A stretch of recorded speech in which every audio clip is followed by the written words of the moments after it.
Crews will officially break ground today on a new mega gas station in Mebane. You might have heard of this one.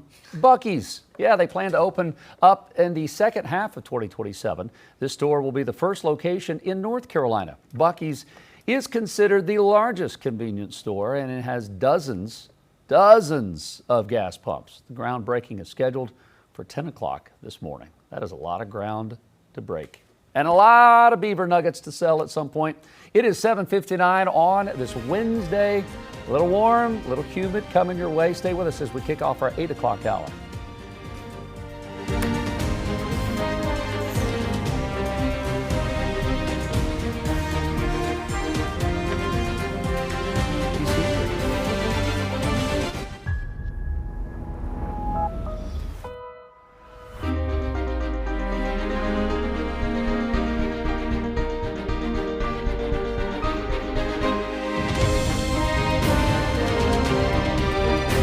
Queen City News starts now. It is 8 o'clock right now. Good morning, everyone. Happy Hump Day. Welcome into Queen City News. We appreciate you being with us. I'm Jason Harper. I'm Andy Satowski. Julian Sadori is off today. I'm meteorologist Ted Payton with your pinpoint weather forecast, and we're going to be in for a hot, humid afternoon. And this is just the start to some of that heat that's really going to ramp up into the second half of the work week. Starting from the bottom, and then we're just going to keep going up. Yeah. Now we're here. If you weren't watching earlier, a beautiful, very vivid word Ted described is what you might feel later on in the day. What is that, Ted? Filmy. Filmy. I mean, whatever that means to you, that could be what you experience later today. Yeah, we're not talking about the movies. We're talking about that thin layer that's going to be on your skin. You're going to feel icky. Exactly. It's not going to be an effective way to cool down in terms of the sweat because the dew points are just simply too high for us to get cool in these temperatures. So we're in the low 70s, warm and muggy to start your morning, holding on to those cloudy skies. Here's a look around the crown as we have Independence Boulevard moving at a speed limit pace. Good morning to you folks in Monroe. Top right-hand corner, we are going to be holding on to a nice cloudy start over uptown from our Arlington camera and our tower camera, showing a little bit of that the haze and the fog in the air that's limiting our ability to see the Queen City in the distance. So a warm start to your day. Temperatures in the low 70s. We've moved up 1 degree. Light and variable winds coming at 3 miles per hour. Temperatures at 70 degrees, or dew points at 70 degrees, with sitting anywhere from 2 degrees cooler than yesterday to 3 degrees warmer. Not a drastic difference, but you will feel the mugginess and the humidity the moment you step out the door. Low 70s, Charlotte, Monroe, into Rock Hill, Lancaster. We're looking at mid to upper 60s, Boone and Jefferson. Day planner will bring in those 80s for the 12 o'clock hour, more of those upper 80s, 3 p.m. And I'm looking at more in the way of those near 90-degree temperatures towards the peak heating hours of the day. So rain and storm chances roll in afternoon and evening, 2, 3, 4, and 5 o'clock. I think 5 o'clock is going to be the time you really want to keep an eye to the sky. South-southwest winds roll in anywhere from 5 to 10 miles per hour, with, again, those temperatures peaking near 90 degrees for this afternoon. We could hit 90 for some areas east of uptown. Another warm night on the way. Overnight lows dropping down into the low 70s, partly cloudy skies on deck. We warm up and heat up even more from today into the second half of the work week. I'll break that down here. Coming up with another check of your forecast in just about 5 to 10 minutes. Jason. All right, Ted, thank you very much. Let's kick off our 8 o'clock hour and take a look at traffic around the crown. We've been dealing with the issue now for almost 2 hours. We have a set of power poles, traffic lights that are down, physically down, not working. An earlier accident from overnight knocked these down, and this is at the intersection of Park Road and Princeton Avenue. So that's near Holy Trinity. Trinity Catholic Middle School is on the left side of that intersection. You got Freedom Park that's right around the corner. So as they're trying to put a new pole in, get those lights working, this is going to cause a lot of headaches if you are trying to drop kids off at the middle school. But today is the last day of school for most of the Charlotte area. So there's the good news. Eric Johnson, a photojournalist out there, great looking shot as utility crews work to get that fixed. Let's take a look at the map to kind of show you where this is. There you go, right at the intersection, Park Road and Princeton Avenue. We'll keep you updated throughout the morning when they finally get that working. Overall, we are seeing volume pick up, especially from the south, the southwest part of the city, coming up from South Carolina as you get close to 485 across the state lines. Really been slow near Westinghouse, Carowinds Boulevard. That state line's been struggling. Traffic to the right veering off at the 485 split this morning. It is slowly improving. It just certainly has been slow for the last hour. Also slow just north of Uptown. This is I-85 traffic merging onto I-77 right there at the interchange. It is slow, but at least it's moving.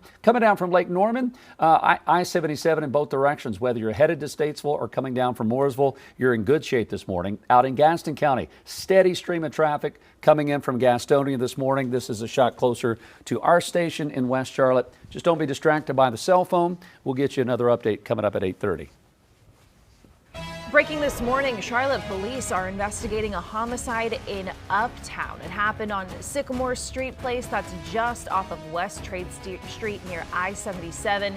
And this is a live look at the scene right now. Details are very limited, but homicide detectives are investigating and say they will have a press update momentarily. So we will bring that to you live here on air and keep you updated throughout the morning and on QCnews.com. The Republican side of the race for South Carolina's governor is going to a runoff. The top two vote getters are Attorney General Alan Wilson and Lieutenant Governor Pamela Abbott. They face off in a head-to-head vote in 2 weeks. Queen City News anchor Savannah Rudisell joining us now with a review of how the crowded field of candidates was whittled down to just two. Good morning, Savannah. Hey, good morning, Jason and Annie. South Carolina's race for the governor's office continues to draw national attention, especially with President Trump weighing in on the campaigns. He and the outgoing governor, Henry McMaster, they support Lieutenant Governor Pamela Abbott. She earned about 29% of the primary votes and will soon go up against Alan Wilson, who secured right around 26% support. In the Rock Hill area, U.S. Congressman Ralph Norman, he came in a distant third in the primaries. He earned about 15% of the vote, and he told supporters last night at his watch party that he appears to have, quote, come up short, but didn't officially concede the race, saying he wanted to, quote, let the numbers play out. You know, our message was we wanted to make South Carolina the best that it could be. We wanted to make South Carolina more conservative, and we wanted to help South Carolina with the influx of everybody coming in, just the shining state on the hill. Former business executive Rom Reddy, he did not endorse any other candidate as he exited the race, and he says he hopes whoever wins the nomination truly listens to the constituents. But Representative Nancy Mace, she is putting her support behind Attorney General Alan Wilson. She says that she's thankful for the time that she's been given to serve the state so far. This isn't the end of the fight, but is the end of the chapter. When I ran for Congress, I said I believed in term limits and I would only serve 6 years. Well, my time is up at the end of this year. State Representative Jermaine Johnson won the Democratic primary. He took home more than 58% of the vote, passing the majority needed to avoid a runoff. Johnson will face the winner of the June 23rd runoff. Back to you. All right, Savannah, thank you. U.S. Central Command says that it launched new airstrikes to respond to a downed American helicopter near the Strait of Hormuz. President Trump blames Iran for the crash. News Nation Washington correspondent Vinay Simlot joins us live with the very latest. Good morning, Vinay. Annie, good morning to you. And U.S. official says that it was an Iranian drone that collided with that helicopter that led to the crash.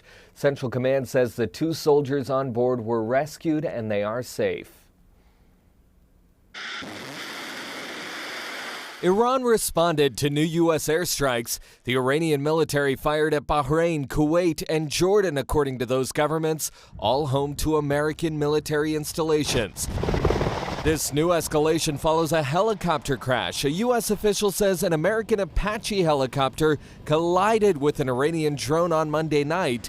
At the time, President Donald Trump said this. We are going to issue a report tomorrow, but the pilots are fine, yeah. On Tuesday, President Trump on Truth Social blamed the Iranians. He wrote, "The United States must of necessity respond to this attack." The Iranian foreign minister responded on X, "Leave our region if you want to be safe." Central Command says the American response targeted air defense, ground stations, and surveillance radar sites. President Trump says the Apache helicopter was patrolling the Strait of Hormuz, an international shipping lane that runs next to Iran. After the U.S. launched its military operation in February, Iran used its military to cut off most traffic through the strait. The U.S. responded with a blockade of Iranian ports, leading to flare-ups. Monday's helicopter crash is the latest. I'm glad that the servicemen and women, whoever was on it, are safe. I'm very thankful that they're safe. And just about an hour ago, the president offered a new threat at the Iranians. He said they have taken too long to negotiate a deal that would have been great for them. He says now they will have to pay the price. Annie. All right. The Nason Lott reporting live for us from Washington, D.C. Thank you.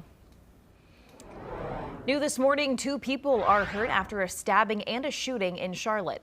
Medics says one person was taken to the hospital with life-threatening injuries after being stabbed on Cedar Point Lane. That happened at the Ventura Quail Hollow Apartments off Johnston Road. Another person has minor injuries after a shooting on Markland Drive. That's not far from the airport off of West Boulevard. Details are limited into both incidents right now. And of course, we'll keep an eye on things and bring you the latest as soon as we learn more. A federal judge rules DeCarlos Brown, the man accused in the stabbing death of Irina Zarutska on Charlotte's light rail last summer, is not mentally fit to stand trial right now. Queen City News reporter Matt Stell was in the courtroom when that ruling was made. A rather short hearing for DeCarlos Brown here at the federal courthouse in uptown Charlotte, only lasting about 10 to 15 minutes, but the judge emphasizing that Brown will not be getting out of federal custody anytime soon. Our number one goal here is justice for Irina Zarutska and Irina Zarutska's family. That's U.S. Attorney Russ Ferguson moments after a federal judge ruled that DeCarlos Brown Jr. is incapable to stand trial for the August 2025 murder of Irina Zarutska on Charlotte's light rail, a case that garnered national attention. Earlier this year, Brown underwent hours of mental evaluation at a federal facility in Chicago, where highly trained forensic evaluators determined Brown would not be fit for trial as of now. Ferguson says his office agrees with those findings. In this process, we have to make sure that we have a case that is airtight on appeal, airtight on post-conviction litigation. We have to make sure the defendant has all the due process that the Constitution affords him. But this doesn't mean Brown is getting off. He will remain in federal custody, but will now undergo up to 4 months of treatment to have his capacity restored, most likely at the state psychiatric hospital in Butner, so he can eventually stand trial for a crime that carries a punishment of life in prison or the death penalty if convicted. The doctor that examined him for the competency hearing today found that his prognosis for restoration is very good. And so I rely on the doctors here, and I think that the prognosis is good, and we will see him stand trial. During the hearing, Brown had multiple outbursts, shouting about documents from his defense that he wanted the judge to read, claiming that he's being controlled by some sort of material in his body and that he wanted to file charges with the FBI. Under the law, he has to be able to understand the proceedings against him and be able to assist in his defense. And I think you saw from his actions today, he's not quite there yet. We asked Brown's mother about those outbursts as she left the courthouse Tuesday morning, but she declined to comment. Now, if for whatever reason Brown's capacity cannot be restored, the judge says it is very likely that Brown will be civilly committed for the rest of his life. In uptown Charlotte, Matt Stell, Queen City News. Breaking right now, police are giving us an update about a homicide investigation that is underway in uptown Charlotte. Let's go ahead and listen in. Yes, sir. Good morning. I'm Major Gene Lim. That's Gene. Last name is Lim. I'm the major here at the Patrol Operations Bureau Southeast Service Area. Again, good morning, members of the media. Earlier this morning, shortly before 7 a.m., officers from the Central Division received a assist medic call for service here at the 1000 block of South Sycamore Street.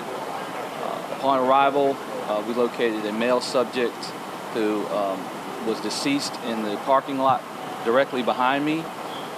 He was deceased from stab wounds, and we're working through that right now. As you can see, we're in an apartment complex surrounded by residential living space, so there's a lot to comb through here. Our members of our homicide team and Central Division are definitely doing that behind me. We do ask, since we're in a public residential area, if anybody has any information about this incident, please utilize our TIPS line, 704-432-TIPS, TIPS, to speak directly to a homicide detective. And you can also use our Crime Stoppers line at 704 432-1600. In addition to the P3 mobile tips app, if there's any information about this incident that has been seen or can be shared. There were some neighbors that were talking about possible fireworks. It could have been, some were thinking there was a concert last night, others were thinking maybe there were some shots. Does that have anything to do with what's going on today here?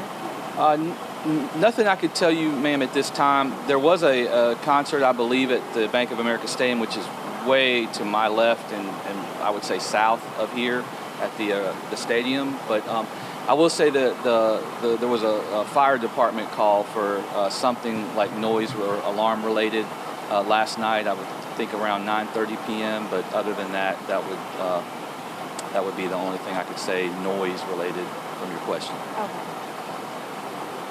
Is there anything you can tell us about the victim? Not at this time, other than it's a male.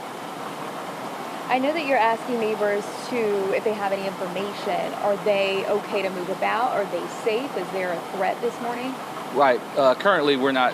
There's no, direct threat out here. We do have portions of this, I guess, public vehicular area cordoned off for our investigation. So that'll just be getting with an officer if we need to work through that. But yeah, we'll be out here for a little while.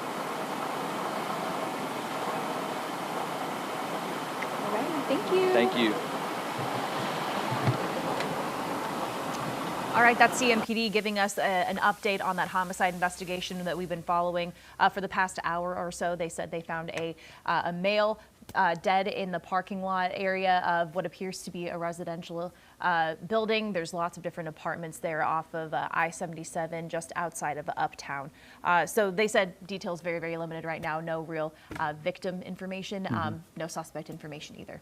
He did mention it appears that the victim died from stab wounds, and that if you know anything about this situation as they investigate, have any information, to call their TIPS line, 704-432-TIPS. We will have more on that information coming up throughout the morning, or the P3 mobile TIPS line if you know any of that. So we'll have more on that story and the rest of our Queen City News show. We're going to take a break. We'll be back right after this.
New this morning, we now know a 4-alarm apartment fire in Salisbury over the weekend was an accident. The fire started around 8:30 Saturday evening at the Grand on Julian Apartments.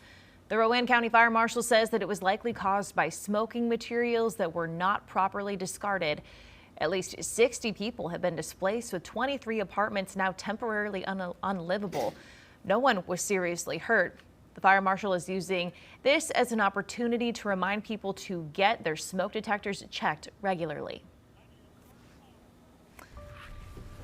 Time right now, 8:18, as we keep an eye on the forecast, and we start off with those warm temperatures, low 70s, south-southwest winds, 6 miles per hour, dew points in the low 70s, so not too far from those temperatures, continuing to creep behind those temperatures as winds stay light out of the south-southwest. We're still in the low 70s, I-40 corridor, mid to upper 60s, Boone and Jefferson. A warm start and a muggy start playing into what's going to be a hot and humid finish. The humidity factor makes it feel hotter than the temperatures today. Upper 80s near 90 degrees, feeling like low 90s through this afternoon, heading into this evening before some pop-up showers and storms roll in to help cool us down. So a high of 89 degrees for Charlotte. We could hit the low 90s Monroe and areas east of I-77, mid to upper 80s I-40 corridor. You need to go up to the mountain counties to get away from the heat, with mid 70s on tap this afternoon. 90s for the deep south, with 50s towards Bozeman, Montana, 60s towards Portland.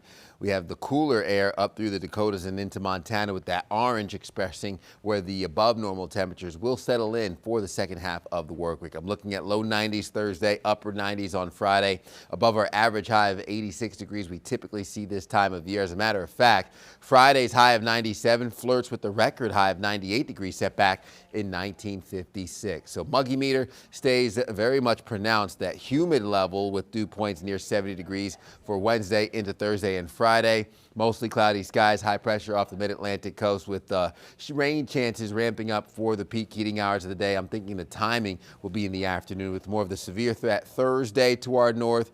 Friday pushing south towards the Queen City, but areas east will likely see more of those impacts. Looking at your storm potential roll through this afternoon, tapering off this evening, overnight into your Thursday, mostly dry, before we'll have those isolated downpours setting up Thursday afternoon. And again, east of I-77, Friday night is where we pull in some of that storm activity heading into the end of the week. We'll get maybe a 1/10 of an inch to half an inch at best. 7-day forecast pulls in those 90s for the remainder of the work week heading into the weekend. We'll have those storm and rain chances come back Sunday into Monday. Jason? All right, Ted, thank you. As we go to break, let's give you a live look at New York City. Gorgeous shot up there this morning. The futures don't look that good, I can tell you that. They're all in the red. The Dow's down over 400 points. S&P, NASDAQ, well in the red as well. We're still an hour before markets open. We'll join Jane King live at the New York Stock Exchange after this.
It is 8:24. Welcome back, everyone. This year's Farm Aid concert date has been set, and the University of North Carolina made a big bet on SpaceX. Jane King is live at the New York Stock Exchange with those stories and more. Jane, good Wednesday morning to you. Hi, Jason. Happy Wednesday to you. And looks like a tough start. Dow's pointing down at the moment, 400 points. It's actually better than we were a little bit ago, as just a lot of worries kind of coming together. We've had this chip stock sell-off. President Trump this morning saying Iran's taking too long to negotiate, so markets reading that as this could perhaps escalate with Iran. And then we have an inflation number coming out in about 5 minutes. A lot of worry about that as well. So we'll continue to keep an eye on that and see how we open this morning in about an hour. Well, some universities going to make bank on the SpaceX IPO. Some schools put endowment money into the company years ago. The Wall Street Journal says the University of North Carolina system, which has 17 institutions, has roughly 10% of its endowment tied up in SpaceX. Now, SpaceX makes up at least the mid-teens for the endowment at Washington University in St. Louis, and Stanford has a sizable position in SpaceX as well. And Willie Nelson and Neil Young on a long list of rock and country stars who'll perform when the Farm Aid Music Festival comes to Virginia Beach for the first time. John Mellencamp will be there too, Dave Matthews. They've been going to this thing for years. Now, Farm Aid 2026 will take place September 26th at the Veterans United Home Loans Amphitheater, and tickets are between $85 and $350. Jason? Oh, man, if you've never seen Willie Nelson in concert, which I have not, that's on a bucket list because I love Willie, but he's not getting any younger. Yeah. And so if you can make it to a concert like that live would be incredible. I think it'd be fun to go and just see the crowd, hear the music, and it could be a good time. I love it. Sounds good. All right, 2 tickets. Jane and I, we're going. We'll tell everyone how it is. Jane will join you coming up at 9:30 right after the opening bell. Appreciate that. You're watching Queen City News. It is a warm, muggy start. That might be the last time we see school buses for a while. Final day of CMS school today. We'll be back after this.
All right, almost 8:30 here. Happy Wednesday. Thank you so much for being here with us. I'm Andy Satowski. I'm Jason Harper. Julian Sador is off today.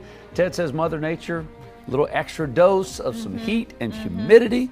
A little warmth today. Boy, it's going to feel like June. It's a lot of warmth today. A lot. Yeah. The sun yesterday, I will say, you said it was going to be a little bit cooler, and it felt semi-nice. Yeah, Because yeah. the sun didn't really make an appearance, and that kept it from being too oppressive. Exactly. Right. Yeah, we'll get a few more peaks of sunshine today. It's kind of like if God's up there mixing up the weather today, he's like, a little too much on the humidity. It's like, A little too much. Whoops. Yeah, My bad. And here we are taking a look from our tower camera. Can't see the Queen City in the distance. Still a warm start as we're in the 70s. Temperatures slowly warming up and heating up. We're really going to make a run for what will be those upper 80s peak heating hours of the day. So 73 degrees, south-southwest wind, 6 miles per hour. Dew points starting to creep up in the low 70s right now.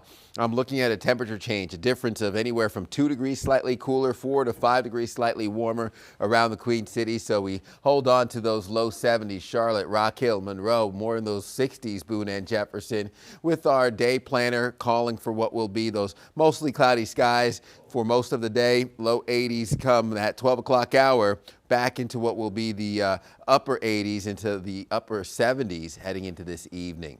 So we have the rain and storm potential ramp up peak heating hours of the day. I'm looking 2, 3, 4 into that 5 o'clock hour. So the afternoon and the evening holds on to a rumble of thunder or two. Near 90 degrees with your afternoon storm. South-southwest winds will be 5 to 10 miles per hour. And we hold on to the cool and warm evening, dropping down into the low 70s heading into your early morning hours. Partly cloudy skies stick around, building overnight heading into your Thursday morning. Pollen count stays medium now, rebounding a little bit. Grass, poplar, willow, those are going to be your top allergens to watch out for, while our mountain counties goes from the mid 70s to what will be the low 80s Thursday through Saturday, upper 70s Sunday. That active pattern with afternoon showers and storms will be more pronounced in our mountain counties and higher elevations heading into the second half of the work week and the weekend. Overnight lows in the 60s, low 80s expected as we finish things off for your work week. I'll break down more of your overall setup here as we take a look at what to expect with another check coming up in the next 10 minutes. Jason? All right, thank you very much, Ted. I want to get back to this earlier issue with power lines, a traffic light issue. We're looking at utility crews in real time up in the bucket truck. They've just installed a new utility pole. There was an earlier overnight accident which took down a utility pole and the traffic lights. This is at the intersection of Park Road and Princeton Avenue. So that is not too far from Freedom Park, just south of the city, Freedom Park. And you also have let's see, right there is Holy Trinity Catholic Middle School.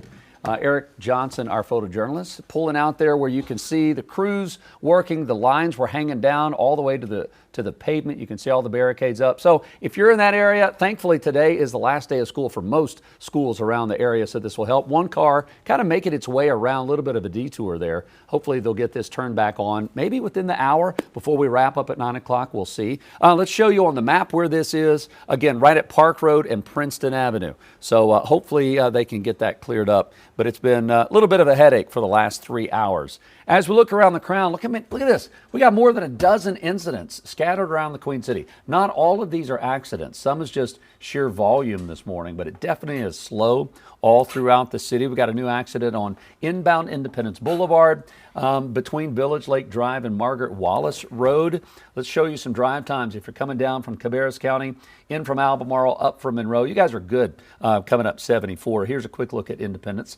We don't see any slowdowns there. Let's take you, if you're coming down from 85, Concord area near Poplar Tent Road, in a good situation. Now, let's go down to the North South Carolina state line near Carowinds. This is coming up at the 77-45 split. It's a little bit slow this morning. Closer to town, here's the 85-77 interchange. Not too bad this morning, so just don't be distracted. We'll give you drive times to the airport and wrap up traffic coming up at 9 o'clock. Annie?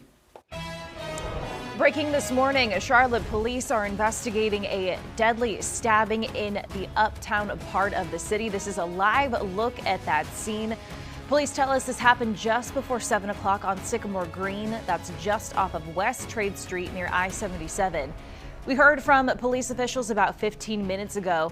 They say a man was found dead in the parking lot of an apartment complex. They didn't give any other details other than that. It's still unclear what exactly led up to the incident, but they are asking anyone with information to call police. We'll continue to follow this and bring you the latest throughout the day. And new overnight, 2 people are hurt after a separate stabbing and shooting in Charlotte. Medic says 1 person was taken to the hospital with life-threatening injuries after being stabbed on Cedar Point Lane. That's at the Ventra Quail Hollow Apartments near Park and Johnston Roads. Another person has minor injuries after a shooting on Markland Drive. That's not too far from the airport off of West Boulevard. Details on both incidents are still limited. We'll bring you the latest as we learn more. Too close to call. The Republican primary race for South Carolina governor is headed for a runoff election in 2 weeks between Lieutenant Governor Pamela Evette and Attorney General Alan Wilson. Evette heads into the June 23rd runoff with President Trump's endorsement. Wilson is pushing his track record as a conservative and as the state's top prosecutor. So here is a look at all of those results. Evette leads Wilson by less than 13,000 votes. Congressman Ralph Norman a distant third with just over 80,000 total, but he's not conceding just yet. Chief political correspondent Andy Weber was at Norman's campaign watch party in Rock Hill with the reaction. While Norman did not concede during his remarks on Tuesday night, he did say the numbers seem to show him coming up short behind Lieutenant Governor Pamela Evette and Attorney General Alan Wilson. The odds on this working out may not work out, but you know, our message was we wanted to make South Carolina the best that it could be. We wanted to make South Carolina more conservative, and we wanted to help South Carolina with the influx of everybody coming in, just the shining state on the hill. Norman, a 5-term congressman, will serve out the rest of his current term, set to expire in January of next year. He has not said yet if he has interest in running for other elected office. Norman did finish a distant third on Tuesday, but did perform well in counties he represents in Congress, like York and Chester. Because of that, odds are Pamela Evette and Alan Wilson will want his endorsement for that June 23rd primary. Reporting in Rock Hill, I'm Andy Weber, Queen City News. Lieutenant Governor Pamela Evette and her supporters gathered in Greenville as the votes were counted last night. Dozens of people from all across the state came out with excitement about what the future holds for their state. She's campaigned heavily on economic growth, tax reform, conservative social policies, and aligns with President Trump's agenda. Evette was endorsed by President Trump and Governor Henry McMaster. We've come a long way, and tonight we punched a ticket to this runoff. South Carolina, you sent a message tonight. You spoke clearly and you said, we want a business leader, an entrepreneur, somebody who has created jobs, somebody just like Donald Trump, who's going to bring the private sector experience to government.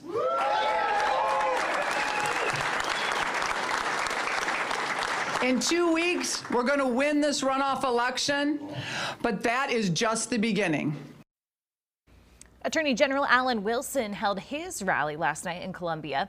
Wilson thanked the other candidates in the race and made it clear he wants to unite Republican voters heading into the runoff, saying there is a place for everyone in the campaign. While Evette enters the runoff with President Trump's endorsement, Wilson is drawing support from Congresswoman Nancy Mace and State Senator Josh Kimbrell. Supporters believe those endorsements could help build momentum in the final stretch of the race. We will win this race. There is energy, there is momentum, and we are going to bring the heat. But I need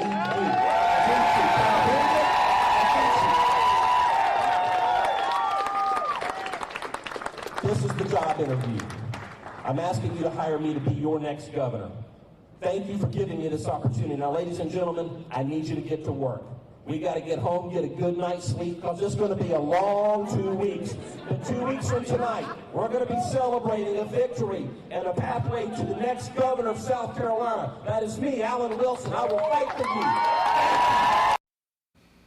The Democratic primary for governor is also shaping up. Jermaine Johnson won his primary, securing 60% of the total votes. He beat out Billy Webster by more than 100,000 total votes. South Carolina voters are also deciding the Republican primary for U.S. Senate. Incumbent Senator Lindsey Graham securing his primary win with 57% of the total vote. In the Democratic U.S. Senate primary, Charleston area pediatrician Annie Andrews secured her party's nomination. Our coverage of the South Carolina primaries continues throughout the rest of the morning. We'll also have Dr. Chris Cooper from Western Carolina University on the show in our next hour to weigh in on these results.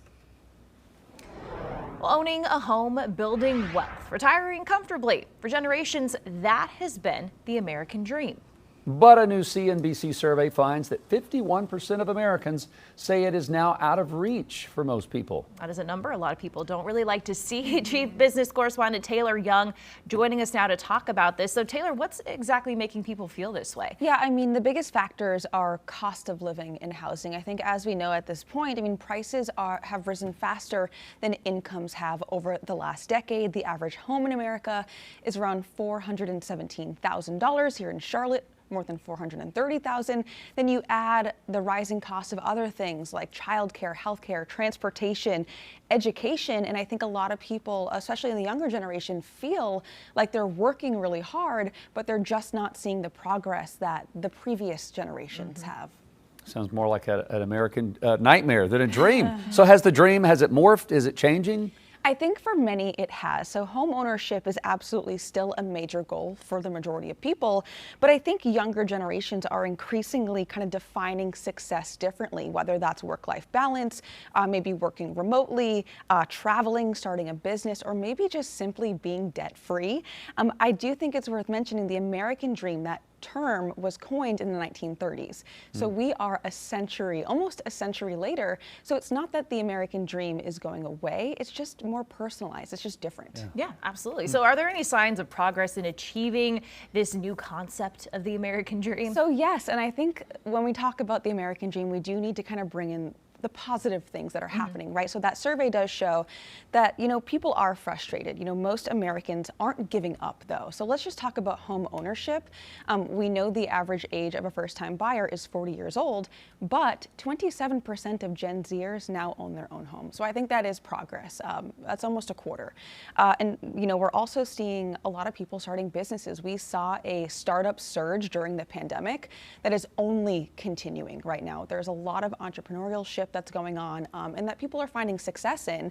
And I think another is that people are still investing for retirement despite, budgets being tighter. And Gen Z, that younger generation that's kind of trying to define what the American dream is, they're actually doing really well saving for retirement, even better than some previous generations. Wow. So again, I don't think that the American dream is dead. I just think it's changing, even though, 51% say it's not obtainable right now. They're just kind of having to morph what that dream is for them. Morph that, or it's not attainable now, but not yet. Yeah. Right? It could be in the future. It may not be your grandparents' dream. So, all right, Taylor, thanks. Appreciate it. Still ahead, the man accused of stabbing a teen to death at a track meet will now spend the next few decades in prison. Our chief legal analyst, Khalif Rhodes, joins us once again to talk about the case and its national impacts. You're watching Queen City News, the most honored and local news in Charlotte.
Time is now 8:45. 19-year-old Carmelo Anthony has been convicted of the murder of 17-year-old Austin Metcalf after stabbing him at a high school track meet. This happened last April. According to witness testimony, Anthony entered a tent that belonged to Metcalf's team and then stabbed Metcalf once in the chest after an argument.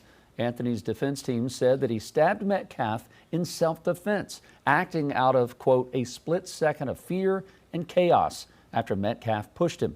The teens did not know one another and were from rival high schools. We're bringing in our chief legal analyst, Khalif Rhodes, once again to talk about this. In the defense, right? They're talking about this was self-defense. And what I found interesting was something that I haven't heard of. The jury was allowed to consider sudden passion. Yep. Can you explain that? And it also would have changed the sentencing guidelines from 2 to 20 years in prison instead of 5 to 35. You're all over that, and it's 5 to 99. 99, not excuse 35, me. But 100%.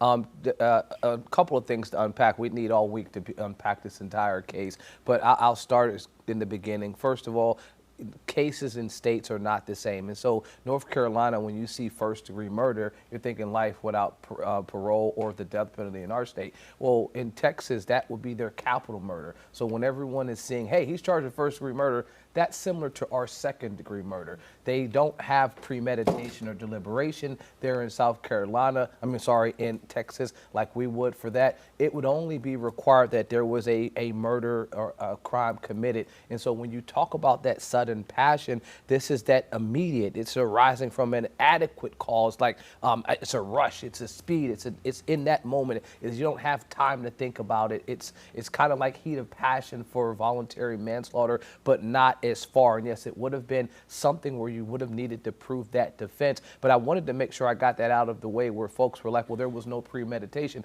It wasn't required by the statute in Texas for that law. And so you also have some misunderstanding of the law in there where folks say, well, he was not in a place where he lawfully was allowed to be, because that's more of a stand your ground argument. Stand your ground laws say you don't have a duty to retreat as long as you're in a place where you're lawfully allowed to be. Well, Texas doesn't have stand your ground statutes, but this wasn't the argument that the defense was raising. It wasn't a stand your ground defense. It was just rooted in self-defense. And so you do have it right, even if you are a trespasser. Cases have found in Texas and other places specifically that if you are a trespasser, you do have a duty to protect yourself in self-defense situations, i.e. which would have been here if the individual which was testified pushed him first.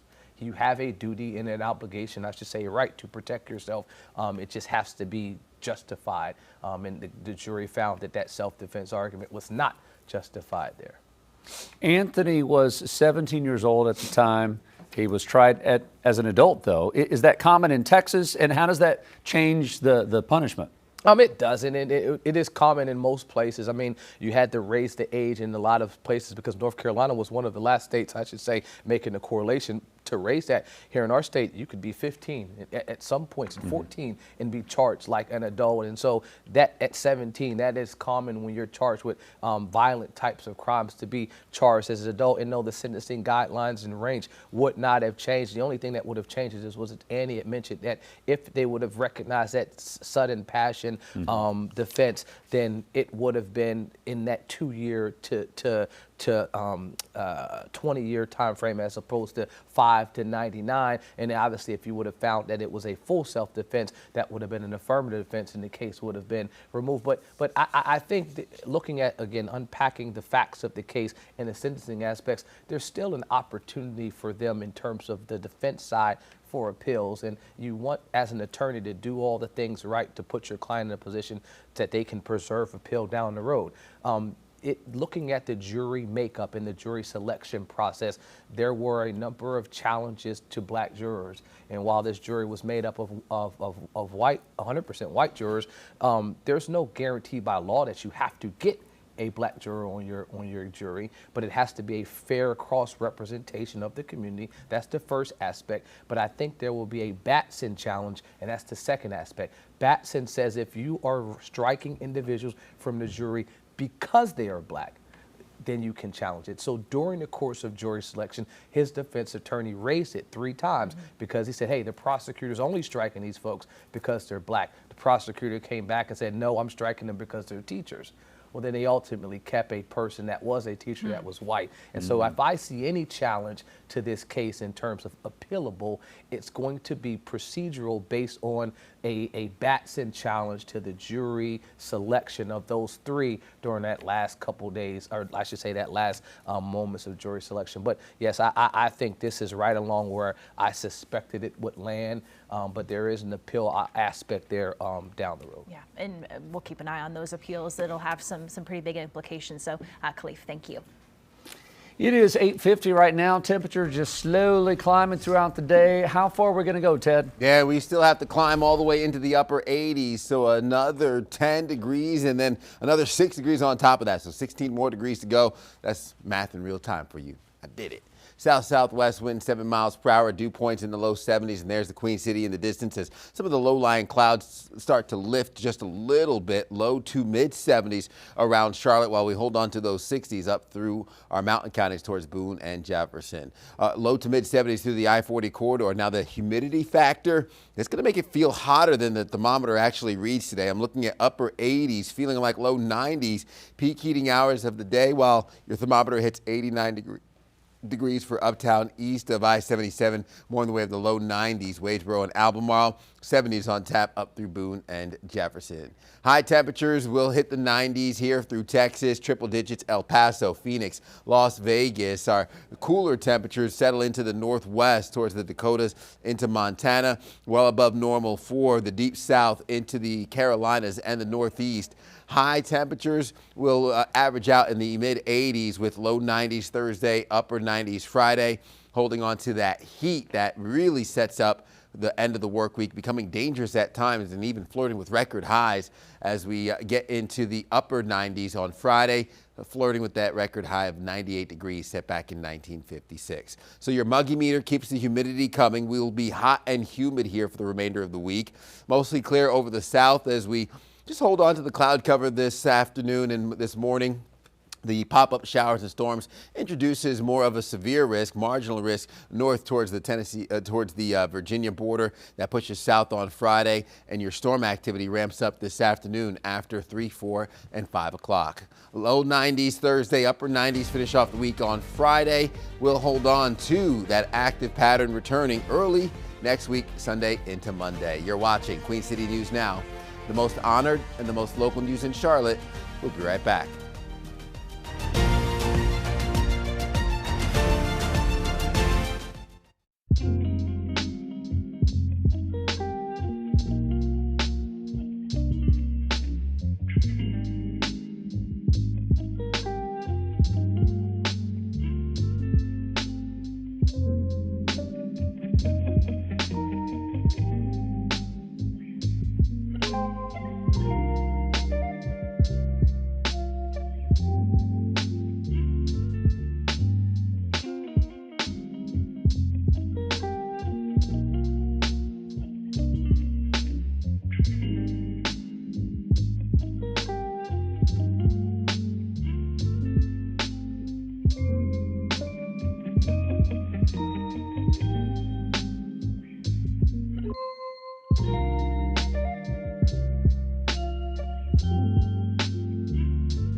Welcome back. Our parent company, Nexstar Media Group, is giving back to the community.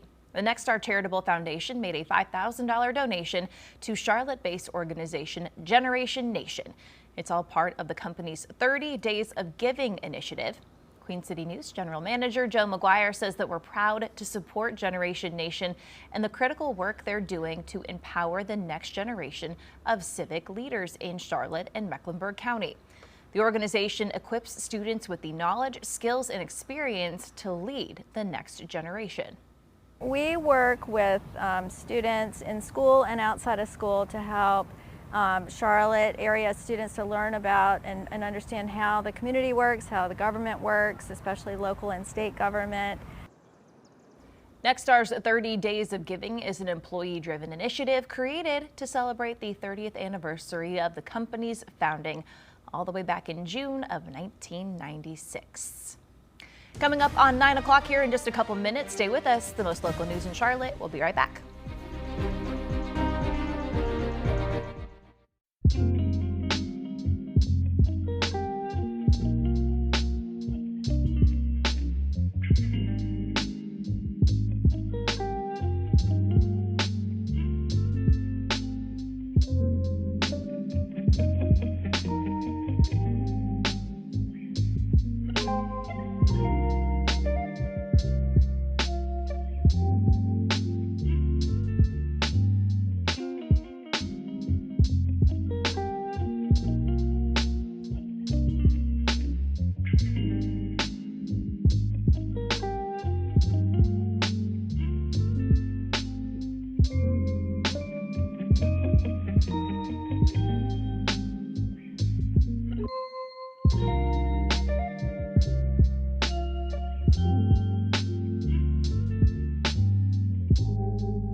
Queen City News starts now. Good Wednesday morning, everyone. Welcome into our 9 o'clock and final hour of Queen City News. I'm Jason Harper. I'm Annie Satowski. Julian Sador is off today. That little bugger. I'm meteorologist. Little bugger. Wow. All right. Love you, Julian. Yeah, sounds like watch it. I'm going to get a text message by the end of my forecast. Bugger is a term of endearment, Julian. It sure is. That's right. Yeah. Not a term of endearment. Whatever's going on outside today. Yeah, Mother Nature's not like showing the love. No, thank you. Yeah, this we do not like. We're hot and humid. At least we know Julian's not taking off for the weather because, look at it. Well, it's a little cloudy, a little gray. It's going to get hot later on today, and it's the mugginess that sticks around as well with those low 70s and the dew points not too far off of that as we take a look at Concord Charlotte Motor Speedway now on I-85. South-southwest wind 7 miles per hour, 74 degrees. That's the second time we've moved those temperatures up by 1 degree, and still just about 2 degrees off from where we were yesterday. Charlotte, Lancaster, Gastonia, and we're looking at Boone and Jefferson 5 and 6 degrees warmer. Mid to upper 60s for our mountain counties, low to mid 70s around the Queen City, still warming up gradually with 80s on tap by the end of this morning, early lunchtime. Mostly cloudy skies linger with a few pockets of sunshine here and there, and then we ramp up those rain chances through your afternoon and evening, only a 20 to 30% chance, and it should be relatively quick and short-lived as you get maybe a rumble of thunder, a quick downpour. Highs hit the upper 80s with south-southwest winds, anywhere between 5 to 10 miles per hour. We'll have a 40% chance of showers drying out heading into this evening, and your early morning hours will be in the low 70s. So another warm start to your day, an even hotter afternoon, rebounding into what will be more in the way of those 90s for Thursday and Friday. So medium pollen count for the remainder of the week heading into the weekend. Top allergens with the grasses, poplar, and the willow. So if you're sensitive to that, maybe have that Claritin and Zyrtec ready. Mountain counties, 70s turn to 80s overnight, lows in the 60s. Unsettled pattern continues. We'll break down more of our overall setup and take a look at the tropics. There's some action going on out there. I'll have those details coming up. All right, Ted, thank you so much. Let's wrap up our pinpoint traffic for today. Eric Johnson, our photojournalist, has been here at the intersection of Park Road and Princeton Avenue since about 5:30 or 6 this morning, and as he pulls out, you can clearly see this intersection's closed off. Utility crews, bucket trucks everywhere as those workers are up high trying to reinstall a new utility pole to get the power lines and the traffic lights working. They were knocked down from an earlier accident overnight, so this intersection again has been closed. Holy Trinity Catholic Middle School and Freedom Park, all within that area. So maybe some headaches for folks that typically use that intersection throughout the morning. The good news is most of school should be done after today. So hopefully they'll get this fixed in the next hour. Here's a look at where that is. Again, Park Road at Princeton Avenue is where those down. The intersection is closed till further notice. Overall, we had about a dozen incidents. Now we're down to about 8 or 9, so it's getting a little bit better. A lot of the traffic's been coming up from South Carolina near the Carowinds area. We'll give you a look at that camera in just a second. Still dealing with an accident on inbound Independence Boulevard, so just be aware of that if you're coming in from Matthews. Drive times overall looking pretty good. Coming out from Concord, in from Albemarle, up 74 from Monroe. Here's a look at Independence Boulevard, that stretch up around the bend. Coming down from Concord, 85 near Poplar Tent Road. All 8 lanes across, looking good. Now let's take it down to the state line. Here we go. 77 north near Carowinds at the 485 split. That stretch on 77, man, those 3 left lanes really struggling. The sign says reduce speed. You don't have to worry about it because you're not going anywhere. You're going 5 miles an hour. So just be aware of that if you're coming up from South Carolina. In the heart of Uptown's 85-77 interchange is also slow this morning. Don't be distracted. Put the phone away until you get to where you're going. We don't want you to start with an accident or a speeding ticket. Annie? All right, Jason, thanks. Staying on top of that breaking news this morning, Charlotte police are investigating a deadly stabbing in Uptown. It happened just before 7 o'clock on Sycamore Green Place. That's off of West Trade Street near I-77. This is a live look from the scene, courtesy of photojournalist Trevor Beck. Still an active situation there. Police officials told us not too long ago that they found a man dead in the parking lot of an apartment complex. Still unclear exactly what led up to the incident or if there are any suspects in mind. We will continue to follow this and bring you the latest both here throughout the morning and on our website, qcnews.com. But police are asking for help in this case. Also new this morning, 2 people are hurt after separate stabbing and shooting incidents in Charlotte. Medic says one person was taken to the hospital with life-threatening injuries after being stabbed on Cedar Point Lane. That's at the Ventra Quill Hollow Apartments off Johnston Road. Another person has minor injuries after a shooting on Markland Drive. That's not far from the airport off West Boulevard. Details in both incidents are limited. You can keep an eye on this throughout the day on qcnews.com. Well, the polls are closed, but South Carolina's primaries are not over yet. The race for the Republican nomination for governor is headed for a runoff. Queen City News anchor Savannah Rudisell joins us to explain what comes next in the contest. Savannah. Hey, good morning, guys. Lieutenant Governor Pamela Evette and Attorney General Alan Wilson will advance to a runoff for the GOP nomination for governor on June 23rd. And the two came out on top of a crowded field of 7 candidates. Now, no one in the running earned more than 50% of the vote, so that means voters go back to the polls to choose between the top 2 vote getters. Evette leads Wilson by less than 3%, or about 13,000 votes. Tallies came in around 29% for Evette and 26% for Wilson. Now, she has the backing of President Trump, who supported her on social media during the campaign, and Governor Henry McMaster, as he physically stood behind her on election night. Meanwhile, Wilson is promoting his conservative track record as the state's top prosecutor for more than 15 years. Both candidates addressed supporters last night, saying they're grateful for the support they've felt so far, but there is still plenty of work to do.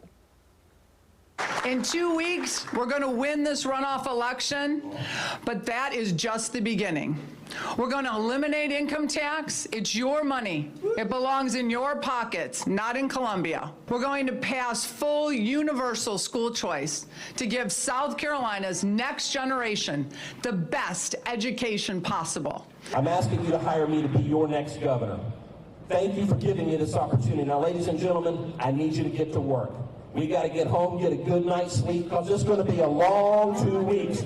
But 2 weeks from tonight, we're going to be celebrating a victory and a pathway to the next governor of South Carolina. That is me, Alan Wilson. I will fight for you. Now, in a runoff, neither candidate has to earn a specified percentage of the vote in order to win. After June 23rd, the person with the majority of ballots in their favor wins their party's nomination. And registered voters can still cast a vote in a runoff, even if they didn't participate in the primary. Back to you. All right, Savannah, thank you very much. Appreciate that. Joining us now to break down election night, Dr. Chris Cooper, political science professor at Western Carolina University. Chris, always a pleasure to have you on. Thank you for this. As you look at last night, some of the drama, some expected, some not. What's your takeaway? I mean, the Trump endorsement matters. It's important, but clearly it's not enough. I mean, we're talking about 13,000 votes separating these folks, and that Evette obviously had that Trump endorsement. So in some ways, it's the endorsement that didn't bark, right? I think this is sort of the outcome we might have expected, even if Trump hadn't gotten into it. I don't think that means Trump's losing the Republican Party by any stretch. But I think what it does mean is maybe Trump's endorsement doesn't mean as much in statewide contests as it does in federal ones. Okay, so we've got endorsements also for from Nancy Mace and Josh Kimbrell on the Wilson side of the camp. So how do these two candidates go about for the next 2 weeks getting support from voters who really cast their ballot for someone else? Yeah, I mean, it's going to be tough, right? I mean, it's going to be obviously very, very rough 2 weeks for them. I think part of it's going to be, yes, trying to get folks over. So get all those Mace voters, get all those Kimbrell voters over to their side if you're Wilson. But it's also about mobilization. I mean, primary turnout's always low, right? Runoff turnout is even lower than that.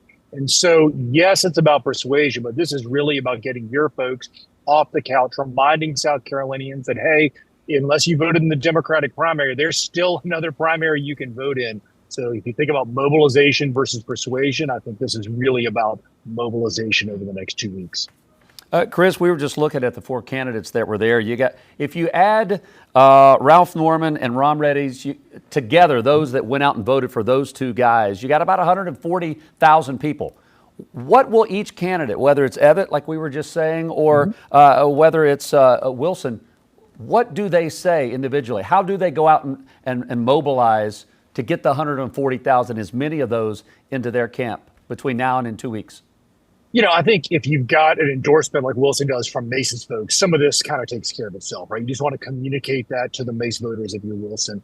And if you're Evette, I think you don't worry so much about that. You say Trump, Trump, Trump. And I believe that is what she has been doing, sort of hoping that these Trump voters, who oftentimes are actually not the most consistent voters, that they're the ones who still show up in the runoff. So it really, runoffs are weird deals, right? They only really exist in the South and in 2 other states.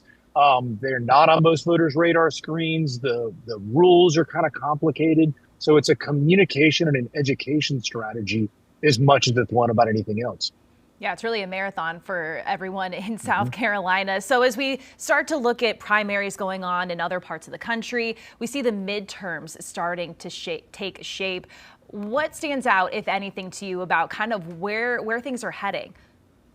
Sure. Yeah, I mean, look, the midterms right now appear to be very good for the Democratic Party. The only question really, even among Republicans, the question is just how good is this going to be for the Democrats? Are we going to see this kind of big wave election, or are we going to see a small Democratic ripple, right? The questions are not really, are the Democrats going to gain seats, but really how many? Even after all this redistricting mess, the back and forth, it's going to be a good year to be a Democrat in 2026 unless we see an end to the war in Iran, gas prices come down, the economy improve, and opinions of President Trump improve across the board. I think all four of those things are fairly unlikely to happen at once.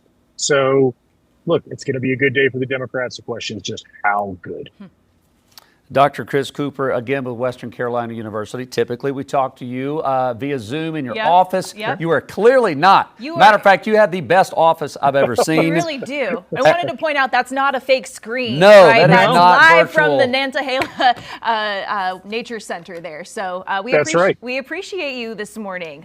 Nature or no nature. That is beautiful. Enjoy your time up there. Thanks so much, Chris. Thanks for having me. Oh my gosh. I mean, if there's any way Ted's been talking about, I know. I mean, being up in Western North Carolina, any part of the mountains or the beach, like find a way to try to escape some of the humidity. Chris is doing it right, Ted. Chris is showing us how to live this morning because we have the cloud cover, the humidity in place. You need to go to the higher elevation towards our mountain counties or down by the coast if you want to get some cooler temperatures. Right now, still holding on to that moisture. The above normal temperatures echo east here through the Ohio Valley region into the mid-Atlantic. Let's zoom out, talk about the tropics because we need to pay attention to the Gulf of Mexico right now. Southern Gulf is seeing less than a 40% chance of development. Cluster of storms we're going to watch closely. This is the first disturbance I've seen so far this hurricane season. Not too concerned about it quite yet, but we are going to be keeping an eye on it here heading into your later morning hours. Water vapor satellite imagery showing that moisture locked in place. Drought conditions level 3 and 4 out of 5. Severe and extreme drought is still sticking around, and our radar is clear this morning for the most part. Just some light showers north of I-40. We'll get the rain activity later on today, tapering off as we approach the weekend. I'll break down what we look like temperature-wise, heating up heading into the Thursday and Friday. That's coming up in the next 10 minutes. Guys. All right. Thank you, Ted. Cases of the New World screwworm continue to rise. What's being done to limit the spread of the disease?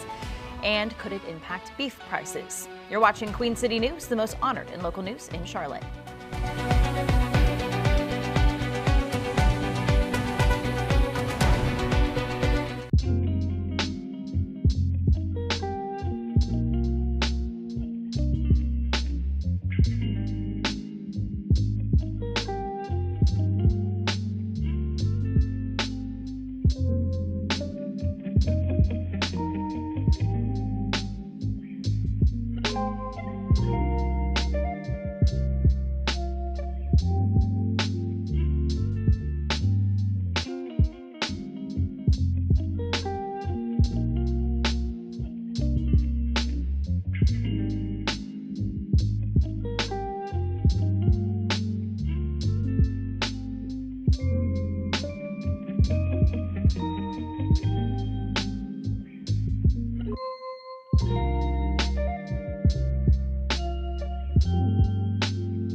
Time is now 9:15. Congress is struggling to reach a path forward on a spy powers law that expires Friday. Many lawmakers argue that it's a critical counterterrorism tool and say that it's especially important for major events like the World Cup. But Democrats are withholding their votes for an extension over President Trump's pick to lead the intelligence community.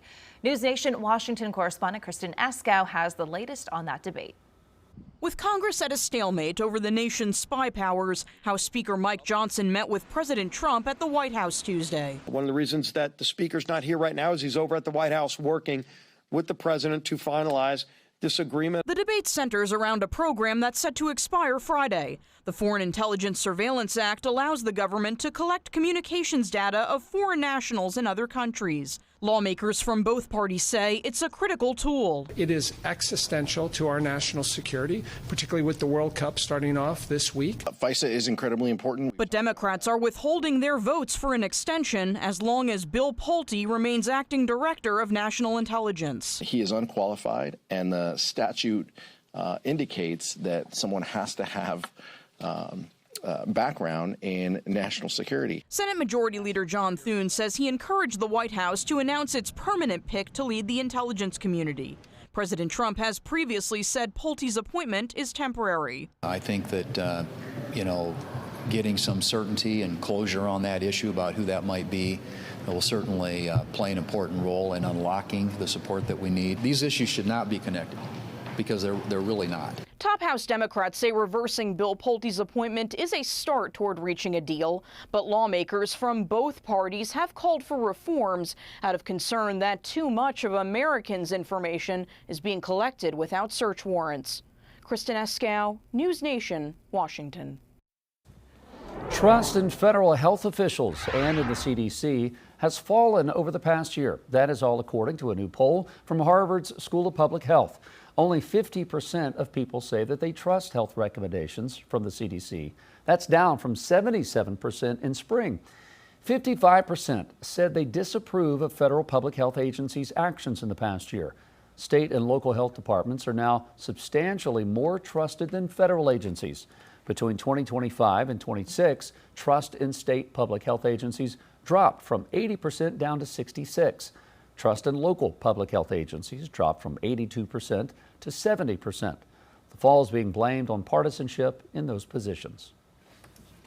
The new world screwworm has now been detected in 3 Texas counties, and New Mexico has also reported its first case in a dog that's 400 miles away from the original outbreak zone. The 3 additional cases of the new world screwworm were confirmed on Monday. The 3 new cases come on top of 2 already that were confirmed last week out of South Texas.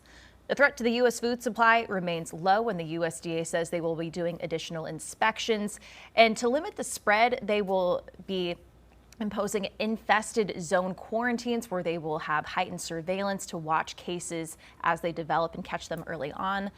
Experts say the good news is that the spread, as long as it's contained, will be unlikely to impact beef prices in the short term. NASA leaders were introduced the 4 astronauts who will be part of the crew for the Artemis 3 mission. Mission specialists Andre Douglas and Frank Rubio. The pilot is Luca Parmitano and the commander is Randy Bresnik. This mission is set for a mid-2027 launch, but has been complicated due to a recent Blue Origin rocket explosion. Blue Origin's New Glenn rocket is supposed to carry one of the test lunar landers into orbit for next year's flight. Wish you Godspeed on the journey ahead. You carry the fire of exploration from generations past, the confidence of this agency and the support of this nation, and the dreams of millions who will be cheering you on. NASA plans to put astronauts on the moon's south pole during the Artemis 4 mission, which is scheduled for 2028. Coming up on 9:20, space might be a little too cold if you are trying to exit this hot humid atmosphere, that might be a little bit of a stretch. They're like on different sides of the spectrum, right? Pretty much. Let's balance it out a little bit. So I guess somewhere in between, maybe closer to the warmth than the cold. But listen, anything that's going to be cooler than what we have for today will be helpful. Right now, it's still warm, 74 degrees, dew points in the low 70s, but it's warm and muggy, and that's really the culprit behind how you feel today. It's the humidity and the moisture in the atmosphere. Low to mid 70s around Charlotte, mid to upper 60s Boone and Jefferson. Highs will make a run for what will be the upper 80s today, but it will feel like low 90s once you factor in your humidity and your ability to stay cool in this heat. Just won't be there. Upper 80s, low 90s, Charlotte into Monroe, Wadesboro, Rockingham in the low 90s, 70s, Boone and Jefferson, mid to upper 80s, I-40 corridor. You need to go up to the higher elevations to escape this heat because further out west for Texas, Oklahoma, they have those 90s, triple digits in the desert from Albuquerque, New Mexico, El Paso into Phoenix and Las Vegas. Cooler temperatures at the north and east will be well above normal, pushing into your Thursday for the Carolinas and the Northeast. As a matter of fact, we get into the low 90s Thursday, upper 90s Friday, well above our average high of 86 degrees and flirting with the record high of 98 degrees set back in 1956. 98 degrees, that was a good boy band back in the day. You remember 98 degrees? Me too. Those are some good jams. Muggy meter will be humid for your Wednesday, Thursday into your Friday. So still looking at what will be the hot and humid conditions. So even with those upper 90s, it will feel hotter than that as we get into the end of the work week. Could feel like triple digits with moisture sticking around. Severe risk will be level 1 out of 5 to our north along the Virginia border. That pushes south on Friday, heading into the end of the week. And I think those storm activity will be east of I-77. So pop-up showers and storms roll through this afternoon and evening. Partly cloudy overnight. Some more sunshine on Thursday with isolated pop-up storms for your Thursday afternoon, and then Friday is the day where we could really seeing the storm activity develop east of Charlotte, giving us 1/10 of an inch to maybe 1/4 of an inch between now and Thursday. 7-day forecast hosting those 90s for the rest of the work week. Rain chances come down, but return Sunday into Monday of next week. You're watching Queen City News Now, the most honored and the most local news in Charlotte. We'll be right back.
moving. That's a nice fish. Oh, God! Oh, man, that's a big one. Man, wait till you see this. A historic day out on the North Carolina coast on Tuesday. This is video out in the ocean of a record-breaking blue marlin as these anglers from Marlin Fever fight the fish. Look at that. You just see in the tail. That is huge. Holy cow. Fishermen from the Dirty Martini boat out of Little River, South Carolina, took this video. That was from 300 yards away. And it ended up weighing 919.9 pounds, guys. Wow. That is 5 pounds more than the Big Rock tournament record. They pulled into Big Rock Landing around 3 yesterday afternoon, the largest catch in the 68-year history of the Big Rock Blue Marlin tournament. That is insane to me. The fact that they were so far away, but you could still see it. That's all I'm like, that's a big fish. I wonder how long that fight was. I'm thinking the same thing. That, like, I would think would take multiple people to come in and help you with that. And can it take hours? Sometimes, You got to pass the pole, you got to tap in, and oh my gosh, it's a whole I can just hear the line running way out there. Yeah. This is the tournament that Michael Jordan, he's a part of this tournament. They started many years ago, and we've got some friends that live out on the East Coast, or out there near Wilmington, and that have gone to some of these before. That would be cool to go to in person. It would. It'd be fun. A little smelly, but that's okay. Well, that is true. That's the but point. Everyone's out there sweating and enjoying the humidity together. Yes. So there's like equal opportunity smelling and sweating. Yeah. Smelly sweat. Doesn't that sound fantastic? On your skin. Don't you want to be a part of that now? Yes, I do. It would be cool to see. That's pretty impressive. I think marlin's on the menu for dinner tonight. Oh. Yeah, what do they do with it afterwards? I don't know. Can you just go to the Harris Teeter and get your marlin when you want to? I guess maybe so. Never had it. I don't know.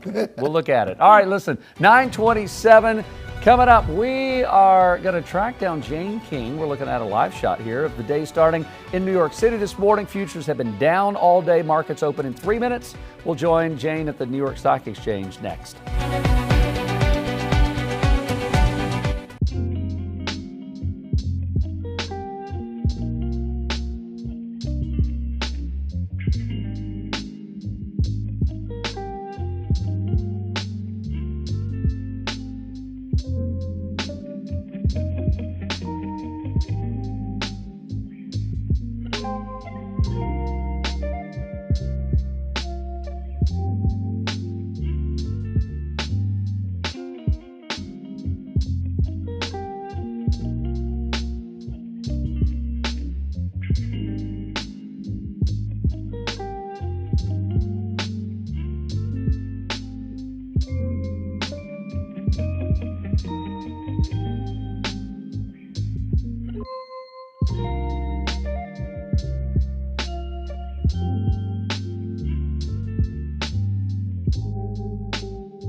9:30 on the nose. Happy Wednesday. Thank you for being here with us. I'm Annie Satowski. I'm Jason Harper. Joy and Sador is off today. Hopefully a place where it's cool. Yeah. As Ted's been talking about how warm it's going to be, how humid, how hot and sticky it's going to be really today through the weekend. So maybe go see a movie if you haven't seen a movie in a while.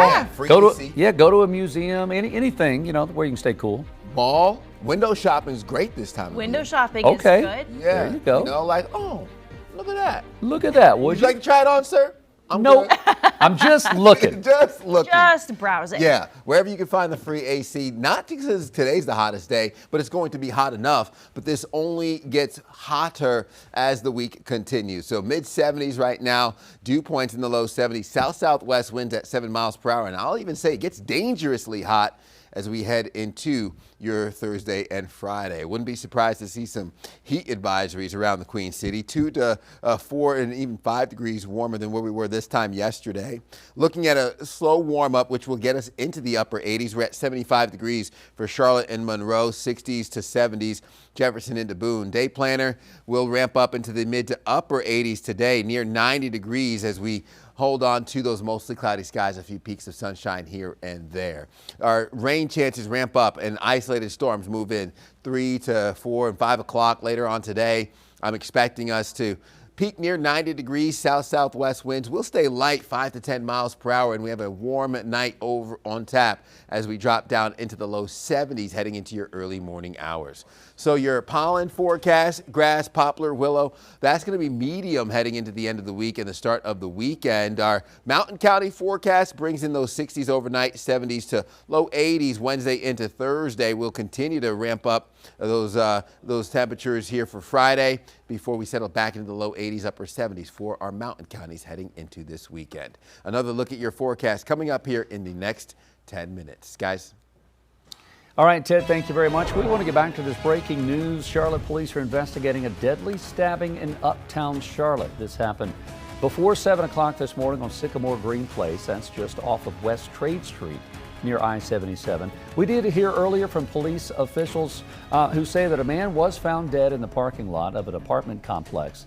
It's not clear exactly what led up to this, but anyone with information is asked to call police. We'll continue to follow this throughout the day. We'll bring it to you on air and online at qcnews.com. Also new this morning, 2 people are hurt after a separate stabbing and shooting in Charlotte. Medic says one person was taken to the hospital with life-threatening injuries after being stabbed on Cedar Point Lane. That's at the Ventura Quail Hollow Apartments off Johnston Road. Another person has minor injuries after a shooting on Markland Drive. That's not too far from the airport off West Boulevard. Details for both incidents are limited right now. You can stay updated throughout the day. We also now know that a 4-alarm apartment fire in Salisbury over the weekend was an accident. The fire started around 8:30 Saturday evening at the Grand on Julian Apartments. The Rowan County Fire Marshal says that it was likely caused by improperly discarded smoking materials.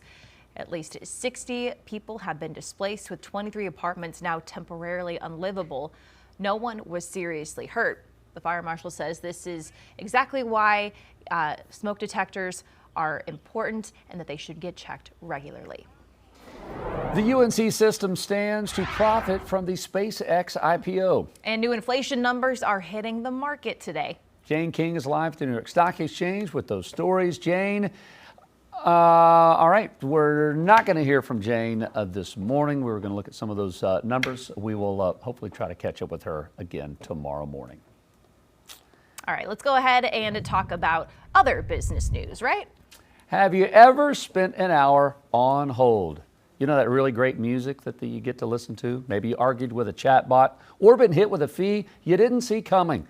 You're not alone. A new survey finds customer frustration is boiling over all across America. All right, so let's bring in our chief business correspondent, Taylor Young. Taylor, why are consumers so angry right now? Yeah, apparently American consumers are reaching their breaking point. So researchers found that customer frustration is at some of the highest levels ever reported, and the numbers are very telling. So according to the National Consumer Rage survey, nearly 80% of American consumers experienced a product or service problem in the past year. Nearly 65% say they felt actual rage over it, while half admitted to raising their voice trying to get the issue resolved.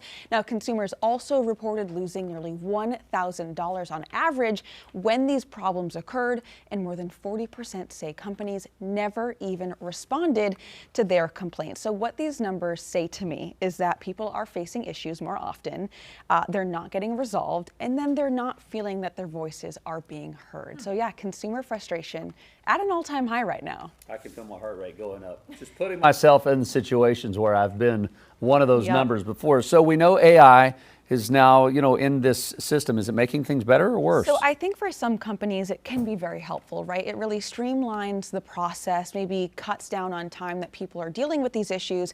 But for many consumers, it is the source of their frustration, right? So the survey found that, people really want to talk to a human when issues are happening, right? Whether that human can actually fix the issue or not, it's just having that emotional, maybe they're saying sorry, or, we're going to work on this for you. And I think that it's a lot easier for people to get angry at an imaginary AI chatbot than it is a human. So I think that's why we're also seeing more people feel that quote unquote rage boiling.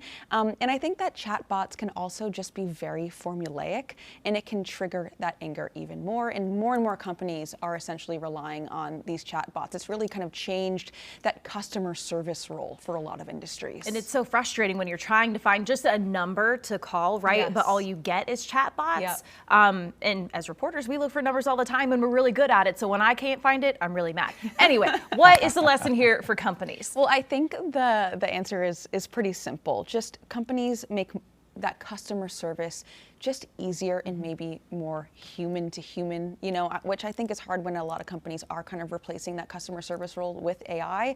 But in a world, where businesses are investing in AI and automation, researchers say companies that kind of quickly connect customers with a human are really standing out compared to their competition.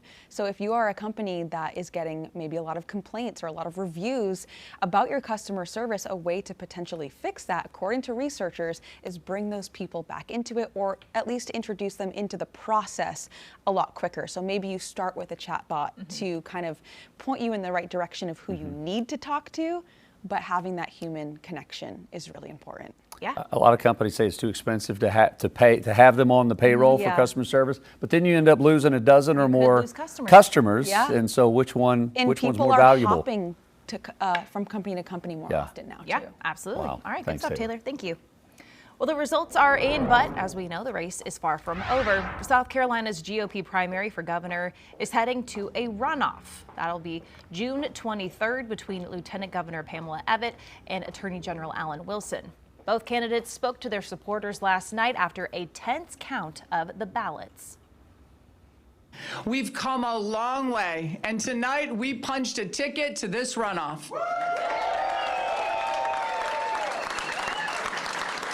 South Carolina, you sent a message tonight. We will win this race. There is energy, there is momentum, and we're going to bring the heat. Congressman Ralph Norman, meantime, came in at a distant third with just over 80,000 total votes, but he's not conceding the results just yet. However, he did acknowledge all numbers suggested that he would come up short behind Evette and Wilson. The odds on this working out may not work out, but our message was we wanted to make South Carolina the best that it could be.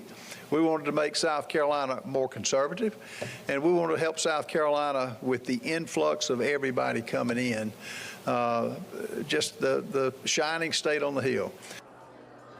Norman, a 5-term congressman, will serve out the rest of his current term, set to expire January of next year. He has not said if he has interest in running for another elected office. While people in our area were watching South Carolina for last night's primaries of the country, they were also watching Maine, where a Senate race is heating up. Graham Plattner won the Maine Democratic primary for U.S. Senate.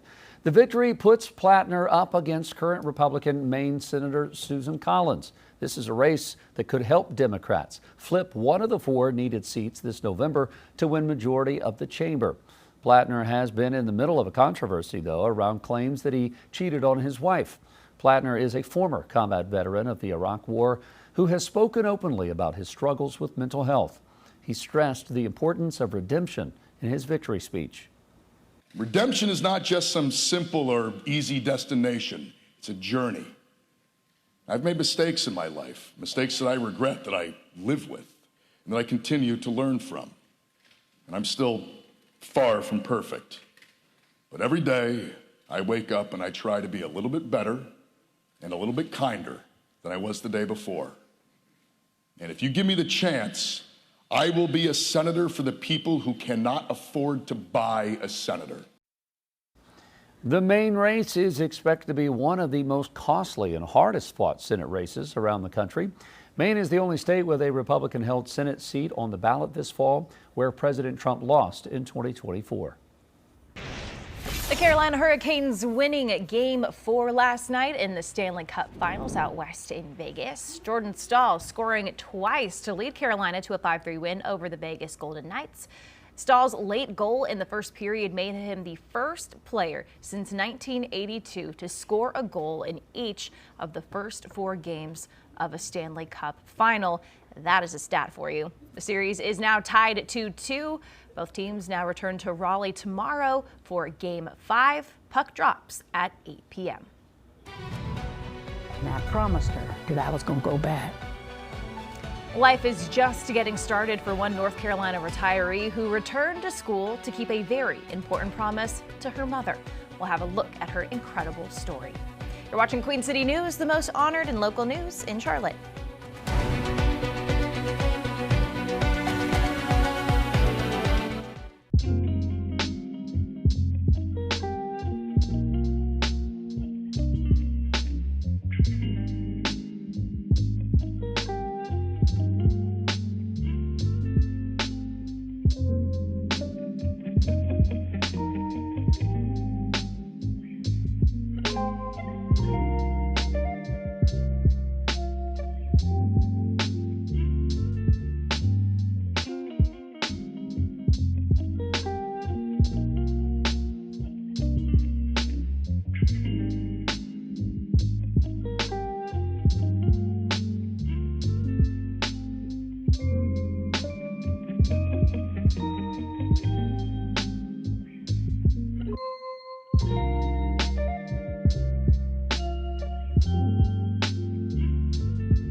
When graduates crossed the stage at Edcon Community College, one stood out both for her accomplishments in the classroom and the example that she set for others. Maggie Newland spoke with the grandmother who earned her high school equivalency diploma at 76 years old.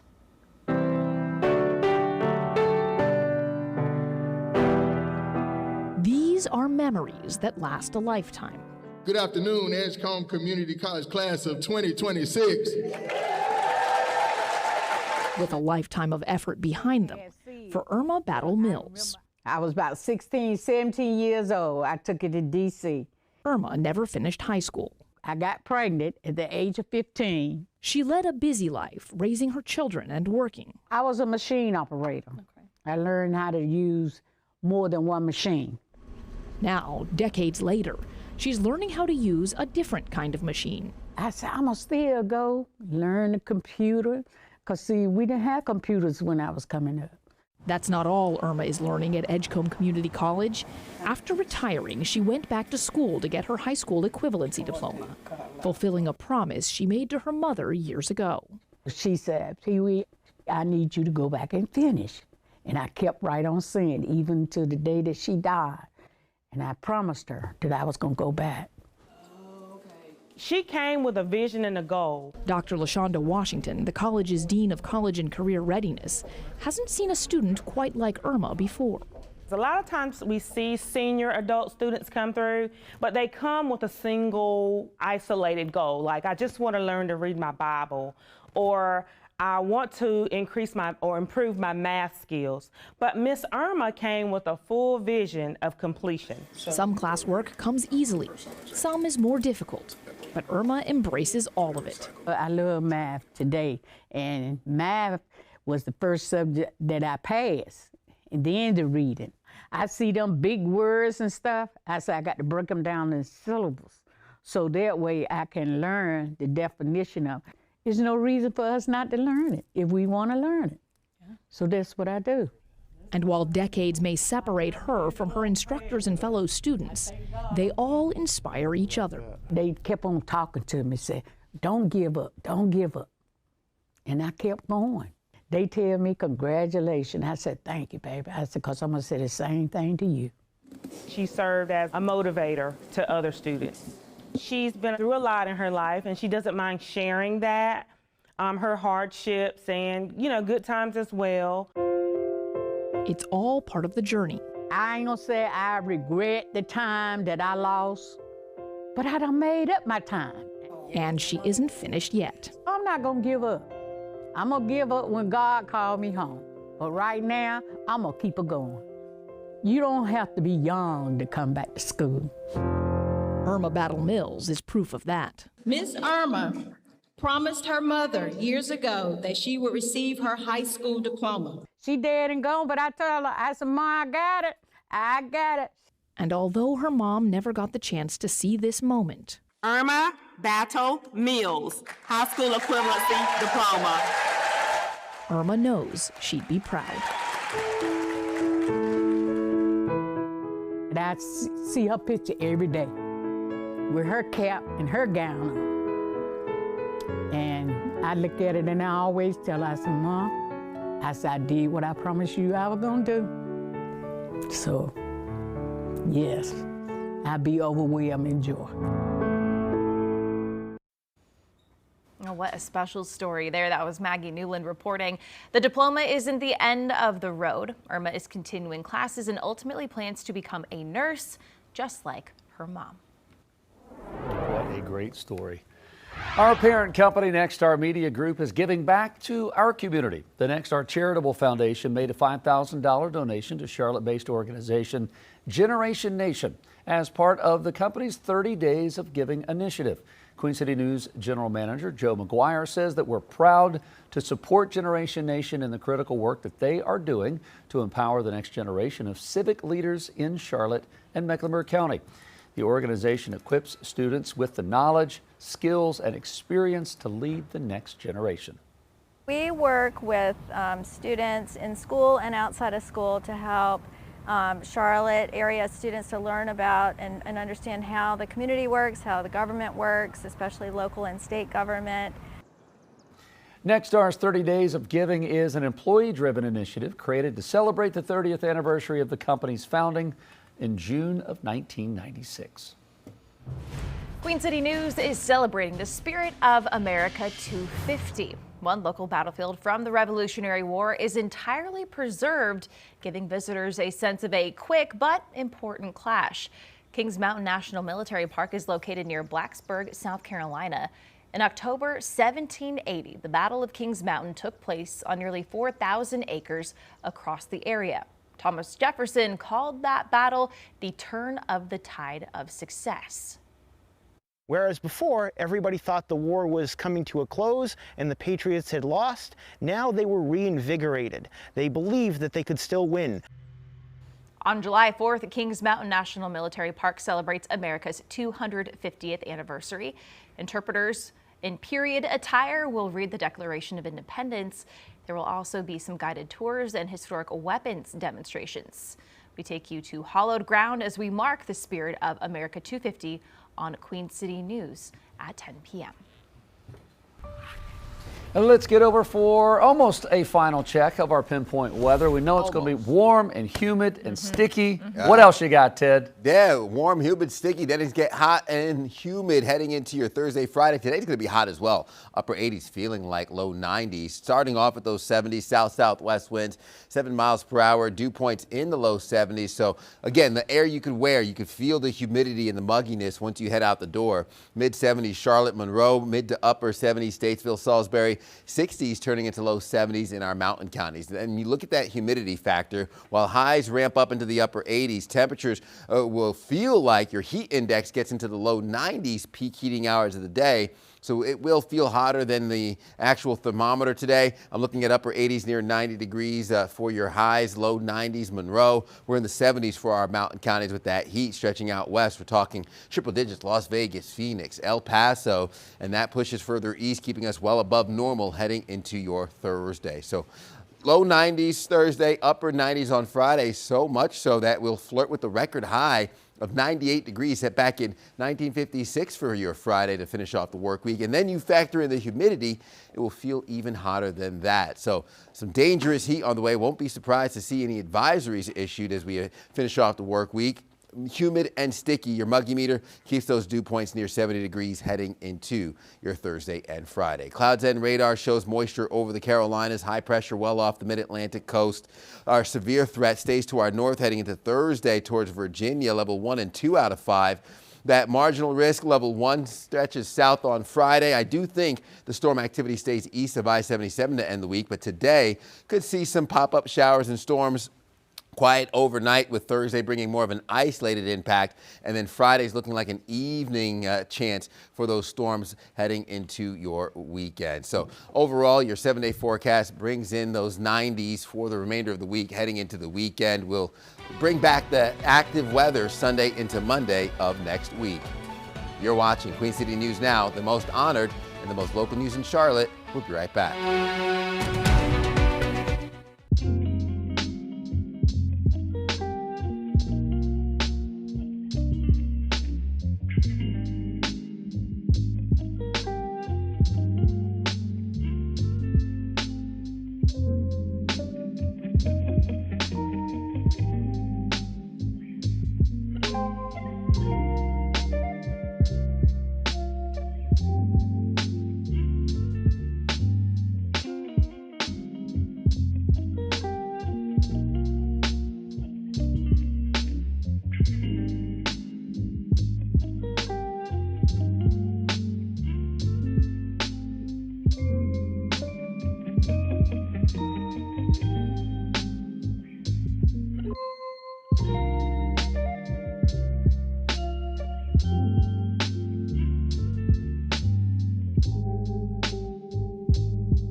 Welcome back. Taking one last look at that pinpoint weather forecast. Upper 80s going to feel like low 90s this afternoon when you factor in that humidity.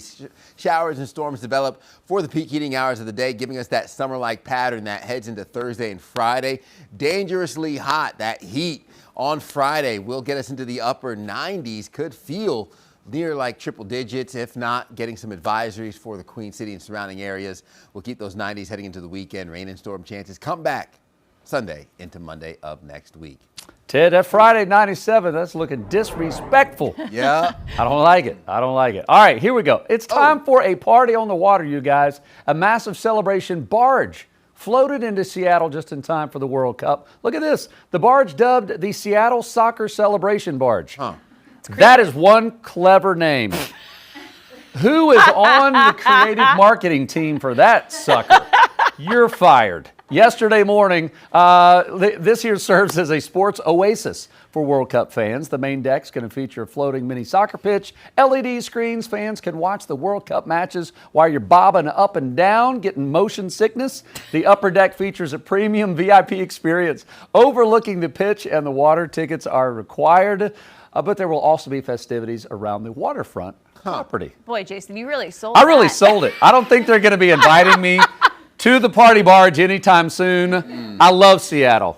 Sorry, let's just come up with a more That was clever pretty name. funny. Yeah, the name, y'all can do better. There's Come on, you there's can a lot of creatives and artists out there on that Someone's side of the world. You very can do literal with their job. Yeah, very little. very You know exactly what it is. You don't have to question it. That's Quickly, let's get over to, I don't even know if we have time. Liza and Alicia, what's coming up? Our buddy Harold LaFall is here. He's a master juicer. He's talking about the benefits of sea moss. You guys, he's got millions of followers from his juicing. Sea moss? Sea moss. So what? Yes. We'll see you guys tomorrow, Bye. everyone.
All right, guys, our Canes are all tied up. We bring you the latest from the ice at the Stanley Cup Final. And an inspiring story and delicious way to take care of yourself. We're talking with Harold LaFall about the benefits of sea moss. And the World Cup kicks off tomorrow. We took a trip to Middle James Brewing to see what's on tap for your new headquarters to watch all things football.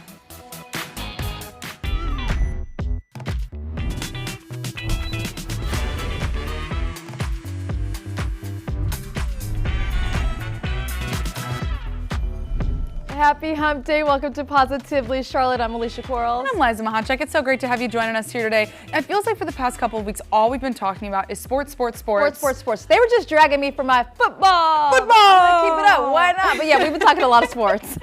Okay, well, specifically here in the Carolinas, we're talking about the Canes. They are bringing the Stanley Cup madness to the Carolinas for Game 5 of the final. There was definitely some anxiety around the office yesterday, but wow, what a way to tie it up. The Canes came out in a big way, taking a 3-1 lead in the first period.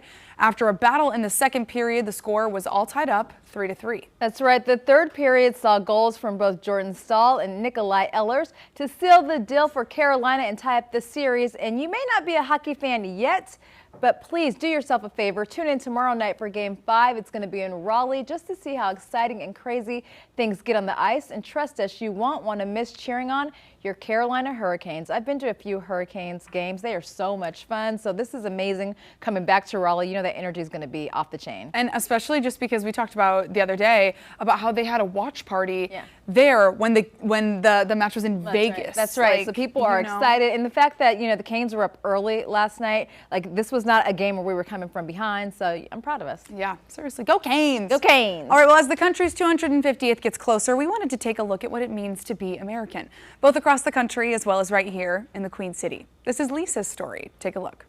Feel more whole. I feel me. I'm Lisa. I'm a writer, storyteller, and this is my American story. The best gift I ever received was a diary. It was what I did when there was chaos going on, and I had envisioned becoming an actress, and I saw a one-person show, and I said, I want to do that. But I thought, how do you do it? So I would go to the studio alone and I would write. There was parts of the show that I couldn't imagine getting on stage and talking about, but it's all in there. Sexual trauma, abuse in the household. It did mold me into a person who made decisions that kept me from really, truly loving myself. I performed my show the first time in December in Los Angeles. After doing it, first time, second time, the third time, and then feeling like literally the release of, holding myself back from relationships, from truth, then to get the praise that it did from people was, first it was shocking, and seeing they needed to hear what I had to say. And they didn't walk in my footsteps. They had their own trials and tribulations. They're survivors by their own volition. But my words helped them say, it's okay. Whatever I've been through, it's okay. And that's my American story. And make sure to join us every Monday and Wednesday leading up to the 4th of July for more stories about community, greatness, and pride. And be sure to check out our own QCN exclusive show, Stars of Service, hosted by Brian Christensen. Well, a new study on corporate culture is releasing some interesting findings. According to experts, there are some quiet signs that your company culture is failing. Employment experts say when employees stop giving honest feedback because they don't feel safe enough to do that. Another thing is burnout being part of everyone's identity. When leaders become emotionally unpredictable, you never know which version you're going to get. Or when gossip replaces direct communication, people are getting all their information from the gossip mill since nobody else is keeping them informed. So it sounds like a bad time to us. If this is your company, you better run, not walk out of there. Seriously. And also, I feel like when you got a bad culture, you spend 8 hours a day with these people. You spend more time at work than you really do with your family. So hopefully you like the people that you work around and the culture's good. Yeah. I think we have a good culture. Yeah, we do. We have a fun time. Yeah, we do. All right, well, overseas, websites are popping up in South Korea that are designed to specifically give its users a dopamine hit. The most popular one that we found was a virtual smoke break, and our producer went out for a little virtual cigarette in this video, so you can click and hold the cigarette to smoke it, complete with realistic sounds and a virtual chat function to simulate conversations that you may actually hear around the ashtray. Okay, so other websites include a fake food delivery app, think DoorDash, but the food, the delivery, the payment, it's all fake. But it gives you the intent of satisfaction, intending to late night cravings without missing the money and also the calories. It's definitely an interesting concept, and we'll be keeping an eye out for similar content. I wonder if they do this for shopping. But Joey, our producer, did this yesterday, and he swore, he did the cigarette one. Yeah. And he swore it was like taking a hit. Honestly, I wonder if that could be like a solution instead of like nicotine gum, things like that. If you could just go online and do it. Well, I think do it instead. Our director Evan said they do it for shopping, and I know I'm gonna call my sister out. I love you, shopaholic. She gets a dopamine hit. She gets a dopamine hit from shopping. So you and Amber, I hate shopping. Alicia says she doesn't love shopping, but it. then this girl's got a new outfit every day. So I'm like, how on earth? Because I'm as old as Abe Lincoln. I've been around for a long time. She's like, I'm getting it from my storage closet. I am. I'm shopping my storage closet. I'll shop my storage unit. That's right, girl. Liza, you wait till you're my age, boo. You're going to have clothes on clothes. But yeah, no, I think that the dopamine hit thing, they could be I mean, something it's in true. Korea. And also, like, I would love to pretend like I was buying something and then, but like also the fun thing is getting the package in the mail. See, I hate all that. Really? I love, because then you get to, you get the clothes, you're like, ooh, what can I wear this outfit to? Ooh. Like, how exciting is that? I get stressed out. The boxes just sit there. I'm like, I'll get to them later. You do hate opening a box. We'll have these boxes piled up in our office because Alicia has these random boxes and she just won't open them. Do you remember somebody sent us baked goods, and I didn't realize it was baked goods? I opened them like a month later. There was molds all over it. So gross. And it's like, it's so funny because she'll have all of these boxes just piled up. Oh my gosh. Okay, they call him the king of juicing. We do as well. Harold LaFall has gone viral for his juice recipes. Now he's going to show us the benefits of sea moss in a shake. And there's only a little time left to snag Dad a sweet present. We've got a couple unique ideas for you after this short break. You're taking a live look at West Charlotte. Don't go anywhere, you guys. We're coming right back.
Well, welcome back. Harold LaFall was diagnosed with prostate cancer when he was 48.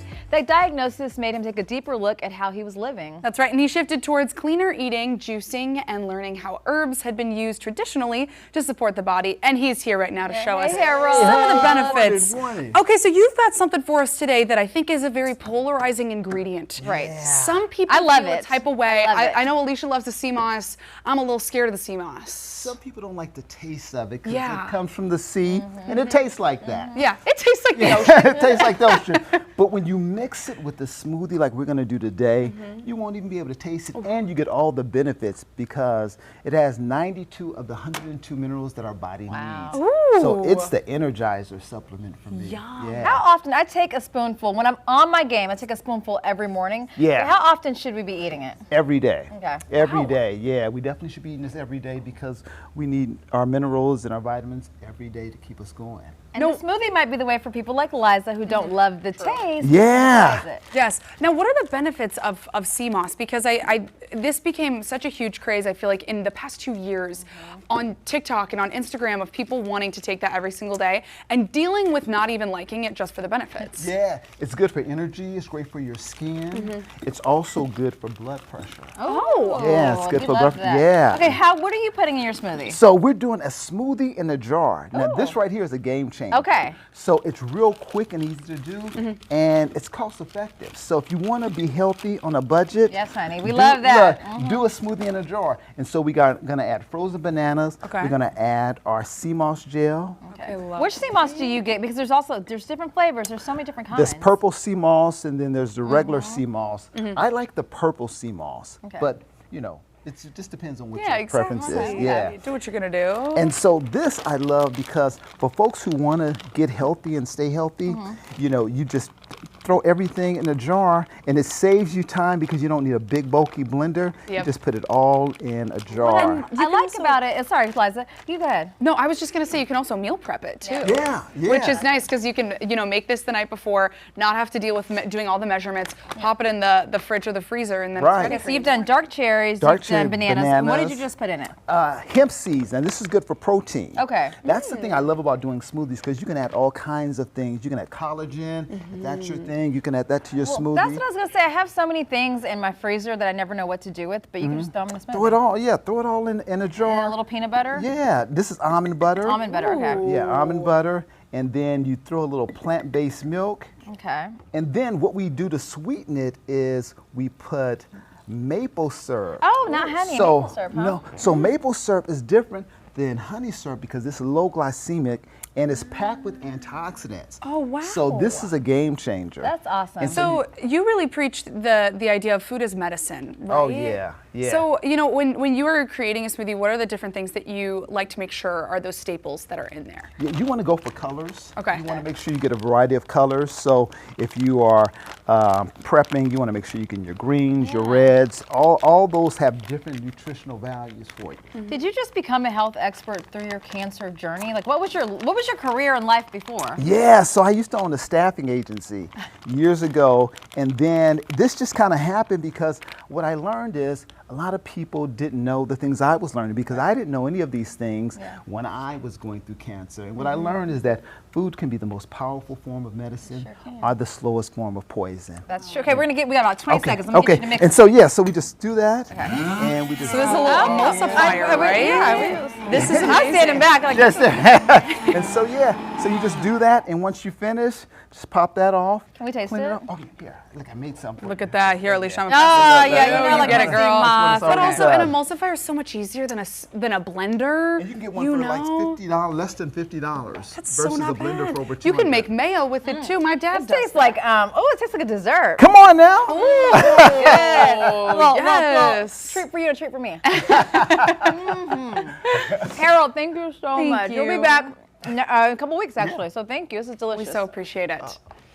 Well, here's a neat idea for Father's Day, especially for those gifts. If you need a gift for the pops in your life who loves to spend some time in the great outdoors, it's a lightweight 3-in-1 backpack, insulated cooler, and chair all in one. So the cooler can hold all the snacks that you'll need for the day, which would be perfect for camping, hiking, fishing, tailgating, or kids tournaments. This is great. I'm thinking about my little nephew Kayson's football games. I want one of these. And once the backpack opens, you can take out the snacks. It folds into a chair that holds up to 400 pounds. It also comes in lots of colors, and it's only $25.99 on Amazon. So you can actually get one for the whole family. So maybe get them all kitted out for your next day, you know, at the park or for an adventure out in nature. Agreed. Would I you mean, use that's this? really smart. I need, you know, I feel like when you're a real adult, you actually have like one of these like the fold out chairs. Yeah, I don't have one yet. I don't have one yet. Yeah, we're not real I adults. need to, no, we're not No, real we're not, ones. we're not real real. ones. We're not real. Okay, well, when all else fails, you can always rely on your instincts, and nothing says I love you, Dad, like a giant box of meat. We're talking dry-aged steaks, pork chops, bacon, and country sausage. It's $170 from Porter Road, Oh which my God, I think is a love this. worthy cost. Yes, all right. You could also add a bonus gift and throw in a fancy new grill if you want to go all out. So there you go. Your Father's Day shopping is done thanks to us, All Press Points. That's right. I mean, this is a good gift. I mean, also, it's like, you know, who doesn't love food? Everybody loves food. Everybody loves some food. I love some meat. I want to, yeah, I want to. If there's one thing we're gonna do, it's Eat. eat. That's right. Well, after we come back, a trip to a brewery who is living and breathing World Cup. We talked to Middle James Brewing about what's on tap for the big tournament. And here's a live look at Uptown. You're watching Positively Charlotte. Don't go anywhere.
The FIFA World Cup is about to take over televisions everywhere, and if you want a good spot to watch it, Middle James Brewery is the perfect spot for you to come and see it. So I've got Andrew Villapiano, who is the co-owner of Middle James Brewery, and we are here where the magic happens. Yes, we are. Talk to me a little bit about, you know, the things that you guys are brewing up, especially for the World Cup. Yeah, so we have a couple beers specifically coming out for the World Cup. A wit that's going to be called Goal with It, and Dead Ball Specialist, which is a variation of our Highly Dramatic series. So when we find one that we really like, sometimes we'll bring it back and actually name it instead of just kind of going through the succession of all the volumes. Those will both come out right before the World Cup. And then we have 2 year-round beers that are soccer-oriented, and that is Our Mark, our East Coast IPA. It's got it's a white can, gentleman with a skull face and kind of a hot beard, and then if you look at his helmet, it looks like a soccer ball on the top of it. Oh my gosh, is it what you have on your hat right now? Oh yes, it is. It's this guy. Oh my goodness, Yep. look at that. Yep. And then we make a beer with Christian Fuchs. We make No Fuchs Given, and so a portion of all those proceeds go to the Fox Foundation, which is their foundation to help underprivileged kids get into sports. We've got a 15-barrel brew house, so it's big enough to where, you know, we supply the whole state of North Carolina, and we are looking at maybe getting into another state as well, so we can make a fair amount of beer here. It's me, that gentleman back there, and then one other guy, and we're just back here pretty much all day, every day, just moving it around, kegging beer. Now we're gonna get to figure out why you guys are called a soccer bar. So we're gonna head on into the main area real quick.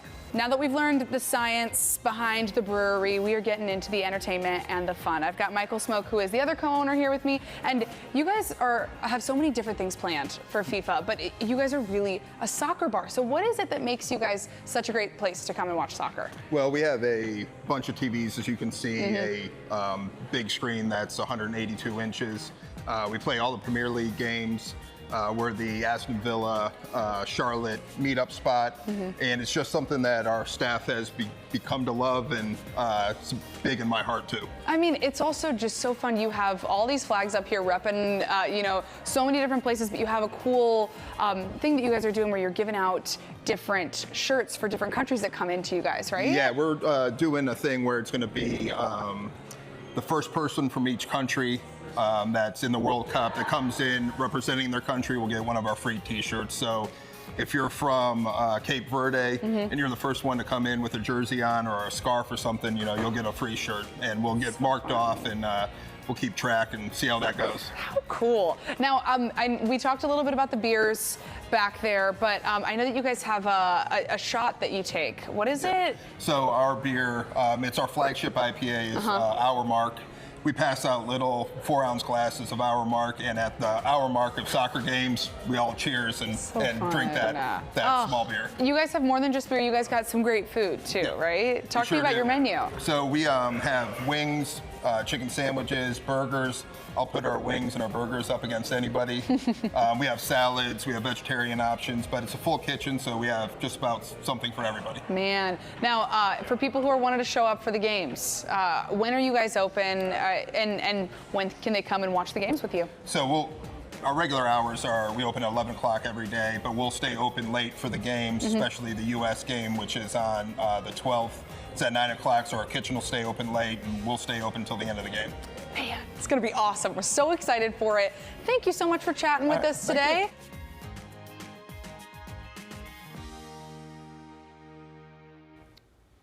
Well, if you've got a problem, maybe we can solve it. A man posted his dilemma on Reddit saying, I was invited to a friend's dinner party. Beforehand, she told everyone that she was making vegan lasagna.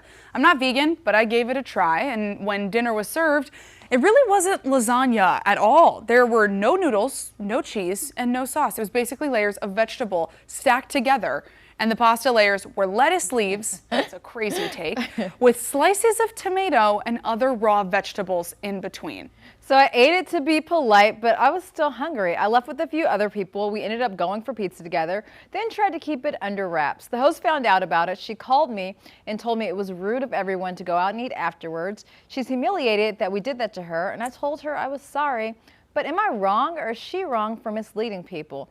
Mahachek, what do you think? Is the poster wrong for ditching to eat something they preferred, or is the host to blame for not making it clear that vegan lasagna what it really is? I really don't think that anyone is truly in the wrong here. I think that really she should not be getting upset at somebody for going and getting food when they were hungry. Right. As somebody who has a lot of food restrictions, I understand if I'm ordering a gluten-free pizza, I will be ordering that myself, and if somebody else is willing to eat it with me, cool. If not, I'm totally fine doing that myself, because the thing is that other people, your food restrictions are not the responsibility of others. Yes. And so when you're doing this, if you make a vegan lasagna, he didn't push the plate away and say this is disgusting. He just got up and he went and got pizza later. And it sounds like he ate the meal, they went through with the meal, and then a few of them went out to eat afterwards. I don't think that there's a problem with that. I blame the host. As a greedy girl who likes to eat, it is like my one thing in life I look forward to. I want to eat. Yeah. This is offensive. Don't have me over for no vegan lasagna and serve me some layers of vegetables. Well, here's the other thing is that you can have, that looks better. Yeah, that looks better. But when you're talking about vegan lasagna, or even if you do like a zucchini lasagna, there are zoodles. People will do zoodles, and that's better than lettuce. It doesn't sound good. It doesn't sound appetizing. I'm appalled, and she needs to go sit in the basement. All right, guys, everything old is new again, and those Portuguese that you had in the 80s and 90s, oh baby, they're having a comeback right now. They're made of ceramic and plastic, and people love dressing them in little outfits we're showing you. The choices are endless.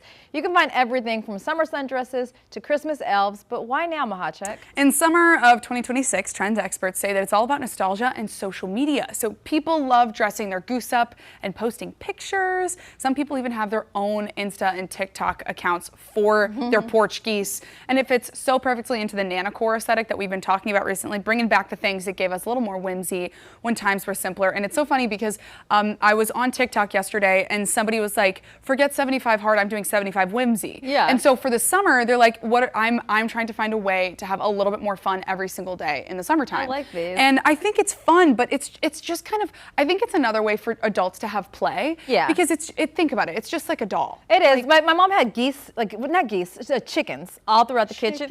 Right, and I was like, I don't know about these chickens. It's just like, we got to keep the chickens. So the chickens are around somewhere. Yeah. They're around, but you know what? I do love these Portuguese. They're so cute. They're super cute. And they've got their little scarves on their heads. These are very you. If I had a porch, I would put in a case. You can put one on. You can put some on mine. Okay, perfect. And I'll come in and I'll change out their outfits. Okay, thank you. All right, guys, there's a museum at Duke's University campus, which is free to the public. Come with us as we learn about the Nasher Museum.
Or are you looking for things to do with your family this summer? How about a road trip to Durham to visit Duke's Nasher Museum of Art?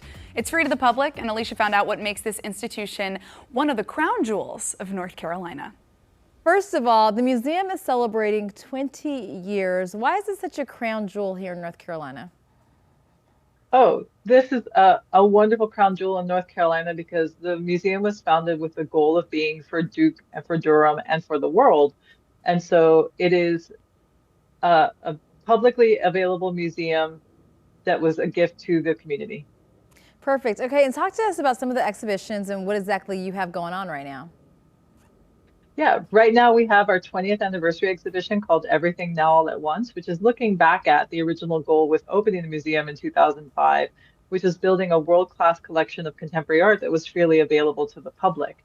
And so a lot of the works that folks will come see are works that were collected not just of regional artists as celebrating the South, but also artists that are now part of popular national and international consciousness, and the museum being really good about collecting at a moment where a lot of the artists were transitioning from emerging to established, and maybe making works that were starting to show some stylistic concerns and meditations that had become iconic in that artist's practice. So it's a real treat. And I understand that you're doing something special that's inspired by New York City's Mayor Mondami, who everybody seems to be talking about. Oh, yes. We've got a show that's opening up this fall called Turn the Volume Up. And Turn the Volume Up is something that Mondani quoted in his acceptance speech in November, which was a direct quote of KRS-One's song, Turn the Volume Up. And KRS-One being a hip hop artist, much like Mondani, who was really committed to music and the arts being a way to access historical and political information, kind of like free, publicly accessible educational information, much like what we hope a museum can do. And so that show is looking at how artists, activists, and everyday people have organized for change all around the world, including considering things like social struggles and social justice, making visible issues in the history of labor, and also drawing our attention to issues that we should be paying more attention to, like civil rights and civil liberties. And speaking of, the museum is free, right? You want everybody to come out. Yes, we are free and open to the public. Please come out, come often. We have tried to remove every barrier to access possible. So please come, bring your friends and loved ones and spend time with us. And finally, what's your hope for the next 20 years for the museum? Oh, that's a good question. My hope, I think, for the next 20 years is that the museum continues to grow into a citizen of the world and continuing to provide access to the community and to national and international visitors, and continue to spark dialogue on our issues of the day and how we can organize to change and take action on them. Perfect. Well, thank you so much. Thank you, Alicia. I hope you have a great day, and thanks for having us. Absolutely. Well, have you ever been in a relationship and noticed them love bombing, lacking empathy, or being in constant need of attention? It's like they looked into a crystal ball of my life. A new movie may hold the answers to the questions that you might not have been ready to ask.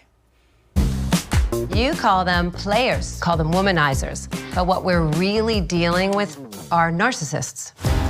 When you first meet, they seem amazing. Gotcha. What, are you flirting with me? What, me? No. Narcissists are easy to flag. Fast forwarding.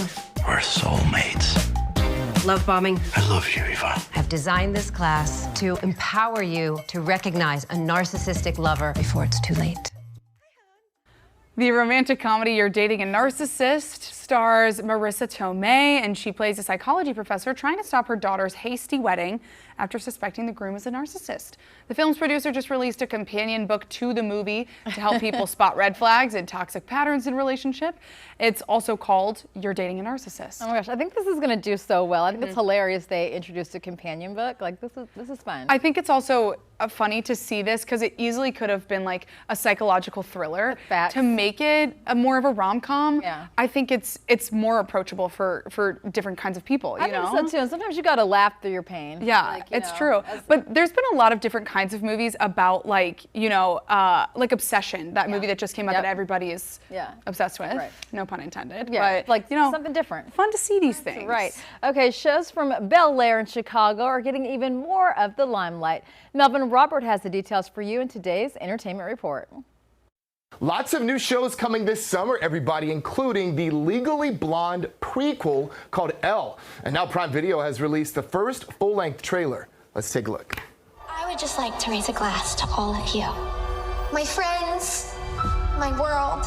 I'm so lucky to have this life. I wouldn't change a thing. Elle, we're moving to Seattle. No. It doesn't sound right.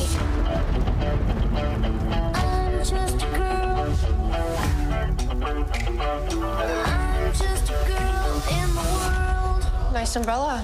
Thanks. It's an heirloom. She's joking. You look like an idiot.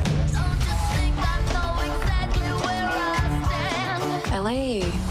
Yeah, that explains it. What's wrong with LA? I don't feel like I really speak the same language as anyone here. Well, have you tried learning their language? What do you mean? Get fluent in Seattle.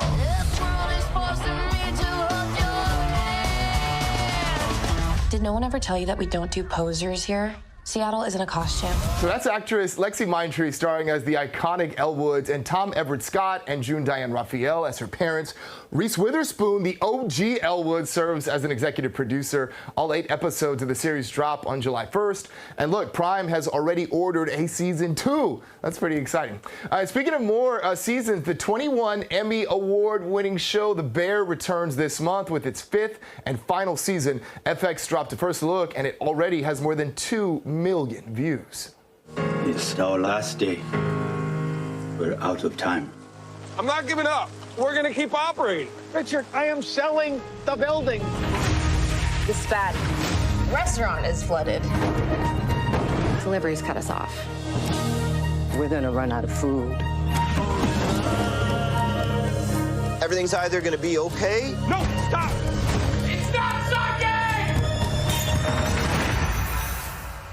Or not.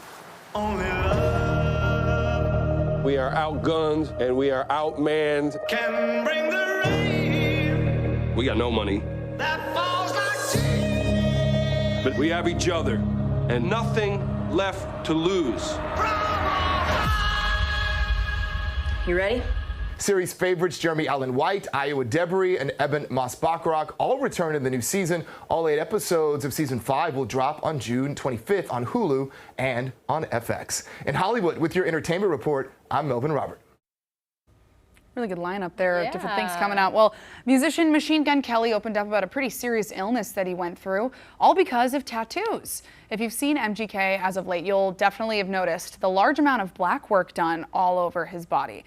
He detailed that his tattoo artist Rox told him that the project should be completed over the span of 2 years. Now, he opted for just weeks. He says, yeah, we got 2 months. On the subject of what caused him to fall ill, he continued, after the first week, we hit my lymph nodes around my armpits and my shoulders, and I got really sick. My skin was turning yellow. I wasn't able to sleep. I stopped being able to move certain parts of my upper body. That's terrifying. Yikes. Okay, so however, he does say that despite the toll the project took on him physically, the emotional payoff was worth it. I came out the other side extremely inspired, not just because of what I had done, but because of what I had to overcome.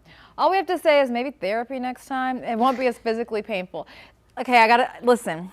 He is so stupid. This is so stupid. I don't know why If they told you to take years and you opted for weeks, and we're supposed to give you props for being a survivor.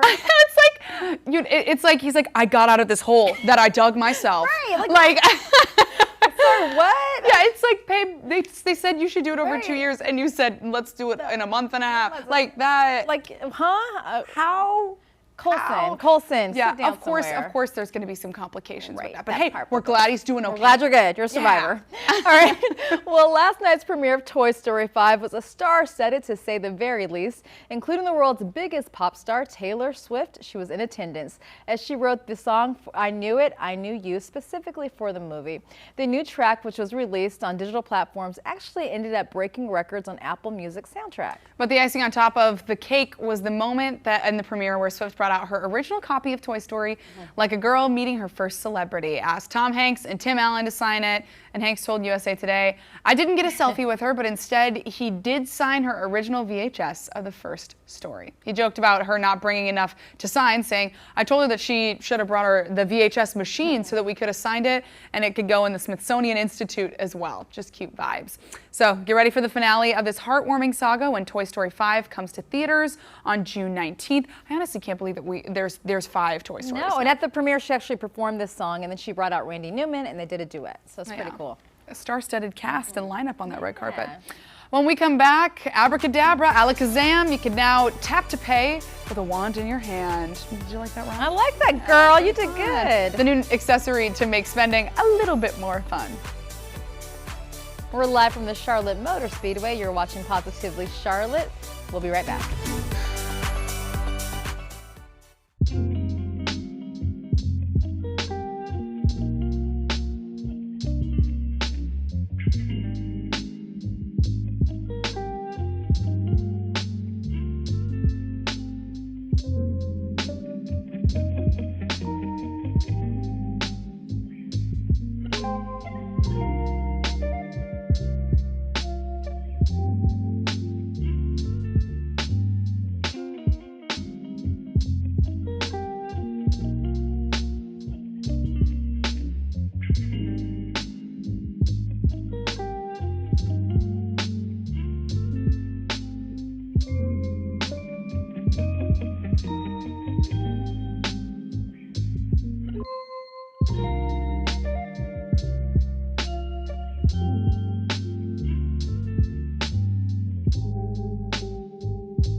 All right, do you guys remember those viral social media posts where people were turning everyday objects into their debit cards? Get ready though to pay with just a wave of a hand. Cash App is launching a new device called Cash App Wand. The wand connects to your phone's digital wallet, allowing for tap-to-pay payments, and it also allows a keychain so that you can attach it to your bag, backpack, or set of keys. So the Cash App Wand sells for $25, which is a small price to pay for making shopping just a little bit more magical. I saw somebody do this probably like a month ago, and we talked about it a little bit a few weeks back, but now I feel like it's becoming more and more common, which is really fun. This is dangerous though. This feels like Monopoly money to me. Like it's not real. You know no, genuinely, that would. You know what? Me and Amber, we're gonna have we're gonna have a heyday with your this. dopamine rush is gonna be off the charts. This is bad. We need one of those dopamine websites that has the waving of the debit. I'm gonna have to intervene with you ladies. Yeah, seriously. All right. Well, Siri's had a lot of work done. All this and more from Rich DeMiro, who attended Apple's WWDC 2026 on today's Rich on Tech. Here at Apple's Worldwide Developers Conference in Cupertino, the company says it has rebuilt Siri from the ground up to be more capable with a new app, a new name, and new AI powers. Tim Cook took to the stage for his 15th and final WWDC. Your imagination and ingenuity have inspired me for the past 15 years, and I am deeply grateful to have been on this journey with you. The keynote was shorter than usual, but packed with the ways Apple wants to turbocharge the iPhone with new AI features in iOS 27. First up, Liquid Glass is getting a slider, so you can turn the see-through effects up or down. Performance is also a major focus with faster apps, quicker photos, and speedier AirDrop transfers. Apple says even older phones will feel faster, which is important because iOS 27 will run on the iPhone 11 and newer. But the main topic, a smarter Siri, now called Siri AI. Apple using Gemini technology from Google to help Siri understand both what's on your screen and the data stored on your phone. In some ways, they're finally delivering 15 years later on what the promise of Siri was supposed to be. Demos showed a more ChatGPT-like experience that combines your personal information with knowledge from the web. It's exactly what I thought Apple could do with AI if they got it right. Knowing all that stuff about your phone, be able to dig in and getting the context right and just pulling stuff up with natural language, yes! Please deliver that to me. Apple promises all of this computing is done in a private way, with data that isn't stored or accessible to Apple. And Apple's really known for respecting users' privacy, so you'll have that added layer of comfort using Apple's version than using some of the other companies. There's now a dedicated Siri AI app on your devices, and you can even customize Siri's voice. Dictation is also getting more accurate. Apple is adding new AI image and photo editing tools too. I think for a lot of people who are not used to AI, having something that's already built in onto your phone is the appeal, and it's what makes it easy to use and something you don't have to go out and learn how to use. So how is this different from ChatGPT, Gemini, or Claude? Well, Apple says Siri AI can use the information that's already on your iPhone to give you more helpful answers, but it also keeps that information private. Siri AI launches in beta later this year. iOS 27 arrives in the fall. In Cupertino, I'm Rich DeMuro. That's Rich on Tech. A spectacular southern aurora caught on camera from the International Space Station. You're taking a look at it right now. How gorgeous is that? Astronaut Jessica Meir shared this time-lapse video taken by a camera on the SpaceX Dragon capsule, currently docked at the International Space Station. She says this aurora australis is different from other auroras she's seen from her vantage point up in space, snaking its way directly below the space station. All we know is it's so beautiful, and everything we need to do everything that we can to preserve our pale blue dot. I mean, this is breathtaking. I mean, that's like on my lifelong bucket list, is to be able to see an aurora borealis. Yeah, absolutely. I mean, it's so gorgeous, and it just makes you like, it's insane that we live on this planet and it has these things that happen. So beautiful. All right, well, in more stories from above, over the next several days, you may be able to see a celestial kiss in the sky. Venus and Jupiter appear to be very close to one another. By this evening, Venus and Jupiter will appear to be 1.5 degrees away from each other. Scientists call it a conjunction.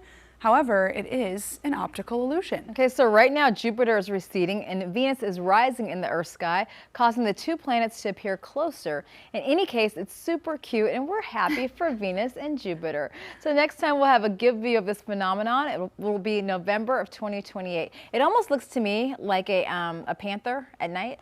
With two eyes. Oh my gosh, I guess I see that. Can you see that? That's fair. I totally see what you're saying. Okay, thank you, thank you. But it's really cute. Now kiss. Kiss, Yay. kiss, Kiss, kiss, kiss. All right, guys, if you think your kids spend too much time horsing around, turns out there's a championship for that. Prague played host to the European Hobby Horsing Championships this weekend, where competitors galloped, jumped, performed equestrian-style events using nothing but a stick horse and a whole lot of imagination. The sport continues to grow in popularity across Europe. This year's event attracted more than 240 riders from 11 countries. They even had a parade of nations. All this is proving you don't need a real horse to have some stable talent. This is, I feel like I've been seeing more and more of this due to TikTok, and I wonder if the popularity is spreading because of social media. I'm trying to be negative, but this sport angers me. What is this? You know what? Honestly, I feel like they've got to have some strong legs for this. Girl, you know? a strong mentality. You're getting quite a leg workout jumping over those dragged things. in school for being a horse hobbyer, I guarantee you. All right, guys, there's plenty more positivity on that note coming your way, including some sweet little babies taking their first dip. We'll be back in a second.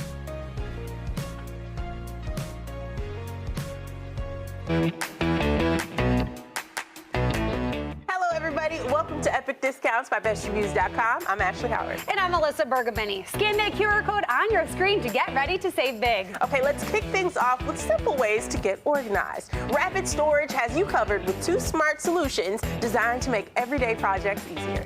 First up, the MagSnap magnetic wristband. It keeps screws, nails, drill bits, and small tools securely on your wrist while you work, and it makes such a great Father's Day gift. Then there are the heavy-duty rapid storage straps. They're perfect for organizing extension cords, hoses, power cables, RV accessories, and much more. So no more tangles, no more clutter. Just simple, durable organization that helps keep your space neat, turning his man cave into the ultimate workspace. I know they like that. Yes. That's what rapid storage does best. Smart, practical products that help you stay organized every single day. Next up, the BirdFly Smart Bird Feeder. It's really more than just a feeder. It's a front row seat to nature with a 2K HD camera, live viewing, color night vision, and smart bird identification features. And while you're enjoying those amazing bird watching moments, do it with the Samsung Galaxy Buds FE. These true wireless earbuds feature noise cancellation, a secure, comfortable fit, and easy touch controls so you can listen without distractions. So whether you're watching the backyard or heading outdoors, great tech makes every experience just so much better. And speaking of the outdoors, let's keep the adventure going with Yeti. The Yeti Hopper N Series backpack cooler, it is designed to go where you go. With hands-free backpack carrying and MagShield access, it makes grabbing drinks and snacks quick and easy. Whether it's a day at the beach, a hike, a tailgate, or a weekend getaway, this cooler helps keep your essentials cold and ready for the journey. Sounds fun to me. All right, let's take one last look at today's products, helping save you money this summer season. From being on the go to enjoying time at home. Just head to epicdiscounts.com or scan the QR code to scan, shop, and save with Epic Discounts by Best Reviews.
Thanks so much for spending an hour of your Wednesday with us here. But before we go out and enjoy the rest of our day, let's check in with the Kansas City Zoo, where these Humboldt penguin chicks are getting their first swimming lessons. Look how cute they are.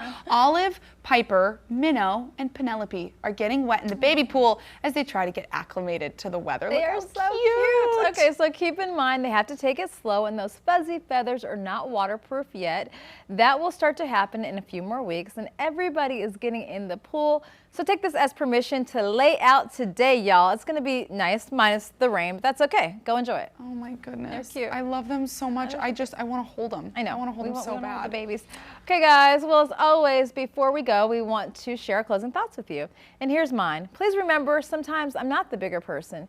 If you go low, when I dip, you dip, we dip. And that's from Anonymous. Sometimes you just got to go low. You know what I'm saying, Liza? Real. So Yeah, real. yeah. Okay, my quote is also from an anonymous source. Healing doesn't mean the damage never existed. It means the damage no longer controls our lives. That's a good one. Because like you that. always learn from, you know, whether it's failure or pain or hurt or grief. Yep. It's always something that you learn from and grow from, but That's right. doesn't have to control your life. Yeah, and if you don't learn from it, you'll repeat the same mistakes until you learn from it. Exactly. So that's you right. know, it'll continue to be a lesson until you allow it to be learned knowledge. Look at us. Boom. We worked on Info ourselves. for your We worked Wednesday. on ourselves. All right, guys. We'll see you back here tomorrow at 10 a.m. Go enjoy this beautiful day. Thanks for spending an hour with us. I mean, it's quite hot this week. So, oh, and look at The Alicia's shoe game! shoes. Yes! Look at her These shoe are my game. I want to show you guys my shoes. Look today. at them. They're so cute. They're navy and black. Thank you, thank you. So yes, adorable. thank you, Evan. That's our director. I thought he was ignoring me, guys, but he loves me. All right, well, we will see you back here tomorrow. Thanks so much for joining us. Same time, same place. We'll see you on Positively Charlotte at 10 a.m.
to another episode of Morning Edition. Coming up, we got a lot to talk about. We're talking about Brendan Sorsby being eligible in the middle of his gambling scandal and the reaction from other universities. We're also talking about this lucha libre, not libre, lucha libre, but it has a connection to the wrestling that is very famous in Mexico. We'll talk about that. And cheapest pizza in the country, Charlotte, on the list. All that and more this morning on Morning Edition. With that, welcome on in Julian Sidora, Andy Satowski, Jason Harper, all ready to go for another episode. Yeah, we are. And we're starting, guys, with this right here. As we talk about, Brendan Sorsby has kind of taken up headlines and the reaction to him. So right now there is a pending case. He was suspended from being eligible to play, ruled ineligible, appeals it. Now he's able to play for Texas Tech while this court case is going on, or while I guess they're appealing the suspension. It's wild. Jason, your school, Georgia, has said, you know what? We're not even gonna play Texas Tech. And Nebraska. And Nebraska. The ADs at both schools are going, if they're on the schedule, take them off. Take them I off. deal with Texas Tech, not doing it. If this is how this is going to go down and they protect someone who's gambling, right? I don't want my students out there and athletes having anything to do with that. And so it's almost like a legal loophole that they are exploiting here. So Sorsby's attorneys are saying that it goes against the NCAA's own, I guess, constitution or bylaws, saying that a student can't be punished for something with their mental health. And they're saying he has a gambling addiction. So suspending him for his gambling addiction goes against your own policy, which is wild because you're not allowed to bet on sports. So which policy do you want to follow? That's my thing. We talked about this with our chief legal analyst, Collie Frotzen, who put it plainly. He said this is excellent lawyering, which it is, right? Like, that's why people are paid very well to find ways to protect clients, right? Even if it's not always right. Even if it's not always right, and that's just the way it is. So we're not here to opine about the legal system, but he placed thousands of bets, right? Which is very easy right now because depending on what state you live in, all you have to do is have one of these. Yeah. He placed them. So while he was at Indiana, which again is already like a no-no in general. Sure. You're not allowed to bet at all on anything as a student athlete, but to bet on your own team or against your own team. And then he also did this while he was at Cincinnati, right? Believe so. He went Indiana, Cincinnati, because these right. are all these pictures we're seeing, and then he transferred to Texas Tech to the tune of $5 million. Well, he was one of the hottest quarterbacks in the portal, so a lot of people wanted to get their hands on him. They did, but so that was the argument from his legal team, was that, hey, this is going to cause irreparable harm, which Khalif drives home every single time when we talk about injunctions and making your argument, saying, hey, he's going to lose out on NIL deals. He's going to lose out on this eligibility that he has. He can never get this year of playing ball back, but not only that, it'll impact his potential earnings in the NFL. But I asked him, which doesn't make sense to me, is how can you say all of that when you broke the law? Well, because again, it goes back to the mental health part, which I get, but there's also NCAA rules that you can't gamble. I think what the tough thing to wrap our heads around is that the legal question, right, is just like, is there enough here to say we need to take a pause on it and review it? Because in the case that, say, Brendan Sorsby wins, then you get the irreparable harm. So I said, until we can determine exactly how we need to proceed, we have to let this kid play at risk of, if we make the wrong decision, him having irreparable harm. So I understand it from the legal frame. And again, as Khalif said, great lawyering, because of this whole entire question of, can you punish somebody for their mental health if their mental health cause them to break the rules? See, that's where, oh man, I know I'm just opening up a whole can here, but is the mental health, for me, I feel like the mental health, whether he has it or not, it's not for me to say. Right. I don't know. I'm not a forensic evaluator where I have to look at certain things like this and a mental health expert. But I feel like maybe the mental health of the addiction kicks in once you've been doing it for a while, and then you're not able to see yourself stop. Like, you know right and wrong, which you should, from the very get-go. The very first time you hit send, or pay, or whatever the initial thing was, I just find it harder to believe. Again, I don't know everything about this case, but just where you say mental health was involved from the get-go. Maybe once this thing snowballed into something, you're like, oh, okay, now I'm addicted, I can't stop. Sure.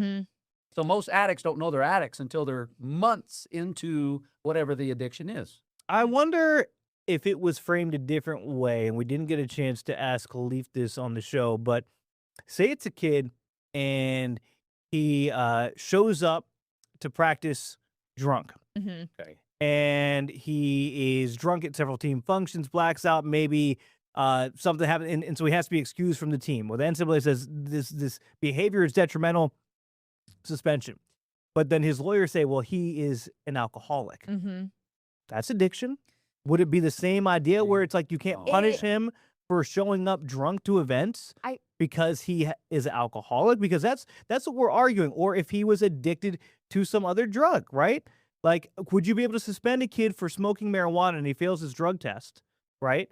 Which, do you know the NCAA has rules against against drugs? Do that. Like, you get suspended. But they said, oh, no, he's an addict. Can't help it. That goes with anything. I don't want to go like to where this is inappropriate and uncomfortable, but I'm just saying let's say someone has an inappropriate relationship with a minor.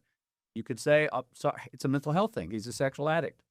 I mean, and I know I'm taking this way too far, but I'm just saying if you start, that's my fear of there is real mental illness out there. I'm not denying that. You're right. But if that becomes it's a mental health issue. When you start doing that, then it kind of waters down when a serious mental illness issue is out there, and then that becomes the excuse, or at least the defense, in a legal setting like this. And then everything, I don't know.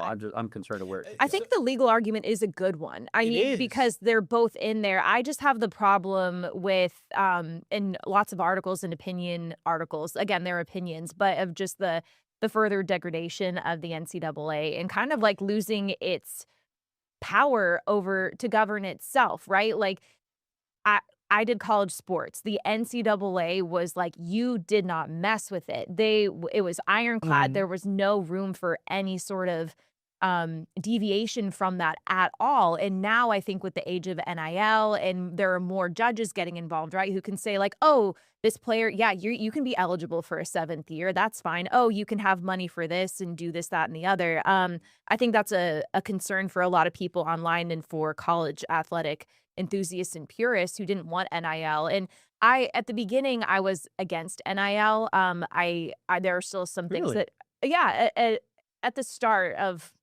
the idea to pay players to go to school, right? In my mind, I got a full scholarship, right? That was me getting paid to go to school. I got my books paid for. I got my housing. I traveled. I got extra money. And like, I had all these experiences. And for me, that was enough. That was the reward, right? Is having all of this taken care of and I get to go do the sport I love. Obviously, in today's day and age, with social media being what it is, should you be able to make money because you're blowing up on TikTok? Should you be able to get brand endorsements and have people like send you clothes? Sure, I'm fine with all of that. The thing that I'm kind of getting, or that has been a big issue for me, is all the schools now being able to pay players to come over to their universities, right? This guy got $5 million to come over to Texas Tech. Yeah. The biggest schools in the country. Granted, some will be saying they made it legal what other schools, SEC, have been doing for years and years and years, right? So now everyone's just doing it out in the open.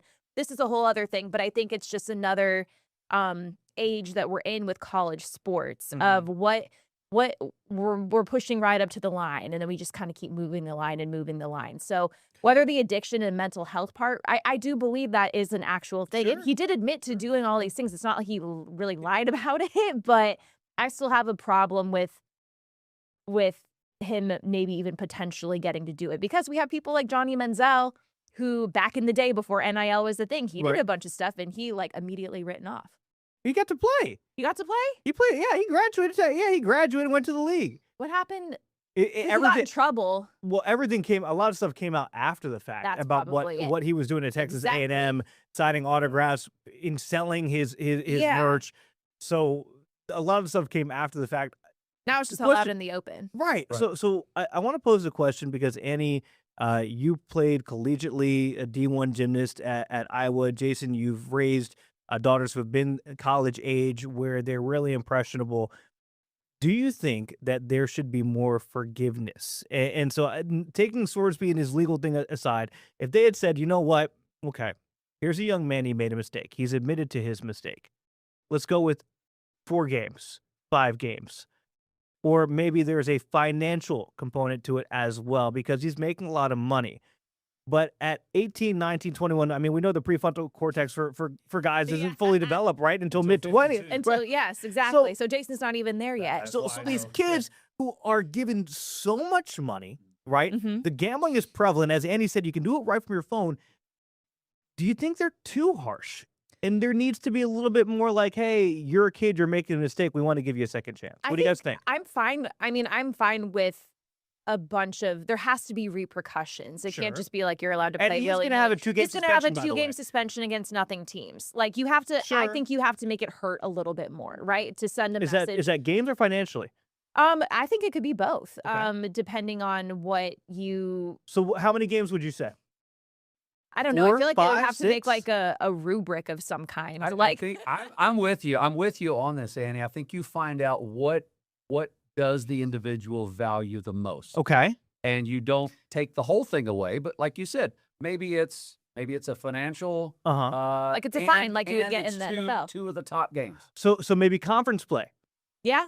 Maybe. Because those ones matter more. Because we all know the beginning of the season, those teams are like literally paid to come in and have you beat up on them. Yeah. And they're not difficult. Sometimes there's I mean, upsets. sometimes you get the early ones like, upsets, Texas, right. Ohio State when you kick things off, but like We the nothing digress. schools. Yeah. Yeah. So I don't think that hurts enough. I would say more games, more important games. So conference play would be fine to me.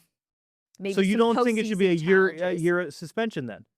I mean, you do make a good argument because kids are, I don't want to say like kids are kids because I don't want to dismiss all of it, but you make dumb decisions. I made so many dumb decisions in college, right? But I suffered the consequences within my team, and that, I didn't get like an NCAA punishment, but I was punished for what I did. And it was a lesson learned. So I think that there has to be a lesson learned, and you have to set a precedent or else people are just going to do it. That's true. And, I would even be, if it was a year suspension, but give him a year of eligibility. Right. You can't take one away. You have to give him another year So because you can't play this year, so you're going to have to sit there, support your teammates. Yeah. And then you can come back next year and you have one more year of eligibility. So you can still have a chance to prove yourself and potentially have a pro career. Yeah. I would see something like that. There has to be the consequence, and then there also has to be the window of let me see some change, rehabilitation. You have to whatever go. that looks like physically. Apply for mentally. reinstatement like the NFL. Yeah, whatever that is. There Right. needs to be that period of time. And then if you are proving yourself, if you're doing everything to stay within the guidelines, to try to better yourself, then come back out. You got next year. Yeah. So we'll see. We shall see. But he's allowed to play until then. Until then, we'll find out. So, okay, more topics coming up, including talking about wrestling and libraries and pizza, all that and more coming up exactly on Morning Edition. Don't go anywhere. We'll be right back.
Welcome back into Morning Edition. We had a fun story this morning talking about Lucha Libre.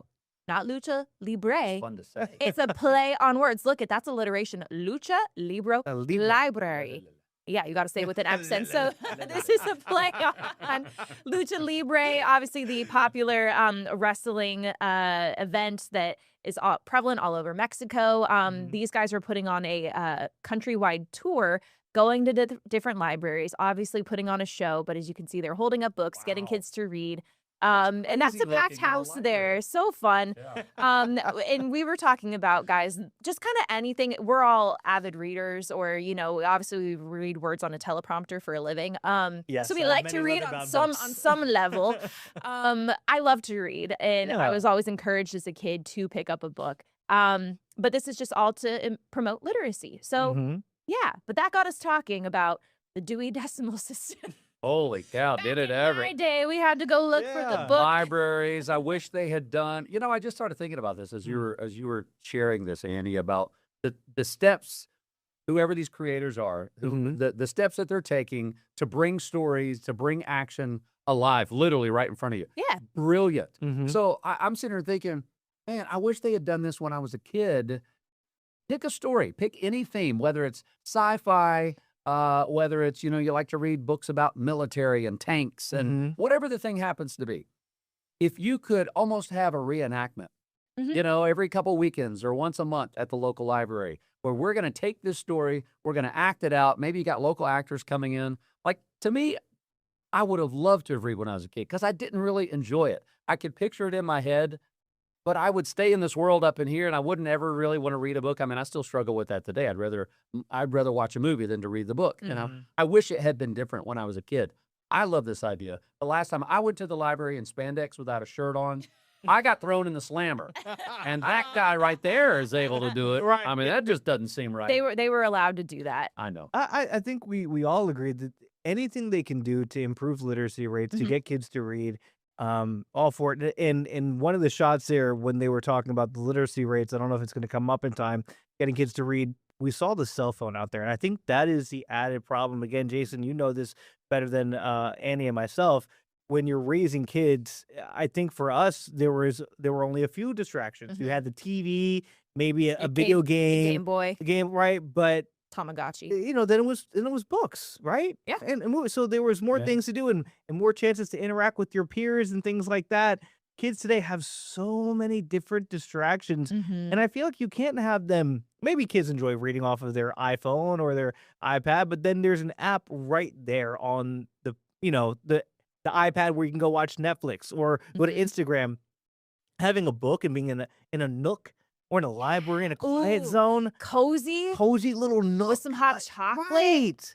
So You're right. good. I don't think most of Gen Z, I mean, again, this is even something I've struggled with, so I can relate to it, but most of Gen Z, to look at a page with just letters and words. You know what I'm saying? Because the big generation, especially on COVID, they had to be on their screens all day. Yeah. For school, for education. It wasn't even listening to their teacher in person. Everything was on the screen.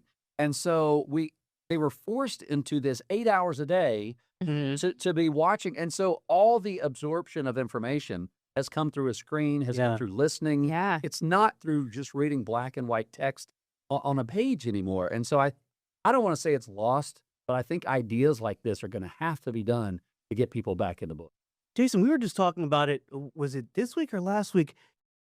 Reading newspapers. Yeah. And how you and I used to emulate our dads because learning how to even fold the newspaper over the right way. Right? Yeah. And then The popping of the paper, right, the smell of it. Right. Kids don't have that anymore. Like, do kids even know what a good book smells like? The good Probably book not. smell? It's so good. Libraries smell good. Bookstores. Right. Oh, bookstores. That was it. Like Barnes and Noble, the kids section at Barnes and I Noble. used to enjoy that. So fun. Like you get lost. Like my mom and dad would go one way and I would go completely the other. And then like, you know, we'd find each other.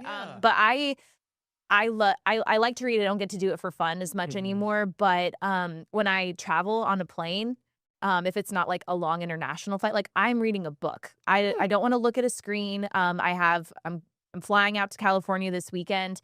And I have 2 books planned that I'm taking with me. And I'm really excited to read them because they don't get to do it. But that passes the time for me. I hate looking at screens. We do it so much. It makes my brain feel like favorite mush. book is my MacBook, and that's the problem.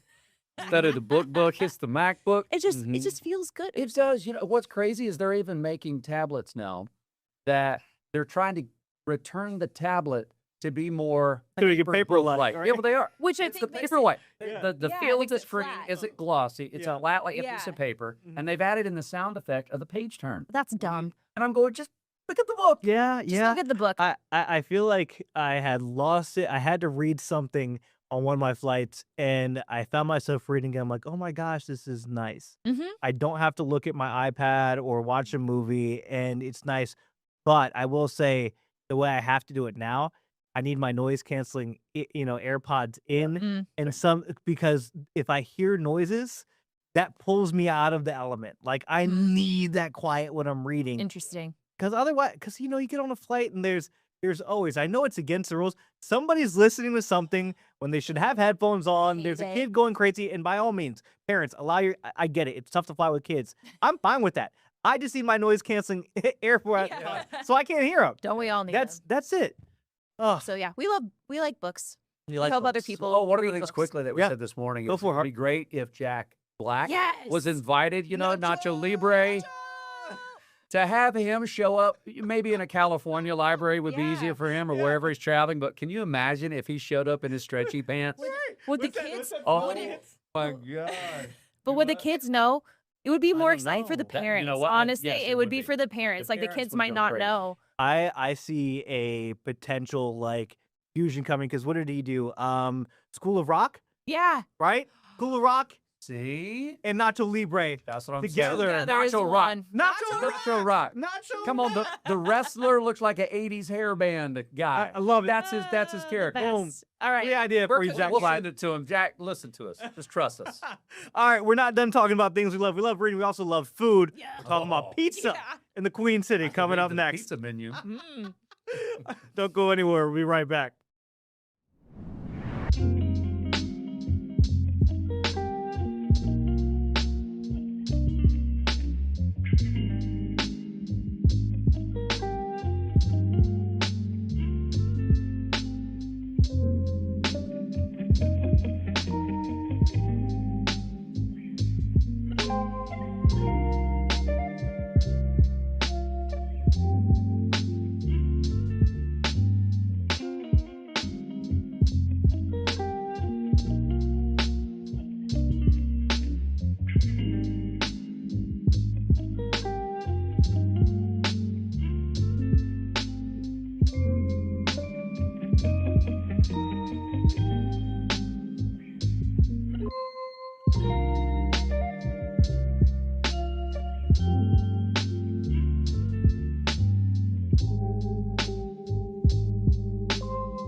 Well, if you can read it on our faces, we're hungry. We always love talking about food.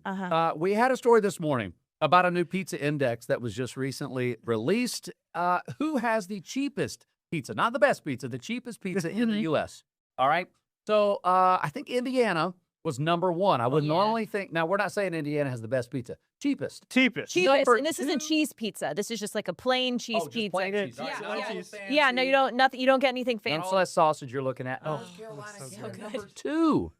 Yeah, Charlotte. I gotta block that. I can't focus. So hungry. Right? Look at that. I'm so hungry. Most expensive was Hawaii. Yep. I think Alaska. who else is on there? Alaska, which makes it. I mean, New York. New York, Chicago. Some of those were up we're there tied. high. And I feel like, we know why New York and Chicago up there tied because obviously like Mecca's a pizza, right? You got a deep dish, you got New York, the thin crust style. I think Hawaii is just because like everything's expensive there, and it's hard to get it. Like it all has to go on a ship or a plane to get there. Right. Yep, exactly. Alaska also makes sense. They're kind of out there, but it's nice to be recognized for having affordable pizza. We have some good pizza here in We do. Charlotte. We do. A lot of us are from other cities that maybe they're known for their pizza. Like we have a lot of New Yorkers in the north, in the North Carolina area, in Charlotte. So there's a lot of people that move here and go, I can't find a good piece of New York pizza. Wait, maybe that's true where you live. What's your favorite place in Charlotte? Oh man, Jason. I like a place called Gino D's. Gino D's. Love Gino D's. What's another one? Duamici's up in Huntersville is one that Khalif put me on. I like Sal's. Oh, Sal's Pizza. Sal's Pizzeria. Great one. So good. They have We two just locations, had- I feel like. Oh my gosh, Jordan and I just tried a new spot though, and it was fantastic. Bird? No, I've had Bird. Okay. Bird is good too. There's a bunch of really good Oh man, which one is it? I don't know if we have time to talk about it. Finales. Okay. Finale Pizza. Finale? Yeah, Finale Pizza. They were fantastic. Really? I got to give them credit. Now it was a pricey slice. Yeah. I ain't gonna lie to you. Pricey slicey. But it was very tasty, New York style. The older I get, I like the newer. I like the thinner, crunchy crust because I think I feel psychologically better because then I'm gonna pile on Yeah. every kind of ingredient you could possibly imagine. I'm like, I will fill up on the dough. Are there a lot of places in Charlotte? This might be more of like a late night thing, but like pizza by the slice, like where they have. Oh yeah, you get the different, but like the the- different flavors.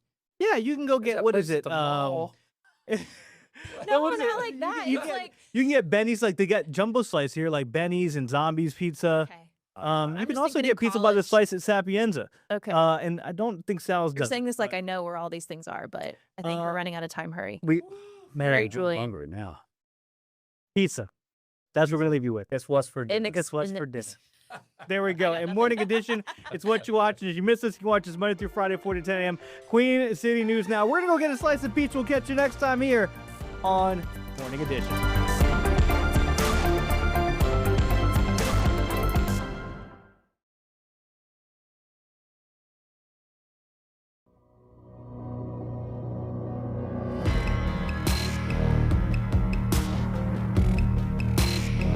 Welcome to Queen City News Plus. We got Order in the Court today with myself, Brian Blakely. And I'm Chief Legal Analyst Khalif Rhodes. Funny, good to see you. I haven't seen you here in a little bit. You had a trial, I understand. How did that go? It went well. We figured out what to do when my client is at home, which is what you want. If a person hires you to defend them. So, I mean, I'll tell clients all the time, I don't make up the facts. So, yeah, I had good facts and made sure that those facts didn't get trampled on. Yeah, good facts. All right. Yeah, I love it. And so, you know, the deal here and all of our audience out there watching today, Order in the Court, 3 segments. We're going to be talking about some legal issues around the country. The first one we want to talk about, Khalif, this is happening at the White House this weekend, and that is the UFC fight that's going to be on the South Lawn. And the construction of that, we've seen that already. Yep. But there are several people that don't want this to happen, and they have a federal lawsuit seeking to halt that upcoming fight, a mixed martial arts show, time for President Trump's 80th birthday and part of the 250th celebration. So let's talk about the filing and why they say the filing of this is not what they're filing, they're challenging in court. Yeah, I think, I mean, you said that this is supposed to happen this weekend, and if these two get their way, it won't happen this weekend. Unfortunately, I looked at their the things that they're alleging with their complaint, their attempt to get some preliminary injunction to stop this from taking place, you want to look at a couple things, and I'll start with the beginning. An injunction, where it's an extraordinary relief. The courts don't want to grant injunctions unless something extraordinary is happening. And so there are four factors, and I've said it a number of times in the past. It's likelihood of success on the merits, irreparable harm, balancing of the equities, and this public policy. The court will examine those four factors, and they'll determine if I should grant an injunction. So that's the first step. Part of their complaint, they talk about there's procedural missteps and a violation of the procedural process with allowing this to happen. And the last thing they mentioned in their complaint is that President Trump has financial connections to UFC's parent company. Because of that, there are a number of procedural steps that were overlooked and should not have taken place with him having connection to it. So looking at their complaint, I think the injunction standard will not be met. I think their procedural process is going to be cut at its legs because the federal government, specifically the Trump administration, has discretion to use the White House in the manner in which they deem fit. I mean, you have Easter egg hunts on the White House lawn. You have a number of other things that can take place there. So if you're talking about them having the authority to do that, they can. If you're saying now demolition and tearing things down, I mean, kind of like the ballroom, that's a whole nother story, right? For a different day. Not what they're doing here. This is not something that's permanent. This isn't something that needed congressional authority or approval to do. This isn't something that even needed funding from Congress to do. This is something that I think would fall within their decision-making process as the custodians of the White House right now. Yeah, and this is not something you would normally see at the White House. But yes, the UFC, the president is a big UFC fan. And has been associated in the past with UFC events. That filing over the weekend, it was by the Public Integrity Project. It was on behalf of two Virginia residents that contend the Trump administration's authorization of the June 14th was unlawful. Yep. Also, it says such approval violated the National Park Service regulations prohibiting sporting events on federal park lands. Congress did not consent this towering arch that you can see here, or the event The space. claw, that's The what that is. claw, okay. But the You claw's know. not permanent, right? And so, Okay. well, yeah, Congress would have to do something approving it if it was a permanent structure. But because it's temporary, it's like a stage. It's something that they could do, and they've done in the past in D.C. Anytime there's a transfer of power, there will be a stage that will be built for the presidents to have their swearing in. There will be a number of events that will take place in locations on federal property that will not need congressional approval. I think the stronger part of their argument is President Trump's financial connection to UFC's parent company. If that's shown to be there and there were procedural missteps in the approval of this process, I think that may be the only way that a court may be inclined to granting some type of injunction. But save for that, they're saying that they have been aesthetic in procedural violations. I don't think that they can point to any that will be successful. This is one where they filed their complaint, the other side files their response. They also filed and tucked into that response a motion to dismiss. That motion to dismiss, probably 90% granted. I mean, to me, this is a very clean, cut and dry request from the defense to dismiss. And I think the court will grant that motion to dismiss. Wow. Okay. So you think this is going to go on Saturday night? Oh, I mean, unless there is Quite the spectacle for sure. unless they're able to uncover that the Trump administration and President Trump himself has like a 50% stake in the company, and that he expects to use, public dollars to benefit himself publicly. But with UFC saying they're operating this at a loss, right? There are a number of things that they're saying they're not, making money from this. 5,000-seat arena. A lot of those are going to military service members. That's a question unto itself right there at how that's being done. But 85,000 free tickets are going to be offered to people that can watch from the ellipse, where there's going to be set up around the White House where they can watch on these giant screen TVs as well. Yeah, I think, again, if you're looking at what happens in the court, this is something where the court is going to be, have you met the standard for an injunction, that extraordinary relief? And I mean, money can't fix the procedural violation. So I agree that this is something that irreparable harm standard is there. But the court has to also say, are you likely to be successful on this when it goes to court, to trial? The likelihood of success on the merits. I think they have a extremely low chance of being successful because their arguments are procedural, and the procedure has to go through the White House, i.e., the people that are determining that they're going to have this event on the lawn. So I think the court would say, well, you may have money can't fix the fact that we violated what you believe is a violation of the procedural rights. And then the other thing is, I'll close with this: standing. Like, do you have standing to bring this claim? And I don't know if the court would even entertain that these two individuals have standing to bring a claim against them for this as well. All right, we will leave that one there, and we'll leave that one in the ring coming up on June 14th. There was no fight about it either. Coming up next on Order in the Court, we're going to be talking about the Deadly Palisades fire. That trial starts for a man who is accused of spreading that fire. We'll have more on that. You're watching Order in the Court with Khalif and Brian. We'll be right back on Queen City News Plus.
Welcome back to Order of the Court with Khalif and Brian.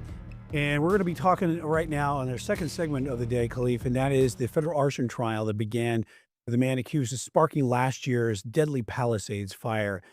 Jonathan Rinderknecht appeared in court. The jury has been seated here now, potential juries, the jurors have been looking at today. But let's talk about this and how this whole process is going to play out for this man who's accused of starting this fire that caused tremendous and millions of dollars in damage in Los Angeles last year. The jury selection process is one that is first of all is a science. You have folks that have a number of ways that they go about trying to find who and what type of folks they want to serve on their jury. And on the defense side, you're looking for a certain type of person. On the prosecutor side, you're looking for a different type of person. But ultimately, everyone is looking for someone that's going to be fair, impartial, and be able to follow the rule of law that the judge gives it to them and be able to put any biases aside. You mentioned this. This is a deadly fire. This fire, you have to be under a rock if you didn't know that it occurred. And that's for us living here in the eastern part of the country. Folks that are over there where you're selecting this jury have probably intimate knowledge because it's a jury of your peers. So these are going to be folks that have been affected by this. So picking a jury and selecting one that has no knowledge of this is going to be impossible. But and how do you do it? Picking someone, that's the second portion, not just doesn't have knowledge, but then that has a bias is going to be hard, right? Okay, I know about this, and also I'm frustrated about this, right? But then it's, can you put those biases aside?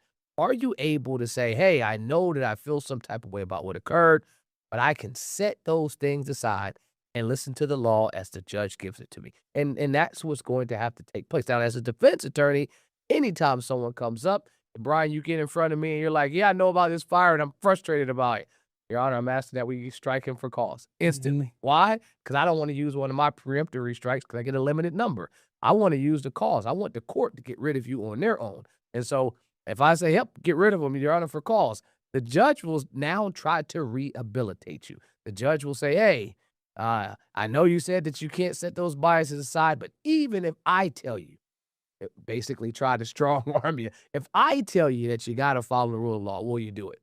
And if you can come back and tell the judge to their face, yes, I'm going to disregard your instructions too because my biases are so strongly held, most of the time a judge is going to let you out. So that's what you're having in that process of trying to find a jury, not people that don't know and don't have any biases, but people that can set the biases aside. And that's got to be a lengthy process. It seems in this case, I mean, sometimes it takes, a day to sit a jury. Yeah. Sometimes it could take a week They or suspect longer. they said they think it only is going to take 2 days, and I'm shocked because I mean I've sat on jury trials. Now these are homicide trials, but we walk in saying that we anticipate a week, 2 weeks. So for them to think it's only going to take 2 days, it comes down to a few things that they're trying to prove. First of all, the defense doesn't have to prove anything. The prosecutors have the obligation and the burden to prove their case. Defense could sit there in their hands, not watching TV, but basically paying attention to nothing. And at the end of the day, if they don't testify, they don't put on any witness, if the state fails to prove its burden, that jury must render a not guilty verdict, right? And so when we get to that point, your strategy coming in as a defense attorney, this is what I'm trying to do. And the prosecutors know what they're trying to do. They're trying to say, hey, this young man lied to investigators when he got arrested in Florida, lied about his location. He said he was at the bottom of the hill. His geo-tracking showed that he was at the top of the hill. He listened to it, and this is going to be technology entering the case. He listened to a number of songs about fires. And that his technology of listening to the songs about fire, they're going to try to introduce that to some type of premeditation to start these fires. They're going to say that, hey, even though he started a fire that was ultimately put out, because we got to make the causal connection, right? If his fire was put out, I'm on trial. That's what he's asking. Well, they're saying that fire you started smoldered underground for a number of days and then started this next fire. So even though your original fire was put out, your fire was the beginning, which started underground to this other fire. So his defense team has said, look, there isn't 1 ounce of evidence is what they're saying so far. They're saying my client has been wrongfully charged. And so at trial, they won't say that, but they'll wait to see if the prosecutor can prove those other facts. Yeah, lead defense attorney Steve Haney said his client there, Rinderknecht, is being made a scapegoat here for this fire, for the fire's department's failure to fully extinguish that for a January 1 blaze, not the January 7th blaze that actually ignited everything and started the Palisades fire, which was one of the most destructive wildfires in history, especially for California.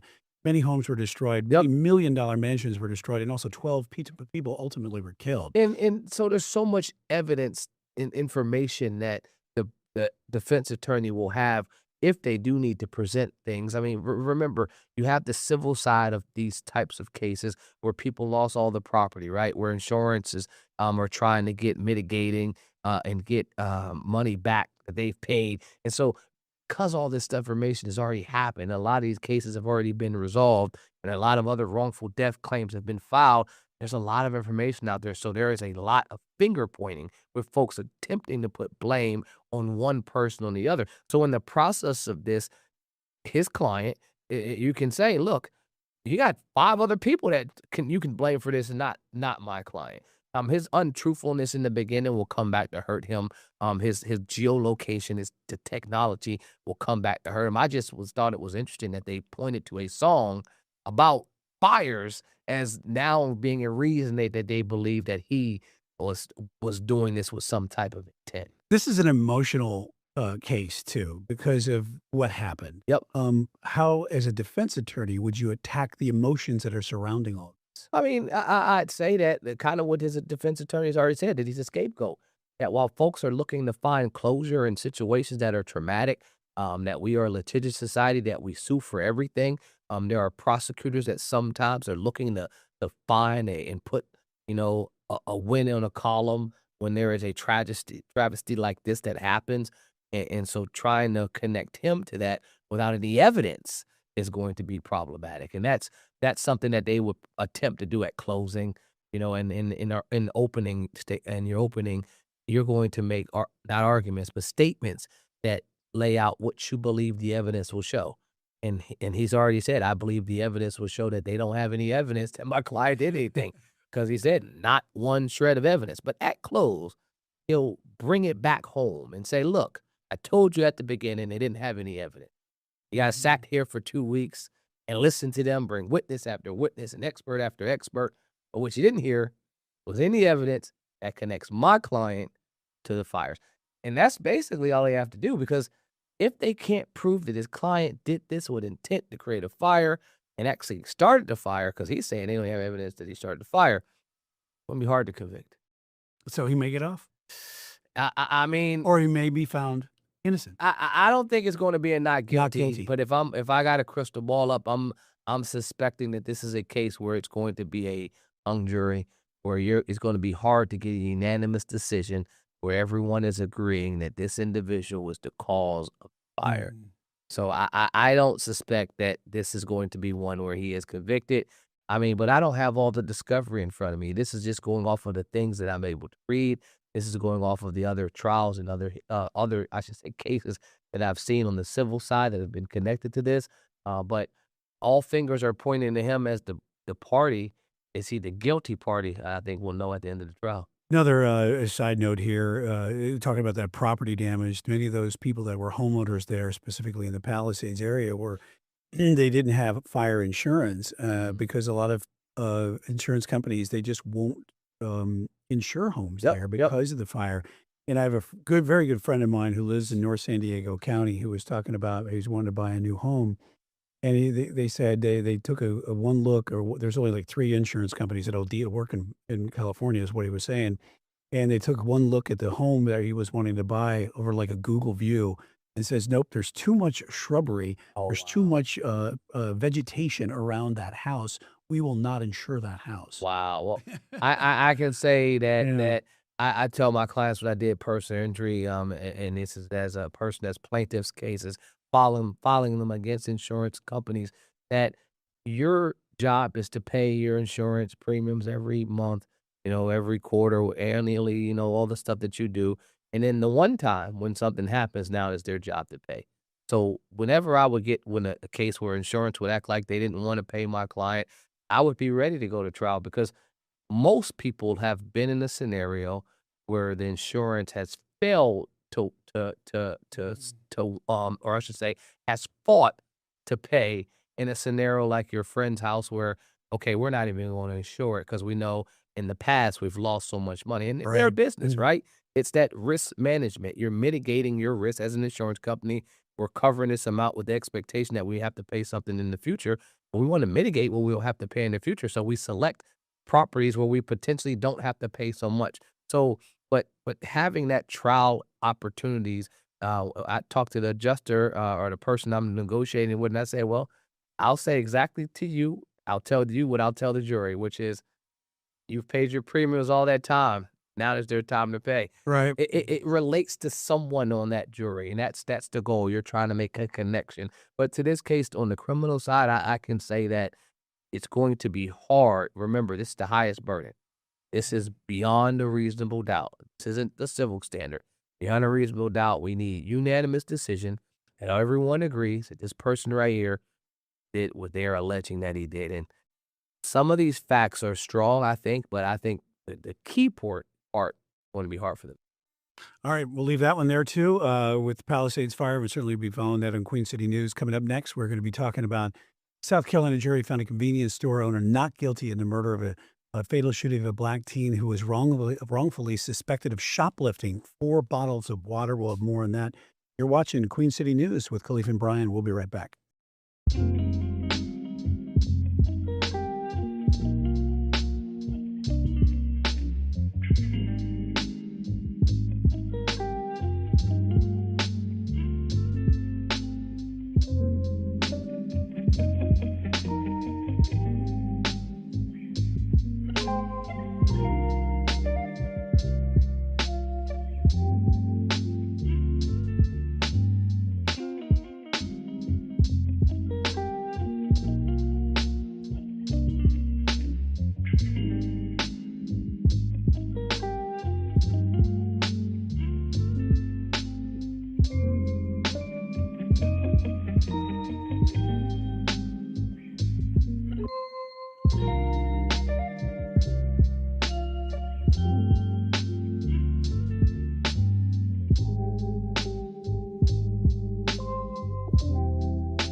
Welcome back to Order in the Court with Khalif and Brian as court is in session for our last topic here. That man you're looking at, Chike Ricky Chow, was acquitted in connection with the killing of a 14-year-old Cyrus Carmack Belton following a trial in Richmond County, South Carolina.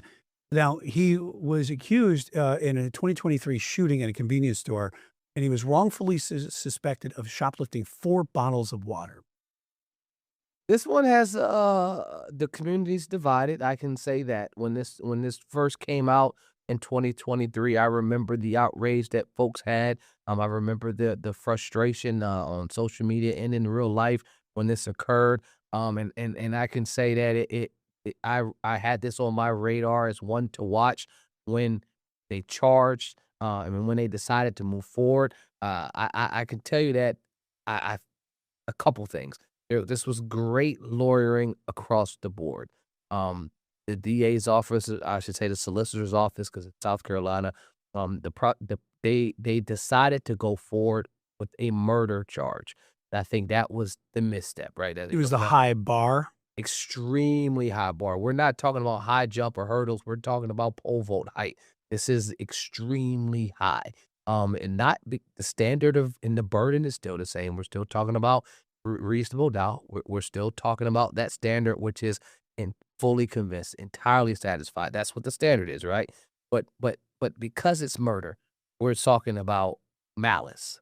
We're talking about you had the thought process to do this and the intention to go out and kill this. Well, let's talk a little bit further about it. Prosecutors argue that Chow pursued the teen for more than 130 yards before shooting him. More than a football field. More than a football field. Yep. He died from a gunshot wound to the lower back, which indicated he was running away.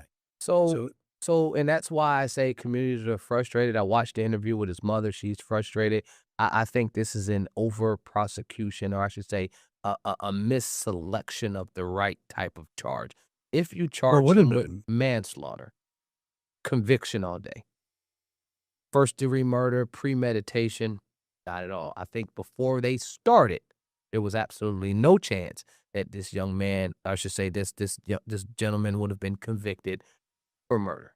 Manslaughter, I think there is an extremely significant chance that your statistical numbers jump because you remove that malice, you remove that premeditation, and once you remove that, it's a different ballgame now. And so that's the first thing I'll say where there was a misstep. I think the prosecutor, I watched his closing argument, solicitor, I should say, and his closing argument was well crafted. They attempted to paint the picture at connecting the death to the water bottle. They draw the $1 bill up on the board, right? It's $1 in red, and talks about a water bottle. And he asked the question, well, what value can you put on life? It was just masterfully, like a little bit of silence, just the right amount where you could have folks thinking about it. And this is me watching and listening as a student of the profession. We're all practicing, right? And so we're trying to perfect what we do. And so if you can watch and see other people do it, you can get better at it. That's the goal, right? Mm-hmm. And so you look for people that are good, both on the prosecutor side and the defense side, and they're like, hey, I'll use that. I can tell you that the defense attorney they brought in, you see him back there to the right of the officer, the black gentleman, Sean, he had maybe one of the best closings I've ever heard. And for me, I think that is my bread and butter. I've had a judge tell me that, judge that sat on the bench for almost 20 years, that I gave him the best closing argument he's ever heard. So I feel like I'm pretty good at closing argument. What he did there was probably one of the best I've ever heard. And that was very sad and tragic about the verdict for that family, because they were obviously sobbing in court afterwards. Yeah. It's emotions across the board. But remember, everyone's entitled to a defense, right? And so his defense team laid out the foundation for an opportunity to exploit what I think was mischarge of the prosecutor. So Sean starts off his closing by saying, I remember listening to on the radio an individual that would tell stories that everyone thought they knew all the answers. And he say, tell the whole stories and tell those stories. And he say, get to the end and say, but now I'm going to tell you the other part. And he used that as a platform to say, hey, this case, the prosecutors have told you what they think you know, because they think what science supports is that if you hear what you believe you already know, you'll accept that as the truth. But even though there's something else out there that could ultimately be the truth. And using that way of breaking down, listening to these radio stories, and now how this case and how the prosecutors have failed to tell you the whole story, and how he said, look, it's not about this water bottle, but it's about self-defense, and how they read part of the transcript but didn't read you the whole thing. And he said, well, now I'll tell you the rest of the story. Like, masterful oh, inside the courtroom, yes. if you're talking about painting a picture, that is one of the best pictures I've ever seen while watching a trial. I was captivated. I mean, the prosecutors, they go long, right? They're going to talk for a long time. They're going to have all kind of slides and PowerPoints because that's what they're required to do. They teach them to do that at prosecutors' clinics. They list the law, make sure the jury can see it. A lot of time that push you to sleep. Maybe an hour and 20 minutes he was up there, maybe an hour 15. Sean, 39 minutes. 39 minutes, really theatrical, really energetic, sat in the witness box a couple times, got up, moving around, and you can see the juror, you can feel, I should say, that he had them eating out the palm of his hand. Well, I agree that this moment is tragic. This young man lost his life, and I think he lost his life, and there should have been a consequence for that if the charge would have been correct. But for the charges as they were, a murder charge, the defense that was laid out was the exact defense that I would have done. Yeah, and that is a case that's certainly going to be talked about in South Carolina for quite some time, and also with lawyers like yourself. And we're going to have to leave it there for order in the court, as that's going to wrap it up here on this session. Also, Khalif, I want to say happy birthday to young Khalif Jr., who's coming up this week, so your son. All right, thanks for watching here on Order in the Court.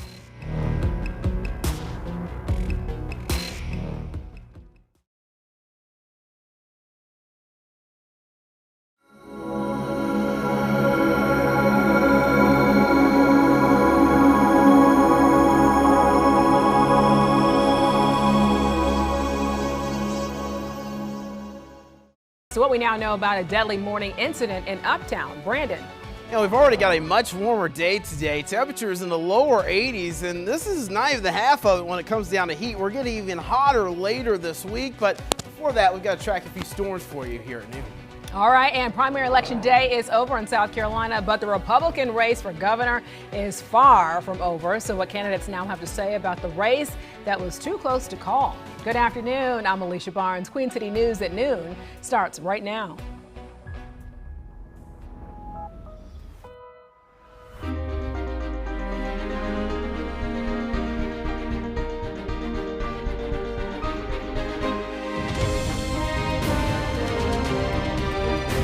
Queen City News starts now.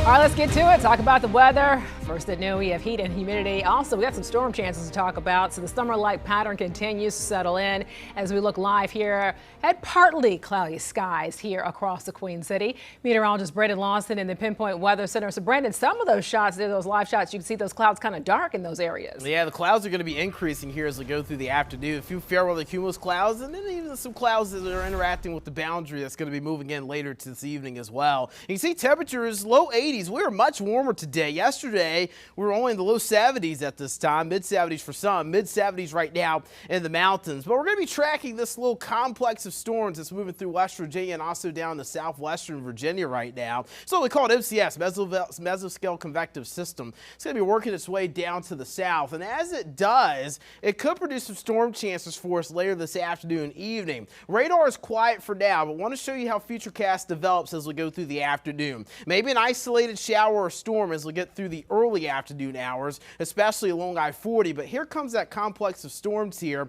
4 or 5 o'clock, it's approaching the I-40 corridor. So Hickory, Statesville, Salisbury, could be a little rocky ride home around dinner. And then as we get towards the later evening hours, 7, 8 o'clock, those storms are advancing down towards Charlotte. Now, the strength of those storms is to be known, but there could be some isolated stronger wind gusts out of those storms, which is why we do have that level 1 out of 5 risk for at least a chance for strong damaging winds later today. We'll be tracking that for you, as well as some scorching heat for later this week. I'll cover you up with your full pinpoint weather forecast in just a Billy Show.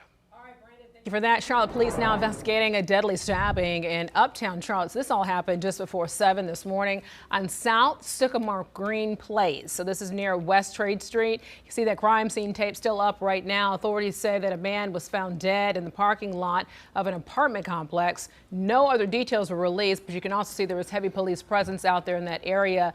Anyone with information is urged to call police. The driver of a Charlotte-bound charter bus involved in a deadly Virginia crash now will face the judge today. So 5 people were killed last month when the bus smashed into vehicles slowing down for a construction zone on I-95 near Quantico in Virginia. So right now the driver, Jing S. Dong, was one of 44 people injured in that crash. He was recently released from the hospital and then taken to jail. So Dong is now charged with 5 counts of involuntary manslaughter.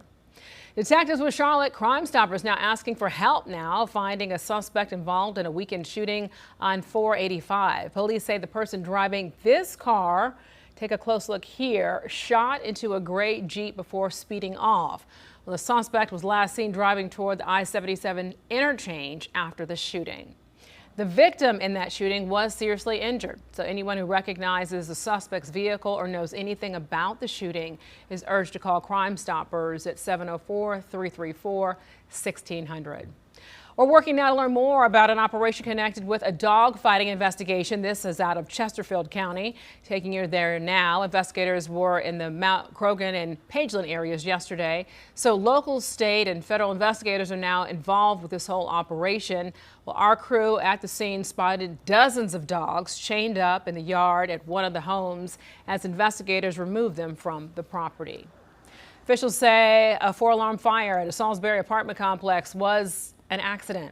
So this all happened Saturday at the Grand on Julian Apartments. So the Rowan County Fire Marshal says that the fire was likely caused by smoke materials that were not properly discarded.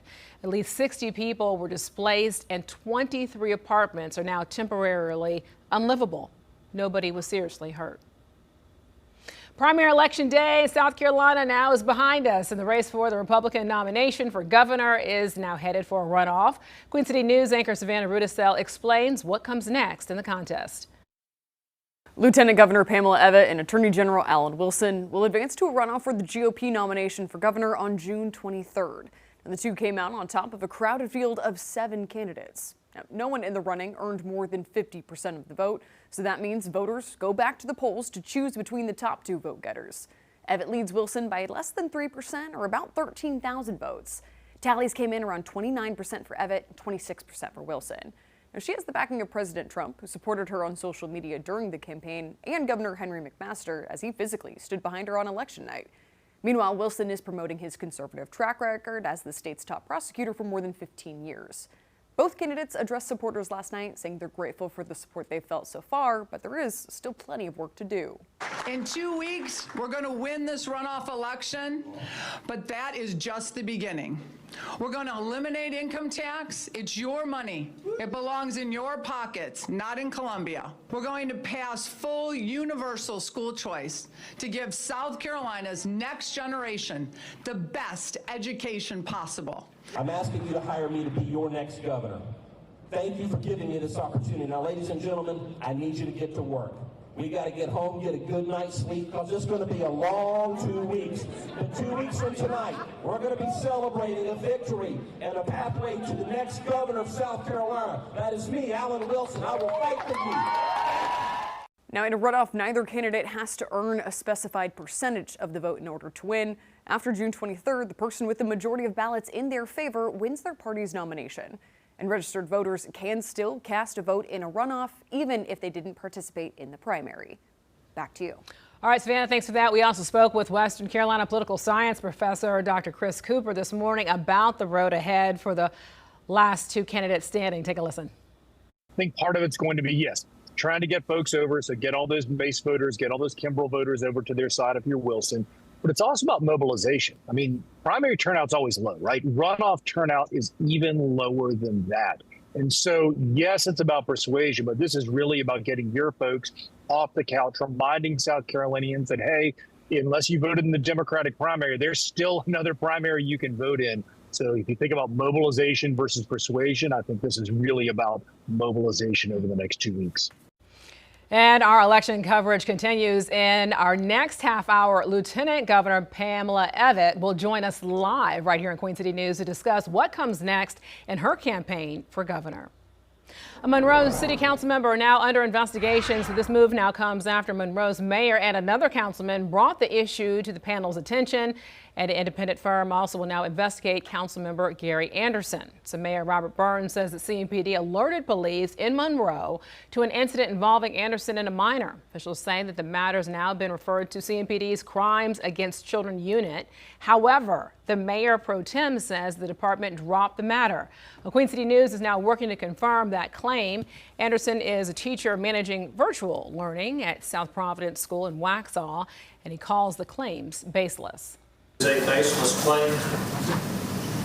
There have been no charges filed whatsoever, and I am not going to answer any more questions and subject myself to this political theater. It's very concerning as a dad, and so just due to the fact that it's there in the Crimes Against Children unit, I think it speaks for itself. We just need to, this needs to be looked into. Monroe Mayor Robert Burns was the focus of a symbolic no confidence vote by the City Council last July. So members accused him of using city logos and addresses while sharing personal political views and also of improper communications. Looking live here over the nation's capital, officials now say that the U.S. launched new airstrikes in Iran to respond to a downed American helicopter. Says Trevor Shirley reports this afternoon, President Trump says that the Iranians shot it down. The U.S. targeted Iranian radar and missile sites overnight in retaliation for the downing of a U.S. Apache helicopter earlier this week. In response, the Iranian military fired at Bahrain, Kuwait, and Jordan, all home to American military installations. We lament that that has become necessary, and the reason it did, as you all know, is because Iran struck U.S. assets and personnel. The overnight escalation follows that helicopter crash, where U.S. officials say an American helicopter collided with an Iranian drone Monday night. President Trump had warned there would be a response to Iranian aggression. We can't allow that, and so we're going to have to take care of this business. The two pilots were rescued about 2 hours after their chopper went down. U.S. officials say they're safe, but gave no details about injuries. I'm glad that the servicemen and women, whoever was on it, are safe. I'm very thankful that they're safe. But now the fragile ceasefire remains even more uncertain. Officially, it's holding, but critics of the president say he must do more to end the war. We want to stop having to spend $2 billion a day. And truthfully, the American people want to know who's actually doing the negotiating to get us to an end spot. Well, that was Trevor Shirley reporting for us this afternoon. So Central Command says the U.S. military rescued the two helicopter pilots using a drone boat and a boat without crew in a first-of-its-kind mission for the United States. Newly released body cam video showing an arrest thousands of miles away and decades in the making. Details of the man now charged in Concord's deadly Sundrop murders. And is the American dream out of reach? It depends on what that dream actually is. So if it's owning your own home, maybe. How those American dreams are now evolving and making people feel more at peace. Brandon. Talking about temperatures getting towards the upper 80s and even some low 90s today, but some areas on Friday could be close to triple digits. We'll talk about who those spots are, and we'll also be discussing some storm chances for later today that can interrupt your drive home later today. We'll time it out for you next here on Queen City News. All right, so much more to come. Your time now is 12:11. Look at that, 81 degrees outside, even though it's really cloudy, as Brandon just mentioned. You're watching Queen City News at noon, the most honored and the most local news in Charlotte.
All right, so for generations, the American dream meant owning a home, building wealth, and retiring comfortably, right? But a new CNBC survey now shows that that dream is now out of reach for most people. Our chief business correspondent, Taylor Young, joins us now. Taylor, so, I mean, there's a lot here to really kind of put into context, but what's making people feel this way? Yeah, so the biggest factors are, of course, cost of living and housing is playing a major role in this. So as we know, prices have really risen faster than incomes have over the last decade. I mean, let's just look at housing since that is a big part of this. I mean, the average home in America right now is around $417,000. Here in Charlotte, it's even more, around $430,000.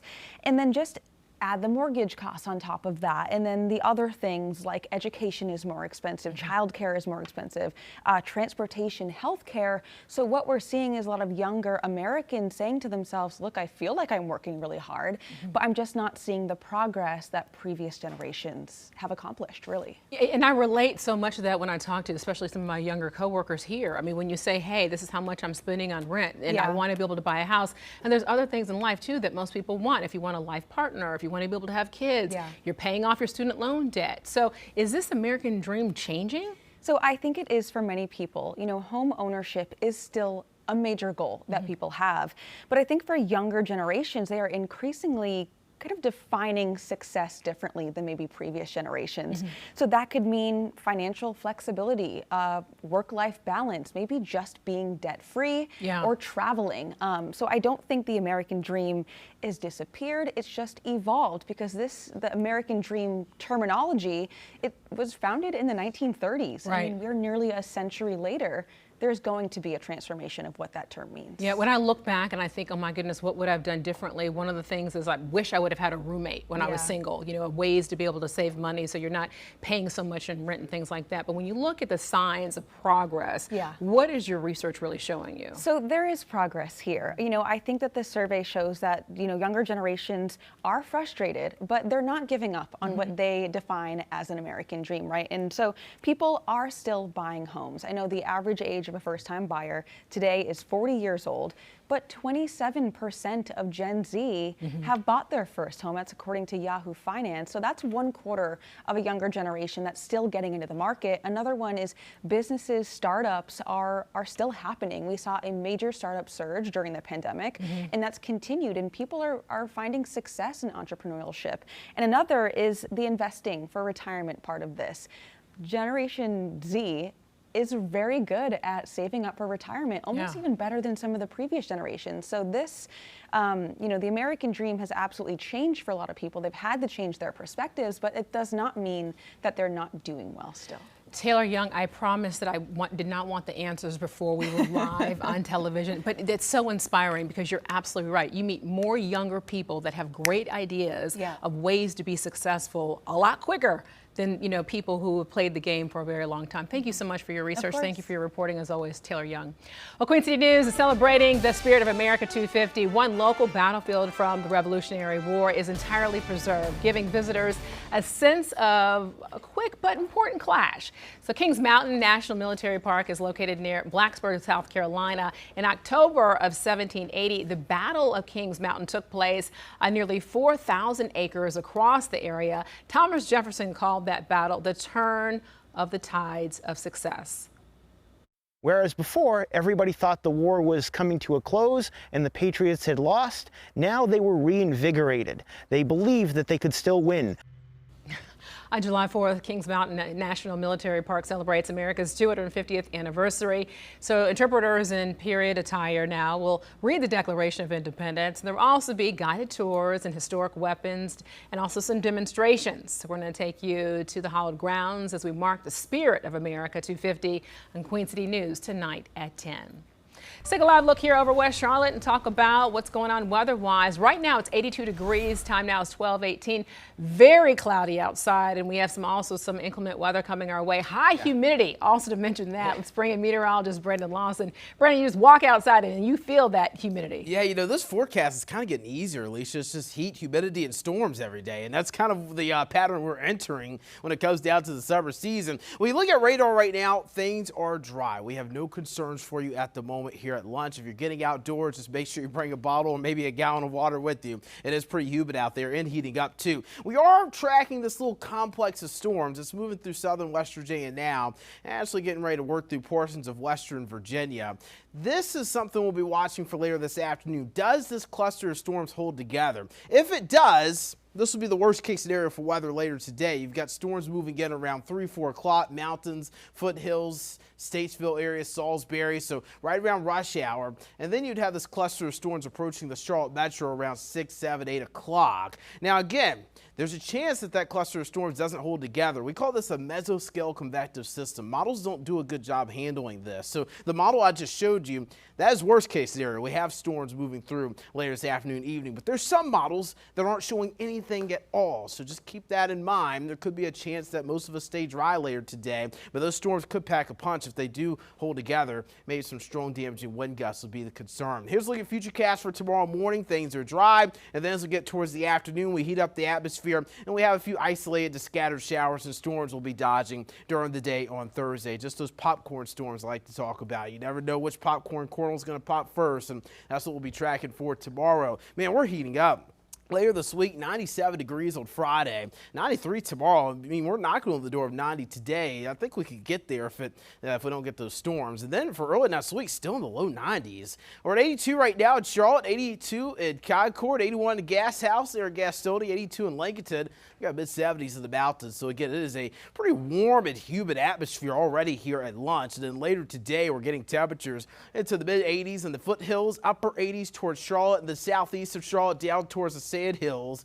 I've got lower 90s. Lows tonight, the 60s, low 70s. A very warm night ahead. Very mild to start the day off tomorrow. And then mid-90s, the potential for tomorrow's highs of low 80s in the mountains. Then Friday, warming up even more. 97 for Charlotte on Friday, which would actually be short of the record of 98 degrees.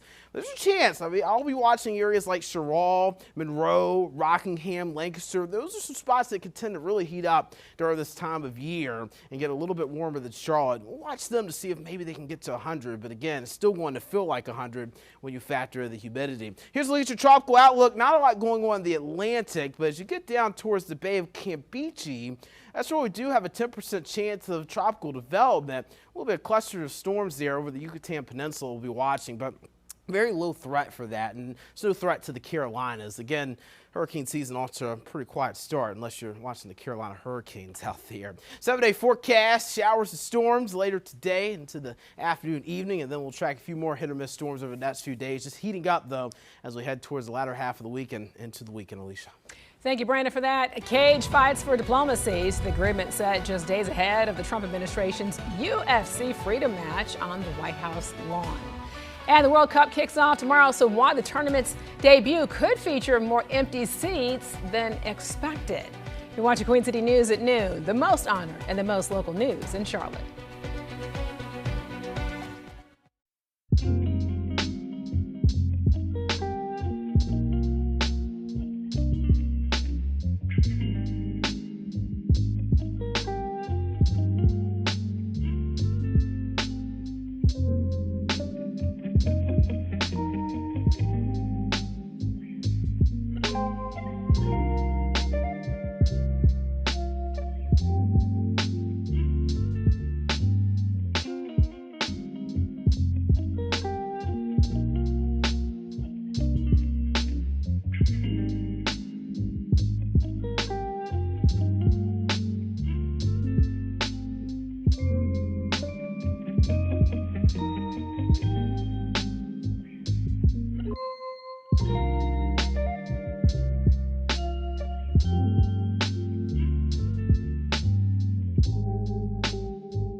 Secretary of State Marco Rubio and UFC CEO Dana White now have reached an agreement to use cage fights for diplomacy.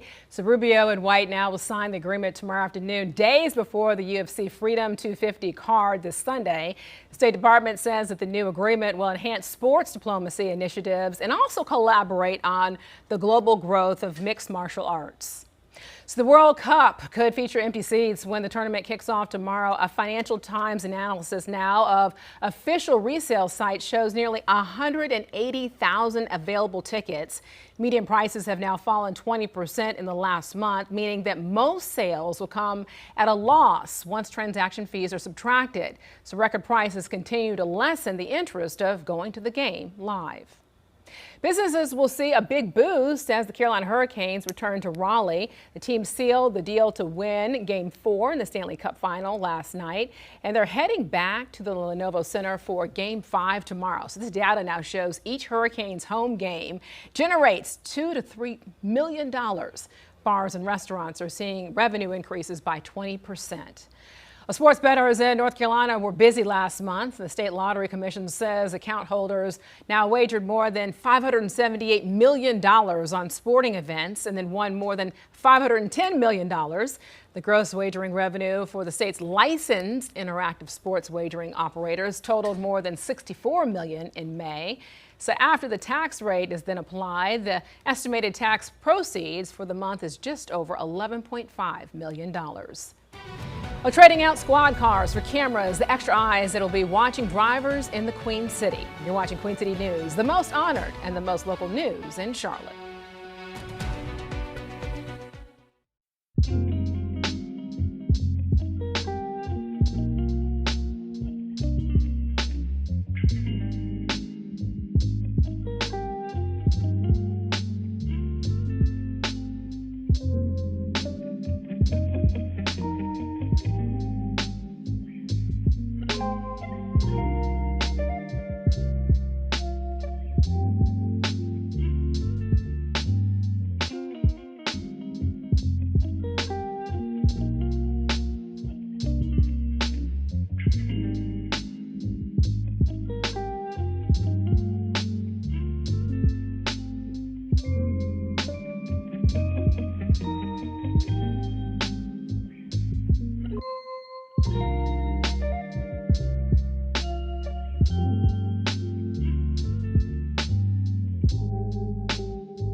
The results are in, but the race is far from over. South Carolina's GOP primary for governor is now headed for a runoff election on June 23rd between Lieutenant Governor Pamela Evette and Attorney General Alan Wilson. Joining us live right now, South Carolina Lieutenant Governor Pamela Evette, fresh off of being the top vote getter in last night's primary. And this is your first live interview since all the excitement last night. Thanks so much for joining us here on Queen City News. I have to say, we saw the video last night. You were surrounded by all your supporters supporters, even current Governor Henry McMaster was on stage with you. When you woke up this morning, your first thoughts?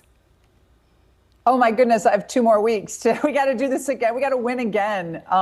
It was an amazing night. Having the governor by my side was great. My family, supporters, friends, and got a special call from President Trump before I took to the stage. That's always humbling. And the president was watching. He said he was going to watch my remarks. And he just said, "You're the right person for the job. I know everybody that was in this race, and you're the only one that can do it. You're the only one that can eliminate state income taxes. You're the only one that knows how to get rid of regulations. You're a businesswoman, and I'm going to do everything I can to get you over the finish line." And that just meant the world to me. The president is definitely a force of nature. Yeah, we have to talk about that Trump endorsement because that became a major talking point in this race. What do you say to Republican voters who are now still deciding between you and also Alan Wilson in this race? Well, what I would say to them is if you supported another candidate, I would be humbled and honored to have your vote. And please reach out, come to events. We're going to continue with our Get Out the Vote tour. When I threw my hat in the ring to run, I said that I would hit all 46 counties by the end of last year. And from July to December 16th, I hit all 46 counties. And the rural areas came out really strong for me because they finally had somebody that cared enough to go out and talk to them. And I have said it. I don't just want to be the governor for our big urban suburban areas. I want to be the governor for our rural areas, not just for our big businesses, but for our small businesses, which amount to 99.4%. And I'm going to take what I learned in business in the private sector, and I'm going to bring it to Columbia. And we're going to continue. We're going to eliminate tax. We're going to do all the things that President Trump has in his America First agenda. We're going to do it right here in South Carolina. And Lieutenant Governor, you really built your career as a businesswoman before entering public office. So you emphasized that last night in your message to the voters in your acceptance speech. So what are you promising the residents of South Carolina to be their next governor? Well, I promise they're always going to have my ear. I'm always going to be boots on the ground. And I'm going to take those business principles that allowed me to create a very successful national company, and I'm going to bring them to Columbia. And I'm going to make sure I work with the General Assembly because when you work with them, you can get things done. Nobody wants to see the kind of dysfunction that you see in D.C. with everybody fighting. And so what I want is real results. That's what business people want. And now there's 2 of us in this race. And it becomes a very simple lane. You either want a businesswoman who understands what the benefits are to having somebody who runs things like a business, or a career politician. There's just 2 of us. We're drastically different. And if you want somebody that has a resume built on results, then I welcome your vote. And I'll do everything I can to work hard to get that. If you want a career politician, then you're going to pick my opponent. But come out and hear me. I love being boots on the ground. I've run this campaign like I would run a business. I'm not a career politician, so I haven't done all the things that normal campaigns really like to do, but it has worked. Yeah. Getting out to the people and shaking their hands and asking them for their vote has really worked, and I'm going to continue to do that. Lieutenant Governor, I can remember covering you during the general election in November of 2018, just bringing you back when you and Governor McMaster were first elected together, and you became Lieutenant Governor of South Carolina. So when you saw the results come in last night, just being on stage, were there any full circle moments for you now 8 years later? Well, it was funny. I was such a novice back then, right? I didn't know what to expect. I said it last night. I've said it many times, especially since the governor has been traveling with me. It really hits home. We have really been a team for 8 years. And when I hear people say, I love the way South Carolina is going, the McMaster-Evitt administration did a great job, and we want to see it continue, and we want to see it elevate to even new heights. Having the governor on stage, he asked me last night, Alicia, he said, well, do you want me on stage? I'm happy to sit in the background. And I said, you know what? It was really good luck us being together. Our very first election, we had a primary, a runoff, and a general. We were successful in all. And so the governor said, I'm going to be with you day and night, whatever you need. You have me and the president, and we're going to help, along with these amazing supporters in your family. We're going to get you across the finish line. Lieutenant Governor Pamela Evette, thank you so much for being on Queen City News. Your first live interview since being the top vote getter from last night's primary. Thank you so much for your time. I know you're going to have a very busy 2 weeks, so good luck to you and your campaign. And of course, also that runoff election between Pamela Evette and Alan Wilson is Tuesday, June the 23rd. So if you didn't vote in the primary, you can still vote in the runoff election if you are a registered voter in South Carolina. And we've also reached out to Attorney General Alan Wilson's team regarding an interview and also have extended an invitation for them to come on Queen City News. So Wilson did hold a rally in Columbia last night. He made it clear that he wants to unite Republican voters heading into the runoff, saying that there is a place for everyone. Wilson is drawing support from Congresswoman Nancy Mace and State Senator Josh Kimbrell. Supporters believe those endorsements could help build momentum in the final stretch of the race.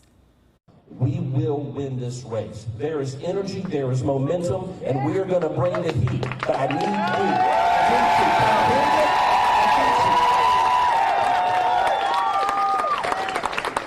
need you. This is the job interview. I'm asking you to hire me to be your next governor. Thank you for giving me this opportunity. Now, ladies and gentlemen, I need you to get to work. We got to get home, get a good night's sleep, because it's going to be a long 2 weeks. And 2 weeks from tonight, we're going to be celebrating a victory and a pathway to the next governor of South Carolina. That is me, Alan Wilson. I will fight for you. And for more election coverage, you can always head to our website at qcnews.com.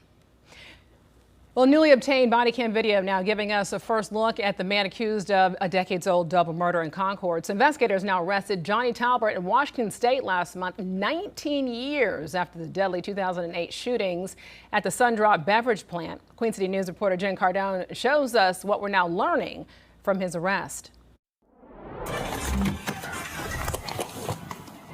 Newly obtained body cam video shows the moment authorities in Washington State arrested 43-year-old Johnny Talbert on May 21st. Hey, Johnny, what's up, man? You all right? Just relax. All right.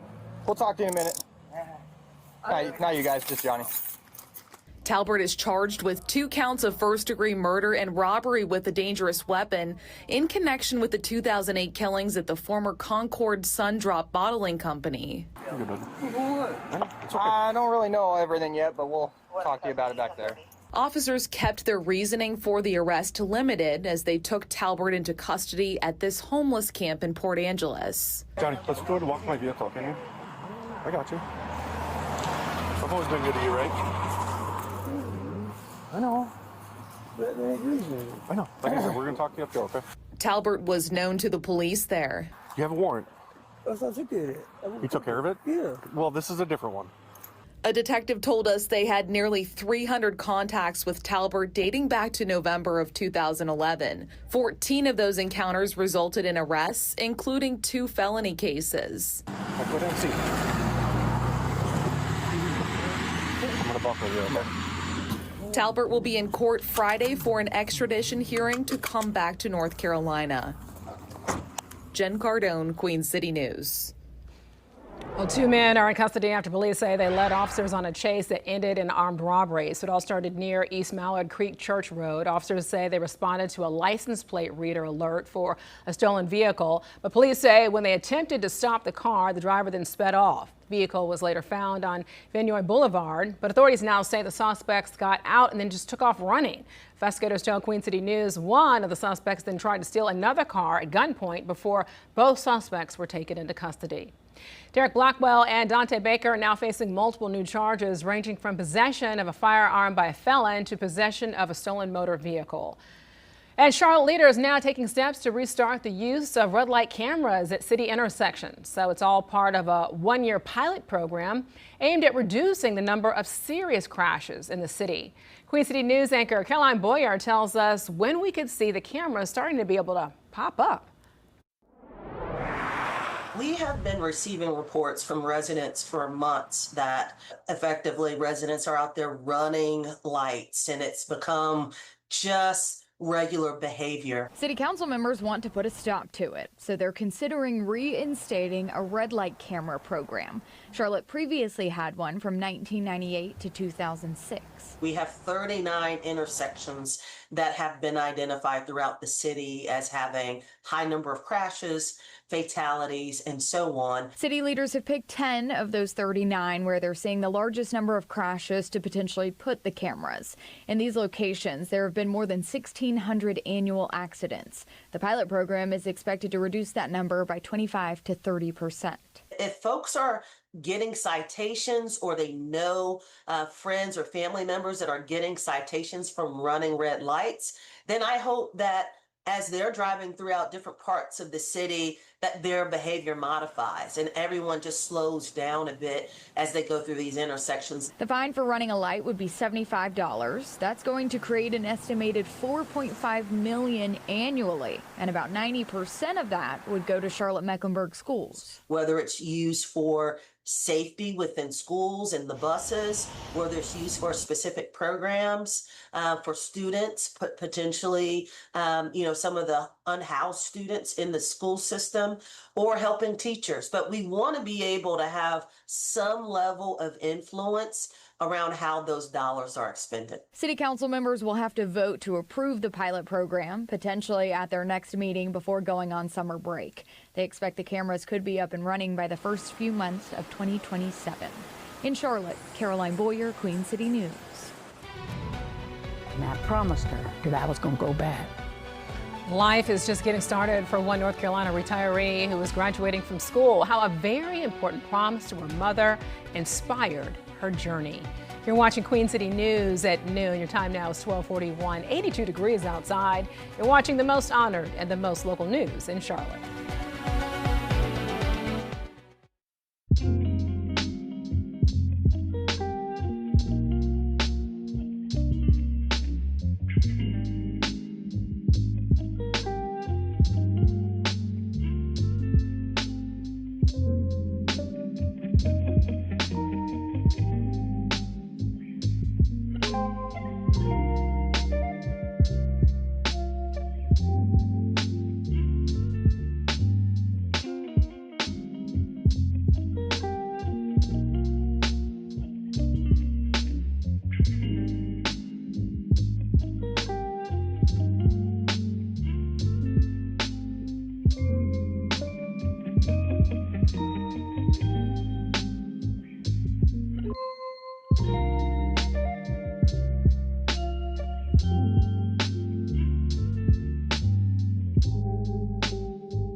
It's graduation season in the Carolinas, and one student is standing out for both her accomplishments in the classroom and the example she is now setting for others. Maggie Newland spoke with a grandmother who earned her high school equivalency diploma at 76 years old.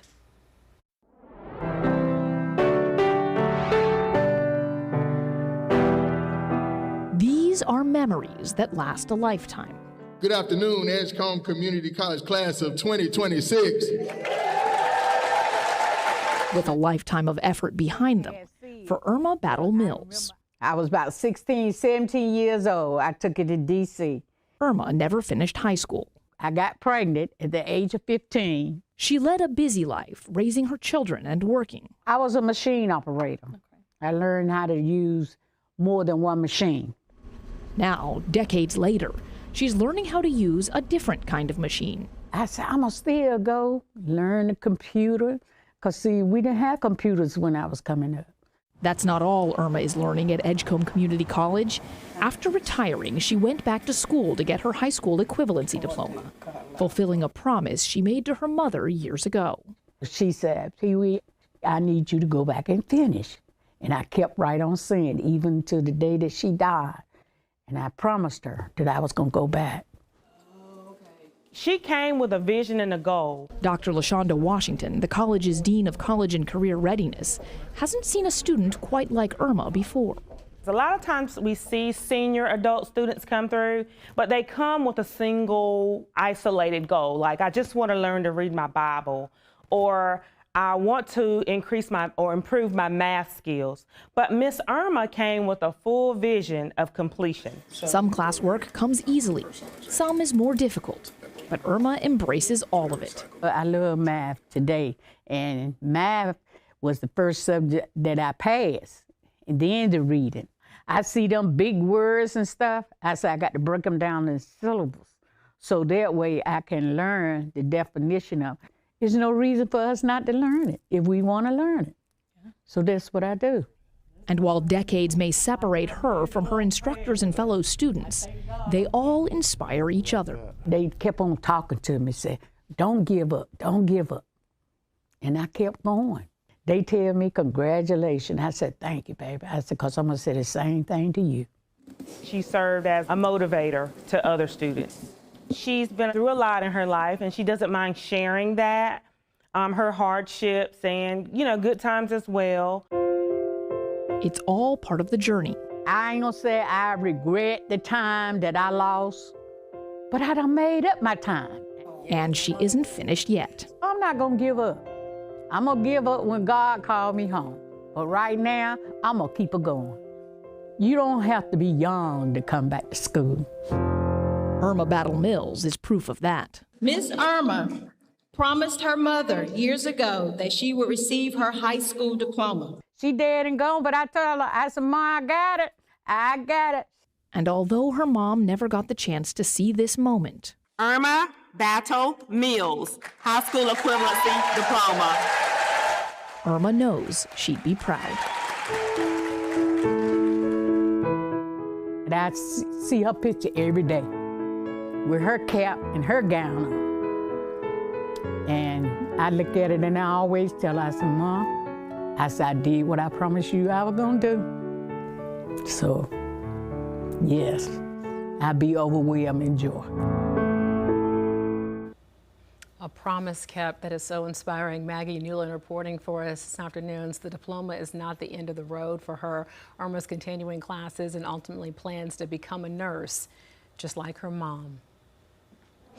Carolina Sports Live's Casey Funderburg took drivers to school last night. Look at this to defend her title in the Meet and Mayhem bus race. So Casey piloted the Orange Crush school bus at the Charlotte Motor Speedway. Unfortunately, though, her night ended early after her bus flipped going into turn 2. And Casey was able to make it out of the bus safely and is okay. There she is.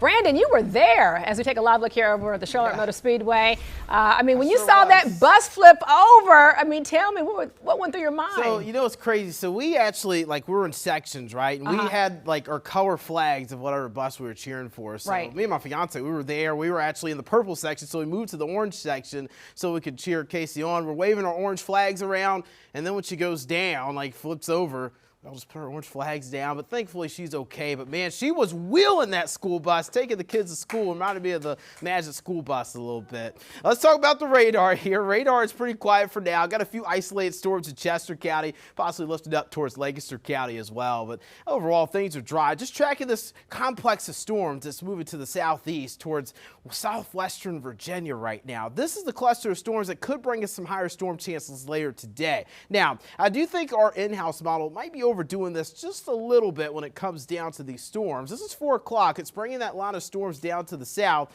over the I-40 corridor around 4 o'clock. Now, again, these line of storms are likely going to weaken quite a bit when they get here, but there could still be a few isolated stronger wind gusts as this cluster of storms works its way through. Now notice by 10, 11 o'clock, it's out of here. It works through Charlotte around 6 or 7. But here's the thing. There's some models that don't even have this mesoscale convective system, this complex of storms at all. Models struggle with this, especially when in the heating of the day. So it's something we'll watch with Chief Meteorologist Tara Lane at 4 o'clock starting on Queen City News. 7 o'clock in the morning tomorrow, things are quiet, we're dry, and then we get hot and humid, and during the heating of the day, we get some of those pop-up storms popping up during the afternoon. We'll have to dodge a few isolated scattered storms through the day tomorrow, but overall, it's just going to be all about the heat from here. We actually kind of dry out as we get towards the latter half of the week and into the weekend.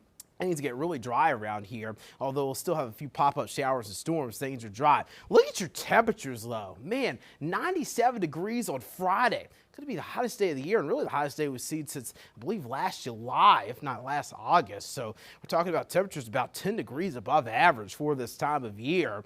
And, I mean, you get outside today, it's already hot and humid. Just think we're going to be adding about 10 more degrees onto that as we get into later in the week. 82 in Charlotte right now, 82 Gastonia, Hickory's at 82, 85 in Statesville, 70s in the mountains. Today's highs will be dependent on that complex of storms later today. If that complex of storms really does work through the area, we'll likely see Statesville, Hickory, and Salisbury get cooled off a bit later today. We'll call it 88 for Statesville later today for now, 89 Salisbury, 91 Concord. Charlotte will be knocking on the door of 90 degrees later today as well. Lows tonight, 60s and possibly low 70s to start the day tomorrow. Going to be a warm and just muggy start tomorrow morning. And then tomorrow's highs, we've got low to mid 90s, lower 80s in the mountains. And then as you get into your Friday time frame, we're going to get even hotter. How about upper 90s in Sherrill, Rockingham, Monroe, Lancaster, just to name a few.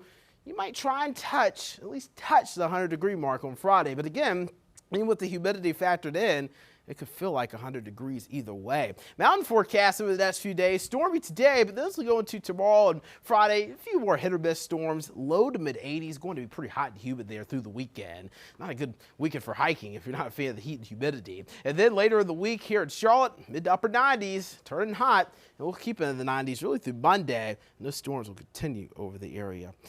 Okay, you're watching Queen City News here at noon. This is a live look from Independence Boulevard here in Charlotte. We'll be right back with the most iron, most local news with Alicia Barnes on the other side.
Our parent company, Nexstar Media Group, is giving back to the community, and the Nexstar Charitable Foundation made a $5,000 donation to Charlotte-based organization Generation Nation as part of the company's 30-day giving initiative. Queen City News General Manager Joe McGuire says we are proud to support Generation Nation and the critical work they are doing to empower the next generation of civic leaders in Charlotte and Mecklenburg County. The organization equips students with knowledge, skills, and experience to lead the next generation.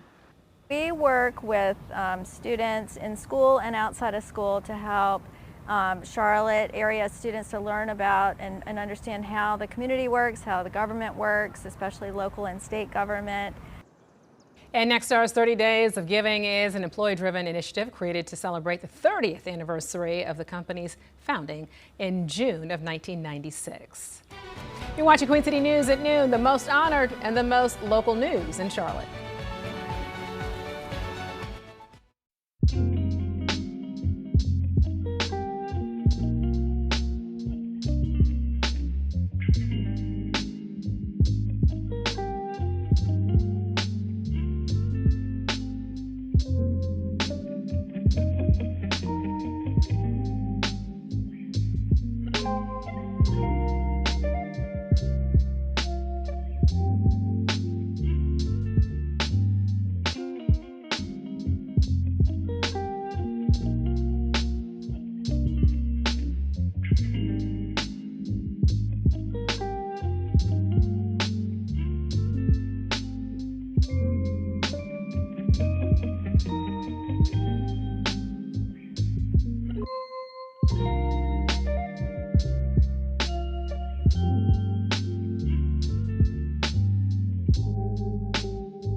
Well, Queen City News is a whole new way to stay connected to you when we are not live on the air. You can download the Queen City News Plus app on your smart TV using either a Roku, Apple TV, or Amazon Fire device.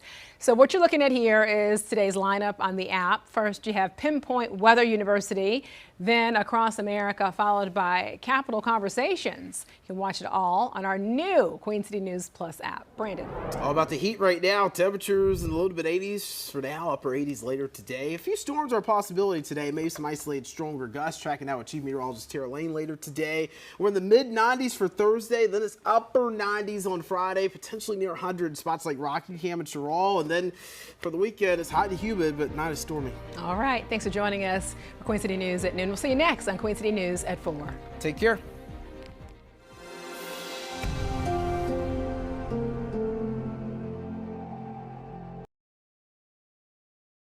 Coming up on this edition of Pinpoint Weather University. Scary scenes in Wales. A paddleboarder and a dog caught in a dangerous thunderstorm. We'll show you the herring rescue that took place, and we'll also talk about what you could do if you get caught in water around bolts of lightning. Plus, summer is here, and it looks hot across the entire country. We'll talk about where we can see the hottest summers on record, and plus talk about what is driving this heat for later this year. Coming up on this edition of Pinpoint Weather University, and it starts right now.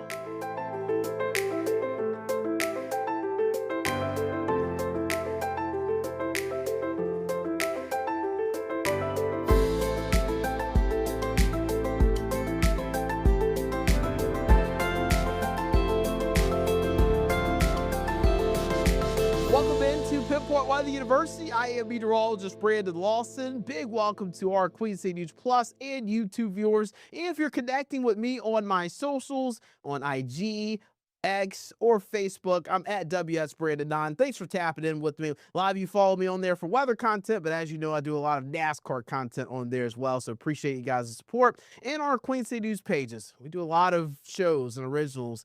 We appreciate all the support that you guys always give us. I've got to show you some crazy video to start the episode here. We're going to actually try something a little different.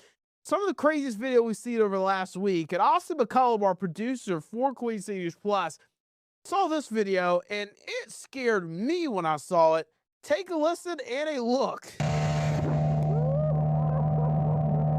Man, that is terrifying. A paddleboarder and a dog in North Wales got stuck in a thunderstorm. Crazy scenes, the bolts of lightning just striking all around them as they're on the water. Scary situation. Weather conditions were described as, quote, truly biblical. You can see the rescuers rescuing the paddleboarder and the dog. Everybody's okay, but man, this was a scary rescue. A matter of fact, the Royal National Lifeboat Institution, they're a 24-hour lifeboat search and rescue service over there across the UK and Ireland. And I believe they're also parts of the Central Channel Islands and even parts of the Ireland UK area. So again, this is a pretty big organization, and they said that in 25 years of lifeboating, the rescuer, I've faced all kinds of weather, but last night was a first. What should have been a straightforward rescue became extremely challenging due to the electrical thunderstorm. So man, that's a scary situation right there. Glad everybody was okay. And again, this just goes to show you got to be careful. Now, if you get caught in a situation like this, we are in summer, storms pop up. Whenever we tell you a 20 to 30% chance of a storm, you aren't going to cancel your plans to get on the lake or on the river. But one thing you can do, download the Pinpoint Weather app. It's free, and it also lets you know when lightning and thunderstorms are nearby. But something else, too, if you get caught in a storm, you're just out there and you can't really do nothing about it, you want to get low. You want to get everybody to the center of the boat just to kind of distribute the weight a little bit across the boat. And you also want to make sure you're not touching anything metal, whether you have one of those fish finders or fishing pole. You want to stay away from everything metal, and you want to steer across the waves. You don't want to steer right into them. It could be even more dangerous for you. So just try to get to shore as soon as possible. It's one of those unlucky situations, and it happens. It happens more than you probably know. Just be careful out there. And always, if thunder roars, go indoors. Some more video. I mean, the Argentinian soccer team, they're here for the World Cup, right? You expect them to get a good welcome to the U.S. Well, unfortunately, Mother Nature had other plans. The Argentinian soccer team was woken up by a tornado warning. It actually caused damage around the hotel they were staying in. You can see the Argentina flag there. I guess some of their flags and logos they just kind of had distributed across the hotel. Just so you know, they're here. They're here for the World Cup. It's a big event, and tornado warning ended up turning into the damage there. I'm not sure if it was actually a tornado that made landfall there, or excuse me, that touched down there. and caused that damage. But it again caused this damage here. 82-mile-per-hour sustained winds, according to the National Hurricane Center, National Weather Center. I mean, I'm really in hurricane season right now, if you can tell. Landfalling tornadoes and National Hurricane Center turning into the National Weather Service. But man, you could see the damage there. Scary scenes. Everybody was okay. But I'm telling you, if you're an Argentinian soccer fan, this might not be good news for you guys going into the World Cup. Welcome to the country, Lionel Messi. Let's go ahead and get into our next video, our final video here. Hawaii's Kilauea volcano. You could see the whirlwind forming. There it is. Man, that's pretty cool stuff there. Obviously, that volcano, you'll see it erupt. But it's so interesting to see these little funnel swirls go upward and then dissipate very quickly. And you can see also the lava fountain sprayed during the volcano's 48th eruptive episode. So USGS reported the volcano is no longer erupting, but a little whirlwind forming outside of it. It's pretty neat stuff. Hawaii always has all kinds of good views, and another good one there. So I am meteorologist Brandon Lawson. We've been showing you some crazy video, but I also want to talk about just how warm it has been here across the Carolinas. Charlotte, man, it was a very, very, very warm spring. Matter of fact, it was actually the warmest spring on record. And this is a trend we have been experiencing over the last 3 years. So 2024, 2025, and 2026 are all among the top 5 warmest springs on record in Charlotte. Again, summer technically hasn't started astronomically speaking, but we go by 3-month group pairings because we want to keep climatological stats at the same time each year. Astronomical seasons, the time, the date changes each year, and whether it's 2 days or 1 day apart, it can change the way we keep track of data. So scientists are like, we want to keep data on the first of every 3 months for each season, and that's what we do. Like we see in December, January, and February. Those are your winter months. March, April, May, the months we just came out of, those are your spring months. And now we're in June, July, and August for our summer months. And it always starts June 1st, meteorological summer. And that is why we're already talking about our spring stats. Again, it was a very, very hot spring and also a very dry one, even though we did get a good amount of rain in May. As a matter of fact, when you look at May alone, 5.87 inches of rainfall. That's how much rain we received during the month of May, folks. And guess what? This year, we've only seen 12 inches. So through May 31st, this is actually the 13th driest start for Charlotte. Now, when you look at May's rainfall and look at the 5.87 inches, nearly half of our rain so far this year has actually fallen during the month of May. Goes to show you just how dry it has been. But now it's time for summer, and summers have been heating up across the globe. But here in our U.S., you can see the warmth from the West Coast to the East Coast to the Northeast to the Southeast to the Deep South. The only place that isn't warming as significantly is the Central Plains area. But even then, you can see pockets. There's a few counties there that are still glowing red. So the majority of the country is experiencing warmer conditions for the summer season. And when you look at it a little bit more closer to home here in the Charlotte area, we're also warming at a pretty alarming rate, almost 3 degrees warmer compared to what we were in 1970. And that's all mainly due to human-induced climate change. The only reason it's not all climate change is because we have something called climate variability, ENSO. Yeah, we've got El Nino and La Nina that can also change climate patterns year after year. So that's why not every warmer year or cooler year can be contributed to just one source. There's also that percentage that has to do with climate variability. Like an El Nino could lead to a warmer summer for us at times, or it could just lead to a warmer year in general, because El Nino, you have warmer water in the central and eastern equatorial Pacific, and that can warm the earth as a whole anyway. So that's why we can tend to get warmer years, but it just accelerates the problem we already have, the warming, right? We are going to see warmer years anyway because of human-induced climate change, fossil fuels being released out and the greenhouse gases being released into the atmosphere. That traps heat.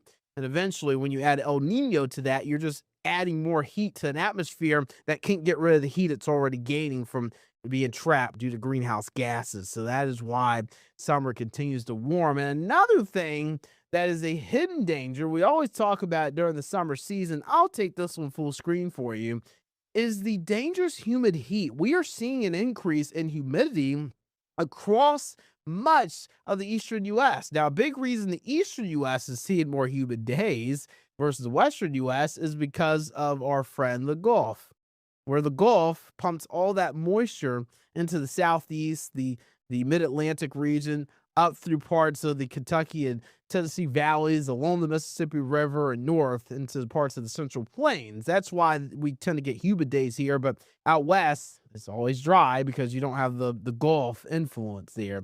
The Gulf bringing in that moisture. There's no real moisture source there unless you live really close to the Pacific Ocean, and the Pacific is able to kind of pound moisture in on you. So we tend to see more dangerous humid days, and the big reason why is because as that moisture is pulling out of the Gulf, whenever you have warmer days, warmer air can actually hold more moisture. You actually are able to fill the atmosphere with more moisture when it's warmer outside. Mother Nature is able to hold more. And we have to go into our textbooks a little bit for this one, man. I actually was looking forward to chatting about this, and I'm going to. It's the Clausius-Clapeyron relationship. This is getting a little geeky on you here. But again, the Clausius-Clapeyron relationship, I've got two flags there. The German flag is the first flag you see there. And I've also got the French flag there. And the big reason why is because Clausius and also you've got Clapeyron as well. They are actually both different, like from like France and also from Germany. So I had to include both of their countries in there. It just felt right? So I wanted to talk a little bit about what this Clausius-Clapeyron relationship is. So essentially, warmer air can hold more moisture. 1 degree Fahrenheit of warming allows for 4% more water vapor or moisture in the atmosphere.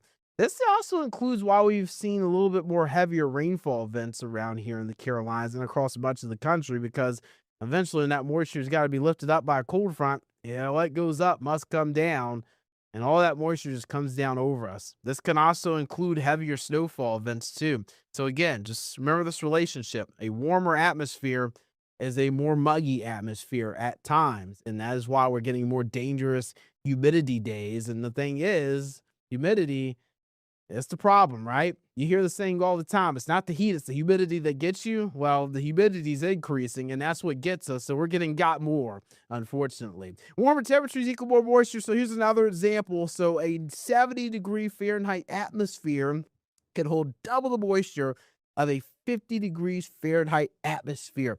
And here's the thing. Why is it that the humidity is the problem? Why is that the thing that gets us? Well, I made this graphic a year ago. I actually have made this at all my shops that have been at. I love making a graphic about why our bodies sweat. So here it is. Let's say you're out throwing the football, you're running around, you're doing something outdoors, and you're in a low humidity environment. There's not a lot of moisture in the atmosphere. It probably feels good. So what ends up happening, our bodies sweat. That sweat evaporates from our skin, and evaporation is a cooling process. So as that sweat evaporates, we cool our bodies down. We call this evaporative cooling. So our body sweats, that sweat evaporates into the atmosphere because the atmosphere does not have a lot of moisture, so it can take whatever moisture you have off your body, and it cools your body down, and it's able to cool adequately. However, in a very high humid atmosphere or very muggy atmosphere, we already have too much moisture. Mother Nature is full and packed with full moisture. So our body's going to sweat. It's going to continue to sweat because that's what it does to try and cool off. However, our body can't release that sweat into the atmosphere because the atmosphere's already got too much moisture. So it's essentially Mother Nature's like, I need you to take that sweat and I need you to leave it over there. Here's the problem. If the sweat's staying on us, it's not evaporating. It's not cooling us down. So evaporative cooling fails and sweat can't evaporate to cool us down. And that means your body can't cool adequately and we can get overheated.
temperature outlook for the summer months is out. You can see the warm conditions that are expected across much of the country.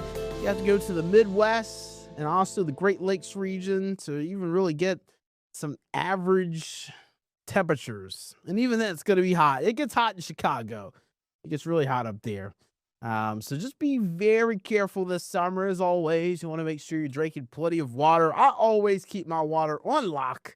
I have it for all my episodes just because my mouth gets dry. But also, it's warm out there. And whenever I sweat in the workout in the morning, I want to make sure I'm replenishing that sweat.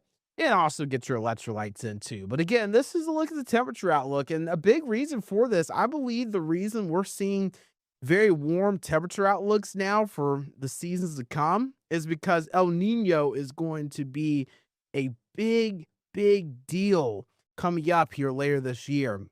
So, I mean, everywhere across the country, Seattle could see the warmest year on record that it's ever seen across the Northwest Pacific. Here in Charlotte, man, I would not be shocked if we saw the warmest year on record, even down to parts of Las Vegas, Phoenix, Los Angeles, areas that are already on track for potentially the warmest year on record, or now looking at potentially the warmest summers on record. So this is something we're going to watch, because hotter weather here in the Carolinas would be extremely bad news, because when you look at the precipitation outlook for summer, it ain't great. We're looking at wetter conditions for the Four Corners region of the U.S., wetter conditions for the Northeast. But then you see kind of this grayed out area. And we talked a little bit about this last week with a Climate Prediction Center meteorologist with NOAA. And this little grayer shade here, essentially it means that we're either going to have normal precipitation, or there's still a lot of uncertainty about whether it's going to be above normal or below normal.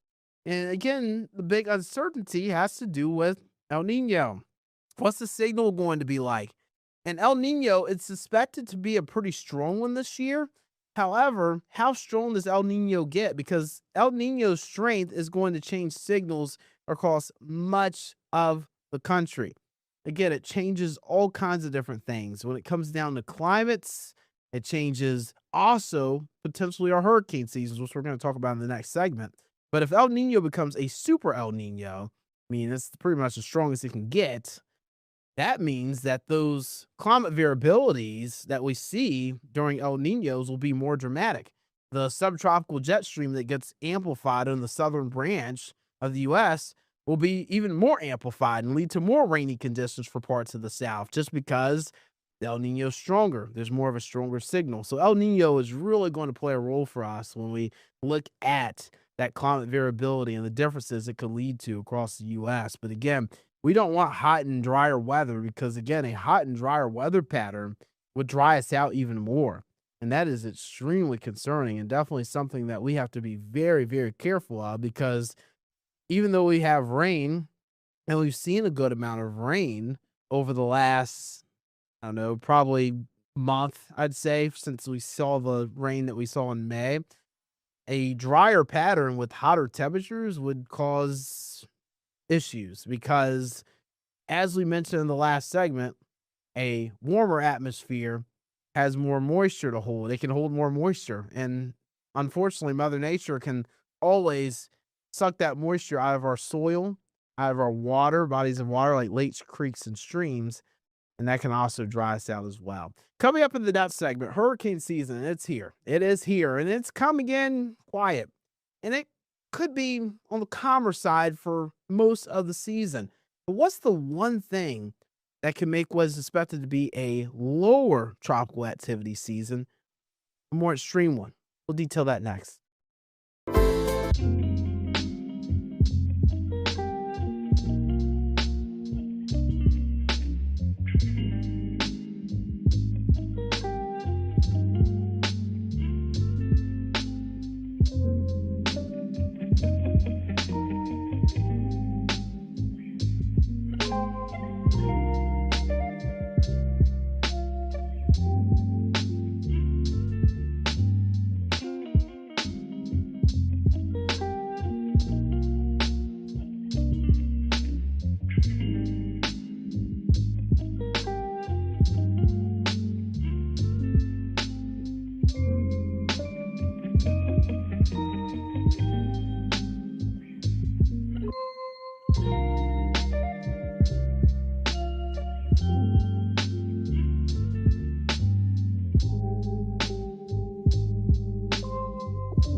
we're talking about hurricane season, again, you've probably seen where the season is expected to be a little less than what we tend to see during the Atlantic Basin hurricane season. However, there is one thing that could change that and make it a little bit more of an active season. And I'll show you that in just a second, but I want to talk to you about the season outlook first. So first off, to start the season, no hurricane threats. Things are pretty quiet here to start the season. I'm not even really seeing any resemblances of hurricane activity or tropical activity out in the Atlantic Basin here for the first week, which is good news. That means we have nothing to worry about unless you are the Vegas Golden Knights. I got to pay a little homage to my Carolina Hurricanes, who, as of recording this, just lost game 1. So unfortunately, maybe the hurricane warning in Raleigh wasn't a good one. Let's just say that. Hopefully they can bounce back for game 2 and game 3 and game 4 and eventually win the series and be one of the stronger Hurricanes we've seen. That's what we want to see. We want to see the Carolina Hurricanes be the strongest hurricane that we see so far for the hurricane season. So let's talk about some of the headlines for hurricane season. Again, hurricane season preview. Less tropical activity is expected this year, and El Nino is on the way. It is on the way, and we've talked about it all episode, and it's like beating a dead horse. I'm going to have to talk about it pretty much every week now because it's the big weather story. It's the big climate story. El Nino is going to change things for us across the globe, and that's why we're going to talk about it a lot here on Pinpoint Weather University. El Nino leads to higher vertical wind shear out in the Atlantic Basin, and that can weaken storms before they even get going or whenever they get strong over the warmer waters of the Atlantic Basin. Unfortunately, maybe they're not able to get quite as organized. And that's unfortunate for them, those hurricanes, but it'd be more fortunate for us because that means we could get less threats. I did a little punching scene in my last one, but I'm not going to punch anybody today. I'm talking about just avoiding the punches that we get, right? So let's say we do get 8 named storms this year. That's 8 opportunities for potential hit here in the Carolinas or across the U.S. Any landfalling hurricane in the U.S. creates an active season, especially if it's a detrimental one. And then if we say we're going to get 14 named storms, and there's the potential for that as well, that's 14 punches. That's 14 opportunities for life-altering conditions in a particular location or particular locations, depending on how many people are impacted from it. So I actually am hoping that El Nino really takes over here. Again, El Nino, looking at this graphic, is just warmer ocean water out in the Pacific, essentially warmer water over parts of the equatorial Pacific. That, again, leads to more wind shear out in the Atlantic. But here's the deal. The Pacific Ocean, which is already getting its act together with tropical activity, its hurricane season tends to be more active because they get less wind shear from El Nino being stronger. So, parts of the west coast of Mexico and also parts of Hawaii. I mean, you have to pay attention to that because in the Pacific, there's an opportunity for that to get stronger there, hurricanes to get stronger there. But what could change things? What's that one thing that could make the season still an active one in the Atlantic? Sea surface temperatures. What do hurricanes love? They love warm water. They feed off of warm water. If I give my dog a treat, he's going to love it. If I give him more treats, he's going to continue to ask for more treats.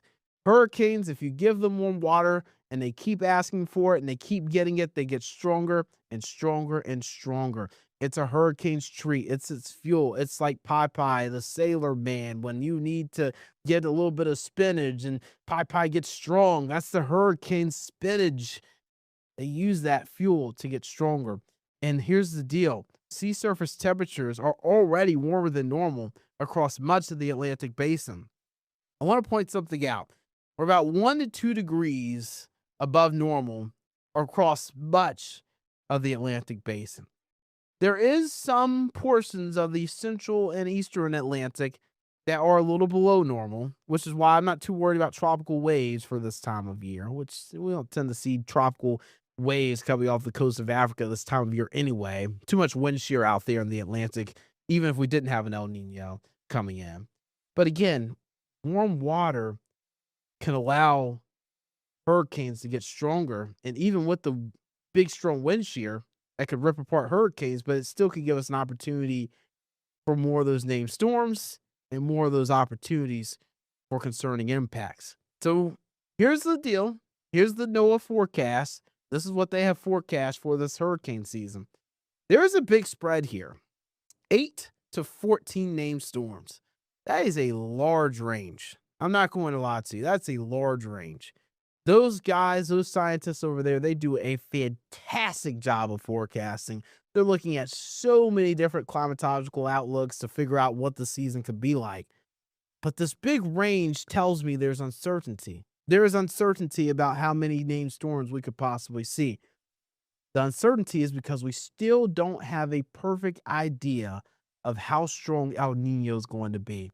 If El Nino is really strong, if it's a very strong historical El Nino, it's a super El Nino, it's a knock your socks off type of El Nino, we're likely going to see 8 named storms or less.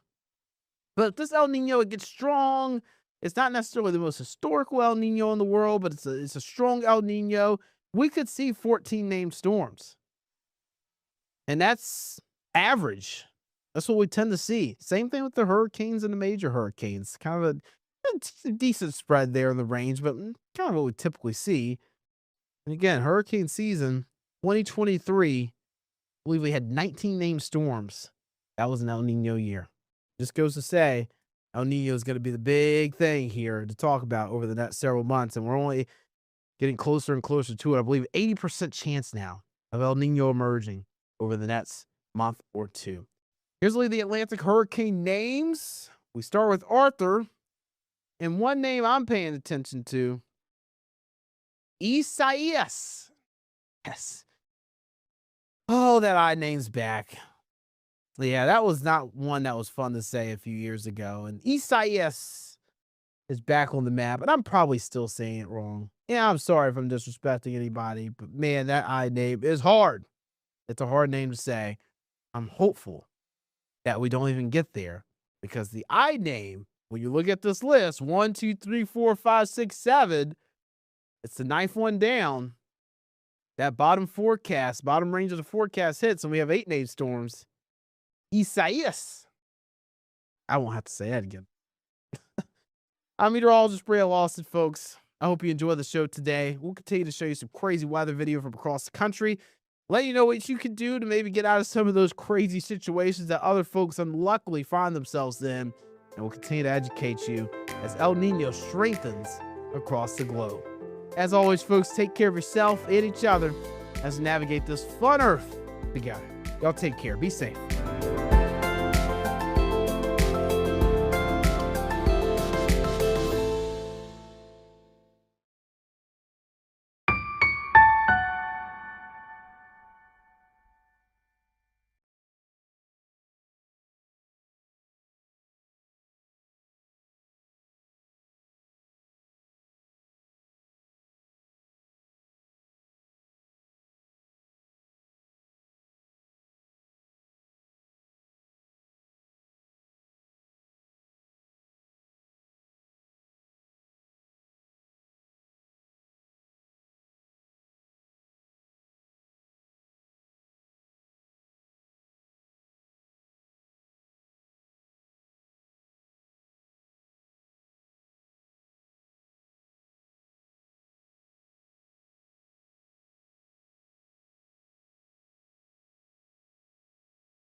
Prison is so sad.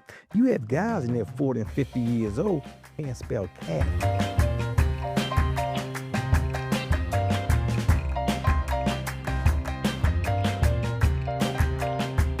Thanks for joining us on Local Roots. I'm Alicia Barnes here on Queensland News Plus. This episode is called From Street Legend to Community Leader.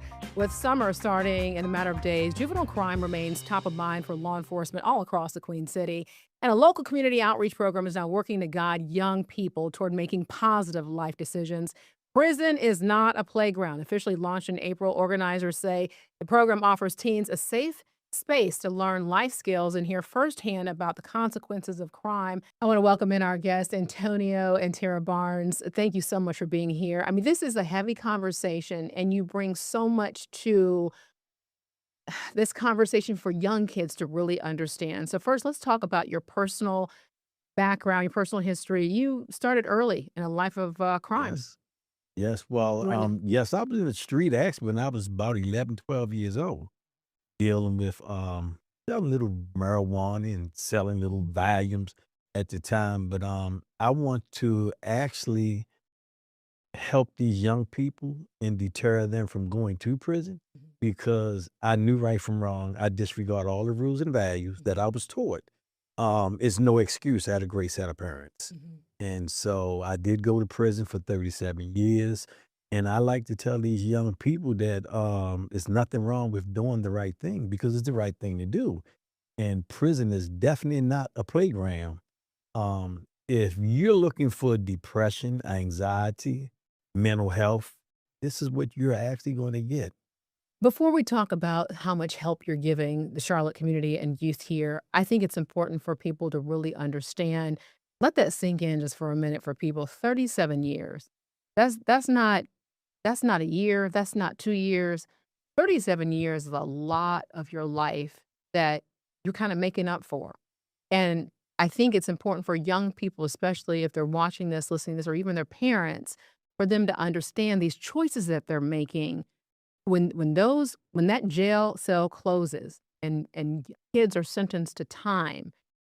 What is your message that you want to let people know? We know it's terrible and miserable, but is there anything that you could have said before these actions when they know they're doing something wrong? Is there any message you have for young people? The message that I have for young people, and I tell them all the time, soon as we get in trouble, first thing we say when we land themselves, listen to my. And it sounds corny when I tell them that. Education and listen to your parents.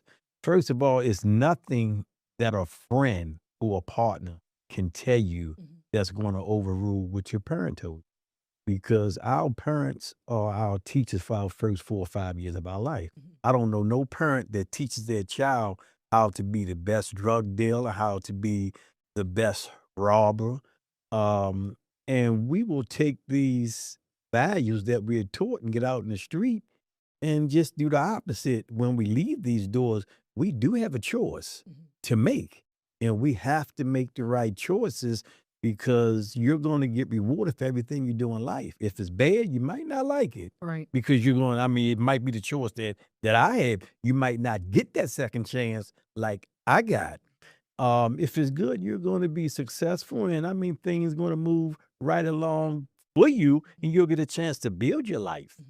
You talk about second chances. So, Antonio, you had an article that came out in the New York Times. And I'm going to hold this up so people can be able to see if you want to be able to check out and have more information on Antonio. But this is impressive. I mean, it talks all about your world, your life. And very interesting is the character Bird in the TV show The Wire, loosely based on your life and how that happened. You grew up in Baltimore. So a lot of these things, I was a fan of The Wire. I know you haven't watched it because you said I've lived it. But in terms of The Wire, a lot of this is glorified, to be able to make quick money, to be able to have a hot girlfriend or, have like all this lifestyle that kids see. When you talk to youth here in Charlotte, this is a different time where you can really listen to what they have to say. What are kids telling you? The same thing that I just mentioned. They're glorified about, I'm going to put it like this. It was this commercial that I used to watch. It was an insurance commercial. When I was locked up, it was 4 windows.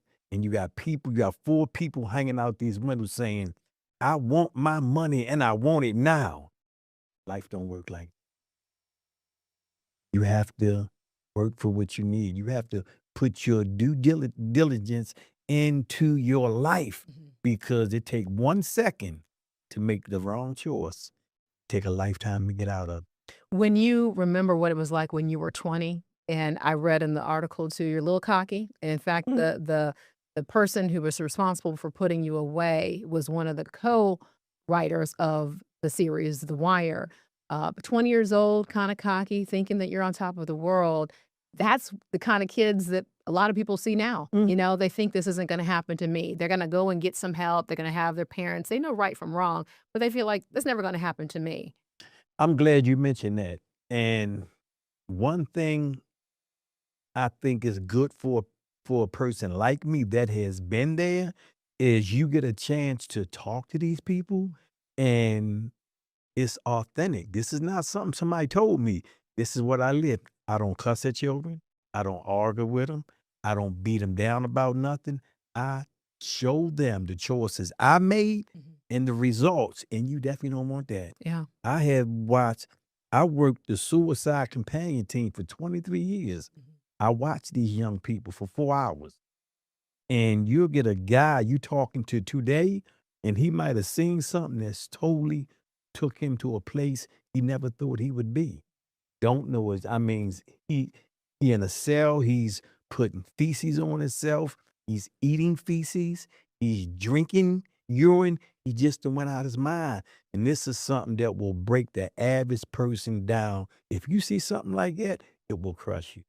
And they don't know these things. You think you're tough and ready, but when that pressure hit, it's just like pressure bust a pipe. These kids literally go out their mind. And this is the saddest thing you ever want to see. It's so commendable that you want to help. It really is. I think that's what really, for me personally, when I read your story, that here it is, you gave up so many years of your life. And I also want to add too, you've never killed anybody. No, I never killed nobody. And what's important is, in your case, you weren't even there when the crime happened. So I think that's another thing for kids to realize. It's who you are I'm around. glad you mentioned that. Mm-hmm. I did a segment for Charlotte Mecklenburg police camp for the youngsters. And I explained to them what conspiracy is. Conspiracy is if you got a friend, you and him close, and he talking about, man, I'm gonna kill such and such. He like, all right, then, that's all right. Just him agreeing with that. You're connected. And you're knowing that you can be in California and this kid can do this here. They can literally charge you for conspiracy.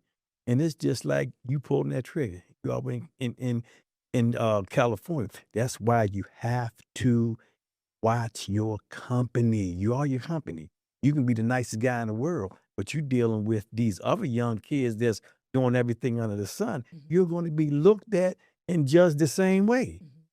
Tara, you're on the board at Helping with Everything. So you are right there along with Antonio with all of this. When we hear about stories like your husband's, you know, you're a product of your environment. So if you're around kids who do bad things, how do you escape that? When you see these kids that are coming in, you know, you can't all of a sudden uproot somebody's life. And if this is all around them, what kind of things do you tell kids? Hey, you know, I know it's not the cool thing, but you don't want to end up like this. So I'm from Chicago. So crime is not a new something new for me. And crime happens everywhere too. It happens, but in Chicago, you're per capita. Right. It was really, really bad coming up. And I'm the only girl. I have 5 brothers and I have 5 uncles who have lived in the prison system.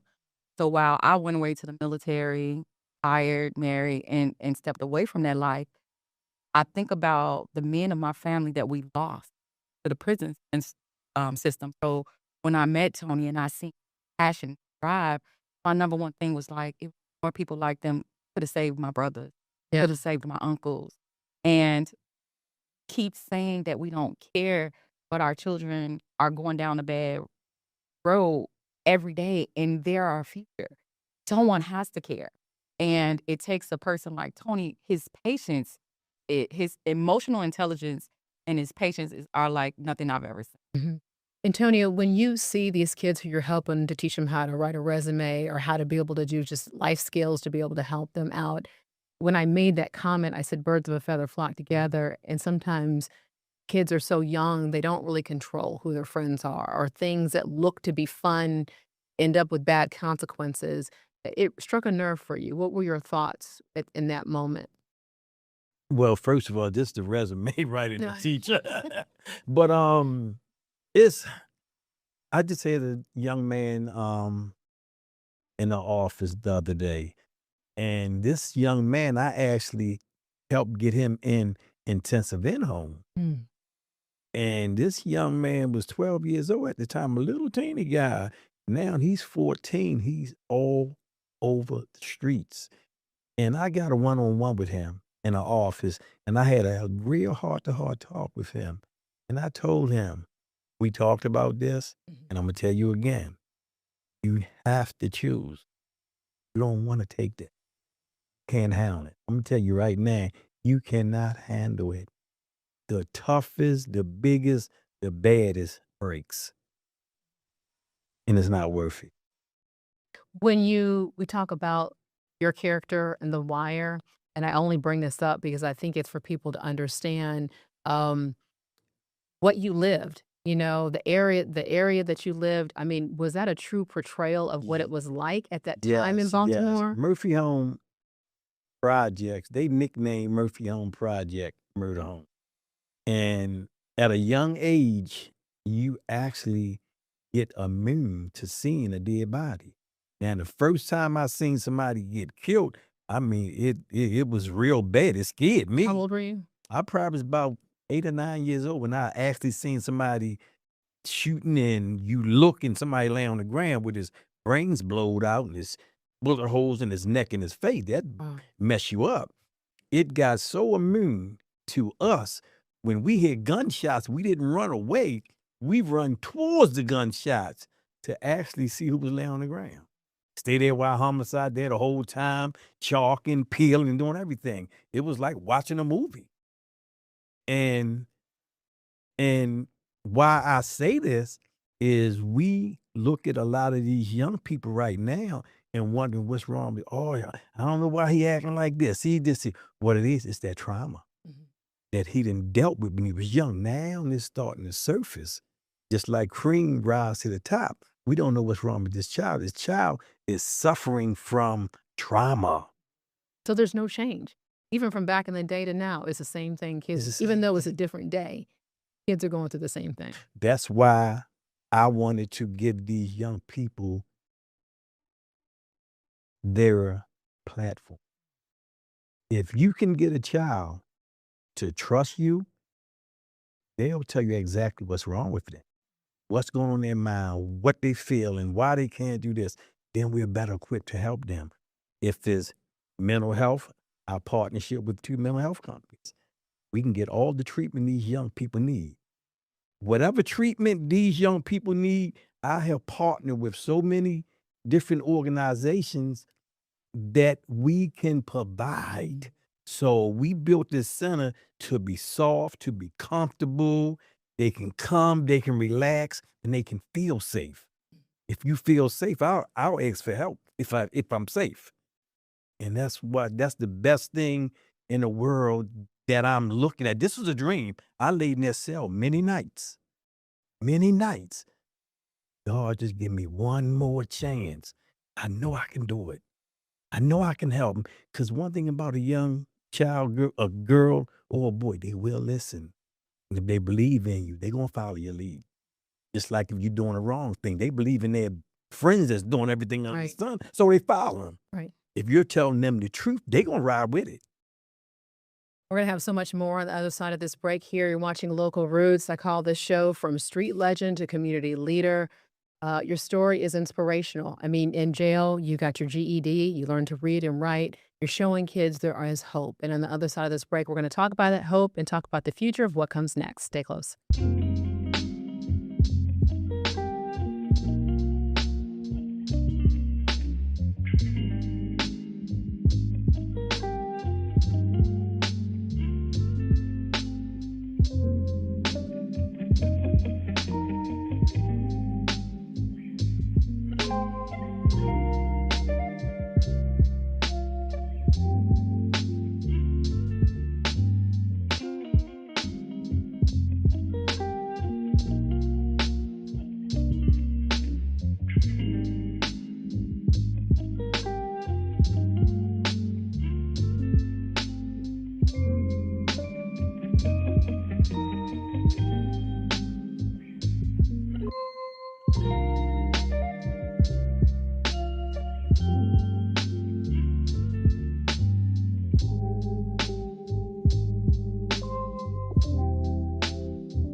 Welcome back to Local Roots. I'm Alicia Barnes. We're talking about now the future of how people are trying to be able to help our youth here in the Charlotte area. Specifically, when we talk about prison is not a playground. Antonia, Tara, we've been talking about how to the past of what people have experienced, why not to go to jail. What do you think we're missing in terms of leading this conversation forward for people to know, I don't want to end up there? Just like I said from the jump, it's one of the most miserable places a person would ever want to go. And in prison, you can get an education, but you have to want that. They have programs, they have college programs that they just starting back. You can get a high school diploma, you can get trades. But the main thing, let me say this, 75% of federal prisoners don't have a high school diploma or a GED. That's a fact.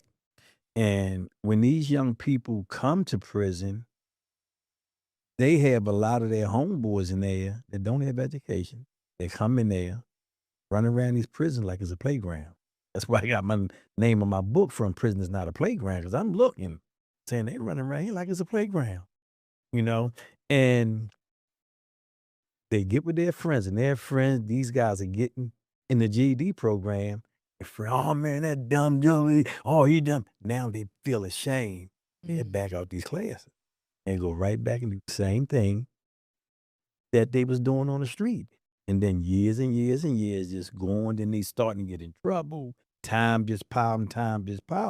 So you have to have people like myself who really want it. Right, to influence these kids. It's all right to go to school. You need education. That's your foundation. Prison is so sad. You have guys in there 40 and 50 years old, can't spell cat. C-A-T. Take the C off this ad. I was teaching guys off of Hooked on Phonics. But you have to come to the realization. All you gotta do is say, I can't read, I can't write. You're going to get the help. You have inmates that'll help you, let alone the school system in there. You have guys will help you. And I had a cellie, I moved in there with him. He said, man, I'm gonna be honest, I can't read, I can't write, but I am in school. I said, man, look, every day we're gonna do homework. We're gonna do your projects. And this man got his GED. He literally couldn't read a letter as people. But he learned how to read. You came out and you had this dream that you said you thought about it while you were there. And just so people can understand, while you were incarcerated, you were actually helping for 23 years. So this wasn't new to you coming Almost out. This, 30. it wasn't like, oh my goodness, I came out and I had this vision and I now want to help people. You had been helping people so much.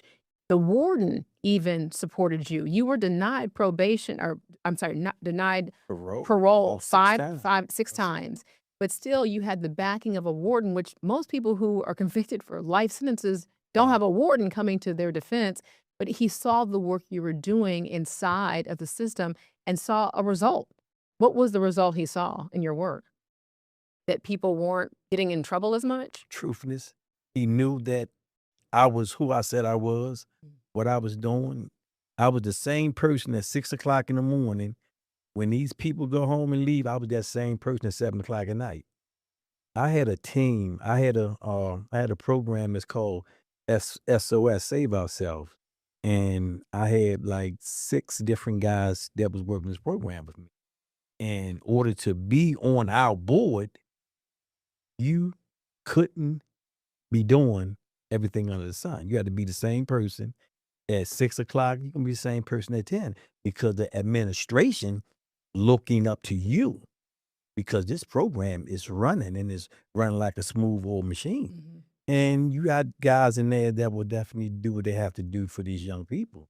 And it worked. And I know if it worked in prison with all these resources, it'll work, because young people will listen. Here in Charlotte, you've said that you've been able to see success.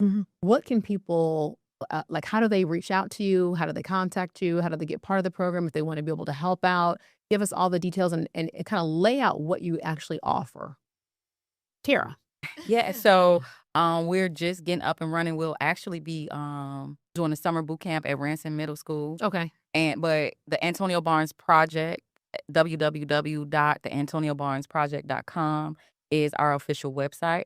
We are on Facebook at the AntonioBarnesProject.com. And people even said that they've seen Antonio come to their schools. So you Yes. guys work with CMPD? Yes. Okay, I like explain that. Like what does that mean? Well, I partnered with CMPD probably about a year and a half ago. Sergeant Williams, he's in charge of the engagement unit in the summer programs. Sergeant Zong as well. And Officer Gene at Branson. I tell you, talking about me got a passion. This man have a passion that will blow the average person away. Forget that uniform. Look past his uniform. He cares about the him as a community. person. I mean, he called Mr. Barnes. I have his parent, Mr. Barnes. Not good. But you think you can meet with her? And he sends them to me. Or either he'll say he need to see me. I'll go up there and we'll work together. But he have an after school program. Today is Wednesday. We'll be there Wednesday. We talk to these young people like we talking now.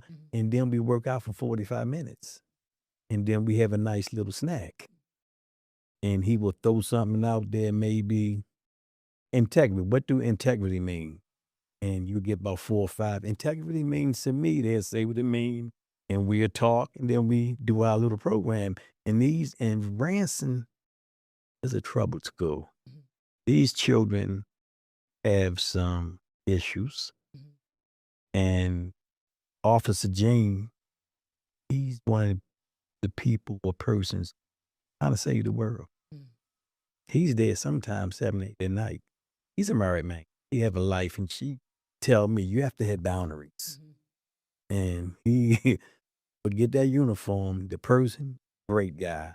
Are you seeing in the young people in Charlotte here similar things that register for you? Like, have you ever met another young man that you're like, oh my gosh, that was me? Of course. Or so you do see yourself. Of course. Because you wonder, are they dealing with different things that we dealt with because there's social media and there's, camera phones and cameras everywhere. You know what I'm saying? It's different than what we grew up in. And a lot of them, they don't want to. School sounds corny. When you tell a person, man, you need to get education, and they be like, yeah, I onk. You know, they put you in the old category. Yes. And then I give them proof. I said, let me tell you something, man. This is what goes on in there. Right now, you got 1 foot in and 1 foot out. You don't want to go there. The toughest want to be home with their family. And I tell them, you lose everything when you go to prison. I lost my mother, father, sister, brother, niece, nephew. You're not going to no funeral. You can forget that. You'd be lucky if you get a call saying your mother passed away. Can you imagine that? What was it like for you to give up who you were? Because you were well known in Baltimore. Everybody knew Bird. And you know how easy it was?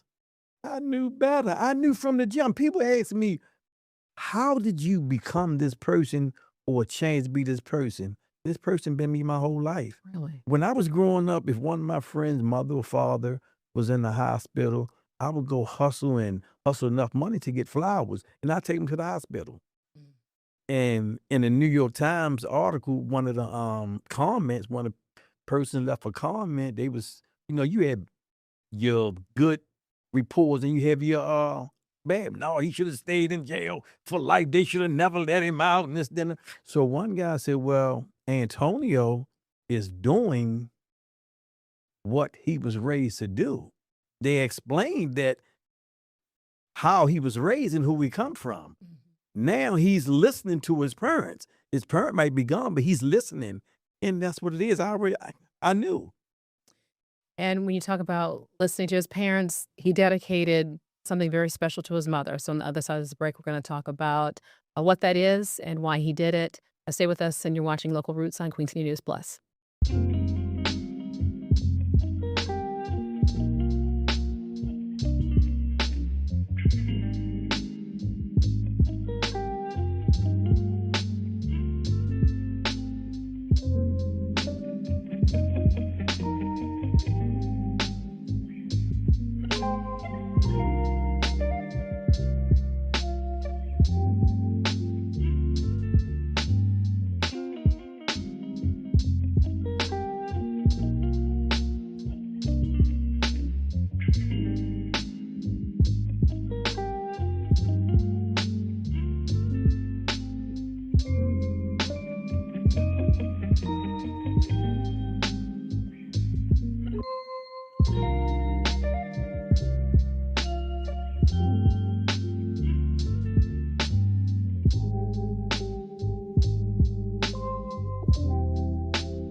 Welcome back to Queen City News Plus, and you're watching Local Roots, and this episode is called From Street Legend to Community Leader. So this center where you can actually have youth come, we're seeing pictures, and you're going to be able to see pictures here. Tara, explain to us where this prison is not a playground, where you guys are located, and how can people get involved?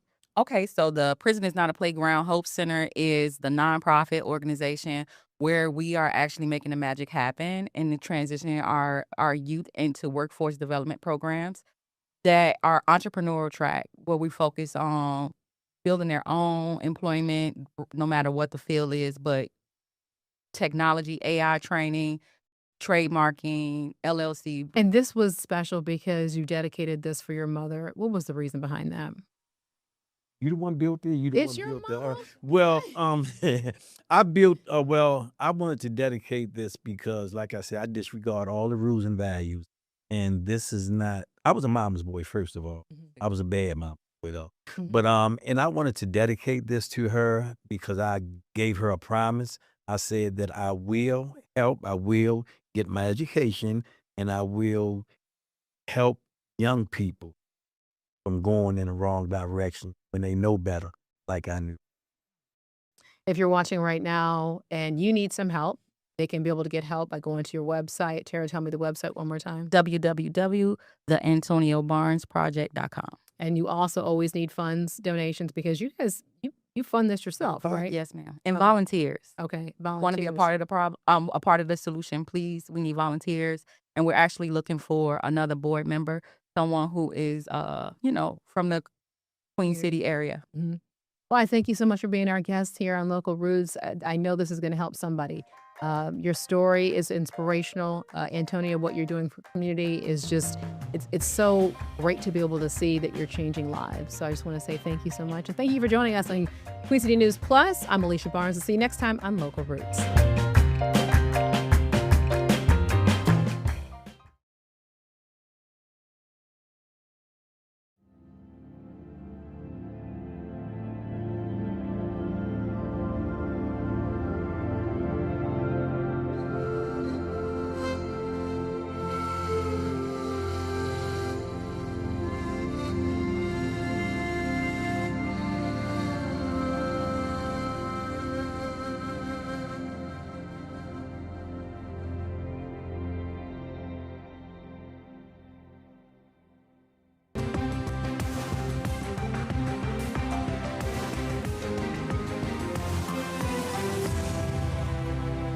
It is Wednesday afternoon. It's 3 o'clock. It's Queen City News Plus Live. If you're joining us on CW Charlotte, Queen City News Plus app, Facebook, or YouTube, thanks so much for joining us. I'm Derek Dellinger alongside anchor Brian Blakely, Chief Meteorologist Tara Lane, as well as Director Beth. She is here with us today, as well as also in the room with us, the blue room with us, is Austin McCollum, who's our producer for the day. We do have a lot to get to, a lot of things involving some of the stuff involving the South Carolina primary. We'll get to that in a second, as well as some interesting stories and some things you really do have to see. But we do want to start off with the latest headlines. And the big headline right now is actually out of Iran, with some of the action that's still taking place there, some of the talks that are still taking place, but also some of the firing back. Quite literally, that is also happening. The escalation in Iran, Derek, has certainly escalated here in the last couple of days, as those ceasefire talks are very, very fragile right now. And it started with, I guess, the drone that hit the American Apache helicopter, downing of 2 American pilots that are okay right now. President Trump fired back, says they're going to strike back with some key targeted defensive strikes that have taken place on key military installations that they've had inside Iran. And he also says the negotiations are going way too slow right now to get this deal done. with stopping the war, a very unpopular war, I might add, with new polls showing that 2/3 to 3/4 of American people do not want this war anymore with Iran. Yes, the U.S. Also military saying also, at least in the past little bit too, that they fired on a tanker trying to transport oil into Iran. President Trump also saying that more airstrikes will likely be coming as a result of everything that's been going on. He also said, he made a point of saying that the military is also helping ships navigate through the Strait of Hormuz, even though there is no indication as to how much help that has actually been so far. Iran, for its part, in addition to that Apache helicopter attack that was there, they've also launched missile and drone attacks today in U.S. bases in Jordan, as well as Kuwait and Bahrain. All this happening while negotiations are still taking place, and we should mention some of this is having an effect on the stock market. In addition to that, there's also some news on inflation that really wasn't also very good as well. So as a result, the Dow, at least at last check, down over 700 points. And gas prices remain unchanged from yesterday, still $3.78 in North Carolina. Lower than what they were. Lower than what they've been. They went up 3 cents from the day before. 2 days ago, but crude oil prices have been shooting up since this, which is only going to lead to the higher gas prices coming back up again. And also you got the secretary of the UN here told the UN Security Council that he is saying, hey, we got to get serious about this to get moving with finishing this war in some ways because of the global energy concerns that are really kind of hurting everybody around the world. And we've been reporting that if this does continue any longer, this is going to be having more of an impact on poor countries across the world, and having a bit more of an impact, more specifically on lower income communities here in the United States as well. And so this could be affecting quite literally everybody. It is also one of the things that's going to affect the midterms coming up in November for Republicans and for Democrats, as how that is going to play out. Part of that, as we go to South Carolina and talk about what's going to happen there, they had their primary last night. And Derek, we know that 2 people are going to be moving on. South Carolina Lieutenant Governor Pamela Evette, which is President Trump's endorsement. She and Attorney General Alan Wilson are going to be moving on to the June 23rd runoff for the GOP primary. Yes, Ralph Norman, who is a congressman who serves part of our viewing area, at least in South Carolina, he came in third. Nancy Mace, who also put in a rather valiant effort on her for her gubernatorial campaign, she only came in 5th place as a result of this. Now, whoever the winner is will be facing off against Jermaine Johnson on the Democratic side. It is widely assumed, considering South Carolina's politics, that the Republican will likely be the victor, at least in this situation. So. I would be very interested in seeing exactly what this is going to be coming down to between Evette and Wilson, and as to how this will actually turn out. Because quite honestly, it's like, first off, the results were actually pretty close for either of them, A, but also B, it's going to be interesting to see how this advances as we head towards November. Who's going to endorse who going forward, whoever does win. 29% for Abbott last night, 26% to Wilson, and then that June 23rd runoff will decide who's going to go on to November. Also, Lindsey Graham, Senator, he advanced, and there was a lot of questions surrounding South Carolina, whether there would be some sort of fight put up against being primaried of himself for Lindsey Graham, because a lot of people have been upset about his stances on a lot of different things as what they stand for in South Carolina. Yeah, and frankly, I mean, they for the past several campaigns, Graham has faced similar actions in similar situations, or similar primarying, at least on the Republican side. Frankly, I mean, it comes really down to his power and his voice in Washington. Because he is one of the more senior senators there, one of the more senior politicians, and he does have a reputation for within that circles, and also being within Trump's circle as well. Power influence broker there for sure. And one of the other races that we were following last night was the race in Maine for Maine U.S. Senator. The Democrats feel hopeful that they can flip that with Susan Collins, a Republican.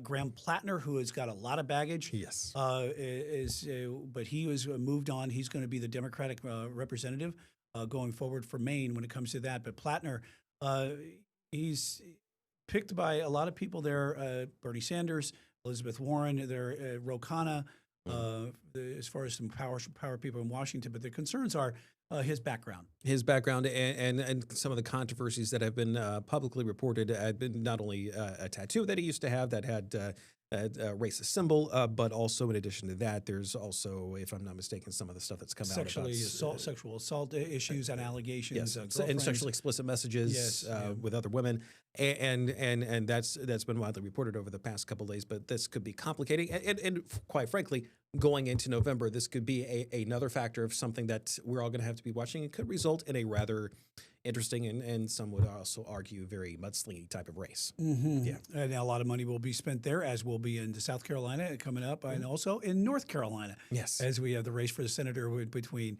Michael Whatley, the Republican, and also for taking over Roy Cooper. The Democrats are going to be trying to get Tom Tillis' seat. Yes. In North Carolina, there's a bill that is could be actually bringing the state, at least, into something that a lot of other states are actually doing right now, and it involves hemp products like gummies and drinks that right now they don't really have a lot of regulation on them, at least here in North Carolina. But a Senate Bill 59 to be exact, it will limit consumable hemp products to those only over the age of 21. And this could have a really interesting impact because the way many of these things are actually sold at gas stations and everything like that, North Carolina has very few guardrails on exactly how this is all enforced. Yeah, and it would also make it unlawful for businesses to knowingly sell and deliver those products to anyone younger than 21, and require retailers to verify a customer's age. For when you talk about those lax type of laws that we have in North Carolina, and a lot of times when we try to catch up to the manufacturing of these products that come from all over the world to come to the United States and be sold at gas stations, and what is that they'll change the formula within some of these and get them to make them street legal, so to speak.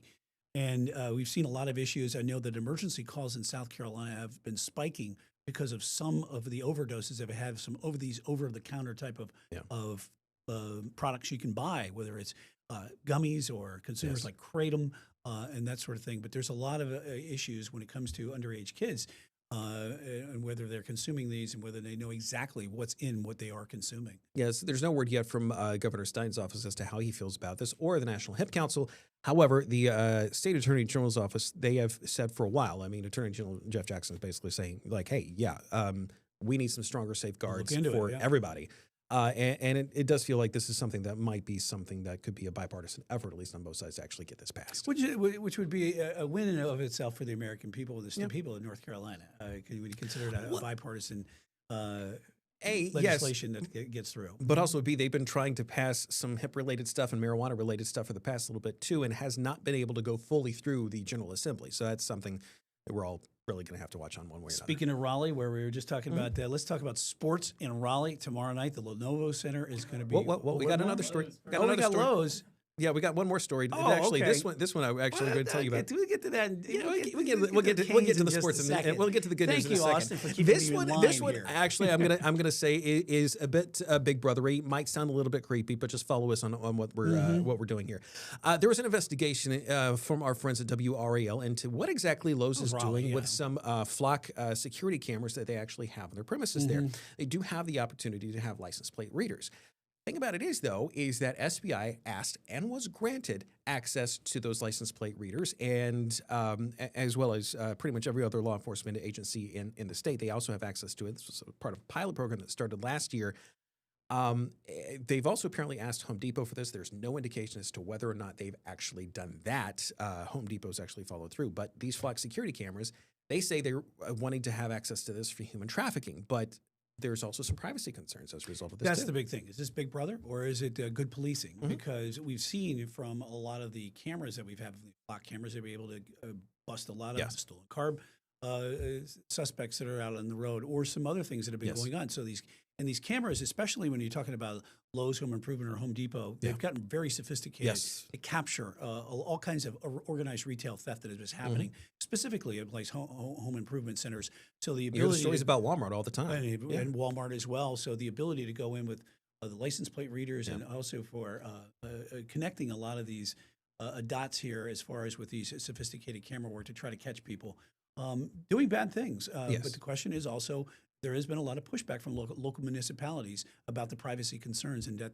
technology and the public outcry. Yeah, and this is coming as well. I mean, we've had stories on Queen City News during our regular newscast on red light cameras making a comeback here in the area too. So this is something that that I think everybody's going to be watching out for, at least in one way, shape, or form, at least as far as hearing the stories about it that's going to be coming out in the next little bit, because we could. It's, again, as I like to say, it's a little bit big brothery. It's a little bit. Might sound a little bit creepy, but at least from the law enforcement angle, they're basically saying You're being watched from everywhere you are. A, but also B, this is we are trying to combat different other types of crime while this is happening, and the price of freedom is eternal vigilance, as some have a tendency to say over the years. So now let's talk about the Canes. Let's talk about the Canes. Yes, Stanley Cup. Yes, Canes. They won 5-3 last night. Series is now tied 2-2 in the Stanley Cup, and the next game is going to be coming up on Thursday in Raleigh at the Lenovo Center. And this was apparently a pretty good game last night. Jordan Stahl, he got 2 of the goals, and he got them in the third period, which were just when Vegas started to come back. Yeah, Canes jumped out 2-0. Then Vegas jumped out, came back and tied it up. In the third period, Jordan Stahl made one of these falling on his back type of goals for the go ahead. And Jordan Stahl's been there a while. He's one of the oldest Canes, and so this is great to see for somebody like him. And it was fantastic because this series has been incredible. To give you an idea of the popularity, just the intensity and the competition about this series, Game 3 last night drew 5.05 million viewers last night. It was the most watched Game 3 since 2002. And that's a lot compared, when you think about today's viewing consumption, it's a lot different. So watching it last night, there was a lot of people that were tuned into it. It was very, very exciting. Ticket prices tomorrow night, they're going to be starting about $800 at the Lenovo Center. Yes, and the viewership numbers, again, that's largest in a while. Yeah. And that being said, it's just like, this kind of goes to show how the increasing popularity, or at least right now, of hockey as it is, because it's usually something more that's popular, shall we say, up north in Canada. It's very popular up there. It's basically their football. But here, I mean, the fact that we're actually getting those types of viewing figures is actually really good. And we've seen from the popularity of hockey, especially going to the Stanley Cup. It's like the most intense and greatest finals that you have. But people from Raleigh are trying to say, hey, there's supporters up there that want to bring Major League Baseball to Raleigh now. I don't know where that is, but that's certainly coming off the fuel of the fervor and the fans that they have for the Caniacs right there. And you will probably be able to hear the shots from Raleigh Thursday night, one way or another, as to whether or not they win or lose, whether it's the cries or the exclamations that will be coming from Raleigh. You'll probably be able to hear that here from Charlotte. Let's go ahead and take a look at your weather on this Wednesday, and it's kind of been a kind of day. I mean, it's been muggy, I will say that. But the clouds and mixing, like, kind of how bad it was a little bit yesterday, because I was off yesterday and had to take care of a few things. Couldn't help but notice the downpour that came down yesterday afternoon in Still Creek. But today it feels like the rain is kind of held off a little bit, but the also air is thick. The air is thick. It is just so steamy outside. I know when you walk, it's just that air that hits you, and then that heat immediately in the face. And you know what? It's starting now. Yeah. Sauna. Yeah. Unfortunately, it's going to get worse over the next couple of days. Great. Feels like great. We can all look forward to that. But we do have some cooling rain out there today, and you mentioned the showers and storms. So we've got those developing so far more south and east of the Queen City, and a little bit up toward the mountains and foothills. All of these are drifting to the south and east, but some downpours, and there is a low level 1 out of 5 risk through this evening that some of those storms could turn severe. Damaging wind gusts would be the main threat if we do see those. So just continue to stay weather aware. You're going to have some outside plans. You're going to be out and about here tonight. 88 degrees right now in the Charlotte area, but we do have some 90s out there. Albemarle's up to 90. There's a rain cool, looks like 79 in Monroe, and low 80s up in the mountains. 95 degrees is how it feels, though, in places like Morganton, Rockingham, Chesterfield County. Feels like 94 when you walk outside, and that's with all that humidity factored in up in Statesville too. So more of the same tomorrow. Temperatures rising through the mid, and a few spots maybe hitting the upper 90s. But once you factor in that good old humidity, it's going to feel like, ahead of any cooling rain, like it's in the upper 90s to around 100. And you can see advancing into Friday, similar conditions, maybe a couple of degrees hotter. Now, we do have, again, some showers and storms that will continue to be lingering through about 7, 8, 9 o'clock this evening. Most of that fades away, leaving us with a dry start to the day on Thursday, but Thursday afternoon, Typical summertime pattern. Afternoon, spot showers and thunderstorms. A dry start, lots of blazing sunshine into Friday. Friday afternoon and evening, more spotty showers and storms could be around. So we do have a severe risk mainly for the mountains tomorrow, and it's still low, level 1 out of 5. And going into Friday, a little more of a widespread risk of maybe a few severe storms too. Want to point this out real quick. There is a low, only 10% chance of maybe some tropical development down around the Bay of Campeche and the Gulf of Mexico, but National Hurricane Center watching that. Just some tropical moisture. Most of that will move into Mexico. All right, so low temperatures tonight around 70, heating up through the 90s tomorrow, and you can see it doesn't change. Heading into the weekend, staying hot. A little bit of a break from some of those spotty showers and storms, it looks like going into Saturday there, but then we're resuming that unsettled pattern going into next week. 97, 94, 92, 90. Yeah, a lot of folks, they got those Saturday plans that they're Yeah. going to be outside and the kids, and you're going to have to watch out. Yeah, Going to be have drink a lot of water and get that out of the sounds sun great. if you can. Maybe freeze some of great. those water bottles so they have a good chance idea. to melt. Yeah, stay nice But and how cold. quickly will they melt? That's probably even the Yeah, bigger question. That's true. Yeah, It won't there do you much. Coming up, we always tell you here about stories about crime not necessarily paying. And for one man, oh boy. He's lucky to be alive. He's A, but also B. This came as a result of an alligator attack while he was trying to flee authorities. Details on this and what exactly happened to him too. That is coming In up the next. video. Yes, this is Queen City News Plus Live.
Welcome back to Queen City News Plus Live on your Wednesday afternoon, and it is a steamy one outside as you take a live look here from our tower cam.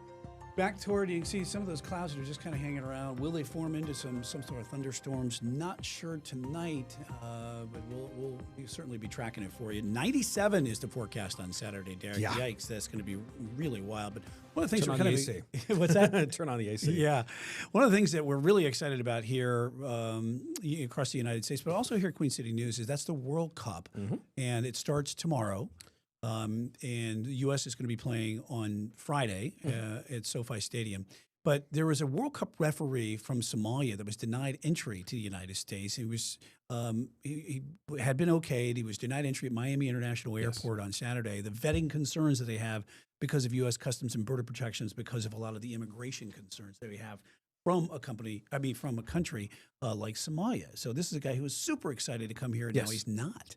Yes, in fact, you see the video of him. This is actually him back on the ground in Somalia. He basically received what was the equivalent of a hero's welcome as soon as he got back into the country, because he was basically denied entry in the United States. Now, we've heard a couple of issues of people coming in from other countries, and specifically non-European countries, having issues on the ground in the United States once they come in, whether they are a spectator or a player or a referee, having some issues coming into the country, or at least potentially being denied entry or having their visas essentially revoked on site, even though they already had the visas and they were already approved to come into the country. This guy's name is Omar Artan, though, and he was set to be the first referee from Somalia to officiate the World Cup. He's considered one of the best referees on the continent of Africa, and he was set to be actually officiating some of the games that were happening here in the U.S. However, Customs and Border Patrol, they denied him entry into the country. They cited those vetting concerns that Brian was talking about. The thing about it is, though, is that they did not go into detail on what exactly those vetting concerns were.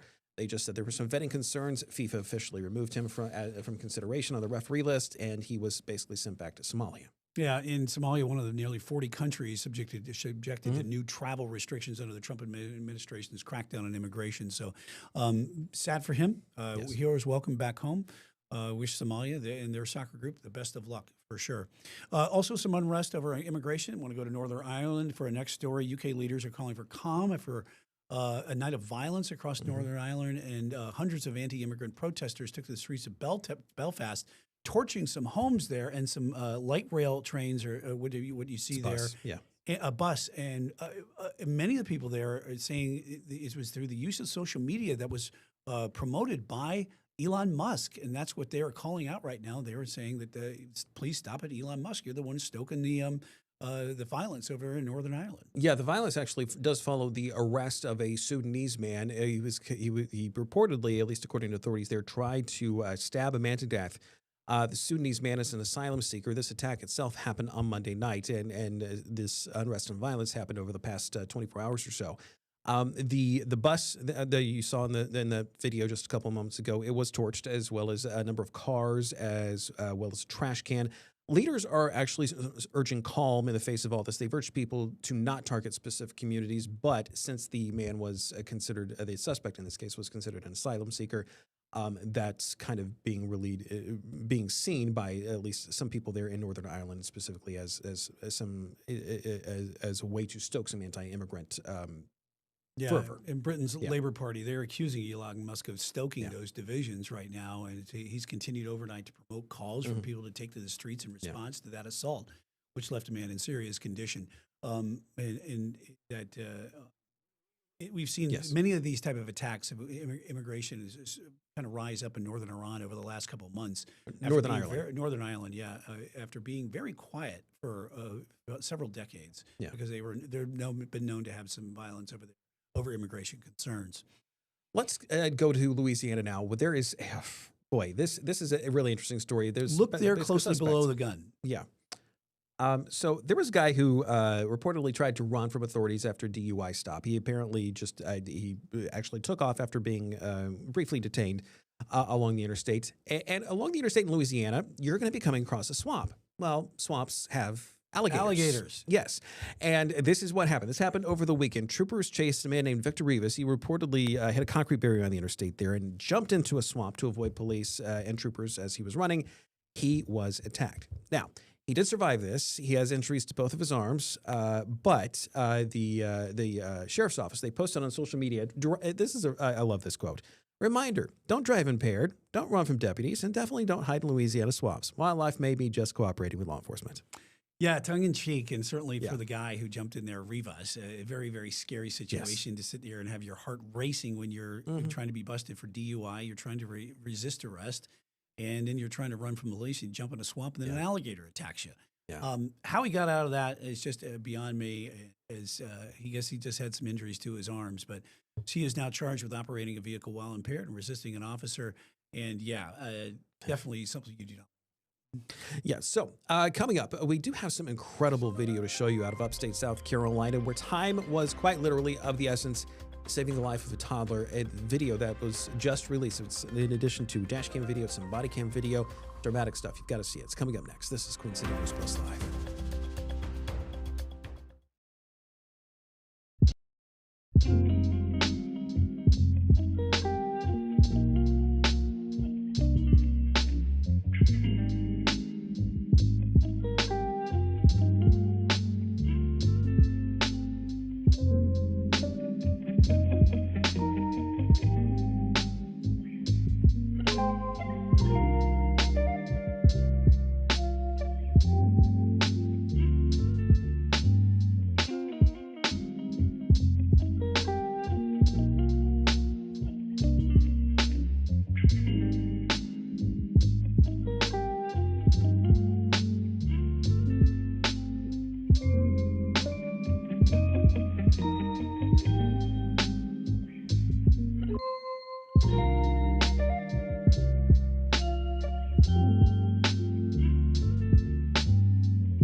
Welcome back to Queen City News Plus Live. Incredible video here we're going to show you of a baby in South Carolina that is being saved after falling into a pool. And this is something that is very, very scary situations that we see a lot of times happen now when everyone's getting into the pool. Yes, this was released by the Greenville County Sheriff's Office. They say recently there was a child that fell into a pool and basically stopped breathing. This is the life-saving stuff that they were doing. In addition to CPR, a lot of time quite literally was of the essence. They were able to save this child's life, and Sheriff's Office highlighted this as proper training that does make a difference in their communities. And certainly, if you can, please learn CPR because we've seen a lot of cases where you need it. Yes.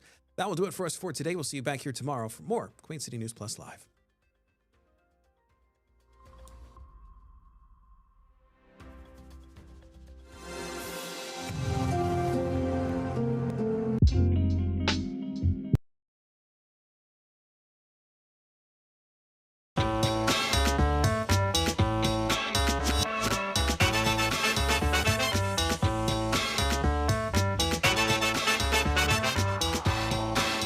Welcome into Turnkey on Queen City News Plus, your go-to show for everything real estate. We talk about the latest market trends, do's and don'ts of the industry, and provide expert advice on navigating this dynamic landscape that we call home.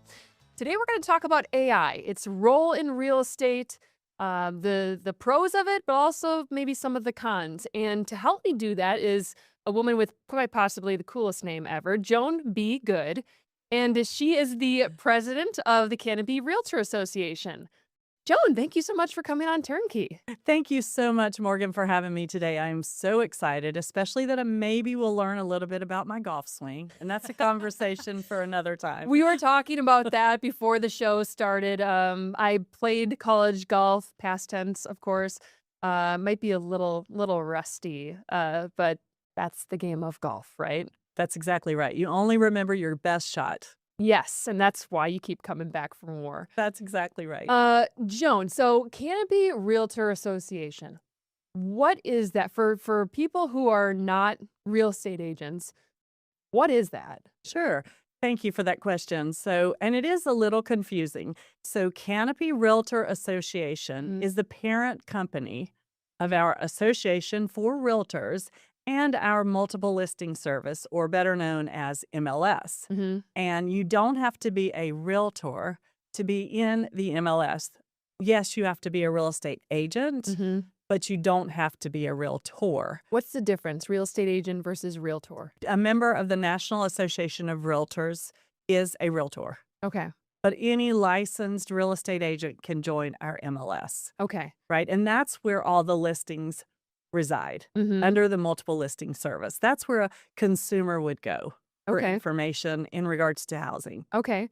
So you are we've got like the top dog in the studio today. This is great. So we're talking about AI in real estate. 10 years ago, did you ever think that this would be a conversation? Never. And now you can't talk about any industry without saying AI. Are real estate agents going to get replaced? Absolutely not. And that's the question everyone's asking. Yeah. No, it's only going to enhance our industry. And quite truthfully, Morgan, it's already embedded in most of the tools that we use. And we've been using it for a while. If you think about AI as an enhancement, as an improvement, we've used it for a long time in our photos, in our portraits of ourselves. We use it constantly. But it will never replace, and this is a great example you're showing now, but it will never replace relationships, which for consumers drive revenue. Because people buy from people that they want to work with. Right. And you need that human interface. So right here, this is a great example. She's showing you vacant homes that could be staged, right? And that is an improvement. If it is a occupied home that is vacant and we stage it, we do have to state in our MLS, there are guidelines and rules that state, okay, this is awesome, but that's not how it looks. This is enhanced via AI. There's got to be that transparency so that someone knows this isn't, a true depiction of this room, right? Exactly. This furniture, when you show up, it's not going to be there if it's enhanced with AI. Now, with the AI staging and the regular staging, do you think AI is going to replace stagers who actually bring in furniture and put it into the home and stage the home? What do you think is the difference there between those two different approaches? Sure. That's a great question. And that's kind of what's on the back of everyone's mind. So staging companies do a phenomenal job. You see them a lot in new construction, very, very often, where you're having herds and herds of people coming through, because new construction, their model home is like a show house, right? No one's living there. The doors aren't even on all the interior doors. Typically, people are just walking through. But when someone's physically living in a home, or they have vacated it, but they still own it, their insurance, all of that, virtual staging is a great option. You can imagine, and some of these you can even say, that's not my style. I'm more traditional. So you can change it to your type of furniture. Whereas real staging, that's going to be the designer, the stager's idea of what looks good in the space. Okay, so I've got a prime example of that, and let's pull this up. And this is, on Zillow, so anyone can do this. But this home Here is the original picture, and this is you can choose your style to Scandinavian, industrial, mid-century, and then look at what that room would look like with this furniture. Do you love it or do you hate it? What do you think? So I love it because the first place that consumers shop and their first view is online. So we want to make, as agents, as practitioners in this industry, we want to make it as easy as possible to view online.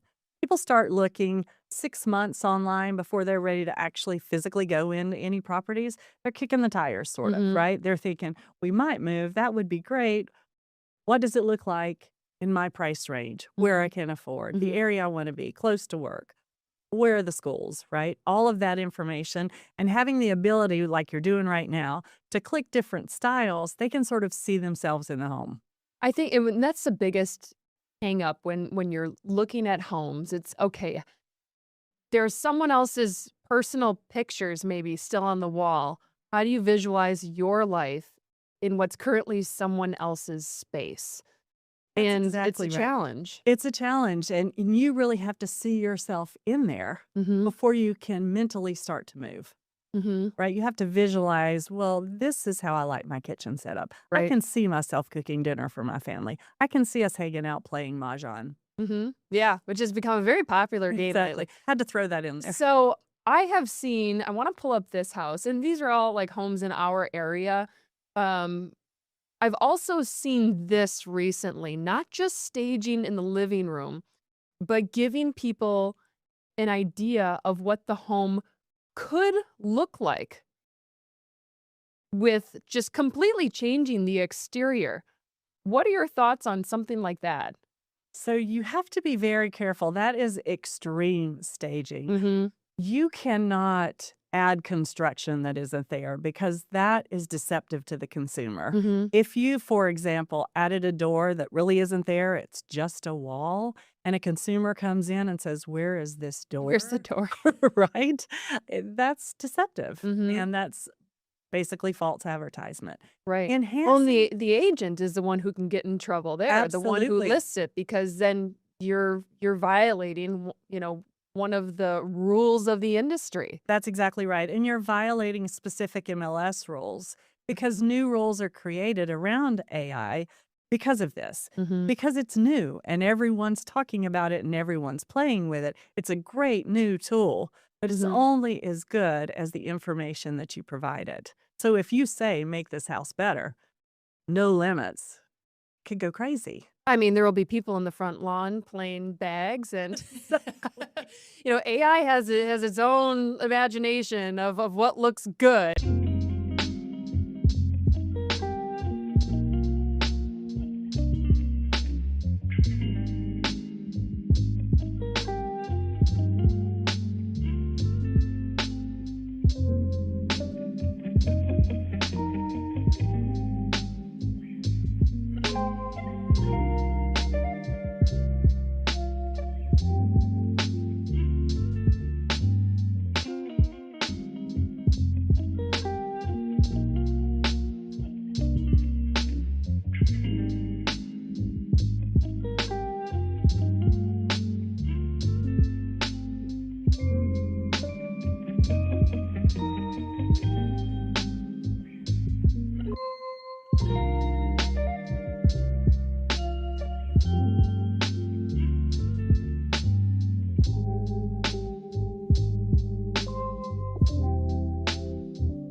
later. Absolutely.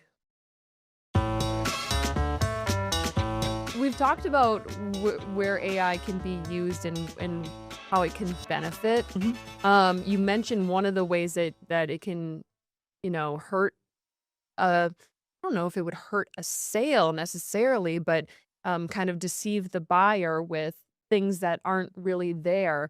What do you feel like are some of the kind of things that people should just be aware of and be conscious of with the evolution of AI and making sure that maybe particularly on the real estate agent side that they're not getting in trouble? What are some of the cons that you've seen with AI in this industry? That's a great question. So we've talked a lot about staging, but the other side of the coin is the seller side. So if you just use AI generated market analysis, that's going to be on paper only. What an agent knows that an AI agent, and of course they're called agents, but what a realtor, which is a real estate agent, what they know that an AI agent doesn't is high tension power lines in the backyard. You're in a floodplain. This street is at the very bottom of the hill, so they always have a basement that floods. If you just look at it on paper, it's going to be square footage and bedrooms and baths. And there's so much more involved and so much human touch in pricing a property. So where the disservice lies is on that seller, because they may believe their price is exponentially, possibly, higher than any buyer walking through would think that it should be priced. And also realize that real estate agents are taking buyers around. So not only are they listing homes, they're also taking buyers around. So they hear the psychology and they know what they're thinking and what buyers are looking for. And that's invaluable information for a seller. Which sometimes that changes too. It evolves. When you first start looking for a home, you might have, your must-have list some of those might actually just be a wish list item and not something that you need to have, and that you kind of adjust over time when you look at more homes. That's true. I sometimes call it the can't sleep at night. So, right? If I don't get this, I won't be able to sleep at night. Right. Or if I get this and I really didn't want it. So you have to know that. Yeah. So do you see instances or hear of instances where agents solely rely on AI to create their list, and you mentioned power lines as one of them, and miss those things? We have seen it. So a lot of times, unfortunately, consumers and agents on both sides of the coin forget where the market really is.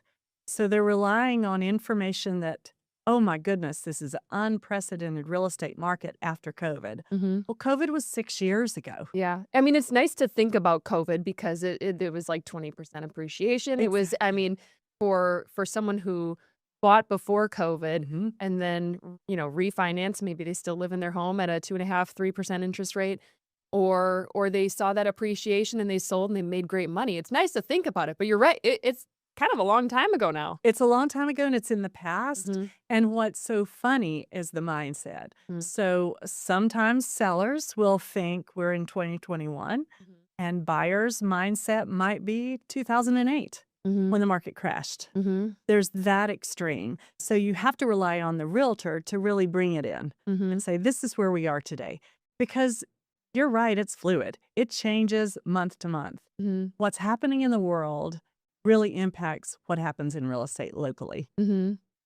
So thinking about where AI is headed, we're in this moment where people are experimenting with it.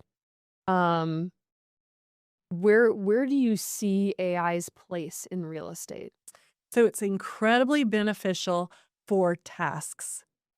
If you are wanting to create a comparative market analysis, that initial number of this is what's happening, micro market down to neighborhood, down to streets. So you start with that. But what's key utilizing AI is the prompts. So AI is just that, machine learning, and it learns by what you ask it. So I see realtors utilizing it in their day-to-day tasks, things that would take us so long to create. If you have the proper prompts, which is so important, you can get graphs and numbers to go hand in hand with the knowledge that you have very, very quickly. Okay. Could you give me an example of that if you were to kind of create a prompt? 100%. Yeah. So this is just recently. So I'm working on a listing appointment, and I said, here's the data from MLS. And you put this in a graph to show where the pricing lies. So initially, the prompt came with all the data. So that's crazy and too much. Right. Didn't make Overwhelming. sense. It's Yeah. overwhelming. So, which is great. So you just learn how to prompt. So then you go from there and you say, no, just these specific streets. This is newer construction, right? This is better. I know this street sells for a higher price than this street. So when you're giving these prompts, then the data comes back to you. And then you ask the question, okay, can you make this like you were talking to a fifth grader? I use that all the time. So you don't That's wanna what we do on the news too. We really break it down. We want you to understand it. Yeah. We want you to understand it and simplify it. So I asked for a graph, and the graph was crazy and very confusing. I said, no, a simplified graph with small markers in $10,000, right? Just so you can see where the movement is and what's been happening. And then I asked for historical data because history will tell us what's going to happen in the future, right? So I put all that in. This would have taken me hours and probably 45 minutes. I had enough data then to work on what I needed to work on. And that's real time. And it saves agents from having to sit in front of a computer, because if we're not in front of clients, right, we're not That's selling on homes. Yeah. Exactly. It's so interesting that, it's like the workflow has changed. But, there's also on the flip side, the other side of it, they understand that workflow has become easier, right? Exactly. And so, do you feel like clients also expect quicker answers and quicker info because it's possible? Oh, this So there's is more pressure. absolutely, because instant gratification is where we are today. Yeah, that's For true. everything. Yeah. If the news you read at 8 this morning is already old, right? Yeah. And so this helps us. And you asked about replacing agents. I feel like it will enhance, not replace, but the assistant role is very, very different, because a lot of the tasks that you might ask an admin or an assistant to do, AI can create very, very quickly. And there are tools for realtors to use that help that. I don't know if you've heard of this story, but there was a man in Florida who recently sold, it was like this viral story. He sold his home only using AI because he wanted to save on the commission. And so he entered the prompts, here's my house. How much should I sell it for? The contract, he had AI help him to kind of write up the contract. And he did end up selling it, I think, within a month. I mean, he sold it pretty quickly. It was under contract within a few days. And it was all about the positives of he did it. What would be your counter argument to a situation like that, being that you're in the real estate industry and you want people to trust and rely on you to help them through that process? So that's a great story. And it should have started with Once Upon a Time, like a lot of Disney movies. Okay, why so? Well, the reason I say that is there's so many pitfalls, and you really have to understand this is people's typically largest expense, the most expensive thing they will buy. This is where they put their heads at night. Yeah. It's where they raise their families, right? So there are a lot of disclosures, there are a lot of encroachments. And in the state of North Carolina, we are not attorneys. We can't have AI just write up this contract. Right. Yep. Many things to consider. There's title work to consider. I mentioned encroachments. There might be a sewer pipe under that guy's house, right? And AI wouldn't have disclosed that, then he's responsible for that. We as realtors, we make certain we've looked at the deed, we've looked at the taxes. There isn't any cloud on title. And we have experienced attorneys helping us with that as well. So that is a great Once Upon a Time story, but there's so many pitfalls that I think the consumer could fall into, as well as the seller, because they could be liable for anything that was not disclosed. Right. And they didn't go through the 90 plus hours of courses to kind of understand all of that and even what to look for in order to disclose. And I think you're right. It's you can get maybe a good price estimate of what you should list your home for, and you can get the data from AI and have a good understanding of what, value your home it has. Uh, but it's like selling your home off market, but using a little bit more information through AI to do it.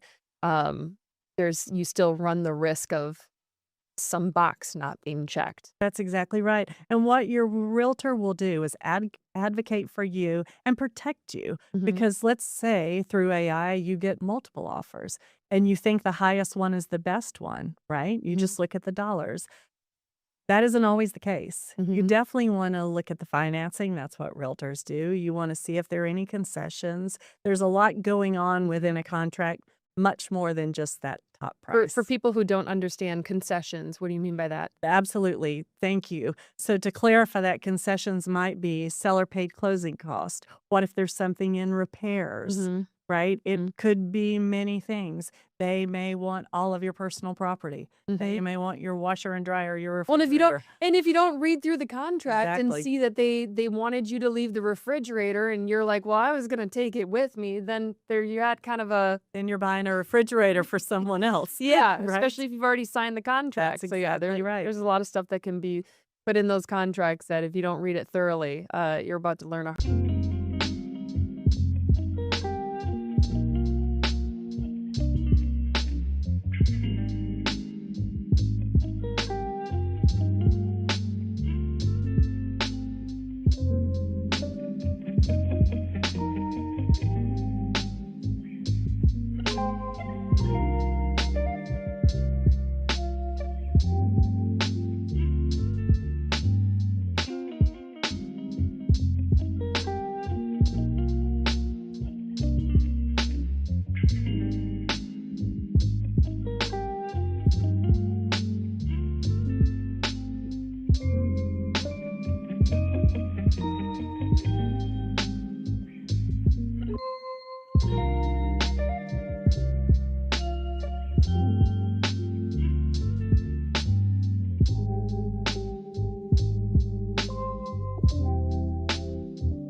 hard lesson. That's exactly right.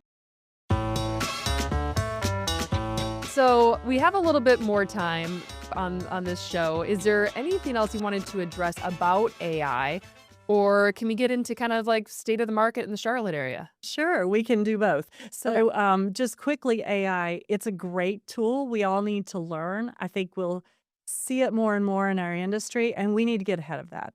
I think consumers and realtors need to know what's out there because consumers and realtors that don't utilize it will be left behind. Yeah, I agree. And it's getting to the point that AI is integrating with platforms as Yes. well, and you can search for a home using ChatGPT now.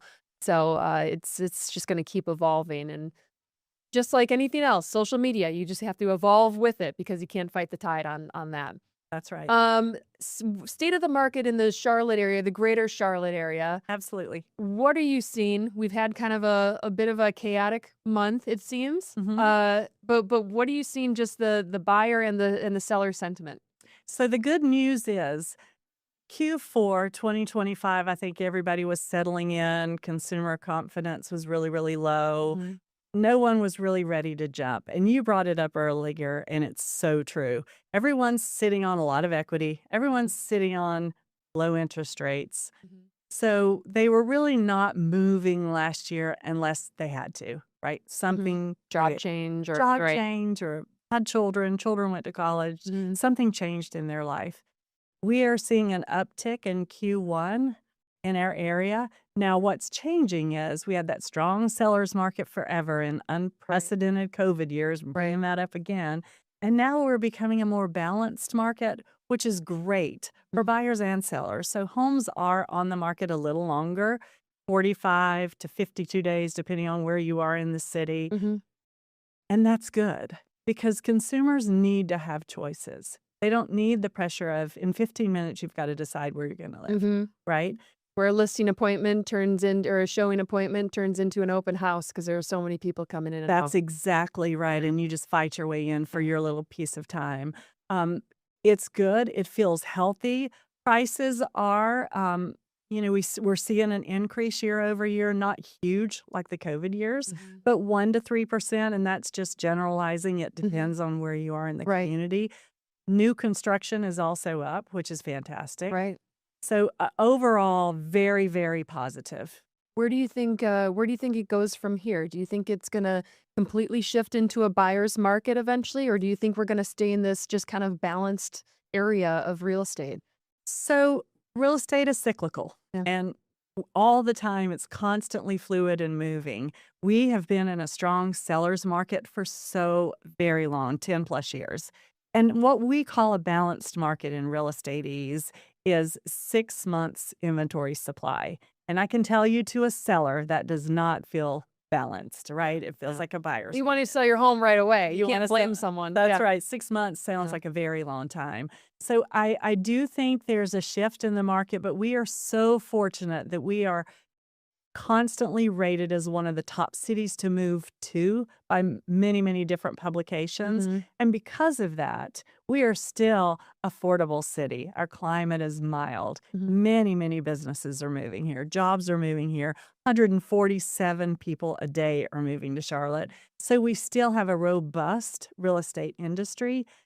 And I think that will remain. Nothing's changing in Charlotte for the bad. It's just getting better. It's a great place to be. It is a great place to live. And I think we have so much to offer here. And that's why everyone wants to be in the Carolinas. That's right. It's great. It is beautiful. Minus the pollen. That's the one thing. The one thing. That's right. That's why she has yellow in the blue room. Yeah, exactly. Exactly. I'm just dressing the part for the time of season. Right. Joan, thank you so much for your expertise and educating everyone on the topics, but not only that, but also kind of the state of the industry and the market in Charlotte. Really appreciate it. If someone wants to find you or follow you on social media, of course, right. How can they do that? Joan Good, at Joan Good, and on Facebook as well. I am not really, that's probably the two best places, also on LinkedIn, obviously. Yes. Well, Joan, thank you so much for coming on Turnkey. Really appreciate it. Thank you. To everyone else out there, thank you so much for watching this episode of Turnkey on Queen City News Plus. We'll see you next time.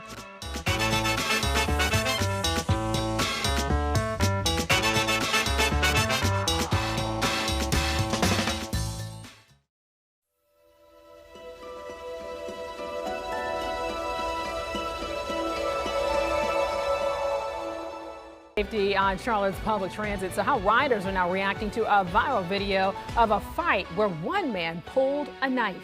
Hot and humid outside again today, and we're tracking more spotty downpours and storms. Temperatures creeping up a little closer to 90 once again after that little bit of a cool down yesterday. How much hotter it's getting the rest of this week. That's coming up in my Pinpoint Weather Forecast. And the Republican primary in South Carolina's governor's race now headed to a runoff. So what voters can expect as Pamela Evett and Alan Wilson work to be able to get a GOP majority vote. Good afternoon. I'm Alicia Barnes. Queen City News at 4 starts right now.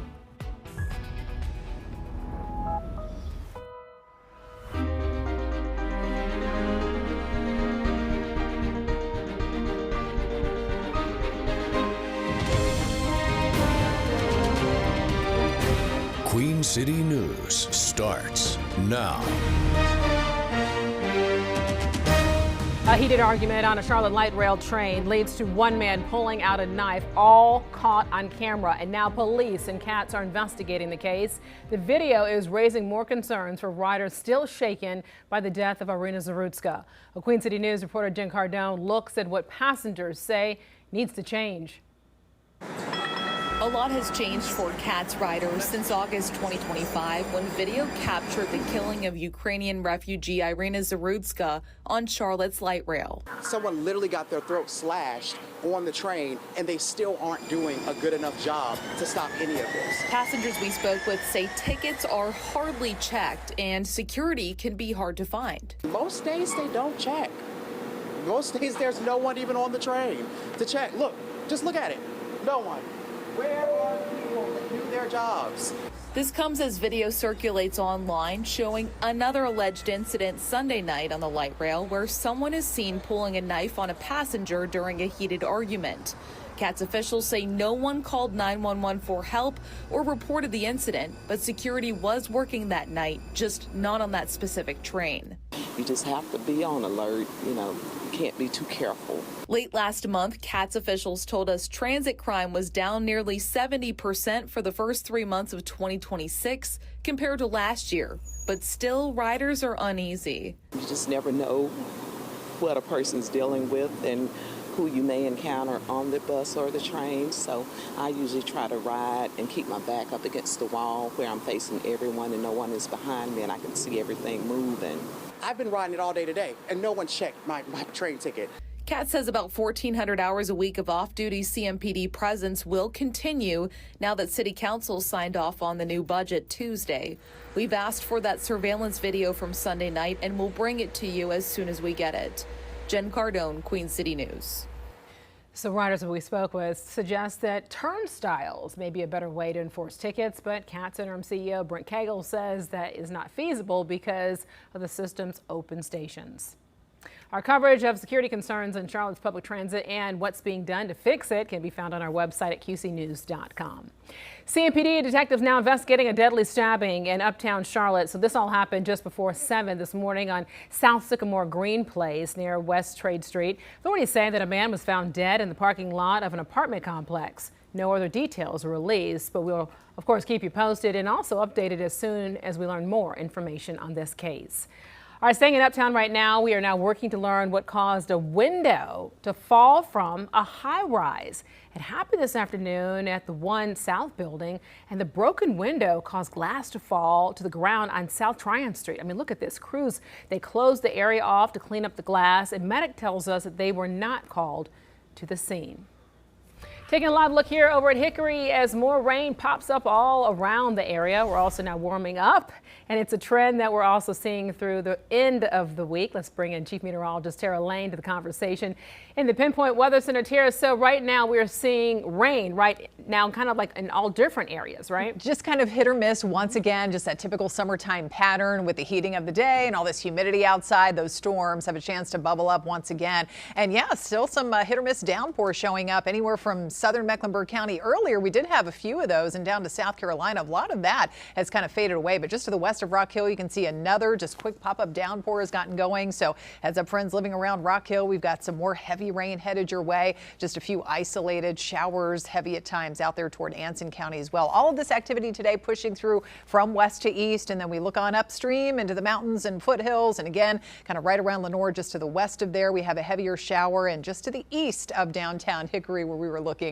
a heavier shower continues to trek through that area too. So the severe risk, we do actually have a level 1 low risk of severe storms for the rest of this evening. Anything that does pop up may have the potential to produce some even damaging wind gusts, so watching for that. And of course, we are heating up again today. Those temperatures running anywhere from 5 to 15 plus degrees warmer than yesterday in most of our neighborhoods. There's that rain-cooled spot down there in Lancaster, South Carolina. We're about to feel that heat even more to wrap up the week next couple of days. Pinpoint weather forecast ahead in a few minutes. All right, Tara, thanks for that. Sheriff's deputies in Catawba County now searching for a man suspected of a deadly shooting. Investigators now responded to a home on Dansbury Lane in Vale yesterday and then found Rusty Johnson with a gunshot wound. Well, he later died at the hospital from his injuries, and deputies now identified Thomas Banks of Cherryville as the suspect. So anyone with information on Banks' whereabouts, You're urged to contact the sheriff's office.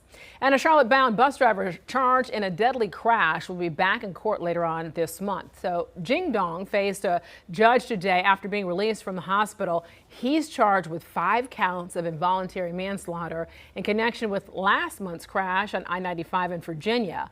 5 people were killed and more than 40 others were injured, including Dong. This is a look of the aftermath of what happened. Investigators say traffic slowed in a work zone, but the bus driver did not, causing the multi-vehicle crash. And the judge set the suspect's arraignment hearing for June the 22nd.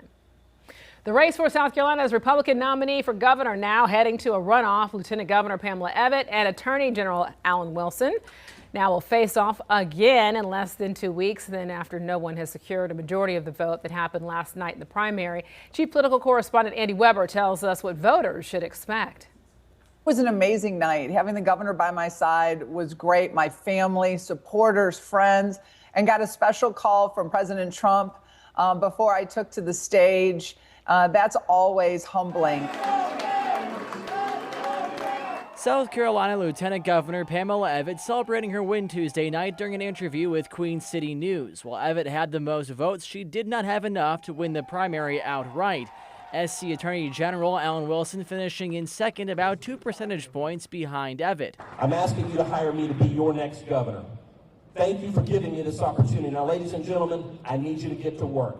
Western Carolina University professor Chris Cooper said Tuesday's results indicate a runoff could also be incredibly close. Not a big surprise, but at the same time, I think pretty notable, right? Here's somebody who got a Trump endorsement and still was not able to break 30% of the vote in the state of South Carolina in a Republican primary. Abbott and Wilson will now proceed to a runoff set for June 23rd. They'll have to spend the next few weeks firming up their support, as Cooper predicts turnout will be a lot lower than what we saw on primary day. We could see maybe 40% of the vote show up in the runoff as opposed to the primary. I mean, this is, you only have one thing on the ballot. It's a couple of weeks later. It's kind of confusing for a lot of folks about whether they can even vote or not. So I would expect a significant drop off.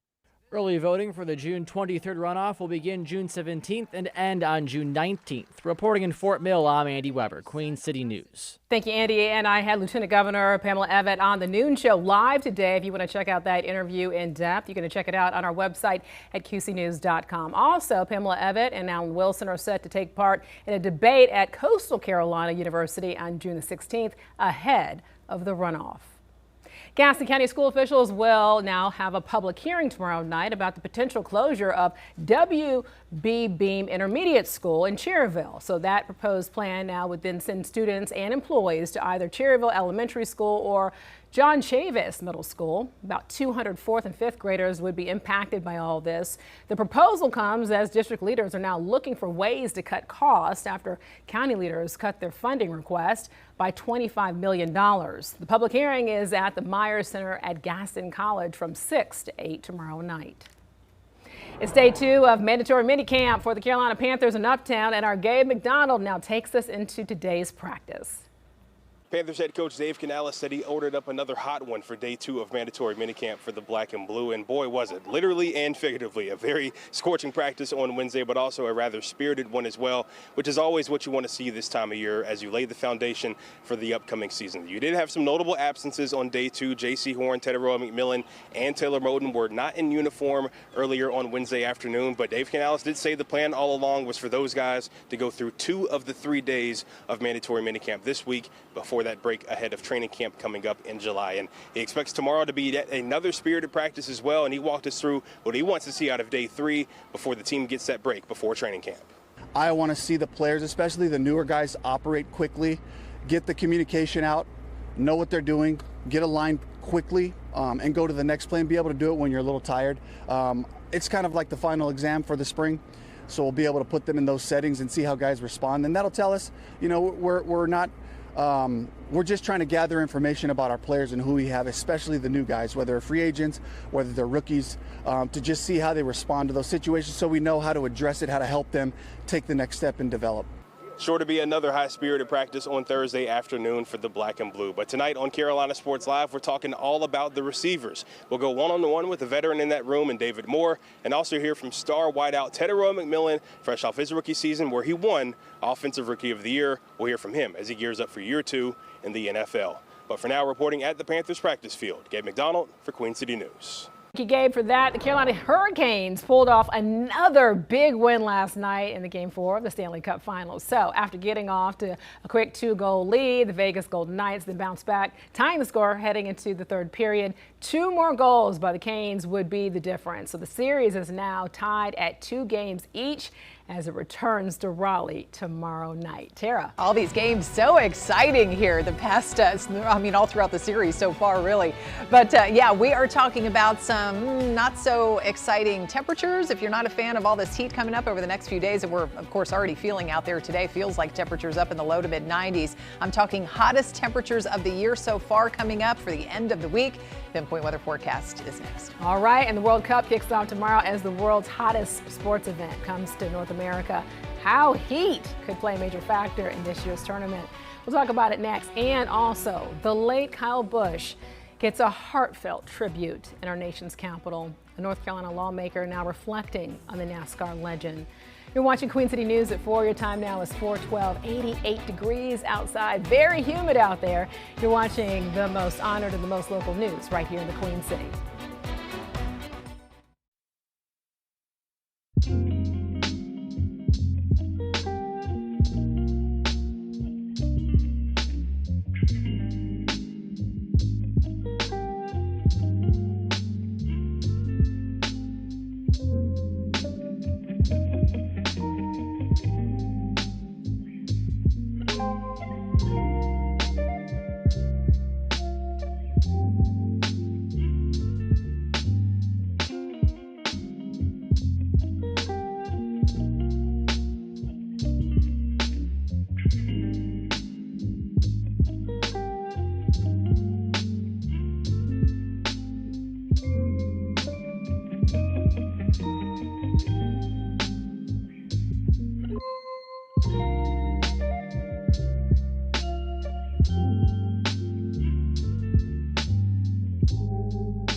A touching moment on the House floor in our nation's capital. North Carolina Representative Addison McDowell now took a few moments yesterday to honor the late Kyle Busch.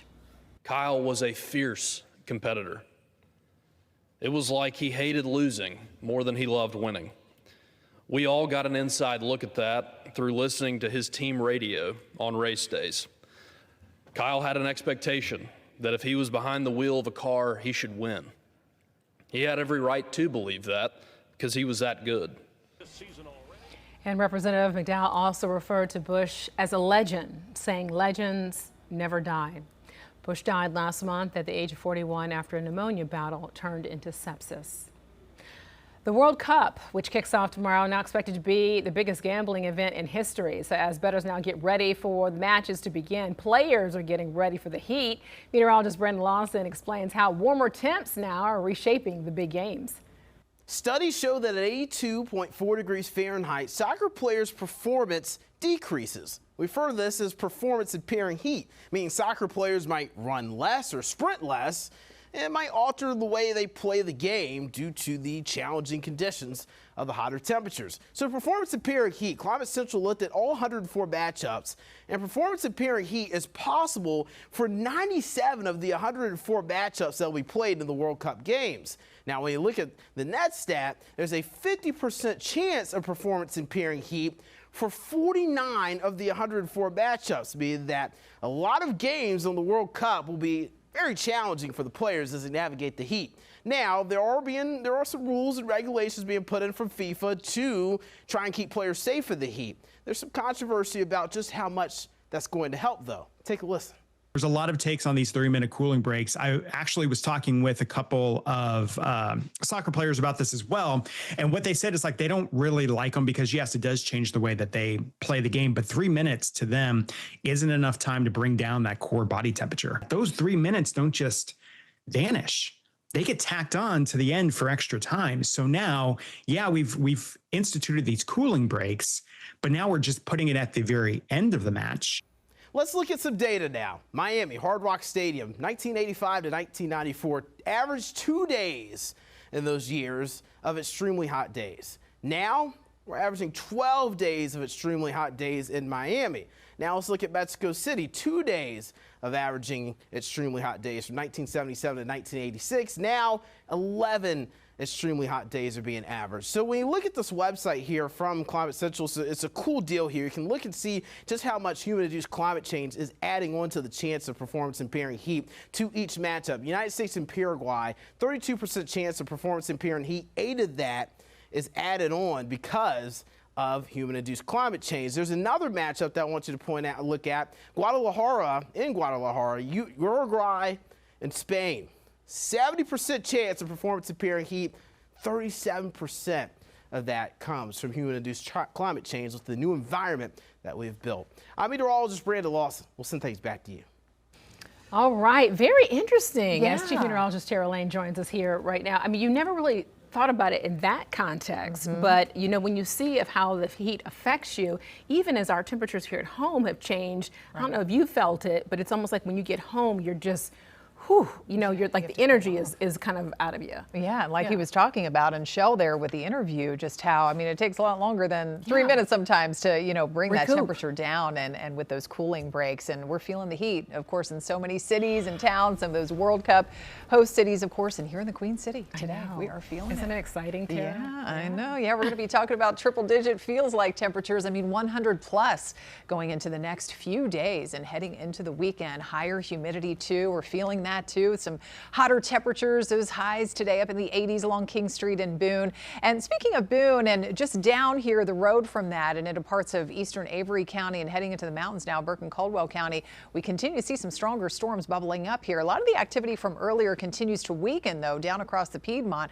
We still have some moderate rain that's trekking slowly into part of Rock Hill there on the west side of the city. Lancaster, a couple leftover sprinkles. There's that isolated pop-up downpour across northern Anson County. But this storm is definitely stronger around kind of near the Jonas Ridge area and heading up into the mountains of Caldwell County. These are drifting again slowly to the south and also across northern Cleveland County, not far from Kaiser. We're seeing some of those spotty downpours too, and more activity back off to the west moving through Rutherford County. So these storms do have a low, it's low but not zero, level 1 out of 5 risk of maybe producing some strong and even damaging wind gusts for the rest of this evening. Notice that darker shading of green in place across the Piedmont up to the mountains and foothills. So there is that risk of these storms could turn severe over the next couple of hours or so before they fade away as we lose that good daytime heating. Plenty of it out there today. 89 right now in the Queen City with that southwest wind at 10. Dew points are still hovering around 70, so that steamy air mass definitely in place. Hotter out toward Richmond County, 91 in Rockingham. Then we've got the high 70s and lower 80s up in the mountains. But once you factor in this humidity, it feels like 97 there in Albemarle, one of the hotter spots. Feels like 95 in Charlotte, Rock Rock Hill, Monroe, and heading into Wadesboro. Hottest temperatures of the year, though, so far are ahead over the next couple of days. So tomorrow, today's highs getting closer to 90. Tomorrow, we are up into the 90s, low and a few spots in the mid 90s. We'll see some sunshine early in the day, and then watch out for a few hit or miss isolated downpours or a few storms in the afternoon. But tomorrow and again on Friday, this is more like what it's going to feel like. Lots of spots in the high 90s to around 100. We only cool down a little bit later tomorrow night again, but then, yes, expected to feel like 100, 102 plus in some communities, especially in those eastern zones, areas east of Charlotte by Friday afternoon. I'm forecasting 97 for the official high temperature on Friday, so that would be 1 degree away from hitting that record of 98 from back in the mid-1950s. Either way, it's hot anywhere you look at it, regardless of whether or not we actually get to that record. But as we check out future radar about the cooling showers and storms, any activity out there this evening will just fade away as we get deeper into the night. 8 o'clock tomorrow morning, waking up to some clouds and some breaks of sunshine before we could be tracking more areas of heavy rain, a couple of thunderstorms in the afternoon. Summertime pattern continues. We start dry on Friday, lots of sunshine with more hit or miss showers or a few storms a little bit later in the day. Severe risk tomorrow limited to mountain communities and across the northern tier of the state. But as we advance into Friday, there's now a level 2 out of 5 risk of severe storms up in the mountains, dropping down toward the foothills. Best chance of some of those stronger storms looks to be more north and west of the Charlotte area. So watching for some of those scattered storms if you're out and about next couple of afternoons. Saturday is looking a little bit less stormy, if anything at all, but still quite hot. The heat does back off a little bit. That comes with some slightly higher rain chances by the middle of next week. All right, thank you, Tara, for that. Crews have officially broke ground on the Tar Heel State's first ever Buc-ee's location. So when people can be able to expect the popular gas station to open. You're watching Queen City News. Your time now is 4:22. Look at that, 88 degrees outside, very humid out there. You're watching the most honored and the most local news in Charlotte.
Buc-ee's finally breaking ground on its first ever North Carolina location after years of controversy. So crews started construction today in Mebane, just west of Durham, and the site will now feature a 74,000 square foot store and also more than 100 gas pumps. Developers were met with pushback from people worried about the congestion, utility, and also wastewater disputes and also project delays. But the Mebane store should be open by the end of next year. As July 4th approaches, Queen City News is celebrating the Spirit of America 250. One local battlefield from the Revolutionary War is entirely preserved, giving visitors a sense of a quick but important clash. Kings Mountain National Military Park is located near Blacksburg, South Carolina. In October of 1780, the Battle of Kings Mountain took place on nearly 4,000 acres across the area. Thomas Jefferson called that battle the turn of the tide of success. Whereas before, everybody thought the war was coming to a close and the Patriots had lost, now they were reinvigorated. They believed that they could still win. On July 4th, Kings Mountain National Military Park celebrates America's 250th anniversary. So interpreters in that period will also dress in that attire and read from the Declaration of Independence. There will also be guided tours and historic weapons and demonstrations. So we take you to the hallowed grounds as we mark the Spirit of America 250 on Queen City News tonight at 10. Gaston County school leaders now considering the closing of Cherryville School, the opportunities for parents to share their views of the plan with the district's board. And a scary moment in last night's media mayhem. Oh, it's one of our own, but we can say fortunately she is okay. She's actually going to join us live next as we hear from our own Casey Funderburg about her daredevil moment rolling over in a bus at the Charlotte Motor Speedway. Oh, Casey, you're watching Queen City News at 4. Time is 4:27, and you're watching the most honored and the most local news in the Queen City.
Our top story this hour now, a heated argument on a Charlotte light rail train leads to one man pulling out a knife all caught on camera. And now police and cats are investigating the case. So this video is raising more concerns for riders still shaken by the death of Irina Zarutska. And Queen City News reporter Jen Cardone looks at what passengers say needs to change. A lot has changed for CATS riders since August 2025 when video captured the killing of Ukrainian refugee Irina Zarutska on Charlotte's light rail. Someone literally got their throat slashed on the train, and they still aren't doing a good enough job to stop any of this. Passengers we spoke with say tickets are hardly checked and security can be hard to find. Most days they don't check. Most days there's no one even on the train to check. Look, just look at it. No one. Where are people that do their jobs? This comes as video circulates online showing another alleged incident Sunday night on the light rail where someone is seen pulling a knife on a passenger during a heated argument. CATS officials say no one called 911 for help or reported the incident, but security was working that night, just not on that specific train. You just have to be on alert, can't be too careful. Late last month, CATS officials told us transit crime was down nearly 70% for the first 3 months of 2026 compared to last year. But still, riders are uneasy. You just never know what a person's dealing with and who you may encounter on the bus or the train. So I usually try to ride and keep my back up against the wall where I'm facing everyone and no one is behind me and I can see everything moving. I've been riding it all day today, and no one checked my train ticket. CATS says about 1,400 hours a week of off-duty CMPD presence will continue now that City Council signed off on the new budget Tuesday. We've asked for that surveillance video from Sunday night, and we'll bring it to you as soon as we get it. Jen Cardone, Queen City News. And riders we spoke with suggest turnstiles as a better way to enforce tickets, but CATS interim CEO Brett Cagle says that is not feasible because of the system's open stations. Our coverage of the security concerns in Charlotte's public transit, though, and what's being done to fix the problem can be found on our website at qcnews.com. CMPD detectives now investigating a deadly stabbing in uptown Charlotte. So this all happened just before 7 this morning on South Sycamore Green Place near West Trade Street. Authorities say that a man was found dead in the parking lot of an apartment complex. No other details were released about this case, but of course we're going to keep you updated as soon as we learn more information. Staying in Uptown now, we're working now to learn what caused a window to fall from a high-rise. It happened this afternoon at the 1 South building. The broken window caused glass to fall to the ground on South Tryon Street. So crews, they closed the area off to clean up the glass. And medic tells us they were not called to the scene. Taking a live look here over at Hickory as more rain pops up around the area. We're also seeing a warming trend, and it's a trend that we're seeing throughout the end of the week. You kind of see the dark clouds there. You kind of see the light clouds. You can see the rain's kind of coming in that area there. Chief Meteorologist Tara Lane and the Pinpoint Weather Center. Tara, so we're also seeing some rain in some spots in the areas, right, around our viewing area. Yeah, especially and kind of right around, we were just looking that live picture there in Hickory, and you mentioned the darker clouds in the distance. And just to the west of there, we do have some areas of heavy rain, actually a strong storm moving over the mountains of Burke County and down just to the northwest of Morganton. You can see more just developing downpours around the city of Morganton there. And so, yeah, getting wet, lots of lightning, though. The strongest part of the storm definitely up to the north and west. So frequent lightning in that part of Burke County and maybe some gusty wind. And there is still the potential of maybe some of these storms today producing some even stronger wind gusts, 50, 60 mile per hour wind gusts here that could turn severe. And elsewhere, just to the south and east of there, we have more spotty areas of heavy rain continuing to pop up. These are all advancing to the east, and so into western Lincoln County, northern part of Cleveland County from Kingstown out toward Bellwood, getting some of that, but primarily dry across the Charlotte Metro, and just off to the east we have a lot of those showers that continue to fade away, but a few more still possible again the rest of this evening after another hot and humid day. We've got the hottest temperatures of the year so far coming up to wrap up the week tomorrow and again on Friday. We'll check it out. My Pinpoint weather forecast in a few minutes. Thank you, Tara. Sheriff's deputies in Catawba County now searching for a man suspected of a deadly shooting. Investigators responded to a home on Dansbury Lane in Vale yesterday and found Rusty Johnson with a gunshot wound. He later died at the hospital from his injuries. The deputies identified Thomas Banks of Cherville as a suspect. So anyone with information on Banks' whereabouts, you're urged to contact the sheriff's office. And a Charlotte-bound bus driver charged in a deadly crash will now be back in court later on this month. So Jing Dong faced the judge today after being released from the hospital. He's now charged with 5 counts of involuntary manslaughter in connection with last month's crash on I-95 in Virginia. 5 people were killed and more than 40 others were injured, including Dong. Well, investigators say traffic slowed in a work zone, but the bus driver did not, causing the multi-vehicle crash. The judge set the suspect's arraignment hearing for June the 22nd. The race for South Carolina's Republican nominee for governor now headed to a runoff. Lieutenant Governor Pamela Evette and Attorney General Alan Wilson will face off again in less than 2 weeks after no one secured a majority of the vote last night. The chief political correspondent Andy Weber tells us what voters should expect. It was an amazing night. Having the governor by my side was great. My family, supporters, friends, and got a special call from President Trump before I took to the stage. That's always humbling. South Carolina Lieutenant Governor Pamela Evette celebrating her win Tuesday night during an interview with Queen City News. While Evette had the most votes, she did not have enough to win the primary outright. SC Attorney General Alan Wilson finishing in second, about 2 percentage points behind Evette. I'm asking you to hire me to be your next governor. Thank you for giving me this opportunity. Now, ladies and gentlemen, I need you to get to work. Western Carolina University professor Chris Cooper said Tuesday's results indicate a runoff could also be incredibly close. Not a big surprise, but at the same time, I think pretty notable, right? Here's somebody who got a Trump endorsement and still was not able to break 30% of the vote in the state of South Carolina in a Republican primary. Evette and Wilson will now proceed to a runoff set for June 23rd. They'll have to spend the next few weeks firming up their support, as Cooper predicts turnout will be a lot lower than what we saw on primary day. We could see maybe 40% of the vote show up in the runoff as opposed to the primary. I mean, this is, you only have one thing on the ballot. It's a couple of weeks later. It's kind of confusing for a lot of folks about whether they can even vote or not. So I would expect a significant drop off. Early voting for the June 23rd runoff will begin June 17th and end on June 19th. Reporting in Fort Mill, I'm Andy Weber, Queen City News. And we were able to land that first interview with Pamela Evette today at noon. We had her live on our show. If you want to be able to see the in-depth interview, you can always go to our website at qcnews.com. Also, Pamela Evette and Alan Wilson are set to take part in a debate at Coastal Carolina University on June 16th ahead of the runoff.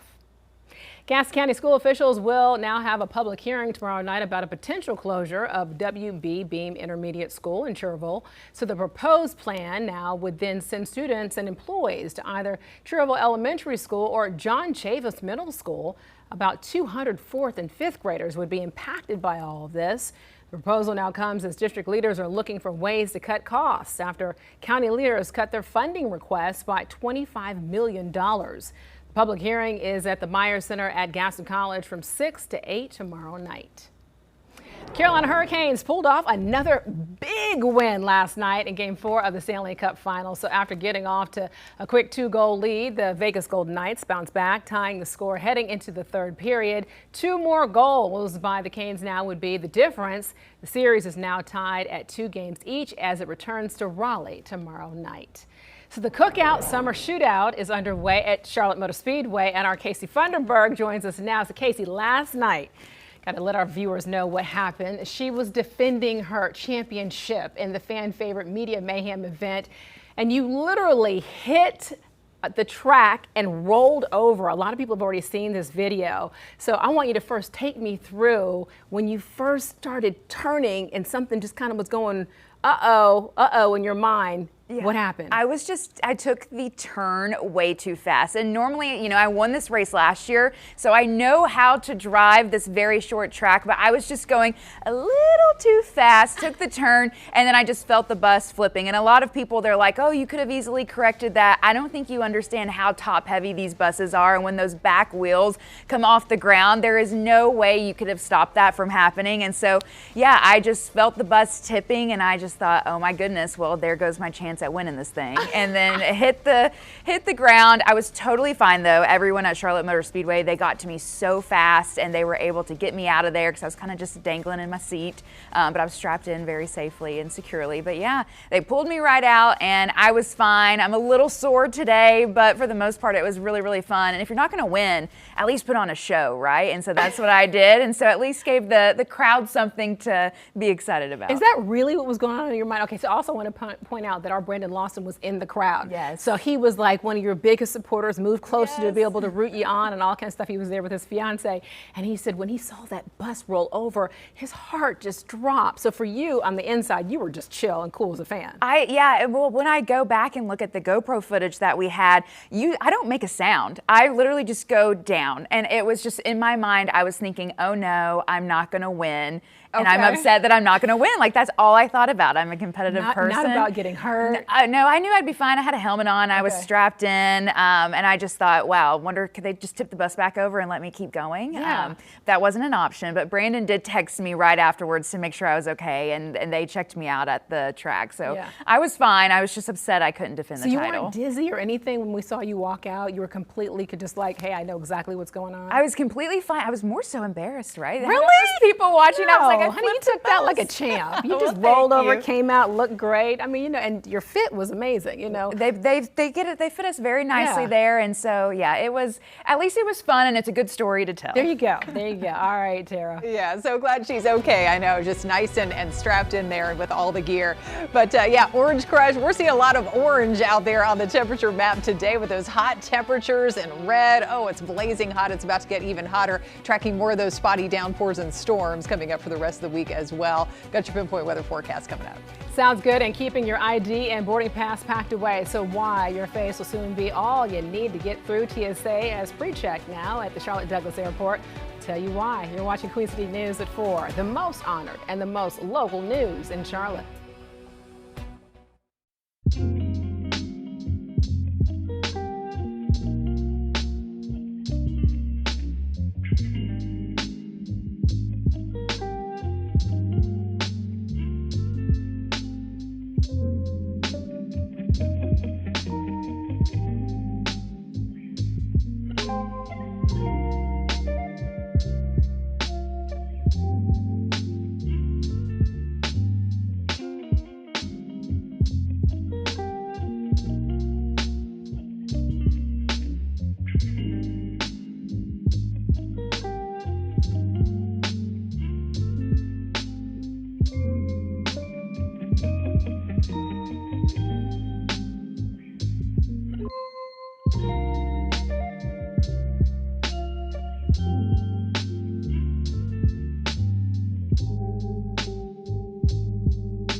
The U.S. and Iran now trading missile attacks for a second day after the downing of an Army helicopter near the Strait of Hormuz. Raquel Martin tells us how President Trump is now balancing retaliation with negotiation. On one hand, President Trump says more U.S. strikes are on the way, but on the other, President Trump is still pushing for a peace deal with Iran. For now, the ceasefire that's held on for weeks is in effect by name only, as Iran responds to retaliatory strikes from the U.S. We're going to be attacking them very hard. In the Oval Office Wednesday, President Trump blamed Iran for the ceasefire disruption. We were really close to a deal, but they keep tapping us along. They keep playing us for suckers. The escalation began after the president says Iran shot down a U.S. Apache helicopter while it patrolled the Strait of Hormuz Tuesday morning. According to U.S. Central Command, both pilots were rescued and were not injured. They got very lucky. Be unwise to challenge us further. While in Cuba Wednesday, Defense Secretary Pete Hegseth warned Iran to stand down. Again, we're prepared there to do what needs to be done. Iran has not taken responsibility for Tuesday's helicopter crash. Instead, on X, Iran's foreign minister suggested U.S. troops should not be patrolling the Strait of Hormuz, writing, quote, to reduce risk. Best solution is for them to leave. Wednesday, the foreign minister's spokesperson said the U.S.'s actions could undermine negotiations. Meanwhile, U.S. Ambassador to Israel Mike Huckabee posted online, quote, things may get a bit spicy in the neighborhood soon. Another factor that could pressure both sides back to the negotiation table is the state of the global economy.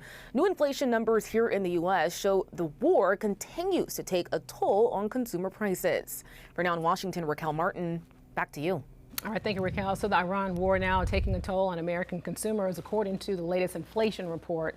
Data now shows costs just surging for Americans as the war drags on. So consumer prices jumped 4.2% in May compared to the same month last year. That's the highest level since 2023. President Trump praised the recent inflation report, saying that the data is good because it shows energy prices were a huge driver of rising costs.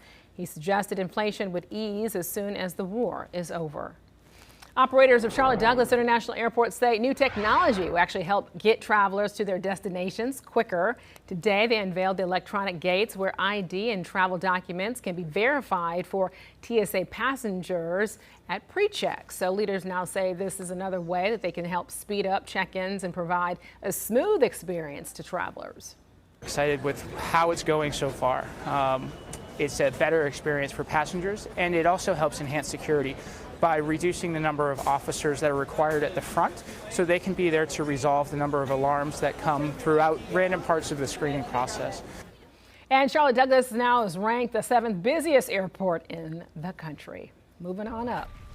All right, looking live here at Freedom Boat Club on Lake Norman. So it's been a toasty day, and Carolina isn't even hotter. Temps now heading our way. Oh, I don't know if it's a great lake day, Tara, because it was so humid outside. I mean, the scorching heat right now, I mean, it's really, it hits you as soon as you walk outside. Oh, yeah. And those water temperatures out there continuing to rise, obviously, as well. So, I mean, you feel cool if you just come out of the water and the air hits you and you cool off briefly. But, yeah, it doesn't take long to heat right back up again. I know, that sticky feeling. I know. Hot and humid, and that's going to be the story for the rest of the week. And really, I don't see any major relief at all in the humidity, even taking it out over the next 7 days. There is a little bit of relief from this higher level of heat coming by about a week from now. But until then, we are just going to crank up that thermometer even more with temperatures up around the triple digits and even above 100. That feels like temperature by the end of the week. And right now, we do have some cooling areas of rain over Rock Hill and heading up here, too, in the mountains and foothills where we got some of the stronger storms. This one, slow moving. It's really just kind of sitting there northwest of Morganton and up into the mountains of Burke County here, putting out some obviously torrential rain, frequent lightning. If anything, it's drifting a little bit to the south and east, and possibility of some strong and even damaging wind gusts. And notice how that band of heavy rain stretches east of Morganton now and affecting that stretch of I-40 and out toward Valdez. And then just to the south of there from Kaiser and down through Lawndale and Kingstown and moving into the western edge of Lincoln County, we have more spotty downpours that continue to trek through that area. And then off to the south, most of the Charlotte metro is looking dry. Just that one isolated shower that's popped up again and managed to hold together over Rock Hill, and not too much going on off to the east for now. But it's still possible, as I said, that some of those storms could produce some pretty strong wind gusts. We have a low level 1 out of 5 risk of severe storms for the rest of this evening until the storms just kind of fade away. After the sun goes down, we start to lose that real good daytime heating, as is oftentimes the case. We did make it up to a hotter 90 today in the Queen City, so above the normal high, which is only up around 86 these days, still far and away from hitting that record of 99 from back in 1947. We've got 90 in Concord, Wadesboro, some Some lower 90s out there off to the east. Richmond County at 91 there in Rockingham, only 86 in Chester. More of the same, mid-upper 80s up in the foothills and right around 80 up in the mountains. But once you factor in all those high dew points in the high 60s and low 70s, all that humidity, it feels obviously even hotter, feels like 97 at last check. And keep in mind, this is in the shade. You can add about 10 to 15 degrees to these numbers once you step outside underneath all the blazing sun. 97 in Charlotte feels like temp. 97 is how it feels in Chesterfield County too. So coming up, hottest temperatures so far this year. The next couple of days, we do have again some more cooling rain chances and storm chances coming up next couple of afternoons. As I said, the humidity all the while remains high. So temperatures tomorrow for more of us topping out around the low and even a few spots in the mid 90s, watching for some of those spotty showers and storms later in the day. Feels like temperatures up around 100 plus, especially from near the Queen City and points east. Those typical hotter spots out towards, say, Richmond and Chesterfield County, and same type of setup. And that's going to continue into Friday. So let's check things out on Futurecast. Through about 9 o'clock this evening, showers and storms largely just fade away. So we're left with some dry time early in the morning tomorrow. Watch for more spotty showers and storms popping up in the afternoon and evening for tomorrow afternoon. And again, after a dry start on Friday afternoon could be a little stormy in spots. Severe risk tomorrow, limited to mainly our mountain communities, level 1 out of 5 risk of severe storms. Again, get a little bit of a break from rain chances on Saturday before they ramp back up again going into early next week. And want to mention this too, quick check of the tropics. There is one area of interest around the Bay of Campeche and heading into the Gulf here. Only a 10% chance though of actually seeing some development with this, so we're not worried about it. Most of that moisture going west into sections of central Mexico. 7-day forecast shows the heat that will be sticking around through the weekend, highs in the 90s, little less heat back in the 80s this time next week. Tackling a stark reality in North Carolina, the new legislation to improve care for Black mothers during and after pregnancy. You're watching Queen City News, the most honored and the most local news in Charlotte.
So new efforts are underway now to tackle a stark reality in North Carolina that black mothers are still far more likely to die during pregnancy or childbirth. So a new package of bills called the Momnibus 3.5 Act would now invest millions into community-based materials and maternal health programs. It also calls for implicit bias training for prenatal health care providers and also supporters for lactation training programs at HBCUs. Doctors say that 80% of pregnancy-related deaths in North Carolina are preventable. Implicit bias in healthcare leads to worse outcomes. And for black women, it can mean the difference between life and death. A separate bill named after an officer who died during pregnancy focuses on expanding telehealth, creating a statewide provider hotline, and also standardizing care for high-risk pregnancies.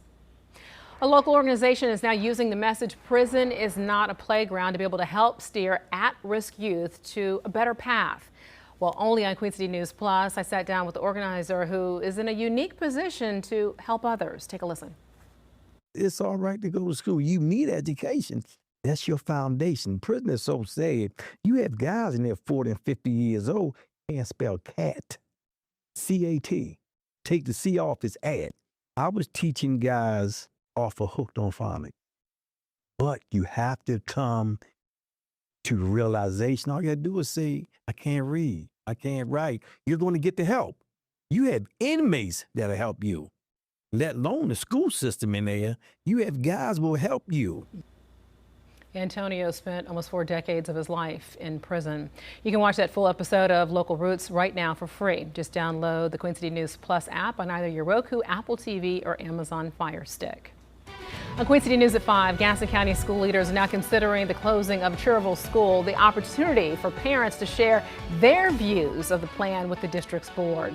And Panthers minicamp continues in Uptown, the latest from the practice field as we inch closer to the football season. You're watching Queen City News at 4. That's going to do it for me. Morgan Francis is up next, and you're watching the most honored and the most local news in Charlotte.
Now on Queen City News, renewed concerns about safety on Charlotte's public transit. How riders are reacting to a viral video of a fight where one man pulls out a knife.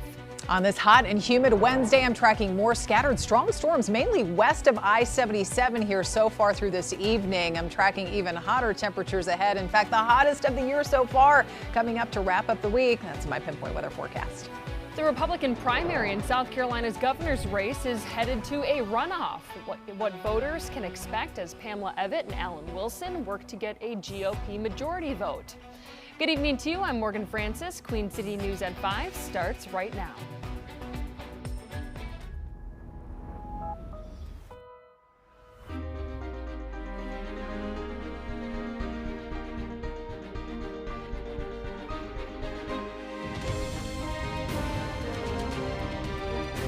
Queen City News starts now.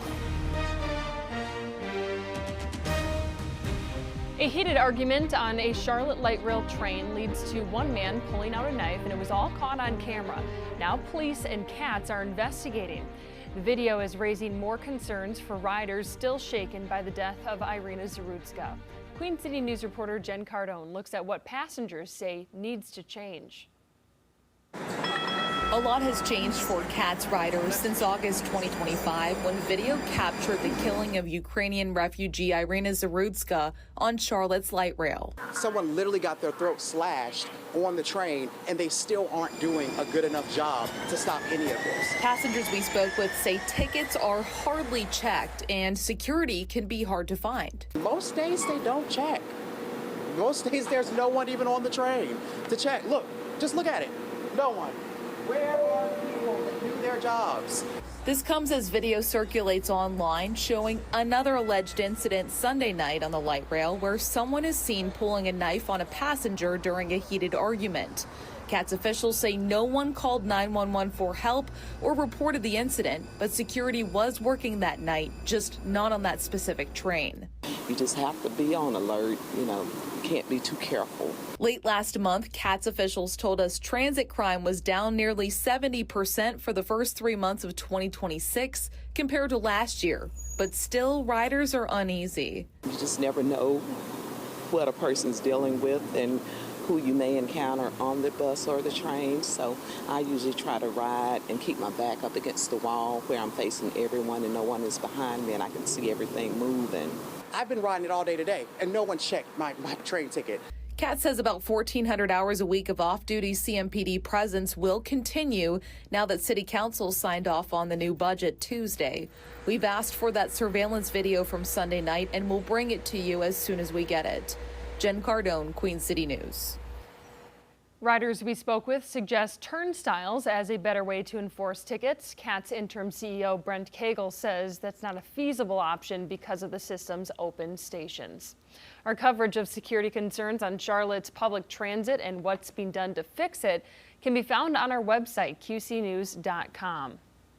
CMPD detectives are investigating a deadly stabbing in uptown Charlotte. It happened just before 7 this morning on South Sycamore Green Place near West Trade Street.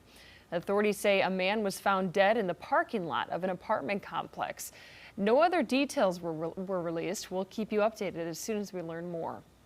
Staying in Uptown, we're working to learn what caused a window to fall from a high-rise. Take a look at this. It happened this afternoon at the One South building. The broken window caused glass to fall to the ground on South Tryon Street. Crews closed the area off to clean up the glass. Medic tells us they were not called to the scene. Taking a live look at Hickory as more rain pops up around our area. We are also warming up, and it's a trend that we're seeing through the end of the week. Chief Meteorologist Tara Lane is in the Pinpoint Weather Center. Tara, what are you seeing right now? Any rain out there? Yeah, and west of I-77 is where most of the stronger storms have actually developed here recently, and not far from the Hickory area as we zoom into these spots from Cleveland County, western Lincoln County, and up into the mountains of Burke County and around Morganton, Valdez, heading down through the foothills. Some heavy rain coming down here, and these are slow movers today. So putting out over a relatively short period of time, just all this rain, so we could start to see some ponding on the roads and maybe some brief flooding. Lots lots of lightning. That appears to be settling down just a little bit. They're slowly drifting to the south, and you can see Valdez right now, just one of the heavier batches of rain right over that area along I-40. And we've got more scattered downpours and a stronger storm over Lawndale right now, and that's pushing off to the east. And so heads up, friends around the Cherryville area, some of that could be headed your way. Not too much happening across the Charlotte Metro. One little tiny shower out there in between Fort Mill and Rock Hill. We do have a level 1 out of 5 low risk of severe storms for the rest of this evening. So it's possible some of those storms up in the foothills right now could try and produce some damaging wind gusts. We'll keep you posted, of course, on that. Otherwise, just a hot and humid day, tracking the hottest temperatures of the year so far coming up later this week. That's ahead in a few minutes. Sheriff's deputies in Catawba County are searching for a man suspected of a deadly shooting. Investigators responded to a home on Dansbury Lane in Vale yesterday and found Rusty Johnson with a gunshot wound. He later died at the hospital from his injuries. Deputies identified Thomas Banks of Cherryville as the suspect. Anyone with information on Banks' whereabouts are urged to contact the sheriff's office. A Charlotte-bound bus driver charged in a deadly crash will be back in court later this month. Jing Dong faced a judge today after being released from the hospital. He's been charged with 5 counts of involuntary manslaughter in connection with last month's crash on I-95 in Virginia. 5 people were killed and more than 40 others injured, including Dong. Investigators say traffic slowed in a work zone, but the bus driver did not, causing the multi-vehicle crash. The judge set the suspect's arraignment hearing for June 22nd. The race for South Carolina's Republican nominee for governor is headed to a runoff. Lieutenant Governor Pamela Evette and Attorney General Alan Wilson will face off again in less than 2 weeks after no one secured a majority of the vote last night. Chief Political Correspondent Andy Weber tells us what voters should expect. It was an amazing night. Having the governor by my side was great. My family, supporters, friends, and got a special call from President Trump before I took to the stage. That's always humbling. South Carolina Lieutenant Governor Pamela Evette celebrating her win Tuesday night during an interview with Queen City News. While Evette had the most votes, she did not have enough to win the primary outright. SC Attorney General Alan Wilson finishing in second, about 2 percentage points behind Evette. I'm asking you to hire me to be your next governor. Thank you for giving me this opportunity. Now, ladies and gentlemen, I need you to get to work.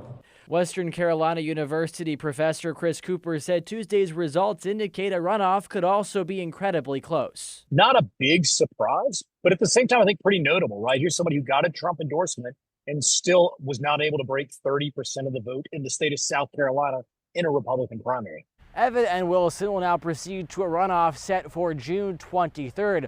They'll have to spend the next few weeks firming up their support, as Cooper predicts turnout will be a lot lower than what we saw on primary day. We could see maybe 40% of the vote show up in the runoff as opposed to the primary. I mean, this is, you only have one thing on the ballot. It's a couple of weeks later. It's kind of confusing for a lot of folks about whether they can even vote or not. So I would expect a significant drop off. Early voting for the June 23rd runoff will begin June 17th and end on June 19th. Reporting in Fort Mill, I'm Andy Weber, Queen City News. Evette and Wilson are set to take part in a debate at Coastal Carolina University on June 16th ahead of the runoff. Gaston County school officials will hold a public hearing tomorrow night about the potential closure of W.B. Beam Intermediate School in Cherryville.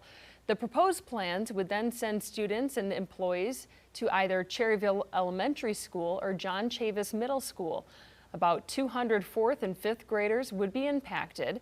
The proposal comes as district leaders are looking for ways to cut costs after county leaders cut their funding request by $25 million. The public hearing is at the Gaston College Myers Center from 6 to 8 tomorrow night.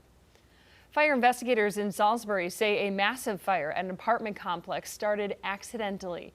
It happened Saturday evening at the Grand on Julian Apartments. The Rowan County Fire Marshal says the fire was likely caused by smoking material that was not put out properly. Several agencies responded to the scene. 59 people were displaced and 23 apartments were destroyed. It is day 2 of mandatory minicamp for the Carolina Panthers in Uptown. Our Gabe McDonald takes us into today's practice. Panthers head coach Dave Canales said he ordered up another hot one for day 2 of mandatory minicamp for the black and blue, and boy was it, literally and figuratively, a very scorching practice on Wednesday, but also a rather spirited one as well, which is always what you want to see this time of year as you lay the foundation for the upcoming season. You did have some notable absences on day 2. J.C. Horn, Teteroa McMillan, and Taylor Moden were not in uniform earlier on Wednesday afternoon, but Dave Canales did say the plan all along was for those guys to go through 2 of the 3 days of mandatory minicamp this week before that break ahead of training camp coming up in July. And he expects tomorrow to be yet another spirited practice as well, and he walked us through what he wants to see out of day 3 before the team gets that break before training camp. I want to see the players, especially the newer guys, operate quickly, get the communication out, know what they're doing, get aligned quickly, and go to the next play and be able to do it when you're a little tired. It's kind of like the final exam for the spring, so we'll be able to put them in those settings and see how guys respond, and that'll tell us, we're not we're just trying to gather information about our players and who we have, especially the new guys, whether they're free agents, whether they're rookies, to just see how they respond to those situations so we know how to address it, how to help them take the next step and develop. Sure to be another high-spirited practice on Thursday afternoon for the black and blue. But tonight on Carolina Sports Live, we're talking all about the receivers. We'll go one-on-one with a veteran in that room, and David Moore, and also hear from star wideout Teteroa McMillan, fresh off his rookie season where he won Offensive Rookie of the Year. We'll hear from him as he gears up for year 2 in the NFL. But for now, reporting at the Panthers practice field, Gabe McDonald for Queen City News. The Carolina Hurricanes pulled off another huge win last night in Game 4 of the Stanley Cup Final. After getting off to a quick 2-goal lead, the Vegas Golden Knights bounced back, tying the score heading into the third period. 2 more goals by the Canes would be the difference. The series is now tied at 2 games each as it returns to Raleigh tomorrow night. Tara? This entire series certainly pretty exciting here, keeping everyone on the edge of their seats. But maybe not so exciting if you're not a fan of the heat is, well, we've got more of it coming for the rest of the week, as if it wasn't hot enough already. Feels like temperatures up into the mid, even upper 90s in some areas today. Hottest temps of the year so far coming up the next couple of days. Pinpoint weather forecast is next. And the World Cup kicks off tomorrow as the world's hottest sporting event comes to North America. How the heat could play a major factor in this year's tournament. And the late Kyle Busch gets a heartfelt tribute in our nation's capital, a North Carolina lawmaker's reflections on the NASCAR legend. You're watching Queen City News, the most honored and most local news in Charlotte.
A Rock Hill man is facing a federal charge after investigators say he voted illegally. Federal prosecutors are charging Ikem Manfu with illegally voting as an alien. They say he wasn't a legal citizen when he cast his ballot in 2024.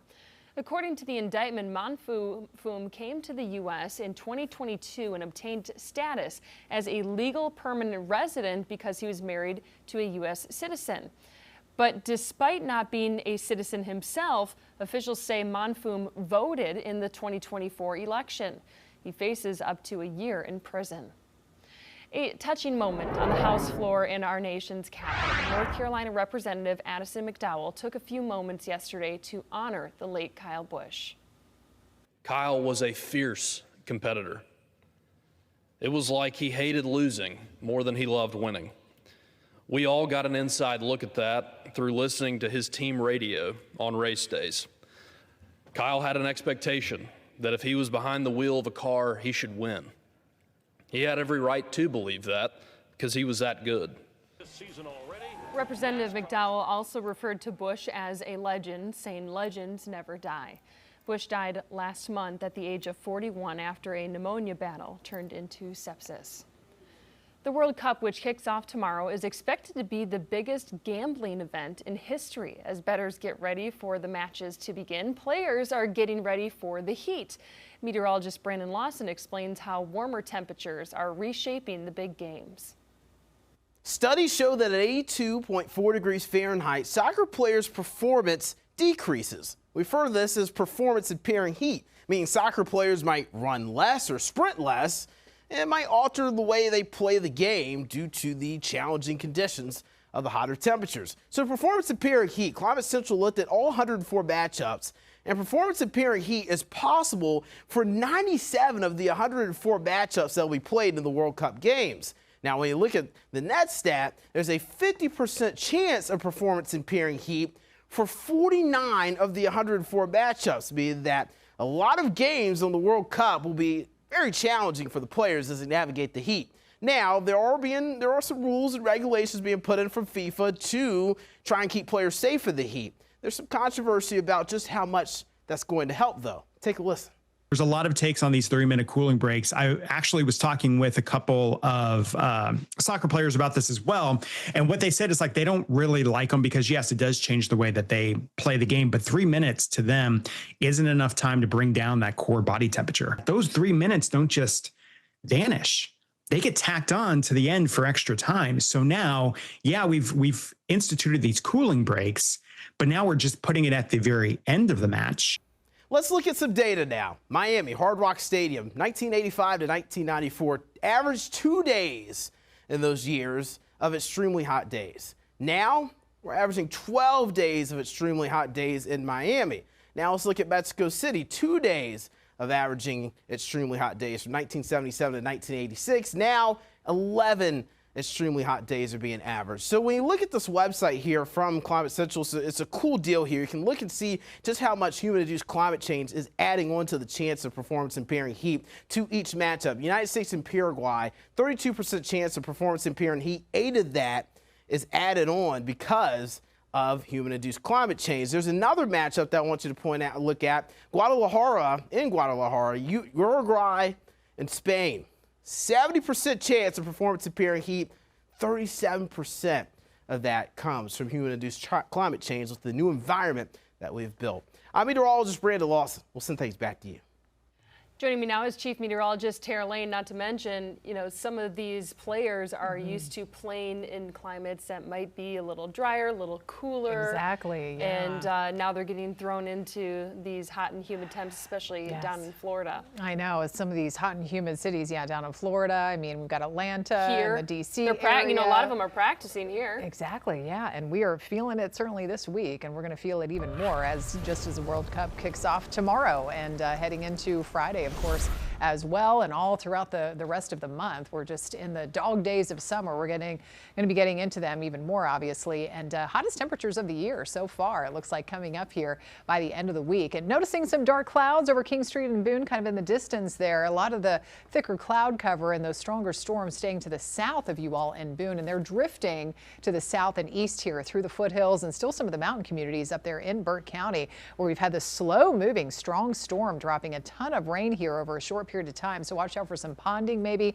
on some of the roads up that way, and approaching Hickory right there along that I-40 corridor. It looks like we have a strong storm closing in with lots of lightning. So keep it inside until that passes, obviously. And down through Cleveland County, Northwest Gaston County, Lincoln County, the rain a little bit lighter so far, but we have some of that heavier rain working in from Cleveland County. So heads up if you live in Northwest Gaston County and around the Cherryville area. We've got some of that heavier rain on the move here, and just a shower that just went poof near the Fort Mill area down into South Carolina. Any of these storms that we're seeing here today, again, mainly concentrated for now west of I-77, do still have the potential of maybe producing some damaging wind gusts. Level 1 out of 5 risk of severe storms will continue through the rest of this evening. Temperature change, feeling the heat today compared to yesterday's only mid-80s, low and mid-80s. We're running some 5 to around 15 degrees on the hotter side today. We've got 88 right now in the Queen City with a south-southwest breeze. It's a warm breeze at 10 to 15 miles per hour, and dew points are still hovering in the muggy low 70s. So once you factor that into the actual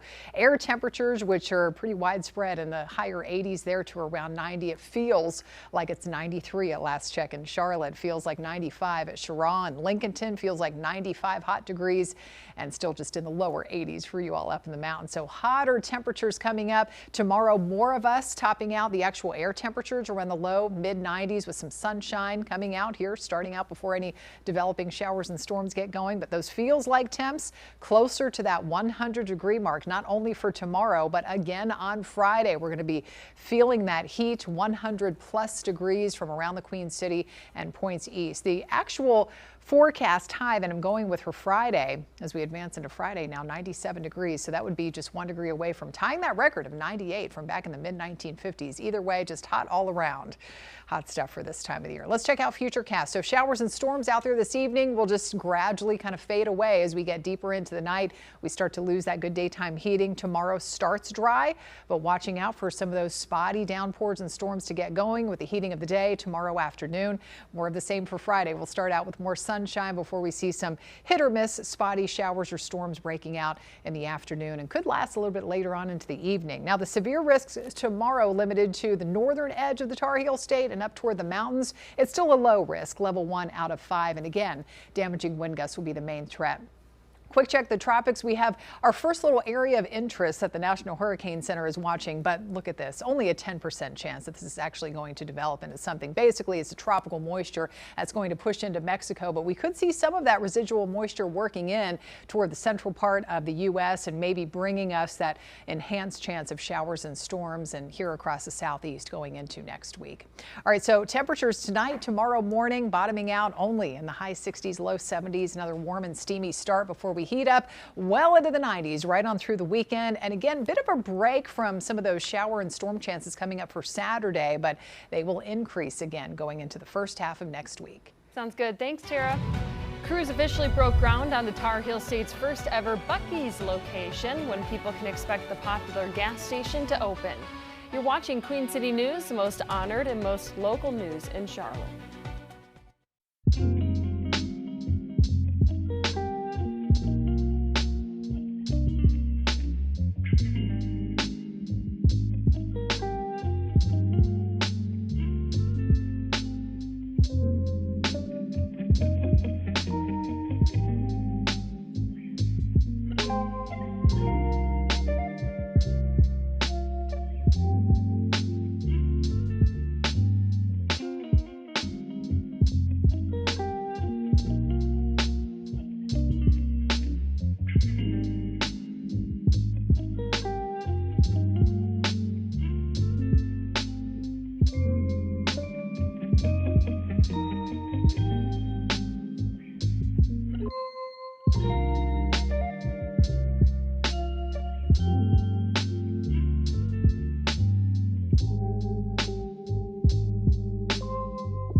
Buc-ee's is finally breaking ground on its first ever North Carolina location after years of controversy. Crews started construction today in Mabin, just west of Durham. The site will feature a 74,000 square foot store and more than 100 gas pumps. Developers were met with pushback from people worried about congestion, utility and wastewater disputes, and project delays. The Mabin store should be open by the end of next year. As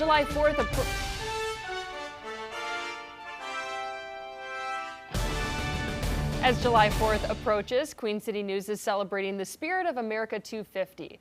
One local battlefield from the Revolutionary War is entirely preserved, giving visitors a sense of a quick but important clash. Kings Mountain National Military Park is located near Blacksburg, South Carolina. In October of 1780, the Battle of Kings Mountain took place on nearly 4,000 acres across the area. Thomas Jefferson called the battle the turn of the tide of success. Whereas before, everybody thought the war was coming to a close and the Patriots had lost, now they were reinvigorated. They believed that they could still win. On July 4th, Kings Mountain National Military Park celebrates America's 250th anniversary. Interpreters in period attire will read the Declaration of Independence. There will also be guided tours and historic weapons demonstrations. We take you to hallowed grounds as we mark the Spirit of America 250 on Queen City News tonight at 10. Gaston County school leaders are considering the closing of a Cherryville school, the opportunity for parents to share their views of the plan with the district's board. And a scary moment in last night's media mayhem. Scary for us, but the driver says she is okay. We hear from our own Casey Punderberg about her daredevil moment rolling over a bus at Charlotte Motor Speedway. You're watching Queen City News, the most honored and most local news in Charlotte.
A heated argument on a Charlotte light rail train leads to one man pulling out a knife, and it was all caught on camera. And now police and CATS are investigating.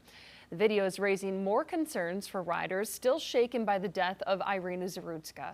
Queen City News reporter Jen Cardone looks at what passengers say needs to change.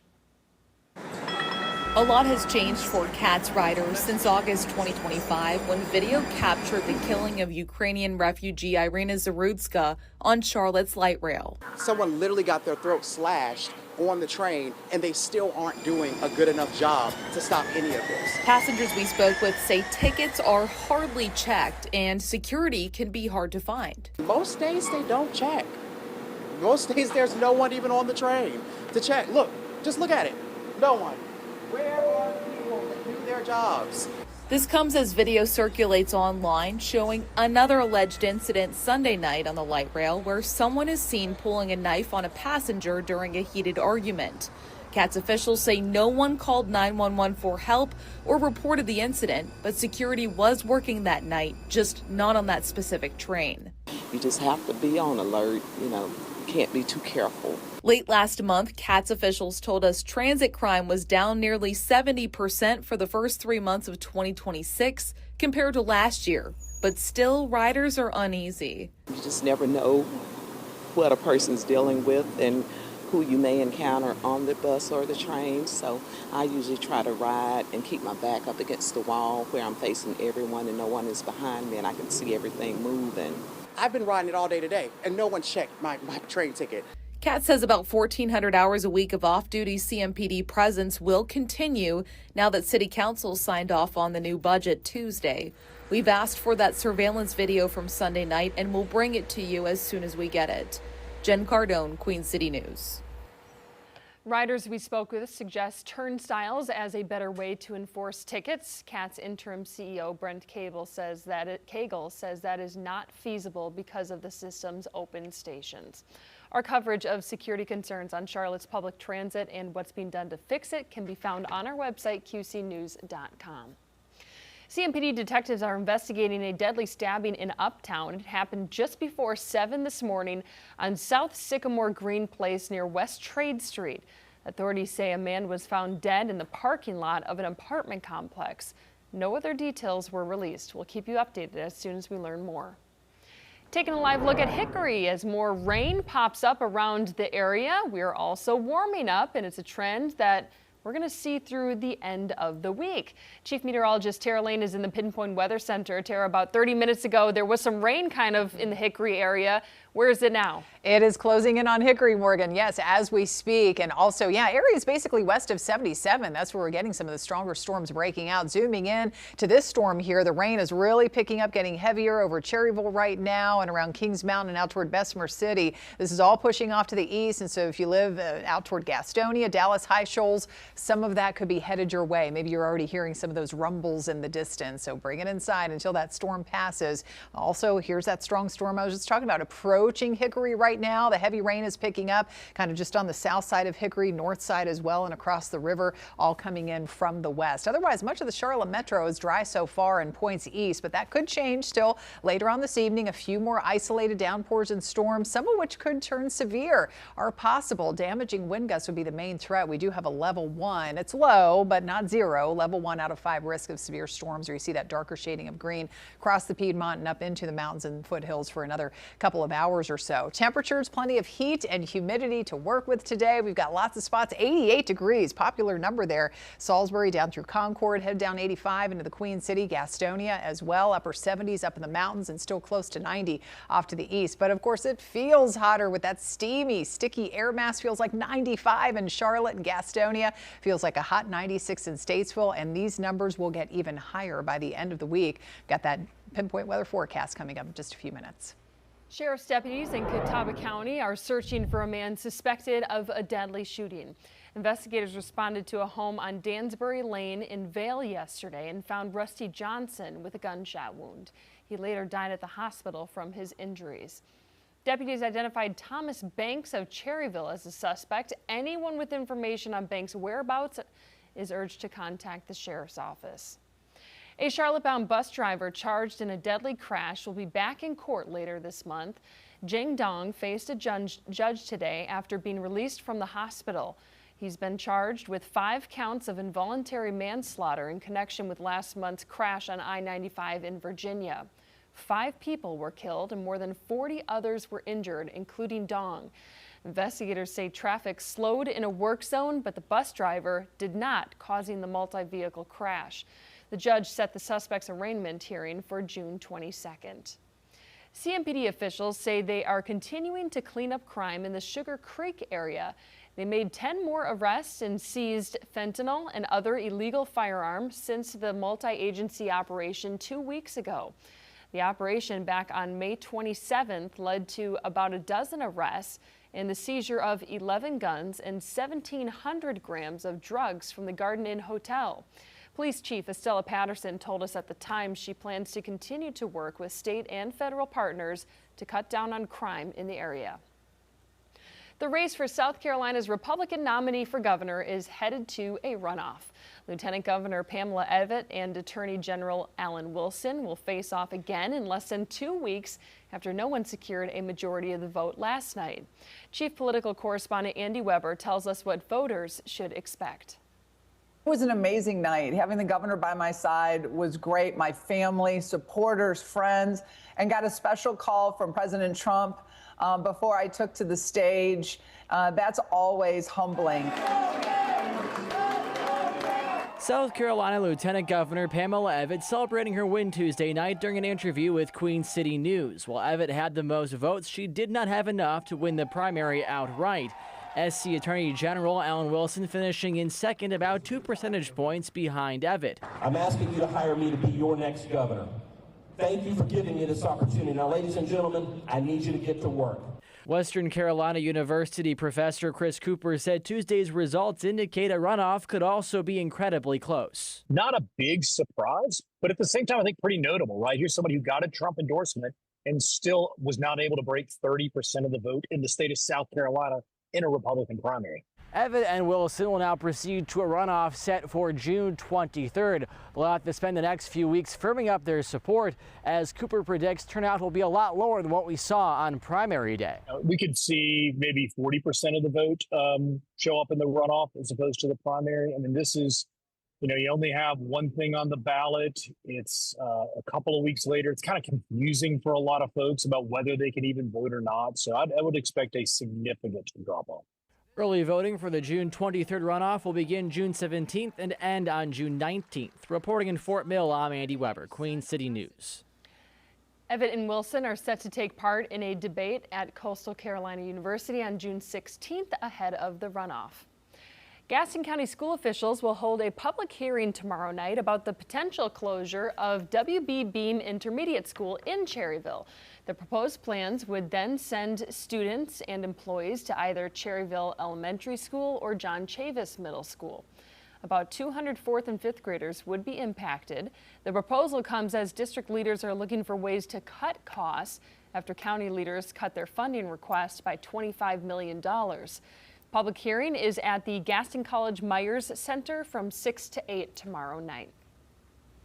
All right, so the Cookout Summer Shootout is underway at Charlotte Motor Speedway.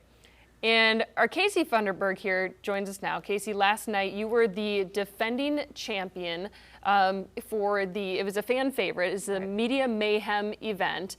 And you quite literally hit the track. And I know the competitor in you wanted to keep going on the race, but everyone here at the station was a little taken aback, wondering if you were okay. Yeah. Yesterday I flipped a school bus, which is not something you do every single day. But yeah, the Media Mayhem, it's a bunch of media members all driving school buses. I won it last year. I was like, okay, I've got to defend my title. But I took that turn. It was coming around turn 2, just a little too tight, and the bus flipped. And I don't think people realize just how top heavy those buses are. So yeah, I could have maybe turned the wheel right to try to stop the flip from happening. But once those two back back wheels came off the ground. There was no coming back from that. So I flipped the bus over. I was totally fine. They have you strapped in just like the drivers are when they're in the cars, minus the head strap. We have a helmet on, and the crew at CMS got to me very quickly, and they were able to get me out of there super quick, and I was fine. I'm a little sore today, but for the most part,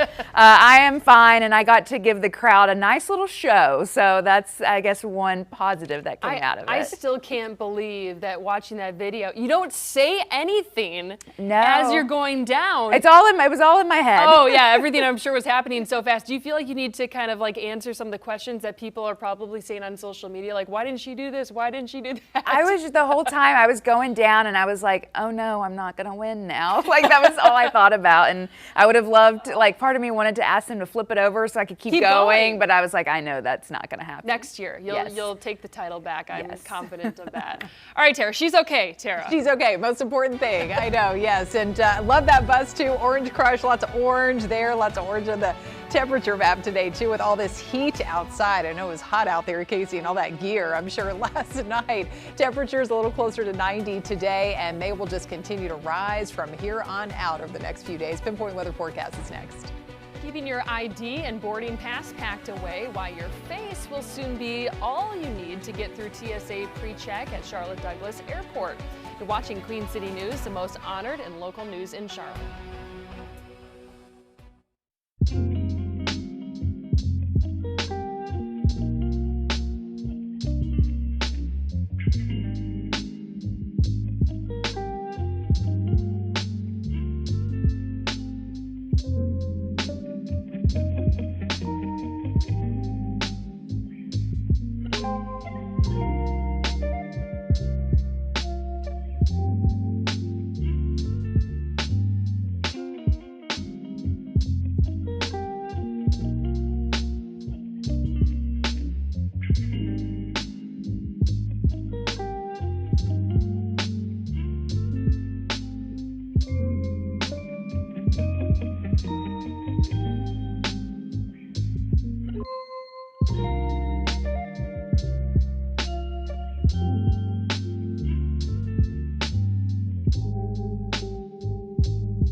The U.S. and Iran are trading missile attacks for a second day after the downing of an Army helicopter near the Strait of Hormuz. Raquel Martin tells us how President Trump is balancing retaliation with negotiation.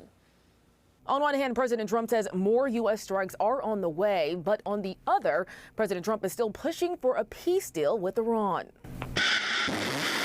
For now, the ceasefire that's held on for weeks is in effect by name only, as Iran responds to retaliatory strikes from the U.S. We're going to be attacking them very hard.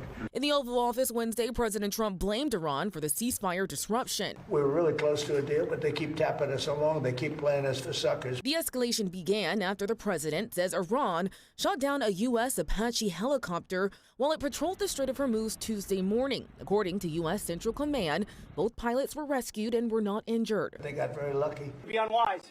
to challenge us further. While in Cuba Wednesday, Defense Secretary Pete Hegseth warned Iran to stand down. Again, we're prepared there to do what needs to be done. Iran has not taken responsibility for Tuesday's helicopter crash. Instead, on X, Iran's foreign minister suggested U.S. troops should not be patrolling the Strait of Hormuz, writing, quote, to reduce risk. Best solution is for them to leave. Wednesday, the foreign minister's spokesperson said the U.S.'s actions could undermine negotiations. Meanwhile, U.S. Ambassador to Israel Mike Huckabee posted online, quote, things may get a bit spicy in the neighborhood soon. Another factor that could pressure both sides back to the negotiation table is the state of the global economy. New inflation numbers here in the U.S. show the war continues to take a toll on consumer prices. For now in Washington, Raquel Martin, back to you. And the Iran war is taking a toll on American consumers. According to the latest inflation report, data shows costs are surging for Americans as the war drags on. Consumer prices jumped 4.2% in May compared to the same month last year. That's the highest level since 2023. President Trump praised the recent inflation report, saying the data is good because it shows energy prices were a huge driver of rising costs. He suggested inflation would ease as soon as the war is over. Energy prices escalation from this conflict is real on American people. We are working every day to drive that down by releasing strategic petroleum reserves, changing regulations on gas formulations this summer. Inflation is now well above the Federal Reserve's 2% target. The Fed will meet next week, but the central bank is expected to keep its key interest rate unchanged. Operators of Charlotte Douglas International Airport say new technology will help get travelers to their destinations quicker. Today they unveiled electronic gates where ID and travel documents can be verified for TSA pre-check passengers. Leaders say this is another way they can help speed up check-ins and provide a smooth experience to travelers. We're excited with how it's going so far.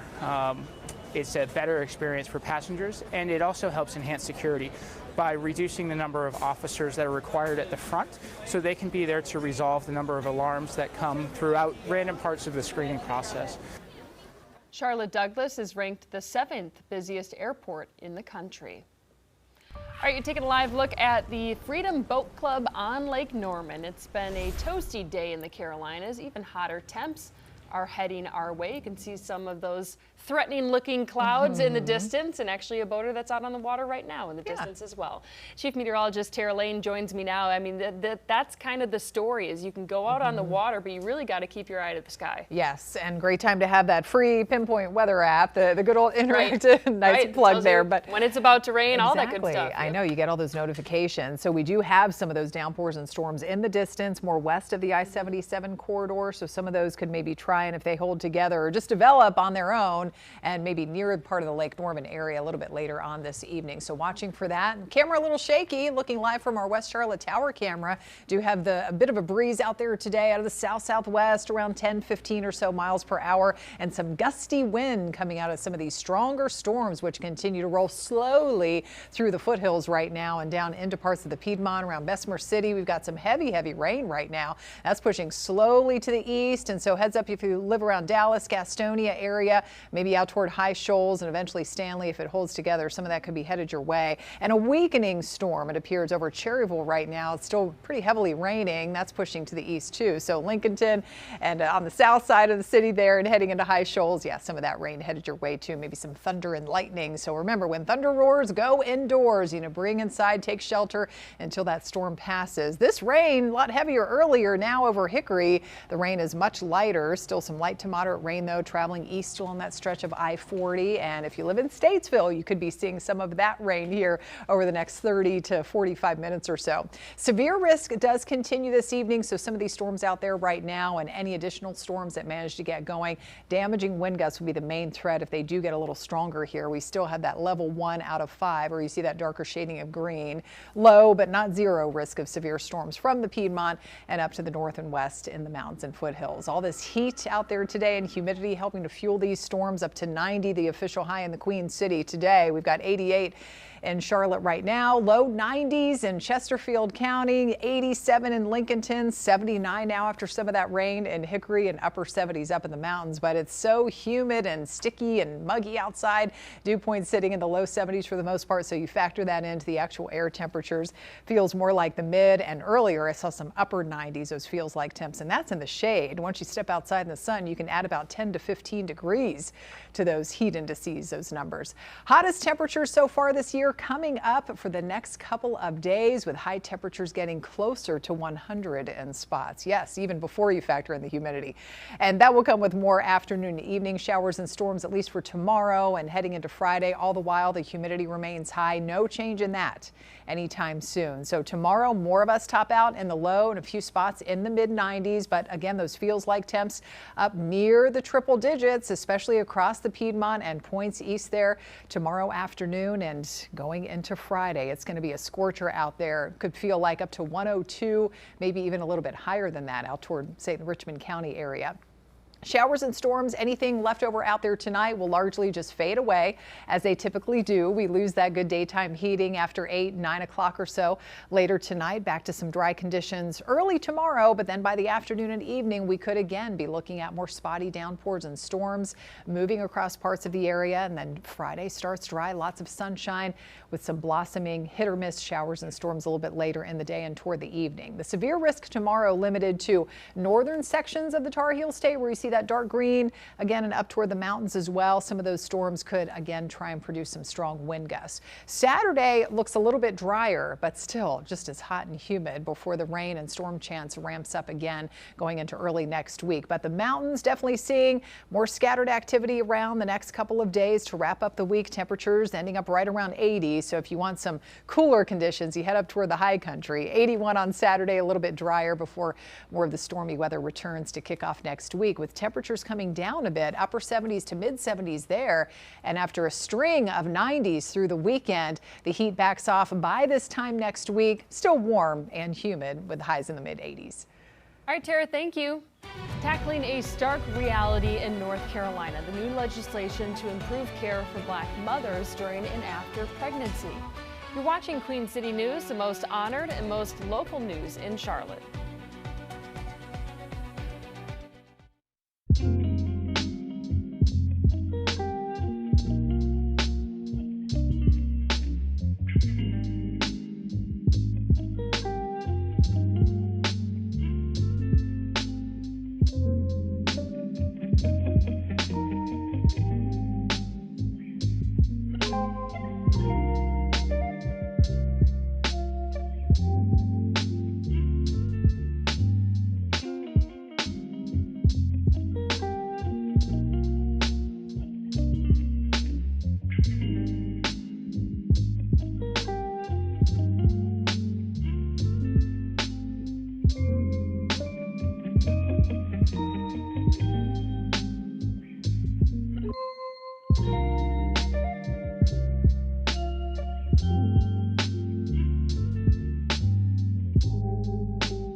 efforts are underway to tackle a stark reality in North Carolina. Black mothers are still far more likely to die during pregnancy or childbirth.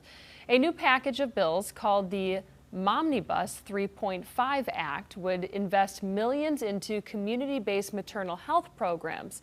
It also calls for implicit bias training for perinatal health care providers and support for lactation training programs at HBCUs. Doctors say 80% of pregnancy-related deaths in North Carolina are preventable. Implicit bias in healthcare leads to worse outcomes. And for Black women, it can mean the difference between life and death. A separate bill named after an officer who died during pregnancy focuses on expanding telehealth, creating a statewide provider hotline, and standardizing care for higher risk pregnancies. A local organization is using the message, "Prison is not a playground," to help steer at-risk youth into a better path. Only on Queen City News Plus, Alicia Barnes sat down with the organizer, who is in a unique position to help others. It's all right to go to school. You need education. That's your foundation. Prison is so sad. You have guys in there 40 and 50 years old can't spell cat. C-A-T. Take the C off this ad. I was teaching guys off of Hooked on Phonics. But you have to come to realization. All you got to do is say, I can't read. I can't write. You're going to get the help. You have inmates that'll help you, let alone the school system in there. You have guys who will help you. Watch the full episode of Local Roots right now for free. Just download the Queen City News Plus app on either your Roku, Apple TV, or Amazon Fire Stick. On Queen City News at 6, Gaston County school leaders are considering the closing of a Cherryville school, the opportunity for parents to share their views of the plan with the district's board. And Panthers minicamp continues in Uptown, the latest from the practice field as we inch closer to football season. You're watching Queen City News, the most honored and most local news in Charlotte.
Now on Queen City News, renewed concerns about safety on Charlotte's public transit, how riders are reacting to a viral video of a fight where one man pulled a knife.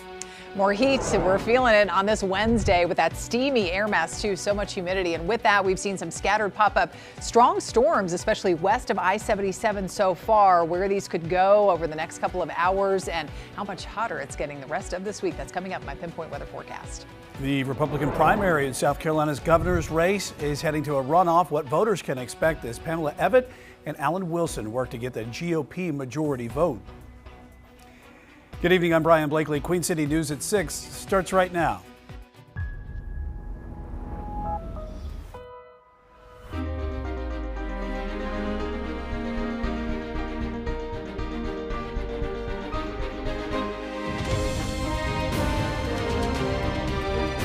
Queen City News starts now. A heated argument on a Charlotte light rail train leads to one man pulling out a knife, all caught on camera. Now police and CATS are investigating. The video raising more concerns for riders still shaken by the death of Irina Zarutska last August. Queen City News reporter Jen Cardone looks at what passengers say needs to change. A lot has changed for CATS riders since August 2025 when video captured the killing of Ukrainian refugee Irina Zarutska on Charlotte's light rail. Someone literally got their throat slashed on the train, and they still aren't doing a good enough job to stop any of this. Passengers we spoke with say tickets are hardly checked and security can be hard to find. Most days they don't check. Most days there's no one even on the train to check. Look, just look at it. No one. Where are people that do their jobs? This comes as video circulates online showing another alleged incident Sunday night on the light rail where someone is seen pulling a knife on a passenger during a heated argument. CATS officials say no one called 911 for help or reported the incident, but security was working that night, just not on that specific train. You just have to be on alert, can't be too careful. Late last month, CATS officials told us transit crime was down nearly 70% for the first 3 months of 2026 compared to last year. But still, riders are uneasy. You just never know what a person's dealing with and who you may encounter on the bus or the train. So I usually try to ride and keep my back up against the wall where I'm facing everyone and no one is behind me and I can see everything moving. I've been riding it all day today, and no one checked my train ticket. CATS says about 1,400 hours a week of off-duty CMPD presence will continue now that City Council signed off on the new budget Tuesday. We've asked for that surveillance video from Sunday night, and we'll bring it to you as soon as we get it. Jen Cardone, Queen City News. Riders we spoke with suggest turnstiles as a better way to enforce tickets. CATS interim CEO Brett Cagle says that is not feasible because of the system's open stations. Our coverage of security concerns on Charlotte's public transit and what's being done to fix it can be found on our website, qcnews.com. CMPD detectives are investigating a deadly stabbing in uptown Charlotte. It happened just before 7 this morning on South Sycamore Green Place near West Trade. Authorities say a man was found dead in the parking lot at an apartment complex.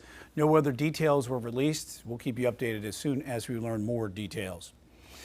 Staying in Uptown, we're working to learn what caused a window to fall from a high-rise. It happened this afternoon at the 1 South building. The broken window caused glass to fall to the ground on South Tryon. Crews closed off the area to clean up the glass. Medic tells us they were not called to the scene. Let's get to the rain the weather right now is rain popping up in the area as we're looking live in Hickory. We're also warming up as it's going to be a trend over the next few days here. And let's check in with Chief Meteorologist Tara Lane of the Pinpoint Weather Center.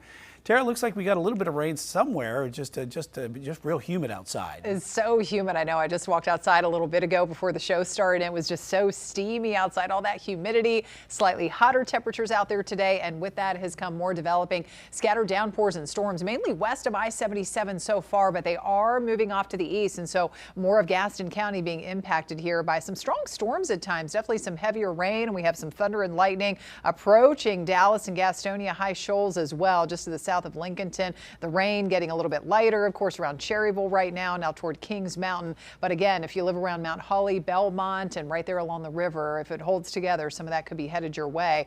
And then just tracking a couple little tiny isolated showers, northern edge of Lake Norman. We've had some rain over Hickory, stronger storm earlier, and southern Alexander County, and actually right over the heart of Taylorsville right now, we have some heavier rain. It is possible, it's a low risk, but not zero, that some of these storms could try and turn severe with the threat of damaging wind gusts for the rest of this evening. You can see that darker shading of green across the Piedmont and up into the mountains and foothills. Plenty of warmth, as we've been saying here today, 86 degrees. We officially topped out at 90 earlier in the Queen City. We've got some low 90s off to the east, 90 degrees up in Statesville. But once you factor in that humidity, it feels, of course, even hotter, like it's 95 in Concord right now. Feels like it's in the mid 90s off to the east. And these numbers, they're going to be higher, especially those feels like temperatures by the end of the week. All the details in my pinpoint weather forecast ahead in a few.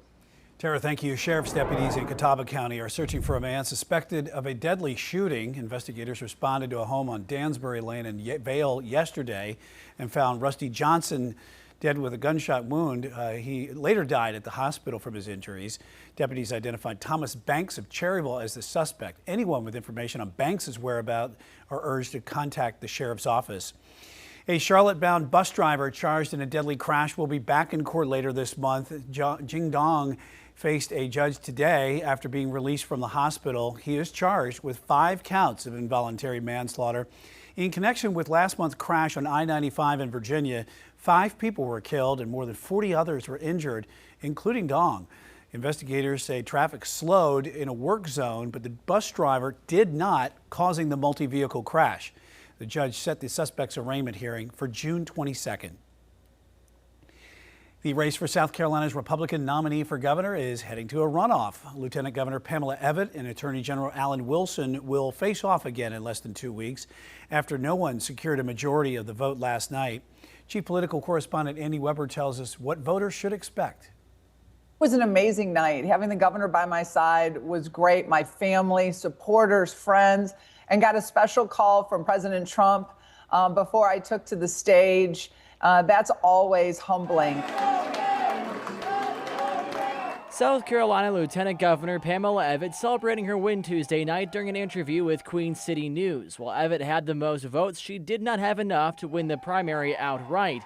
SC Attorney General Alan Wilson finishing in second, about 2 percentage points behind Evette. I'm asking you to hire me to be your next governor. Thank you for giving me this opportunity. Now, ladies and gentlemen, I need you to get to work.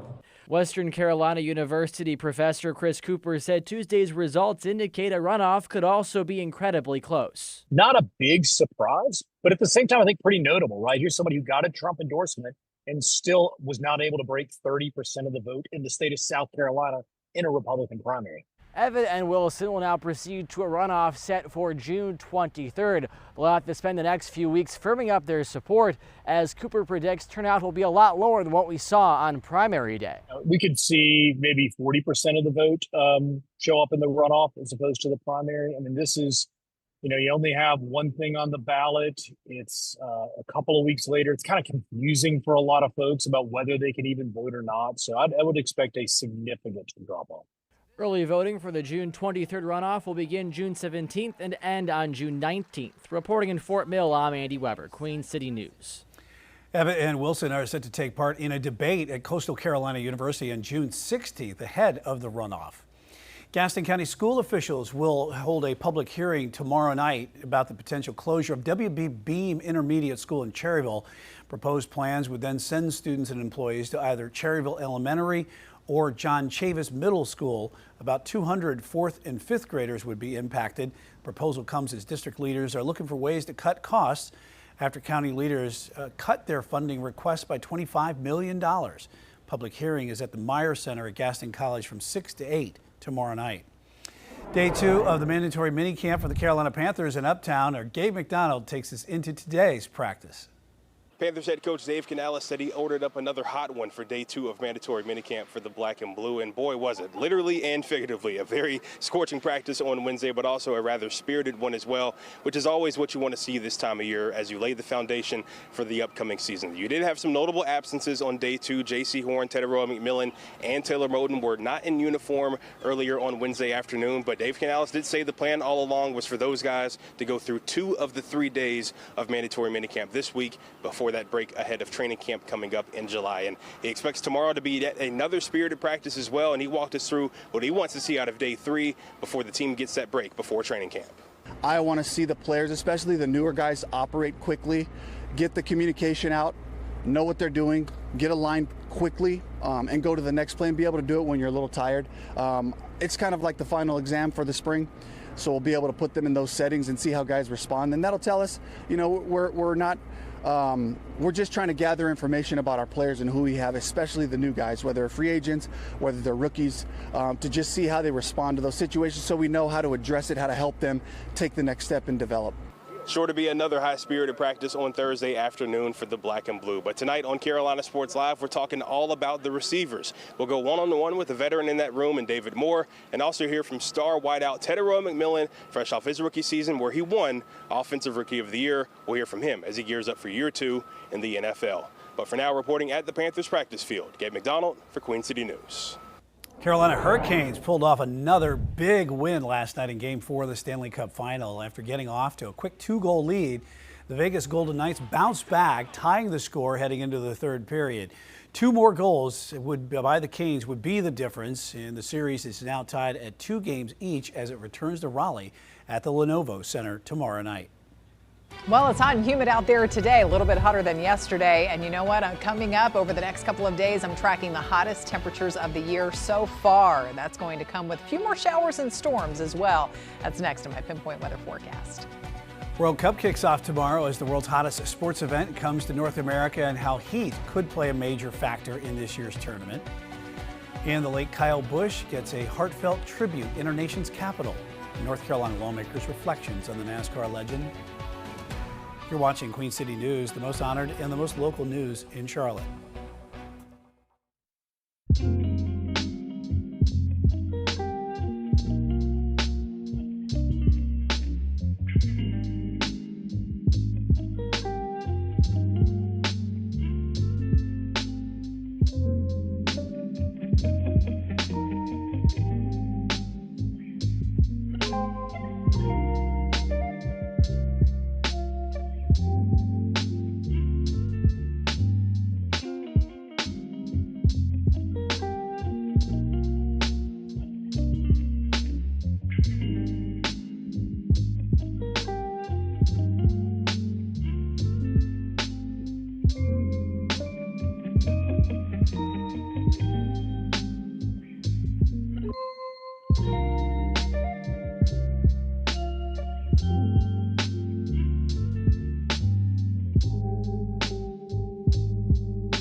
A touching moment on the House floor in our nation's capital. North Carolina Representative Addison McDowell took a few moments yesterday to honor the late Kyle Busch.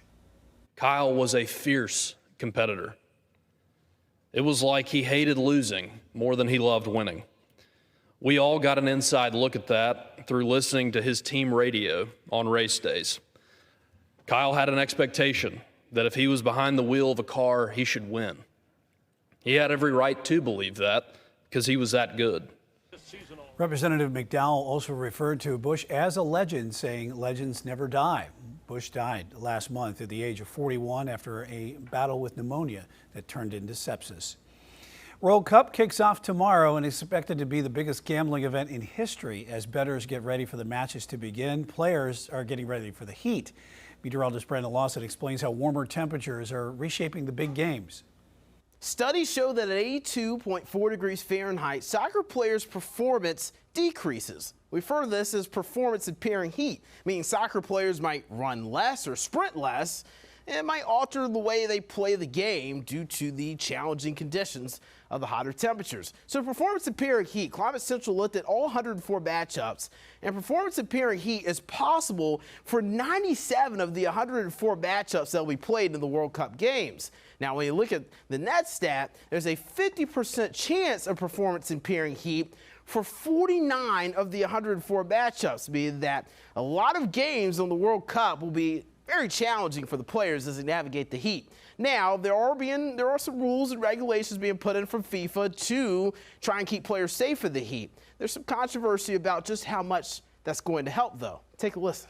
There's a lot of takes on these 3-minute cooling breaks. I actually was talking with a couple of soccer players about this as well.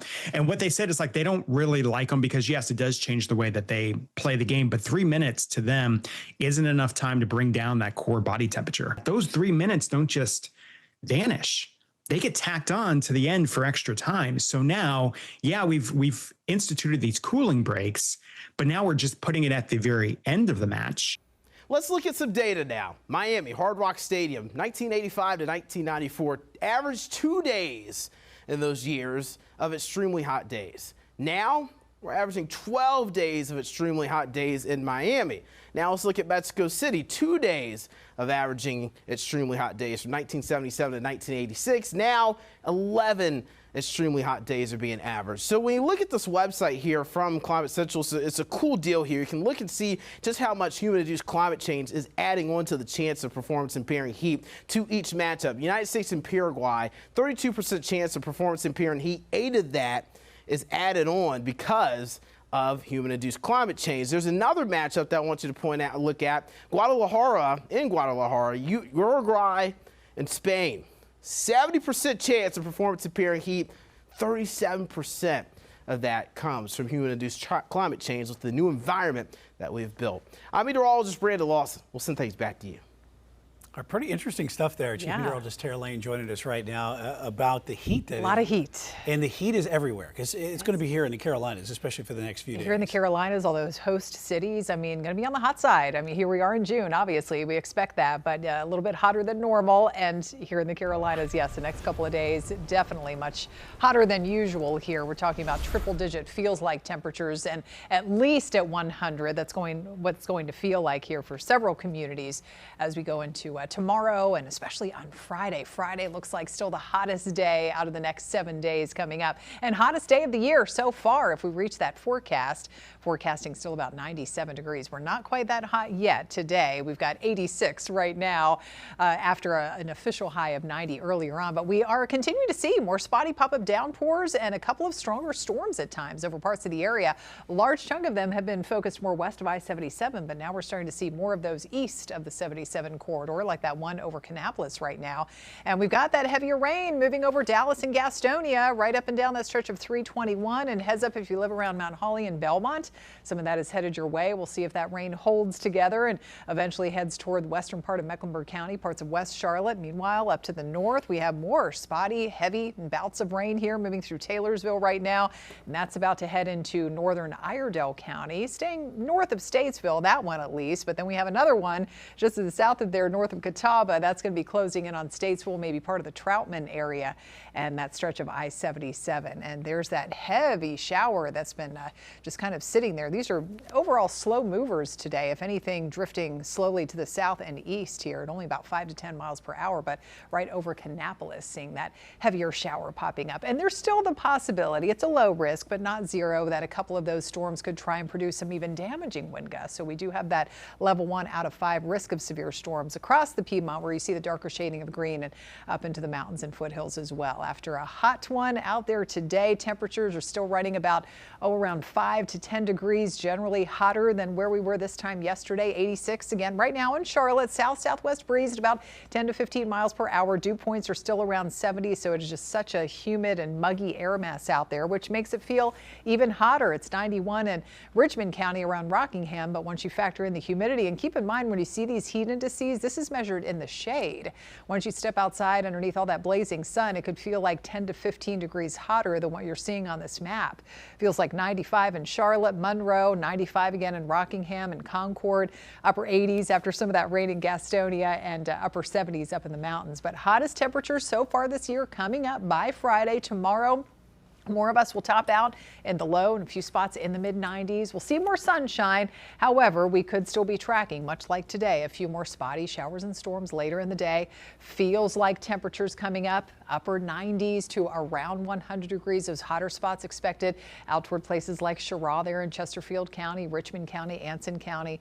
And on Friday, it could feel like, again, 102, even close to 105 in spots later in the day. And by the way, that record high on, or possible record high on Friday, 97 is in my official forecast. We may tie the record if we get up to, say, 98 degrees. So definitely getting into that territory there.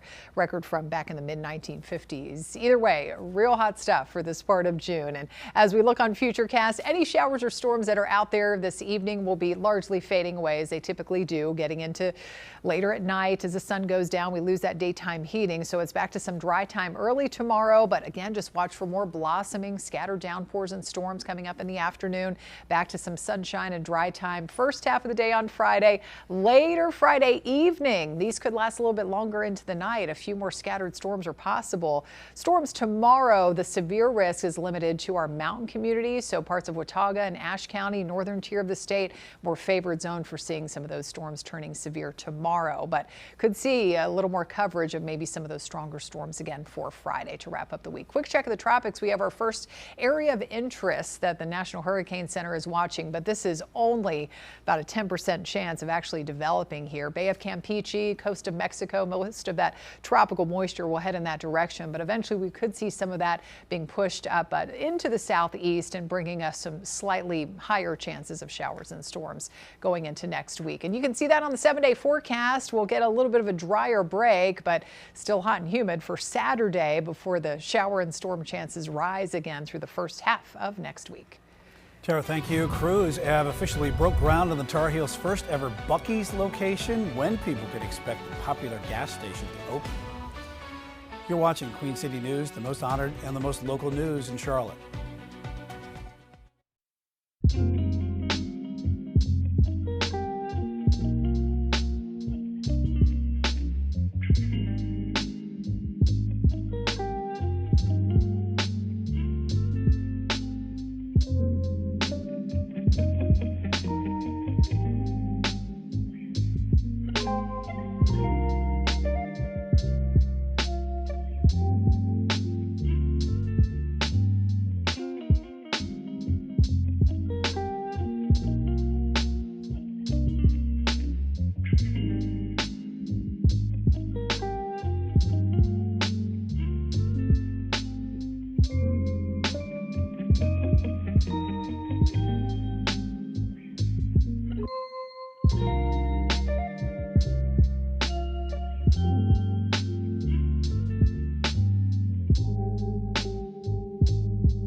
Buc-ee's is finally breaking ground on its first ever North Carolina location. After years of controversy, crews started construction today in Mebane, just west of Durham. The site will feature a 74,000 square foot store and more than 100 gas pumps. Developers were met with pushback from people worried about congestion, utility and wastewater disputes, and project delays. But for the company, today was a significant milestone for expansion. Buc-ee's is way more than a travel center. It's a destination. It's going to bring quality jobs. It's going to bring economic investment and thousands of visitors to this region. And we are so excited. Buc-ee's CEO also mentioned the potential for future travel centers in the Tar Heel State. The Mebane store should be open by the end of next year. As July 4th approaches, Queen City News is celebrating the Spirit of America 250. One local battlefield from the Revolutionary War is entirely preserved, giving visitors a sense of quick but important clash. Kings Mountain National Military Park is located near Blacksburg, South Carolina. In October of 1780, the Battle of Kings Mountain took place on nearly 4,000 acres across the area. Thomas Jefferson called that battle the turn of the tide of success. Whereas before, everybody thought the war was coming to a close and the Patriots had lost, now they were reinvigorated. They believed that they could still win. On July 4th, Kings Mountain National Military Park celebrates America's 250th anniversary. Interpreters in period attire will read the Declaration of Independence. There will also be guided tours and historic weapons demonstrations.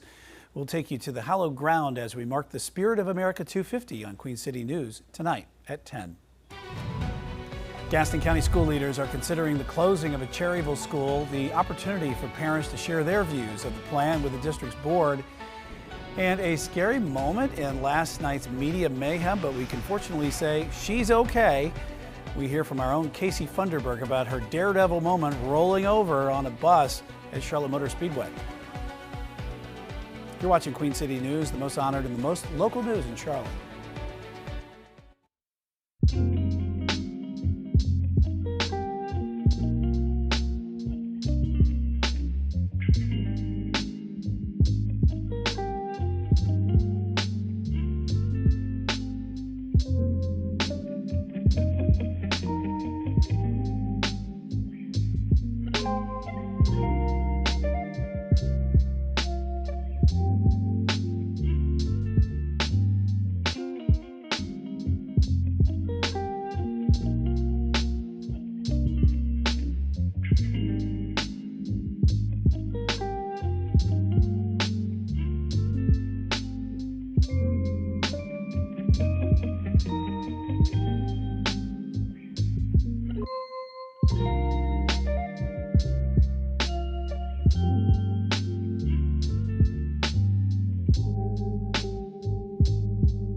A heated argument on a Charlotte light rail train leads to one man pulling out a knife, all caught on camera. Now police and CATS are investigating. The video is raising more concerns for riders still shaken by the death of Irina Zarutska. Queen City News reporter Jen Cardone looks at what passengers say needs to change. A lot has changed for CATS riders since August 2025 when video captured the killing of Ukrainian refugee Irina Zarutska on Charlotte's light rail. Someone literally got their throat slashed on the train, and they still aren't doing a good enough job to stop any of this. Passengers we spoke with say tickets are hardly checked and security can be hard to find. Most days they don't check. Most days there's no one even on the train to check. Look, just look at it. No one. Where are people that do their jobs? This comes as video circulates online showing another alleged incident Sunday night on the light rail where someone is seen pulling a knife on a passenger during a heated argument. CATS officials say no one called 911 for help or reported the incident, but security was working that night, just not on that specific train.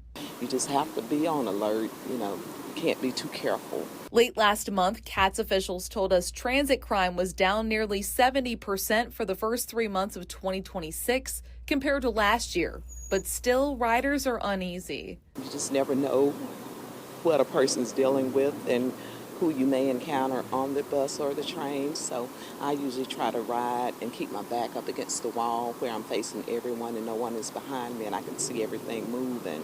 I've been riding it all day today, and no one checked my train ticket. CATS says about 1,400 hours a week of off-duty CMPD presence will continue now that City Council signed off on the new budget Tuesday. We've asked for that surveillance video from Sunday night, and we'll bring it to you as soon as we get it. Jen Cardone, Queen City News. Riders we spoke with suggest turnstiles as a better way to enforce tickets. CATS CEO, interim CEO Brett Cagle says that is not feasible because of the system's open systems. Our coverage of the security concerns on Charlotte's public transit and what's being done to fix it can be found on our website, qcnews.com. CMPD detectives are investigating a deadly stabbing in uptown Charlotte. It happened just before 7 this morning on South Sycamore Green Place near West Trade Street. Authorities say a man was found dead in the parking lot of an apartment complex. No other details were released, and we'll keep you updated as soon as we learn more details. Staying in Uptown, we're working to learn what caused a window to fall from the high-rise. It happened this afternoon at the 1 South building. The broken window caused glass to fall to the ground on South Tryon Street. Crews closed off the area to clean up the glass, and medic tells us they were not called to the scene. Nobody got hurt. And back to the weather right now as we take a live look at Hickory as more rain pops up around the area. We are also warming up into the 90s today for some folks, and it's a trend that we are going to see throughout the rest of the week. Chief Meteorologist Tara Lane in the Pinpoint Weather Center. And Tara, what about that rain right now? Yeah, we do have some scattered downpours and a few stronger storms to talk about out there here, kind of on either side of the I-77 corridor, coming in from the foothills and now crossing over parts of the Piedmont. But they're getting weaker, at least this storm that was stronger as it was moving across parts of Cleveland County and Lincoln and northwest Gaston County earlier. Now just looking at some light to moderate rain over the heart of Gastonia downtown up into the Dallas area, but that is pushing off to the east. So eventually, if you live around Belmont or Mount Holly there, you could see maybe a little bit of rain moving on through over the next 30 minutes or so. And we've had some heavier rain. This is getting weaker too, moving across Taylorsville and north of Catawba. So that's approaching Statesville, that batch of rain right now, maybe around the Troutman area, that northern edge of Lake Norman. But we do have one stronger storm right over the heart of Kannapolis right now. Slow mover. It's really just kind of sitting there, if anything, drifting slowly to the southeast, maybe around 5 to 10 miles per hour and out toward Concord. It is still possible. It's a low risk, but not zero, that a couple of these storms could try and produce some even stronger wind gusts, maybe damaging wind gusts with that risk of severe weather over the next couple of hours here before the storms largely fade away after the sun goes down and we lose some of that real good daytime heating that, yes, we have felt more of today. We officially topped out at 90 in the Queen City earlier, 86 right now in Charlotte. We have a few spots still around 90 there off to the east and upper 70s after some of that rain that was spilling over the foothills there and up toward the higher elevations. But once you factor in the humidity, those feels like temperatures still feeling like about 95 out there in Concord. And this is in the shade, feels like the low 90s off to the east. And these numbers will get even higher over the next couple of days. Those feels like temps especially. We'll check it out, my Pinpoint weather forecast in a few minutes. Tara, thank you. Sheriff's deputies in Catawba County are searching for a man suspected of a deadly shooting. Investigators responded to a home on Dansbury Lane in Vale yesterday and found Rusty Johnson with a gunshot wound. He later died at the hospital from his injuries. Deputies identified Thomas Banks of Cherryville as the suspect, and anyone with information on Banks's whereabouts are urged to contact the sheriff's office. CMPD officials say they are continuing to clean up crime in the Sugar Creek area. They made 10 more arrests and seized fentanyl and an illegal firearm since a multi-agency operation 2 weeks ago. That operation back on May 27th led to about a dozen arrests and the seizure of 11 guns and 1,700 grams of drugs from the Garden Inn Hotel. Police Chief Estella Patterson told Queen City News at the time that she plans to continue to work with state and federal partners to cut down on crime in the area. Race for South Carolina's Republican nominee for governor is headed for a runoff. Lieutenant Governor Pamela Evette and Attorney General Alan Wilson will face off again in less than 2 weeks after no one secured a majority of that vote last night. Chief Political Correspondent Andy Weber tells us what voters should expect over the next couple weeks. It was an amazing night. Having the governor by my side was great. My family, supporters, friends, and got a special call from President Trump before I took to the stage. That's always humbling. South Carolina Lieutenant Governor Pamela Evette celebrating her win Tuesday night during an interview with Queen City News. While Evette had the most votes, she did not have enough to win the primary outright. SC Attorney General Alan Wilson finishing in second, about 2 percentage points behind Evette. I'm asking you to hire me to be your next governor. Thank you for giving me this opportunity. Now, ladies and gentlemen, I need you to get to work. Western Carolina University professor Chris Cooper said Tuesday's results indicate a runoff could also be incredibly close. Not a big surprise, but at the same time, I think pretty notable, right? Here's somebody who got a Trump endorsement and still was not able to break 30% of the vote in the state of South Carolina in a Republican primary. Evette and Wilson will now proceed to a runoff set for June 23rd. They'll have to spend the next few weeks firming up their support, as Cooper predicts turnout will be a lot lower than what we saw on primary day. We could see maybe 40% of the vote show up in the runoff as opposed to the primary. I mean, this is, you only have one thing on the ballot. It's a couple of weeks later. It's kind of confusing for a lot of folks about whether they can even vote or not. So I would expect a significant drop off. Early voting for the June 23rd runoff will begin June 17th and end on June 19th. Reporting in Fort Mill, I'm Andy Weber, Queen City News. Evette and Wilson are set to take part in a debate at Coastal Carolina University on June 16th ahead of the runoff. Gaston County school officials will hold a public hearing tomorrow night about the potential closure of WB Beam Intermediate School in Cherryville. Proposed plans would then send students and employees to either Cherryville Elementary School or John Chavis Middle. About 200 4th and 5th graders would be impacted. Proposal comes as district leaders are looking for ways to cut costs after county leaders cut their funding request by $25 million. Public hearing is at the Myers Center at Gaston College from 6 to 8 p.m. tomorrow night. Carolina Hurricanes pulled off another big win last night in Game 4 of the Stanley Cup Final. After getting off to a quick 2-goal lead, the Vegas Golden Knights bounced back, tying the score heading into the third period. 2 more goals by the Canes would be the difference, including that one right there by Jordan Stahl. That was an amazing goal that he had right there. And now we've got a Game 5. It's going to return to Raleigh tomorrow night at the Lenovo Center. Just as exciting was the summer shootout last night at Charlotte Motor Speedway. Our Casey Funderburg, she was the headline of the whole night as you were defending your championship in a fan favorite, the Media Mayhem event.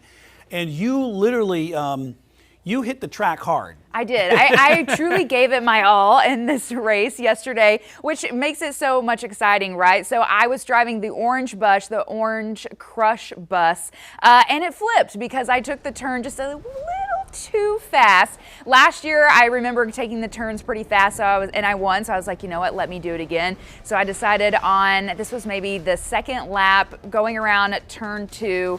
I kind of just went a little too fast. I felt the wheels, the tires in the back start to come up, and I knew it right then and there that it didn't matter what I did, because a lot of people were like, oh, you should have turned it to the right. You could have saved it. No, that thing was way too heavy. It was going to fall over, and I felt it, so I just held on, as you saw in that shot, and just fell to the side and waited for all the crews to come and help me. They were very fast. They got me out of there real quick. You weren't hurt by this, right? I was fine. I hit my head a little bit, but it's just from rocking in the bus. You were saying you were something else, though. You were. Oh, I was mad. I was so mad. When I was flipping over, I was like, well, dang it, I'm not going to win. And that is all I cared about. And so I wanted to ask them to flip the bus back over for me so I could just keep going. But that was not an option because the bus was smoking. But no, I'm fine. I'm just mad I didn't win. I'm too competitive for this stuff. I love it. Get it back out there. Yeah, flip the bus, get right back and get going. I gave the fans a good show. That's all. You did, and quite a story to tell for quite some time right now. All right, Casey, thanks. Tara?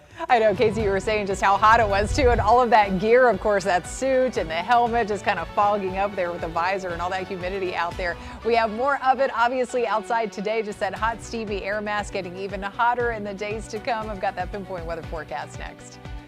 Keeping your ID and boarding pass packed away, while your face will soon be all you need to get through TSA pre-check at Charlotte Douglas International Airport. You're watching Queen City News, the most honored and the most local news in Charlotte.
The U.S. and Iran are trading missile attacks for a second day after the downing of an Army helicopter near the Strait of Hormuz. Raquel Martin tells us how the President Trump is balancing retaliation with negotiation. On one hand, President Trump says more U.S. strikes are on the way, but on the other, President Trump is still pushing for a peace deal with Iran. For now, the ceasefire that's held on for weeks is in effect by name only, as Iran responds to retaliatory strikes from the U.S. We're going to be attacking them very hard. In the Oval Office Wednesday, President Trump blamed Iran for the ceasefire disruption. We were really close to a deal, but they keep tapping us along. They keep playing us for suckers. The escalation began after the president says Iran shot down a U.S. Apache helicopter while it patrolled the Strait of Hormuz Tuesday morning. According to U.S. Central Command, both pilots were rescued and were not injured. They got very lucky. Be unwise to challenge us further. While in Cuba Wednesday, Defense Secretary Pete Hegseth warned Iran to stand down. Again, we're prepared there to do what needs to be done. Iran has not taken responsibility for Tuesday's helicopter crash. Instead, on X, Iran's foreign minister suggested U.S. troops should not be patrolling the Strait of Hormuz, writing, quote, to reduce risk. Best solution is for them to leave. Wednesday, the foreign minister's spokesperson said the U.S.'s actions could undermine negotiations. Meanwhile, U.S. Ambassador to Israel Mike Huckabee posted online, quote, "Things may get a bit spicy in the neighborhood soon." Another factor that could pressure both sides back to the negotiation table is the state of the global economy. New inflation numbers here in the U.S. show the war continues to take a toll on consumer prices. For now in Washington, Raquel Martin, back to you. The Iran war is taking a toll on American consumers, according to the latest inflation report. Data shows costs are surging for Americans as the war drags on. Consumer prices jumped 4.2% in May compared to the same month last year. That is the highest level since 2023. President Trump praised the recent inflation report, saying the data is good because it shows energy prices were a huge driver of rising costs. He suggested inflation would ease as soon as the war is over. Energy prices escalation from this conflict is real on American people. We are working every day to drive that down by releasing strategic petroleum reserves, changing regulations on gas formulations this summer. Inflation is now well above the Federal Reserve's 2% target. The Fed will meet next week, but the central bank is expected to keep its key interest rate unchanged. Operators of Charlotte Douglas International Airport say new technology will help get travelers to their destinations quicker.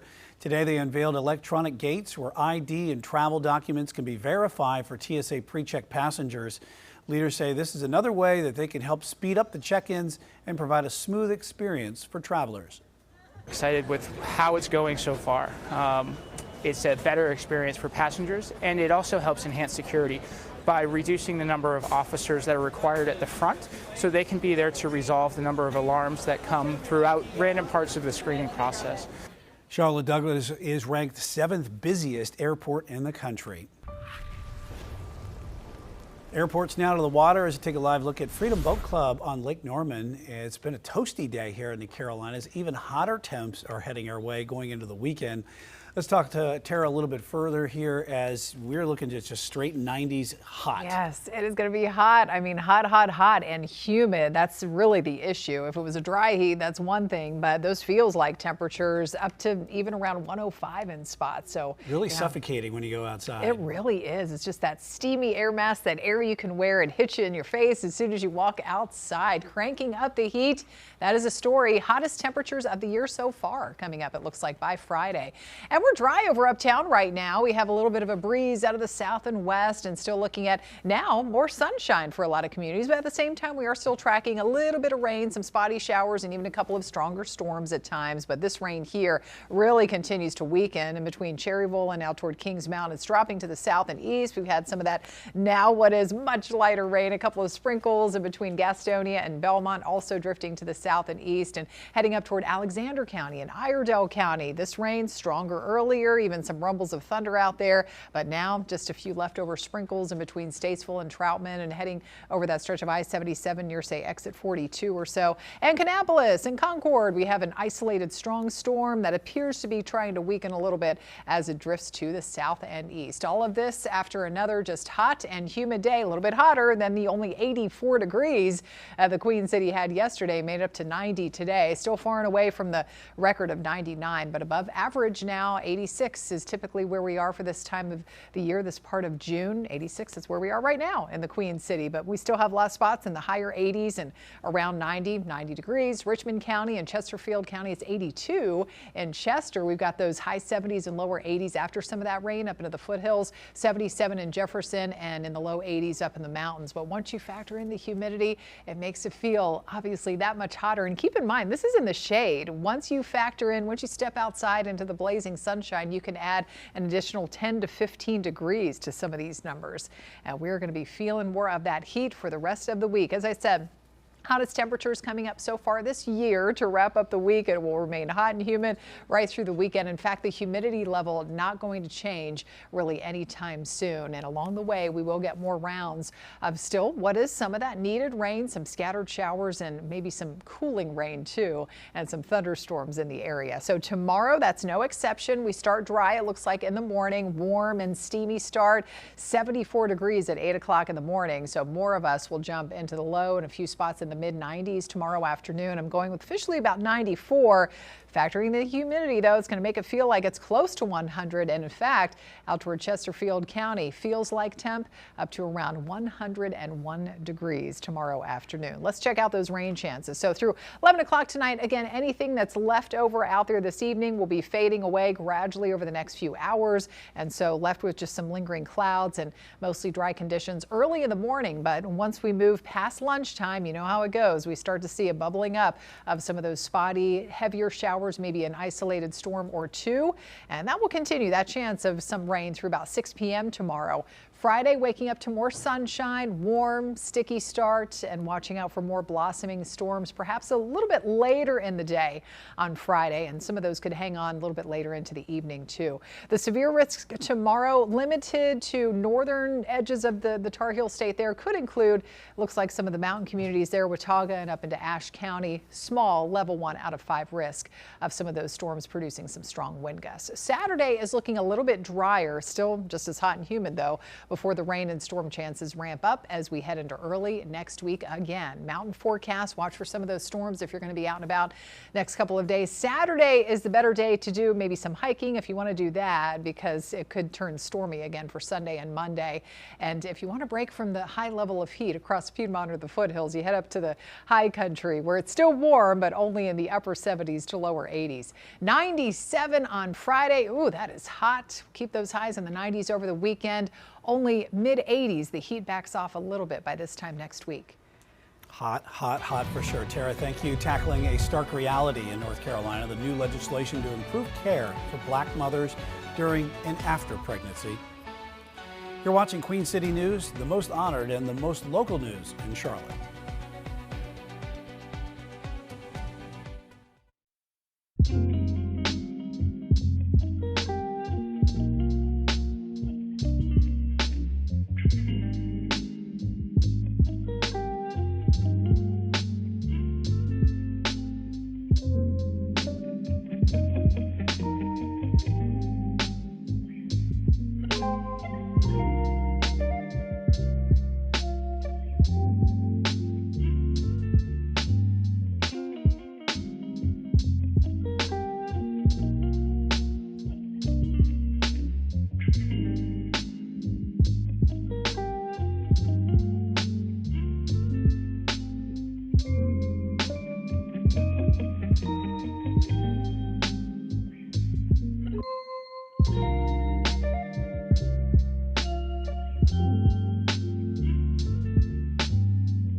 We are following breaking news right now out of York County. Emergency crews are at Silfab Solar in Fort Mill after a contractor was injured at the facility.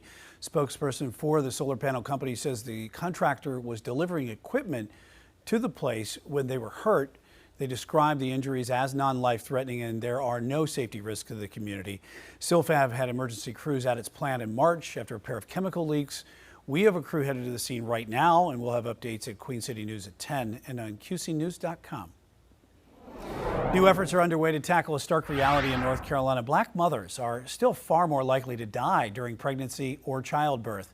A new package of bills called the Momnibus 3.5 Act would invest millions into community-based maternal health programs. It also calls for implicit bias training for prenatal health care providers and support lactation training programs at HBCUs. Doctors say 80% of pregnancy-related deaths in North Carolina are preventable. A separate bill named after an officer who died during pregnancy focuses on expanding telehealth, creating a statewide provider hotline, and standardizing care for high-risk pregnancies. A local organization is using the message, "Prison is not a playground," to help steer at-risk youth into a better path. Only on Queen City News Plus. They sat down with organizers who is in a unique position to help others. It's all right to go to school. You need education. That's your foundation. Prison is so sad. You have guys in there 40 and 50 years old can't spell cat. C-A-T. Take the C off his ad. I was teaching guys off of Hooked on Phonics. But you have to come to realization. All you got to do is say, I can't read. I can't write. You're going to get the help. You have inmates that'll help you, let alone the school system in there. You have guys who will help you. You can watch the full episode of Local Roots with Alicia Barnes right now for free. Just download the Queen City News Plus app on either your Roku, Apple TV, or Amazon Fire Stick. You're watching Queen City News, the most honored and the most local news in Charlotte.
Have some stronger storms more across the northern part of the state, up just north of the Triad there. But around here, well, a lot of that rain is fizzling out and just continues to weaken. Most of us are nice and dry. We could still have a few isolated showers, maybe another storm getting going before the evening's done. But we're off to a dry start tomorrow morning. Watch for more storms tomorrow afternoon. It is just hot, hot, hot. 97 on Friday. Yeah, looking forward to it, actually.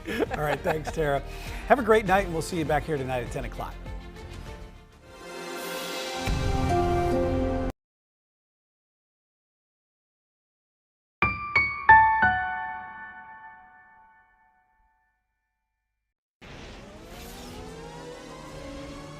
Now, it's CSL, Carolina Sports Live.